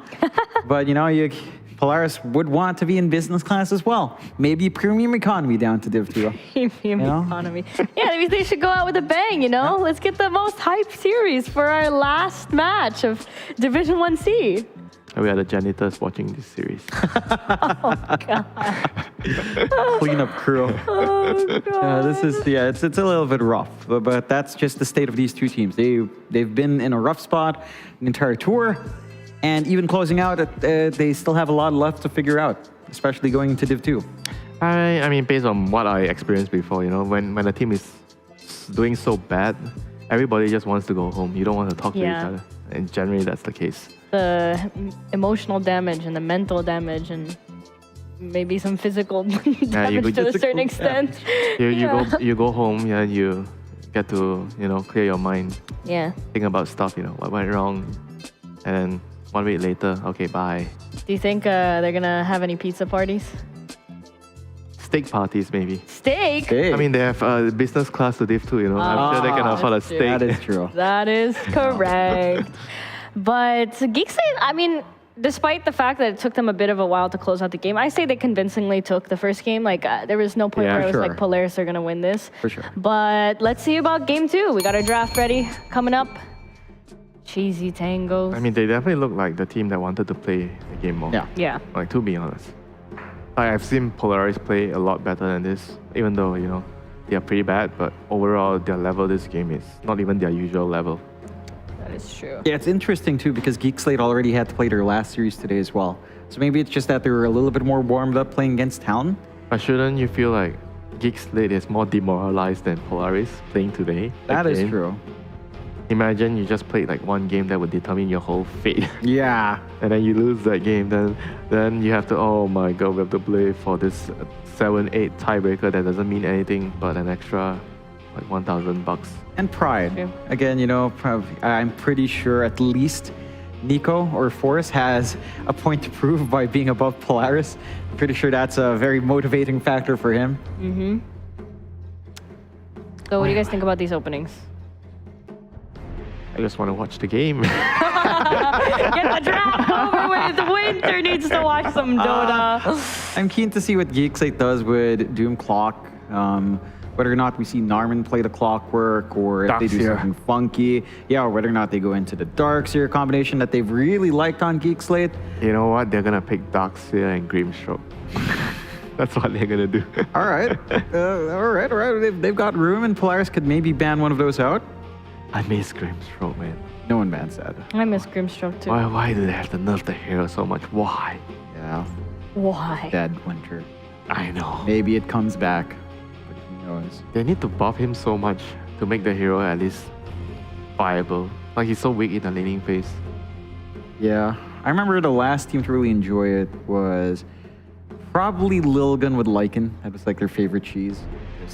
Ink saw the wolf, right? Yeah, just Invis Wolf and get the little ink bomb off, and you're happy. For Polaris with this opening, I mean, it's pretty bog standard. It's NP plus Mirana. You've got some flexibility. You can still maybe hope to run NP support again. Yeah, NP support. Boomy's like, just let me farm again. Yeah, and they might end up that way. Because, like, really, that is Boomy's playstyle.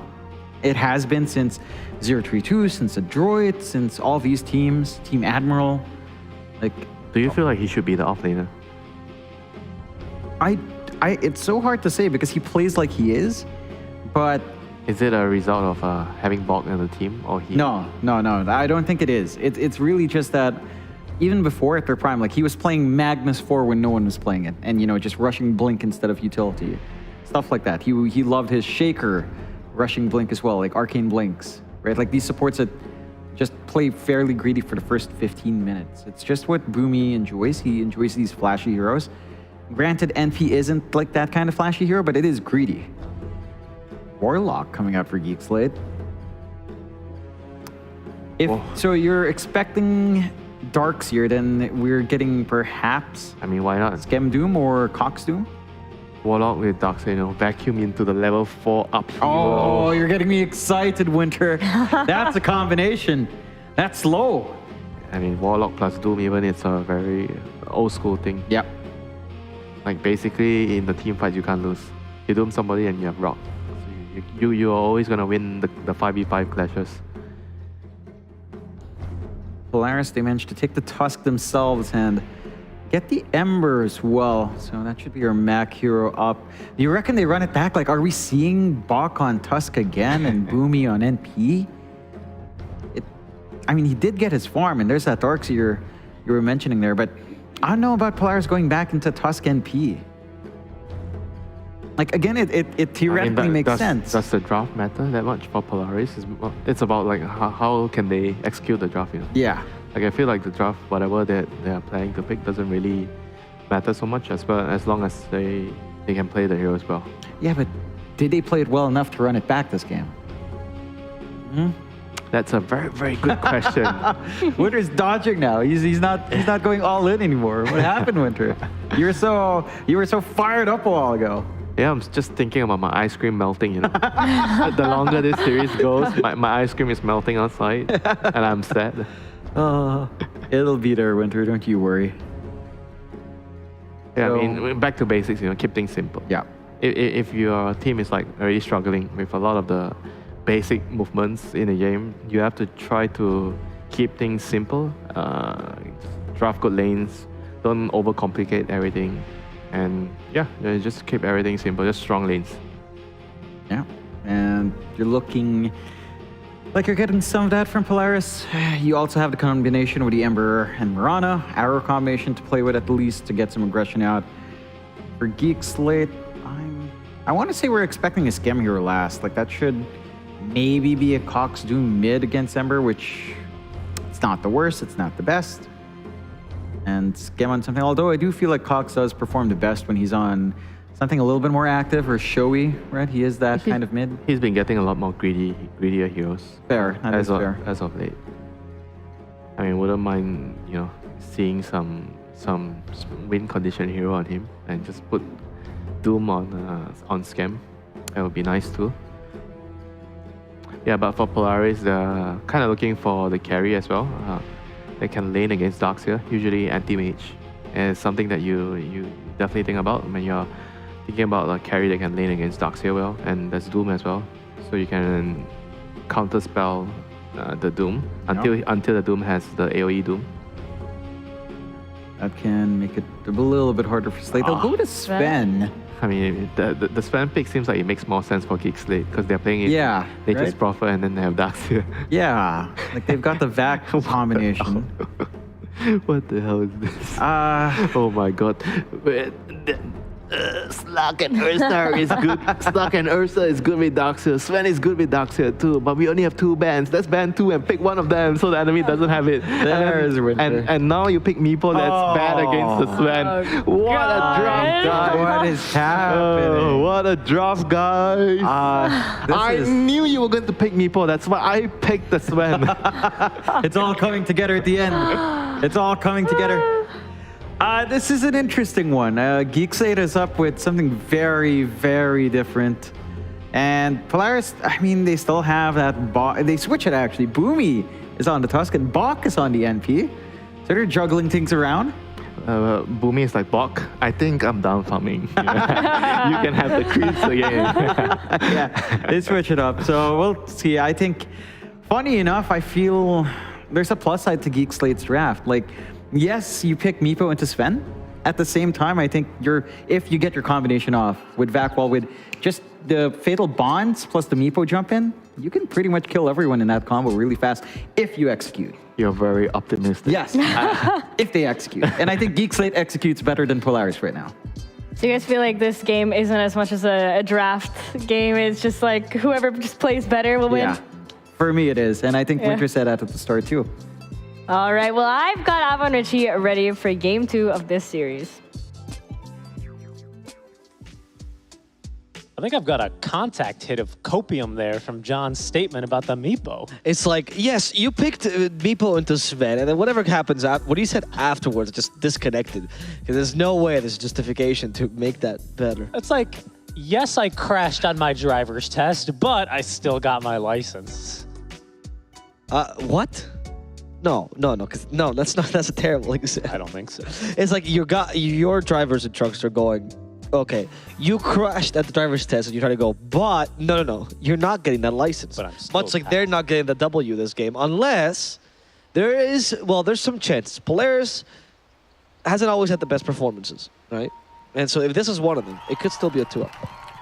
That said, Geek Slate hasn't either. No, but that's why they're both in Div 2. I do think Cox had one hell of a game. It's really interesting. I wonder like who called for this Doom pick, because to me Doom isn't. I mean, he just doesn't really strike me as the same kind of hero like a 18-0 and 18 Ember Spirit or whatever he went on the last. Yeah, but he doesn't carry with his Doom, honestly.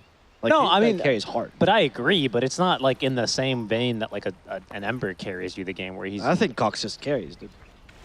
I mean, if that's this Cox can bury a lot of weight. If that's all he cares about, then like you're saying, it's not how big the Cox is how you use it. Yeah, exactly right, and the girth.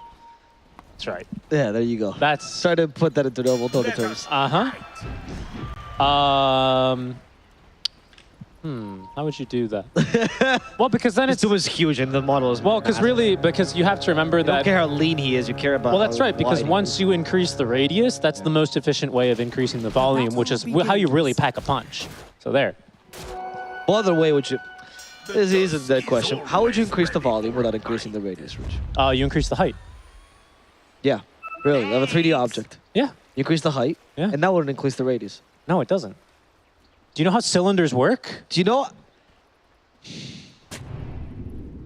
You know how cylinders work? Do you know what the definition of a radius is? It's not a cylinder. We're talking about a sphere the whole time. I'm talking about a cylinder. We're talking about a sphere. What are you talking about a sphere? Doom is not a sphere. He's more cylindrical than spherical. I would say he's closer to. I think Cox is closer to sphere than cylinder.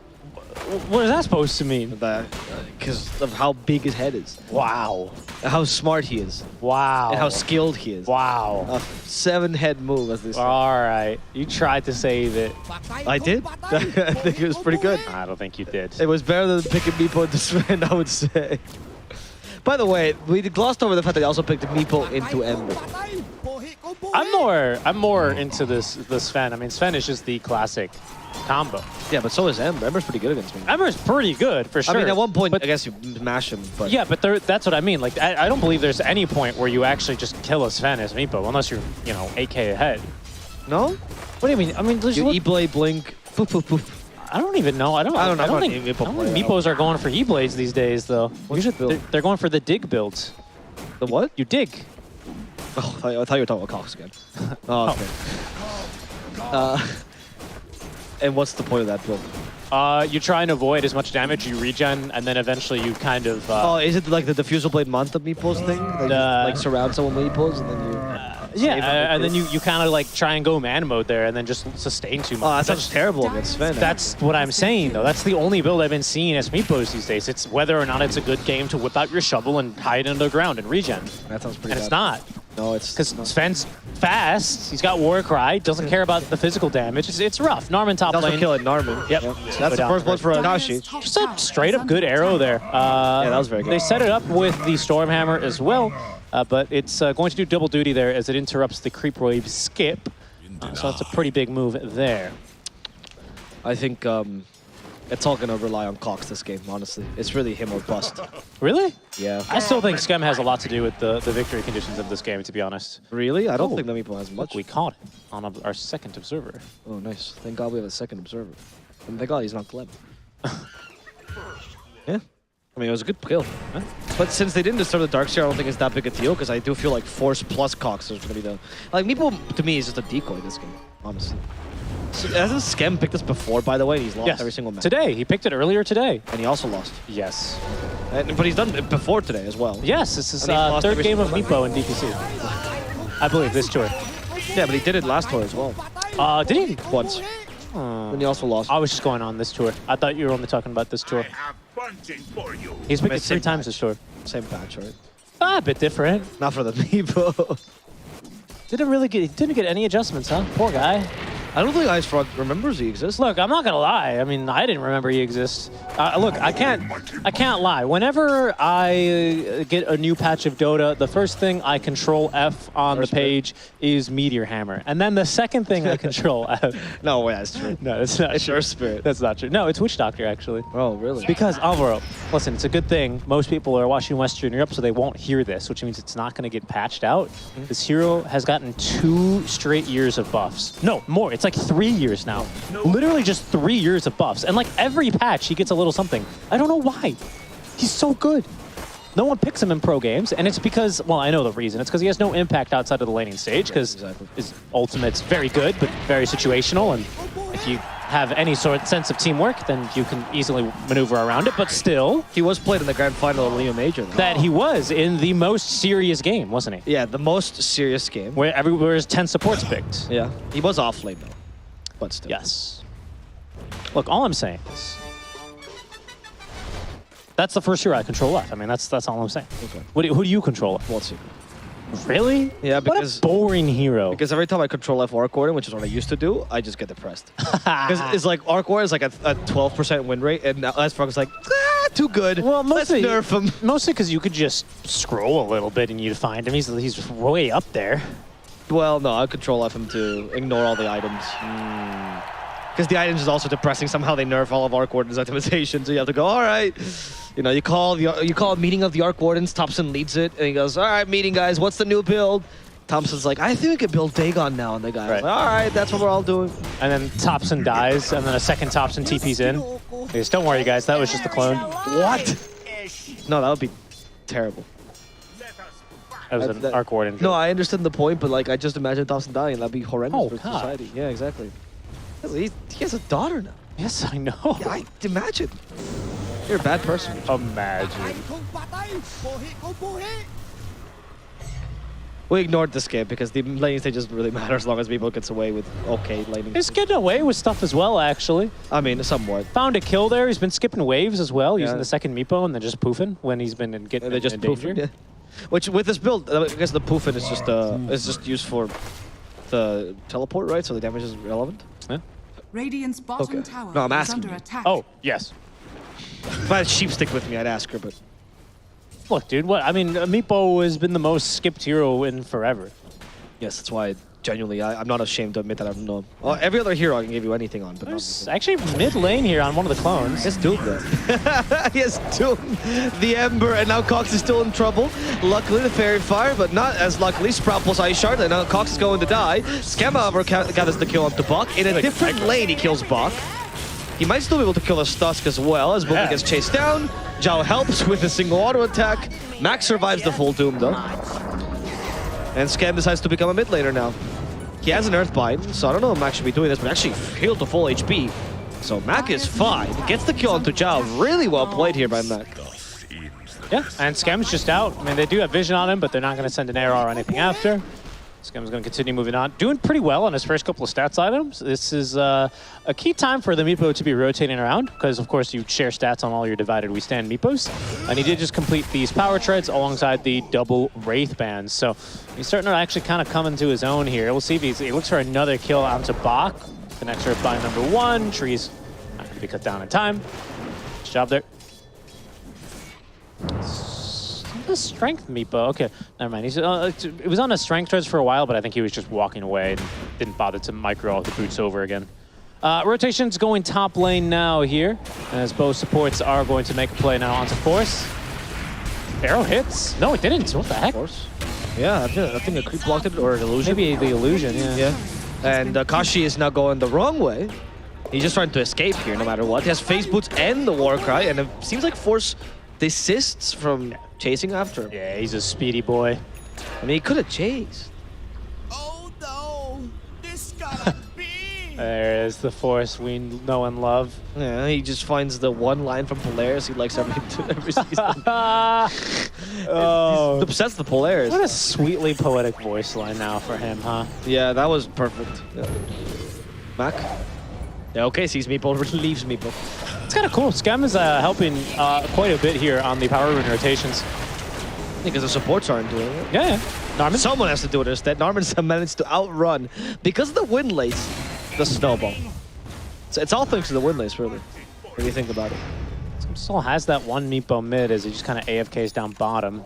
It's a pretty deep ward here out from Polaris that they've just placed down. We'll see if they can make any aggressive moves on it.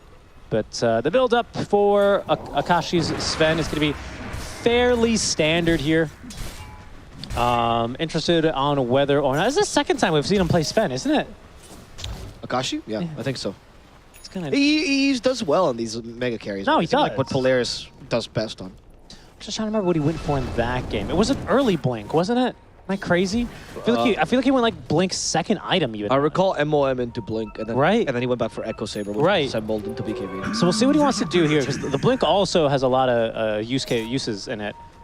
Sven is actually a pretty nice hero into the Doom. Reveal this whole smoke because of his. Okay, Akashi will just try to take the stacks here instead. Wall replica, doomed. That prevents the war cry. The Searing Chains, though, make this a little bit harder to fight. They can't punch up together like this. Sven still hits hard in this by the Doom. Luckily, they have enough healing to bring down Akashi without losing anybody. Boomy will fall too. Zhao sees the Ember, but realizes he's a Warlock, so he's done nothing. Said like an Australian. He sees the Ember. You're not saying it like that. But okay. Okay, Richie, I see this last game has made you lose your mind. Scam. It's Micro is Meepo Prime. He's losing CS. There he is, right there. It's Meepo Prime. Yeah, that's what it's called, Meepo Prime. And what's the second? Meepo 2? Meepo Omega. Under attack. Omega's on the second. Oh, I know. Meepo. It's not even the same. It's called Meepo Prime. I'm pretty sure it's literally called Meepo Prime. Narman might die in this crowd here. He was battery assaulting the nothingness around him, really showcasing how his lack of friendships. What is it? Oh, I can't see it here. Hey, there's no way you can see it there. I don't know. I've always heard it called Meepo Prime. I'm not sure why. The one with the items to use, you know? Yeah. No, I understand. Meepo Prime is fine. Oh, okay. I'm not against it. I've just never heard it. Because really? I don't see Meepo at all. Yeah. Anyone who talks to Meepo, I immediately stop talking to them. Right, they get muted on Twitter? Yes. I'm sorry, Sheep. I muted her when she started flipping off Fear, though. That was funny. Radiant's middle tower is under attack. Oh, goodness. We don't have a golem yet. I love that Zhao is just standing here thinking, maybe some experience strips off these treants. And someday I will have my level 6. Yeah, that'd be nice. This hero doesn't do a lot until he hits level 6. Although he has put that second point into the upheaval, which I do love to see. Oh no. Does a surprising amount of damage. Narman broke the wrong cogs. Now he's stuck in the ice shards. Now the arrow hits. And he's going to die. Mid tower goes down as Zhao does hit level 6 as he does farm a couple of them up using the upheaval. Scam poofs his way back down bottom. This is Dragonlance now, man. Do you remember when this was the item? Yeah, because it gave the best stats. No, they only do one. Yeah. Into the Acceptor, so it is going to be the dig build indeed. I know the Fusel though. I thought that was the part of the build. Look, honestly, I'm not sure. I'm not studied on the Meepo builds these days. In fact, I just learned what Pack Rat was. Pack Rat. Do you know about Pack Rat? Yeah, the shard. No, it's not a shard. I have no clue. Yeah, right. The ability. That's what I mean. Oh yeah, because that's the so you can use neutrals. Yeah. I mean that's pretty good. You know, it is really good. I just learned about it. Again, I'm just not up to date on my Meepo at all. This is just there's 120 heroes in the game. You fall in love with a couple of them, you have to ignore a couple of them. It's natural. It's the balance of life. I only ignore a single one, and it's really just Meepo. Really? Yeah. I can tell you about any other hero. Got it. I guess Muerta, because she's not a competitor. That's right. Of course, Wall Replica. He has Mac as well. I think he might win this fight. It's Buck, so Buck is going to die. The illusions cover the arrow as well. CML luckily has one more leap, so he's going to be fine. But this tower most likely going to go down up top.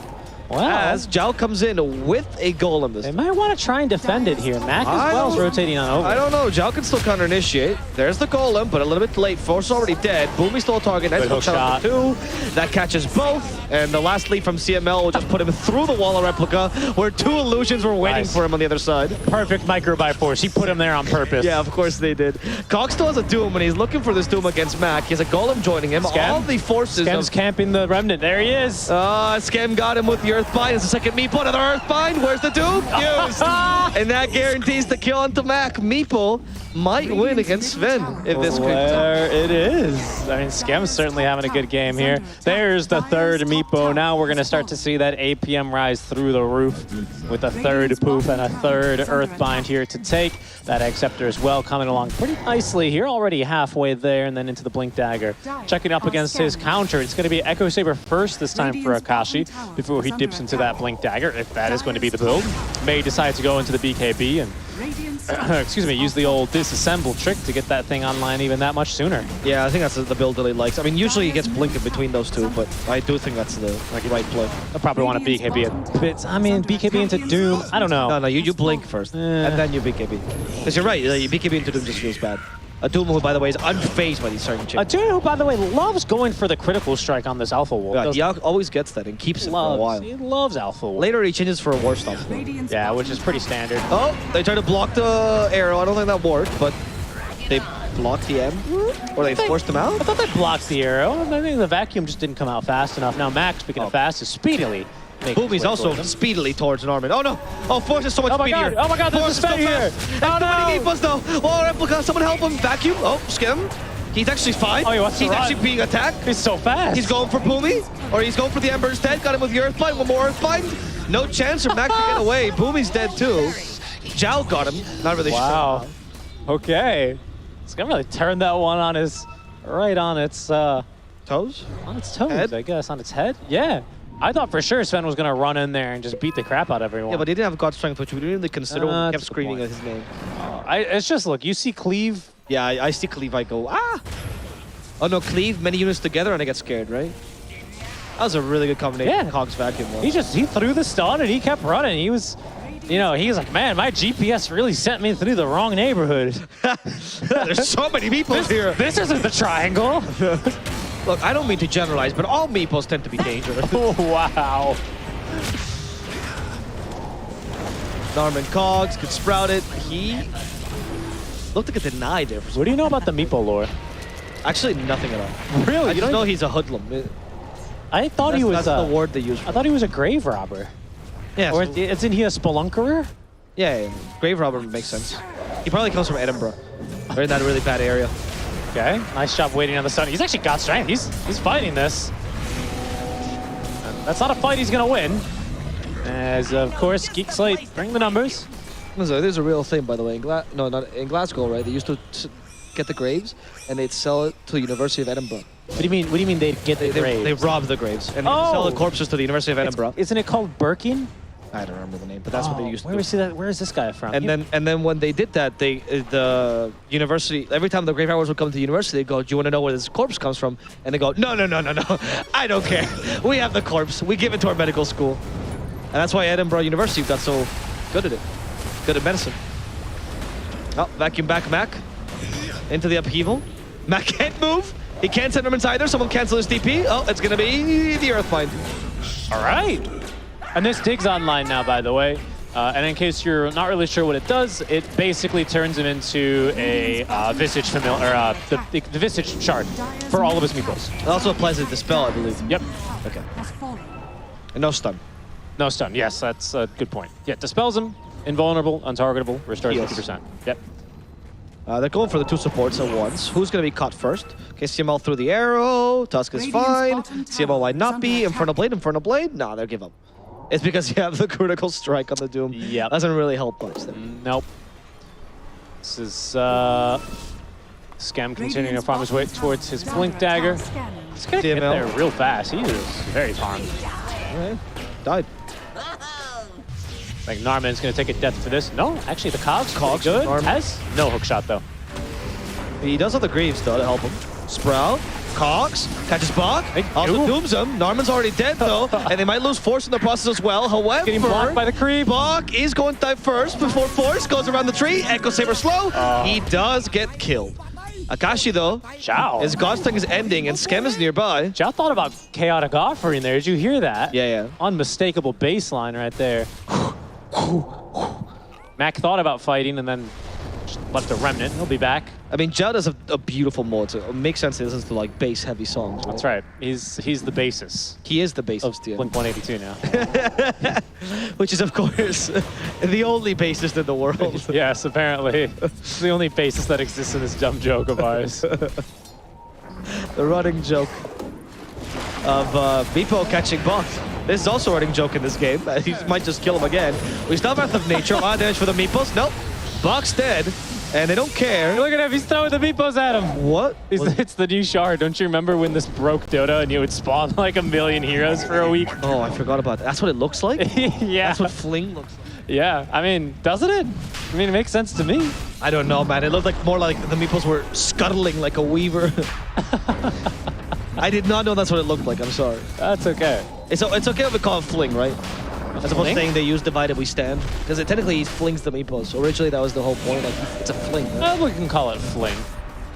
Look, I mean, I think the Meepos, they understand. They're on the same page about what they're getting into. I don't really understand. Like, they're scuttling underground. No. It's a fling, dude. This hero's like, oh, I see. I think this hero's a mole. It's like those moles that evolved eyes. Or evolved, didn't evolve to lose the eyes. Didn't someone correct you the last time we did this? What? I think you said they were as blind as a mole, and then they said no. Oh, no, never mind. I'm thinking of something else. Well, blind as a bat. Yes, but moles, I think, are deaf, and they have really good eyes? I don't remember. No, moles don't have eyes. Straight up. As the Warlock dies. You get up a fatal bonds, though. He did. Hookshot misses, though. Cox is coming by. Cox like, all right, I'll just Inferno Blade Bach. Once again, it seems like really hate Bach here. As Force is running in, vacuums the Ember with his illusions, too. Skem throws the Meepo, Earthbinds, throw another one, fling him, no need, just the Earthbind. So some moles, particularly, they've grown skin over their eyes. So even though they actually have eyes, they can't use them.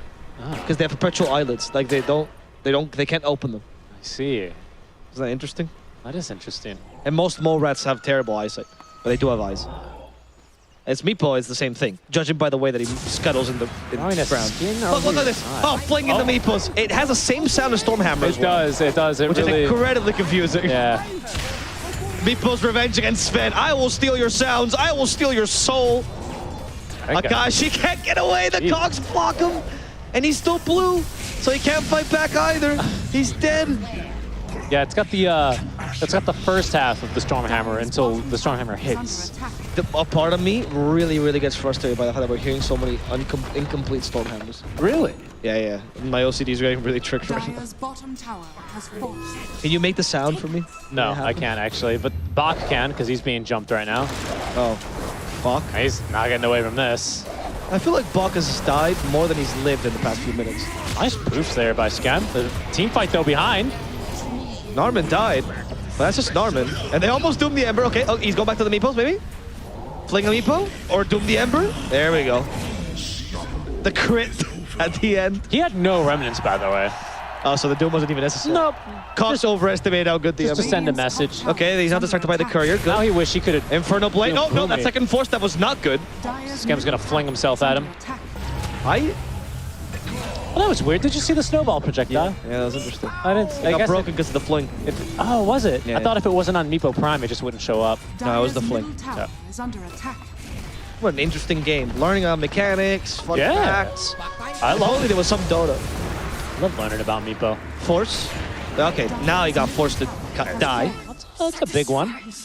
This Sven now, I believe he has just repurchased his Echo Saber. Indeed, that's the second Ogre Axe on his way. Still doesn't have Blink Dagger, though, so their initiations, if they're trying to take anyone down, rely on someone else doing the dirty work and setting up a stun for him. Right now, between Gleipnir and Arrow, and of course, the Searing Chains, it has been a little bit difficult. Is there ever a point where this Meepo runs into difficulties? I'd say so. I think trying to push up high ground actually ends up becoming a little bit difficult for this team. You do have Boots of Bearing shortly on Cox. I think Ag Scepter is a really big deal here for Narman because they do need a little bit more vision than the singular Rocket Flare is able to provide. But other than that, I do think that's going to be the biggest thing stopping Geek Slate from ending this game. It's going to be trying to get up to high ground here. Because against a Sven, against an NP, and an Ember who continue, kind of cutting waves, might be a little tricky for them. Scam eager to look for another fight, though, with 1 minute left on his Aegis. Earthbind? Ooh, that was very close. The mark. Very, very close. He's got max level now, Divided We Stand, until he gets level 25. Love the noise on Proof, though. That so is good. amazing. I love that Immortal particularly. Man, shout out to the one Beepo player at Valve who really put a lot of effort into that. That Immortal is one of the best Immortals in the game. I agree. It makes Meepo almost worth it. Also, the new Ags is very funny to watch, so I kind of like just digs, man. No, sorry, the new shard. Oh, the Fling. Yeah, the Fling. Yeah, don't you remember there was like a week where if you had Lotus, it would spawn like 5 Tide Hunters. Yeah. That was the one I remember. That was good fun.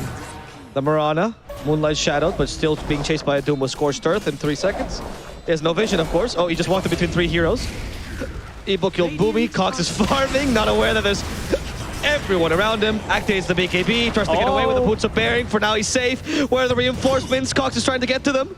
And he will fix the bottle. Everyone TP. Everyone TPs, but the hookshot gets those 3 at once. All stuck in the cogs. Now they use the Golem, the Chaotic Offering. Narvis still somehow alive as well. Finally falls, but they've killed everyone in this engagement as Akashi now fights all the Skems. He realizes it's not his fight to win. In the trees, he tries to go, but he's being slow. They got the Earth Fight now available, and he is going to die to the unfinished Stormhammers. That's unbelievable. What a terrible turn in events there for Polaris. Oh, God.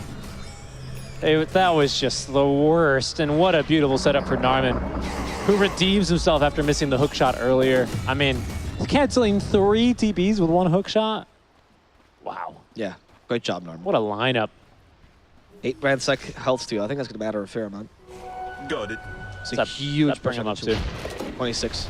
It's an extra level. Yeah, exactly. Wow. So a solid. Dyer's bottom tower what, like is under attack.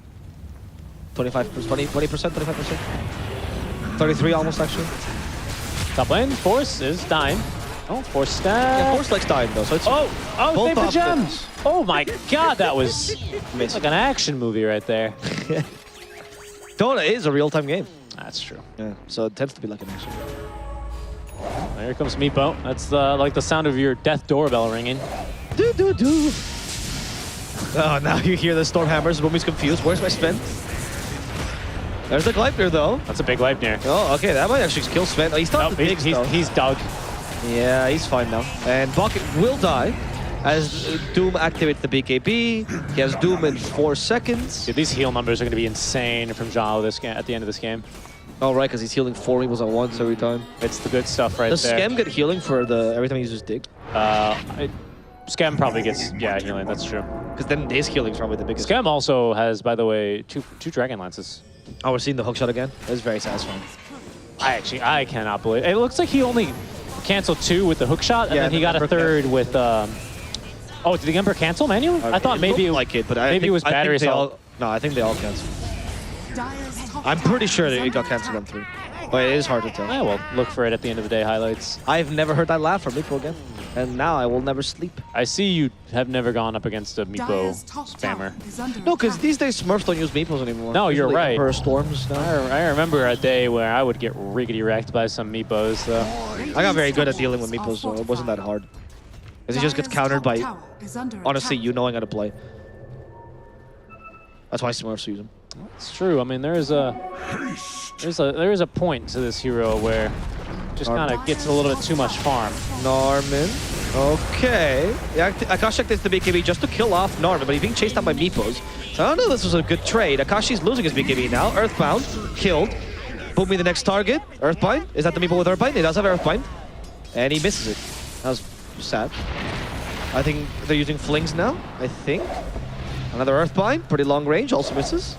3rd Earthbind. Also misses. That's all right. That's why you have 4. 4th Earthbind. Also misses. It's fine. That's why you have 4 people.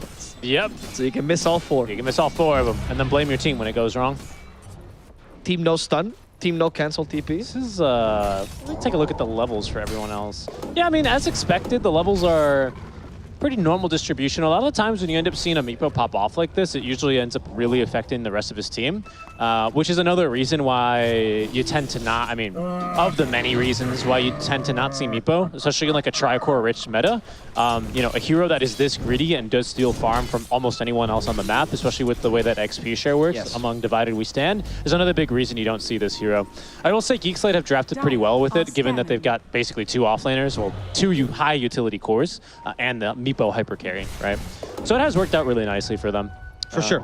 I think that, like I said, having Doom as a mid laner that can create gold is the only way I can see this hero actually not being a be-all end-all. What other heroes? I guess if you had like maybe Midas carriers, right, would also fit that category to some degree, maybe less so. Yeah, maybe like a Night Stalker off lane. Oh yeah, like someone like a carry in the early. Like someone that like carries by carrying space as well. Yeah. No, but you definitely need a little bit of lockdown as well. Or Pudge, maybe something like a Pudge. Pudge would be interesting. I feel like Pudge might be a little, might not work. I think you need heroes that run at enemy heroes like this Doom is right now. Yeah, that's true. Legion could actually work because you get things off kills. Yeah, that's what I'm looking at, right? Because Pudge can, but very rarely. Normally Pudge just sit in the jungle for like 16 minutes and then get ags. You need ags, yeah. And that's not fast enough for Meepo. Like Meepo needs a lot of space right now. I think if there's like a Bat Rider in the team, right? You could like. Bat Rider's really good. No, I think a Bat Rider could easily have replaced this Doom, and I think the game looks relatively similar. Yeah, I can see that. But I think he's a little bit, sometimes because you got food of travel, you can be a little bit greedy. Yeah, but I feel like you usually get bots off a decent lane for Bat. Yeah. You don't necessarily, like maybe you stack a little bit of the triangle. They're going to kill Doom, make that Sven down bottom. Why is he alone? Why? Like, what happened? He used God Strength for a tier 2. I don't think that tier 2 is that worth it. In any case, yeah, I think because the thing about Doom is it's like, one, the reason he's so good is he creates a lot from little because he's basically got a built-in Midas, and and so the lane, even if he loses, like that does require a good lane for things to go well. Yes. Whereas like Doom doesn't matter. Like you literally can play any lane. And I guess in that way, it's a little bit unrealistic to try and pick a bat with your Meepo because Meepo's going to need a last pick. Like it's a hero that demands a last pick. Exactly. And I'd argue, for example, something like Arc Warden would work as well in that situation because he often gets off Midas, right? But you'd have to itemize him very differently than you usually play. Yeah. Because Arc Warden is a little bit later than Meepo, but his timings are actually very similar. Because he does fall off hard in the late game. These days, at least. Whoa. I think Skunk's got to be a little careful here. I mean, he has Aegis. I don't think it matters. Whoa. I don't know what's tag teaming him, though. I swear there's some tag team damage happening. I think that was just the... Maelstrom? No, that was just Ice Shards doing its DPS. You're right. It's a pretty good shard, actually. It is a really good shard, yeah. Especially for the Meepos. Close in more Meepos. 60 DPS. Once you get a shard online from Mac, you throw in another 45. It's 100 DPS for Meepos. That's not bad. Yeah. I think at that stage, you're finally starting to significantly out-heal the Shadow Ward. He does have a Locket on the Warlock, which is going to take it from a 45, what is that, an extra 30%? Abo, can you do that math? 45, 30%, so like 60. Yeah, so 60 DPS, yeah. So basically, the Ice Shards, I mean, not quite. Ice Shards basically nullify a Shadow Word right now. A little bit less, actually. The Shadow Word basically out-heals it, but only by like 10 or 12 because of the magic resist. Yeah, that's not bad, actually, if you say it that way. Especially now that Shadow Word is now the movement speed bonus, which used to give, right? Yep. On the shard, which was kind of broken. Alright, it's Kevin. It's actually, Meepo's one hell of a hero to take advantage of this upheaval attack speed talent, by the way. Yeah. I don't always get to talk about this because we don't always see Warlock, but this talent's really good, actually, on upheaval, if you have the right kind of draft. Right, like this one. Yeah, I particularly enjoy it in like Faceless Void drafts. Oh, look at this. Oh my god, they're flinging Meepos. They forced the BKB on Sven. BKB TP, no bash. Oh, but now hook shot. Who cares about bashes? Yeah. Moonlight Shadow, been revealed because of the dust. Keep flinging the Meepos. Another Meepo fling. And now you have the Earthbite. And that's a dead Sven. Yeah, they even got a nullifier online for this Meepo. That is really useful against Warcry heroes. Oh, yeah. Oh, yeah. Mid-lane of Barracks deleted as Polaris still look to try and find enough gold on the map to find a way back into this game, but it's going to be feeling rather difficult. Mac as well with the Battle Fury, just looking for some more damage now as he tries to be tries to assist at least as much as he can in this anti-Meepo war that Polaris have currently found themselves engaged in. It's an anti-Meepo war they've been losing the whole time because Mac got cancelled. Bach is non-existent in this game. That's the thing about war, Avos. There are no real winners. Well, this one is the Meepos. Oh. Good effort. Good effort. Force, okay. Meepo's still fine. He's dug. He's dug. There's one right there. Oh, he's dug. Okay. He's coming back. He's coming out. Skem, divide the damage well. One more dig. And they did. They dig a lot of the Meepos in to save their lives. Skem hasn't lost a single one yet. The last one though, there's now dig. This time he might actually die. That's the Aegis. Where's he? What is he? He respawns on Meepo Prime? Where's he? Meepo Prime. Okay. That's fine. Okay. You gotta be a little bit careful. That was actually a really nice play between the Ogre Seal Totem and the Force Staff. I gotta say, is this Fling all recycled assets? Because I think the line that they carve on the ground is also the Earth Splitter. Shh. And I think the animation is Shukuchi. Hold on. They've almost actually nuked up Cox. Hook shot. Okay, try to Cox push him back, but Buck has BKB. Yeah, forced to BKB though. I think it's a combination of Shukuchi, Earth Splitter, and a Stormhammer to make this a bit better. You're not supposed to be able to tell things like that, Avo. No? You've broken the fourth wall. What do you mean the fourth wall? What do you think, you're a Weaver? You think you can just go around doing that? Does Weaver break the fourth wall? I think it does. I think it does. Oh, right, no. Because he doesn't have an audience he's talking to. Deadpool breaks the fourth wall. Who talks to the player? Doesn't Faceless Void? Don't they all kind of talk to the players sometimes? If Faceless Void moved during pauses like everyone keeps suggesting, then yes.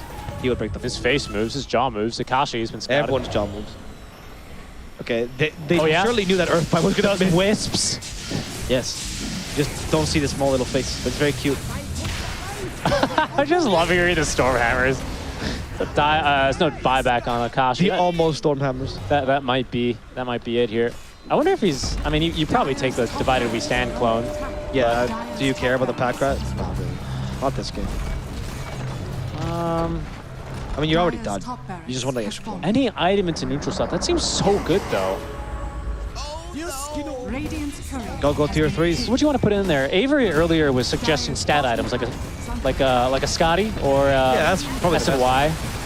Yeah, I agree. Remember Trident? Yeah, that was a great item. Ice shards. Okay, Skem. It's just gonna ignore them completely because of the Shadow Ward. Whoa! They might die though. They need to dig. They stay in with the Golem. They dug the right Meepo, and now Skem is digging everyone in. Vacuum wall. They already doomed the Ember. Ember will die. As a result, he might also get Boomy. That's Boomy does have the Ogre Seal Totem, walloping himself to safety. Ogre Seal flop. What would be the biggest flex item to get in there? Maybe like Meteor Hammer in this kind of a meta? Yeah, that would be. Mantle of Intelligence. Nah, yeah, I like that one a lot. Let's see. Is he 25? Not yet. No. Boomy's going for Zhao, who decided to try to go through the wall, but Warlock does not have those kind of powers. No, he does not. He just walked. I really right like how you it. phrased it that way. Warlock does not have those powers. His spells aren't powerful enough. I just think. Okay. They do force the buyback out of Mac, who is going into... Oh, actually, no, they didn't force the buyback. Has his Crystallis. A little bit poor. And Geek Slate are going to be very safe here as they move to the other side of the map. Put themselves out of harm's way. Radiant are scanning. AC on Meepo. Okay, you can put that in the slot. I mean, it doesn't really matter. It's just an extra slot to in the slot. I don't think it matters what you put in that slot necessarily. I guess the idea why it's stat item is because it's harder to click that slot than to click anything else. Right. Maybe like a Radiance. That's a meme item. Well, they go into all the Meepo's rat packs, don't they? Oh, right. I see. That's what the point was. Yeah. So then you're just like, then you dig and you're like this super annoying Beastmaster or Brewmaster. Sorry. Yeah. I mean, at minute 40, yeah, sure. That's a fair point, I suppose. Daedalus on Bach. He's still trying to win this game. Oh, but his mid's dead. And Mac. Does he have buyback? Oh, Bach. Oh, Go. he Show the power of doesn't. Daedalus. Go. He had a crit. Oh, 2 crits, 3. Oh, the arrow. Cox. Saved by a Force Staff. The ultimate counter to Nature's Prophet. Dude, look at this upheaval. Yeah. Bach is just gonna die to the upheaval. And the extra attack speed. The extra attack speed is gonna kill him. Bye-bye, Bach. God's strength. One last fight for the boys. Immediately Hex. Didn't get his BKB off Avo. Sven's just deleted. Yeah, SGG. Boomy will die too. GG is called. And we'll get it. Geek Slate will be the 7th team of this DPC as Polaris. They crown themselves as the 8th team. Yeah, and they do it on a Meepo win. I mean, they've been looking for that one from earlier on in the day, so I'm sure that's something to look at this whiteboard. What's it say on this whiteboard? Did I just see a Dota map? I don't know. No. There's something written on the white side. You see that? Something fun. Confidence. Confidence fun. Well, I hope so. I mean, Skem looks confident, at least in this kind of a game, right? Yeah. Look, it's one of those games that you're, like you said, they're not disbanding. They're just doing it for the boys. They're making sure that they actually have a little bit of fun. It sucks because it's probably the worst time to be relegated because then you go to Div 2, and then that's your last season is Div 2, so there's no chance of you going to the last major. And everyone knows TI reshuffle happens afterwards. Yeah. So even if you're planning on staying together, you're staying together for close qualifiers now. And I think it's like a character building kind of a game as well. I think there are a lot of times where you're going to have to play, like when you start competing in general, you have to play some games that just aren't going to be fun. Yeah. You know, this is one of them for sure. It stings. It means obviously you have no chance at the last major, blah, blah, blah. But, you know, eyes on the prize, right? Yep. Like it's all for TI, like you're saying. Get back into as best a position as you can for CQs and prepare for a long road ahead. We'll see what happens as now we have they ended, the whole season's ended, but we still have one last panel to end the season on and one last interview as well. So please, Sophie, tell us what we have to look forward to. Well, you saw it here first. I mean, they are winners of the last series of Division 1. We've got Geek Slate taking the game 2-0 pretty convincingly, both games. What did you guys think about that last game that we just watched? Meepo. Yeah, I said it at the start. It could work, and it did work. Like, the Sven as an answer, I mean, you picked Meepo into Sven and Ember. It kind of sounds dodgy. At the same time, they couldn't really collapse onto just one Meepo and kill off Skem that often. And he was really active early on. Like, he maximized that early timing where Meepo's magic output and control is pretty annoying to deal with. And they just didn't have enough burst damage, I feel like, on Polaris to kind of make the Meepo suffer here. I mean, the heroes really doesn't matter. Mm-hmm. They just can't play whatever heroes that they have to what they're supposed to do. You know, they have to fix that problem first. You know, before they try to fix the draft. Because I see a lot of teams when they have problems like winning, they always try to change around the hero picks a lot. But it doesn't really solve like the underlying problem of the team. It only solves the symptoms. But but you don't really fix what's wrong with the team. You have to go into the very deeps and depths of all the replays and look at each other. Why are we even doing this? Why are we casting our spells, you know, in this kind of manner? Why? Yeah, there's going to be a lot of corrections coming out of this Div 1 for these two teams in particular. Like, there were some big moments, though. Like, this one play from Norman looked pretty impressive. And again, they collapsed around this really good AoE control on Geek Slate quite nicely. Like, in comparison to Polaris, I think Geek Slate, again, executed a lot cleaner. They synced up as a team. If we saw this kind of Geek Slate maybe in the second week, they might not be in this position. But, you know, as we heard from Scam last time, improvements just kicked in a bit late. So this is the consequence of that. Well, I mean, it's good to see everyone's got happy faces after such a, you know, grueling series. Yeah, at the end there, we saw Boomy's, I think at the end of the game, Boomy was just kind of having a laugh. I mean, again, both teams are relegated. They were playing for about $1,000 in prize pool difference, which is not insignificant. At the same time, the big picture is you're stuck in Div 2. Mm-hmm. So the one thing for Boomy is, I guess, you know, they're in the bottom seat now, and, well, I mean, Geek Slate, Nico has a high. It's not just that. Like what Alvaro mentioned. So you get to Div 2 now. So next season, it means that you're not going to be able to play the major. And then you're going to have to play the open qualifier, the close qualifiers for the TI. So it's a very, very long and tough road ahead. And he's right, you know, there might be shuffles like before TI. And you're like in a position where you might not be able to control the fate of your roster because somebody might want to leave and whatnot, you know. It's very, very tough to be in this position, you know, right now.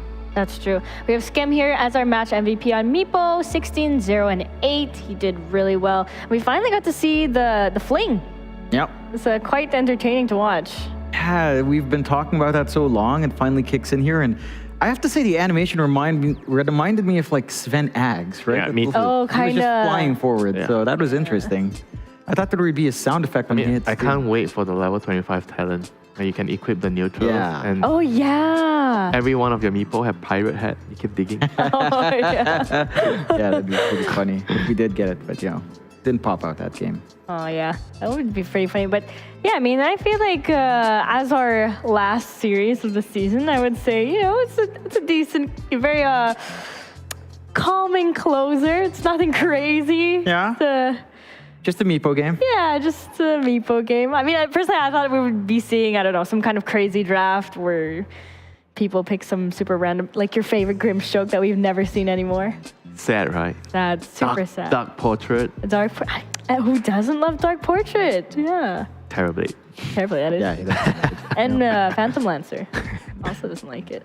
But yeah, I mean, what do you guys think that's a decent one to close out our season 1 of Division 1? I think it was a good showing from Geek Slate. Again, there are improvements now. They're much more coordinated.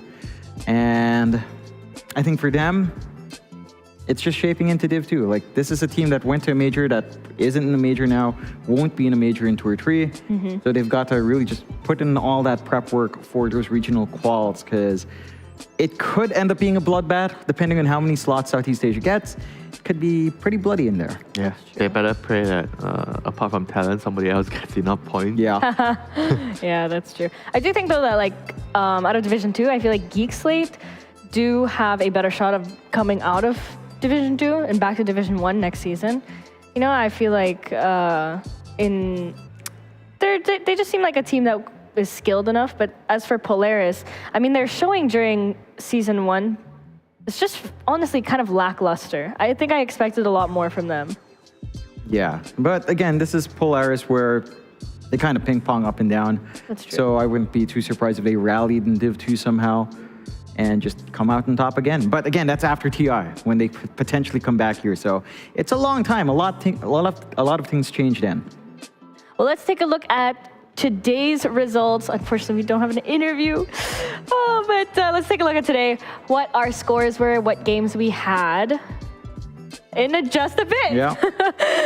It was a pretty long day for the last day. Like, we had 1 actual series and then 2 tiebreakers. So I think that's a good note for the tour to end on.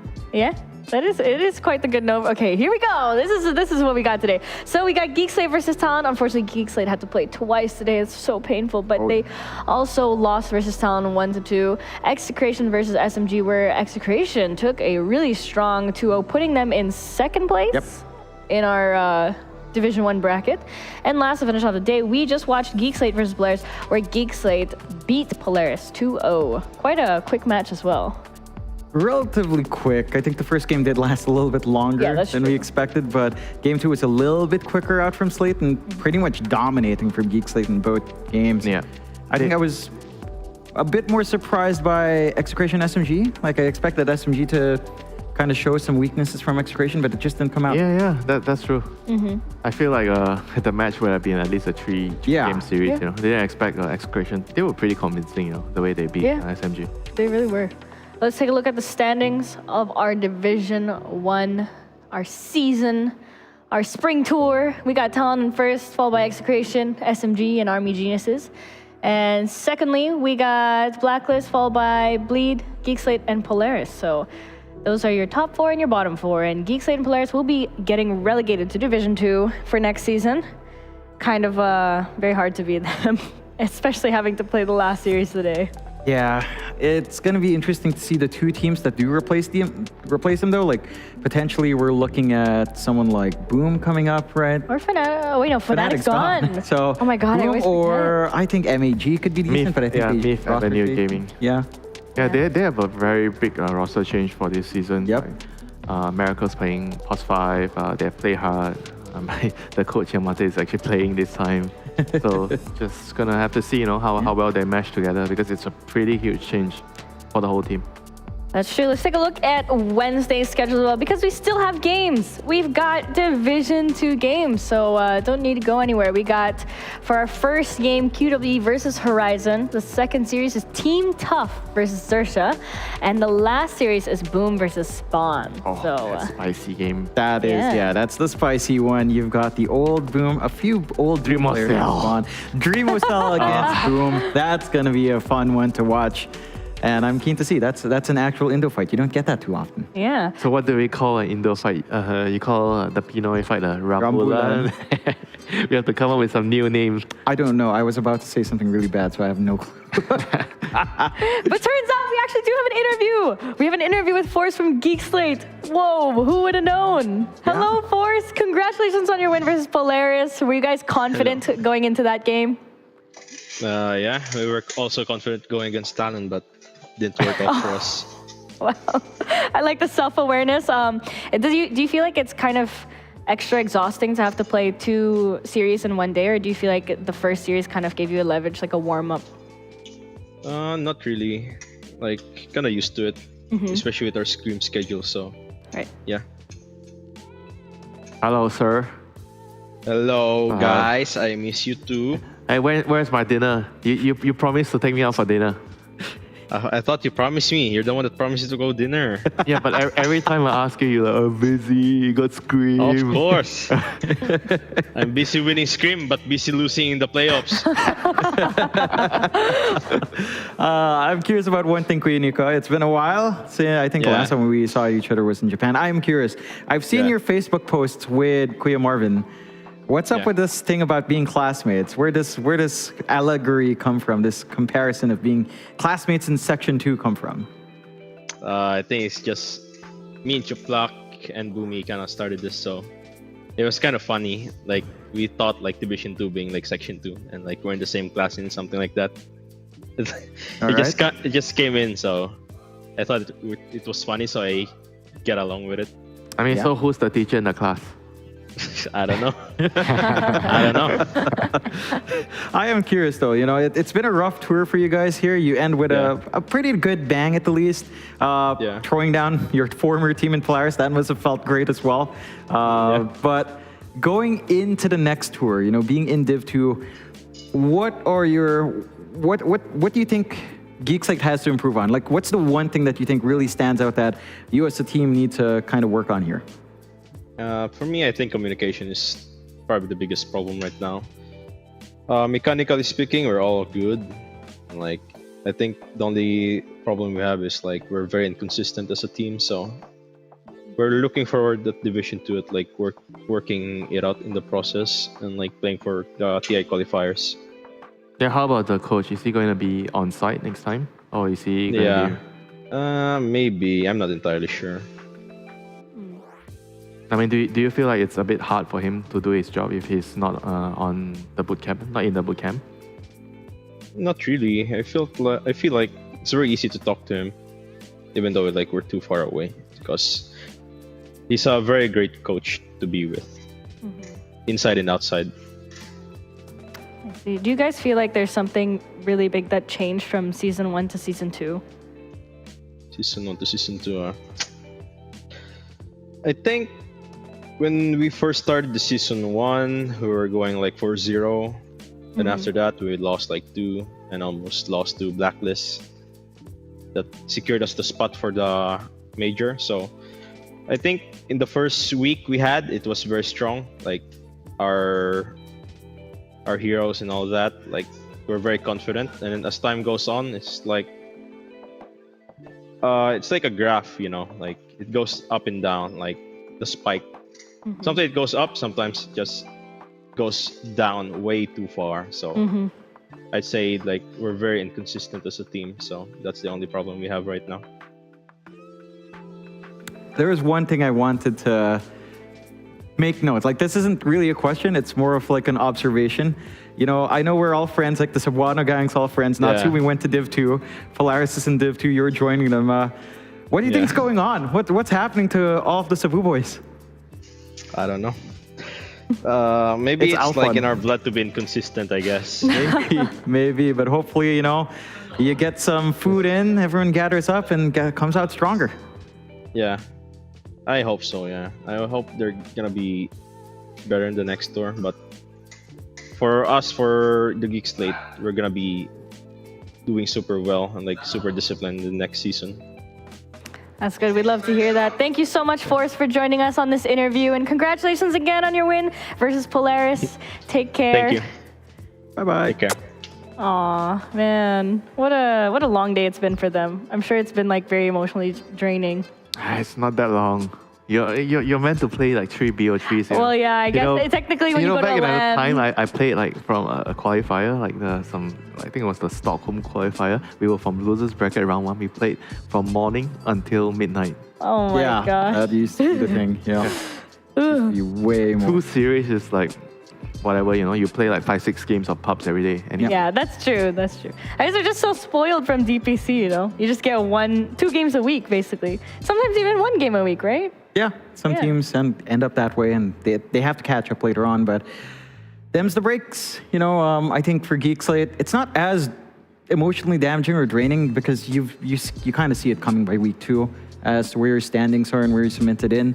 At the least, they can show us that they're still a strong team.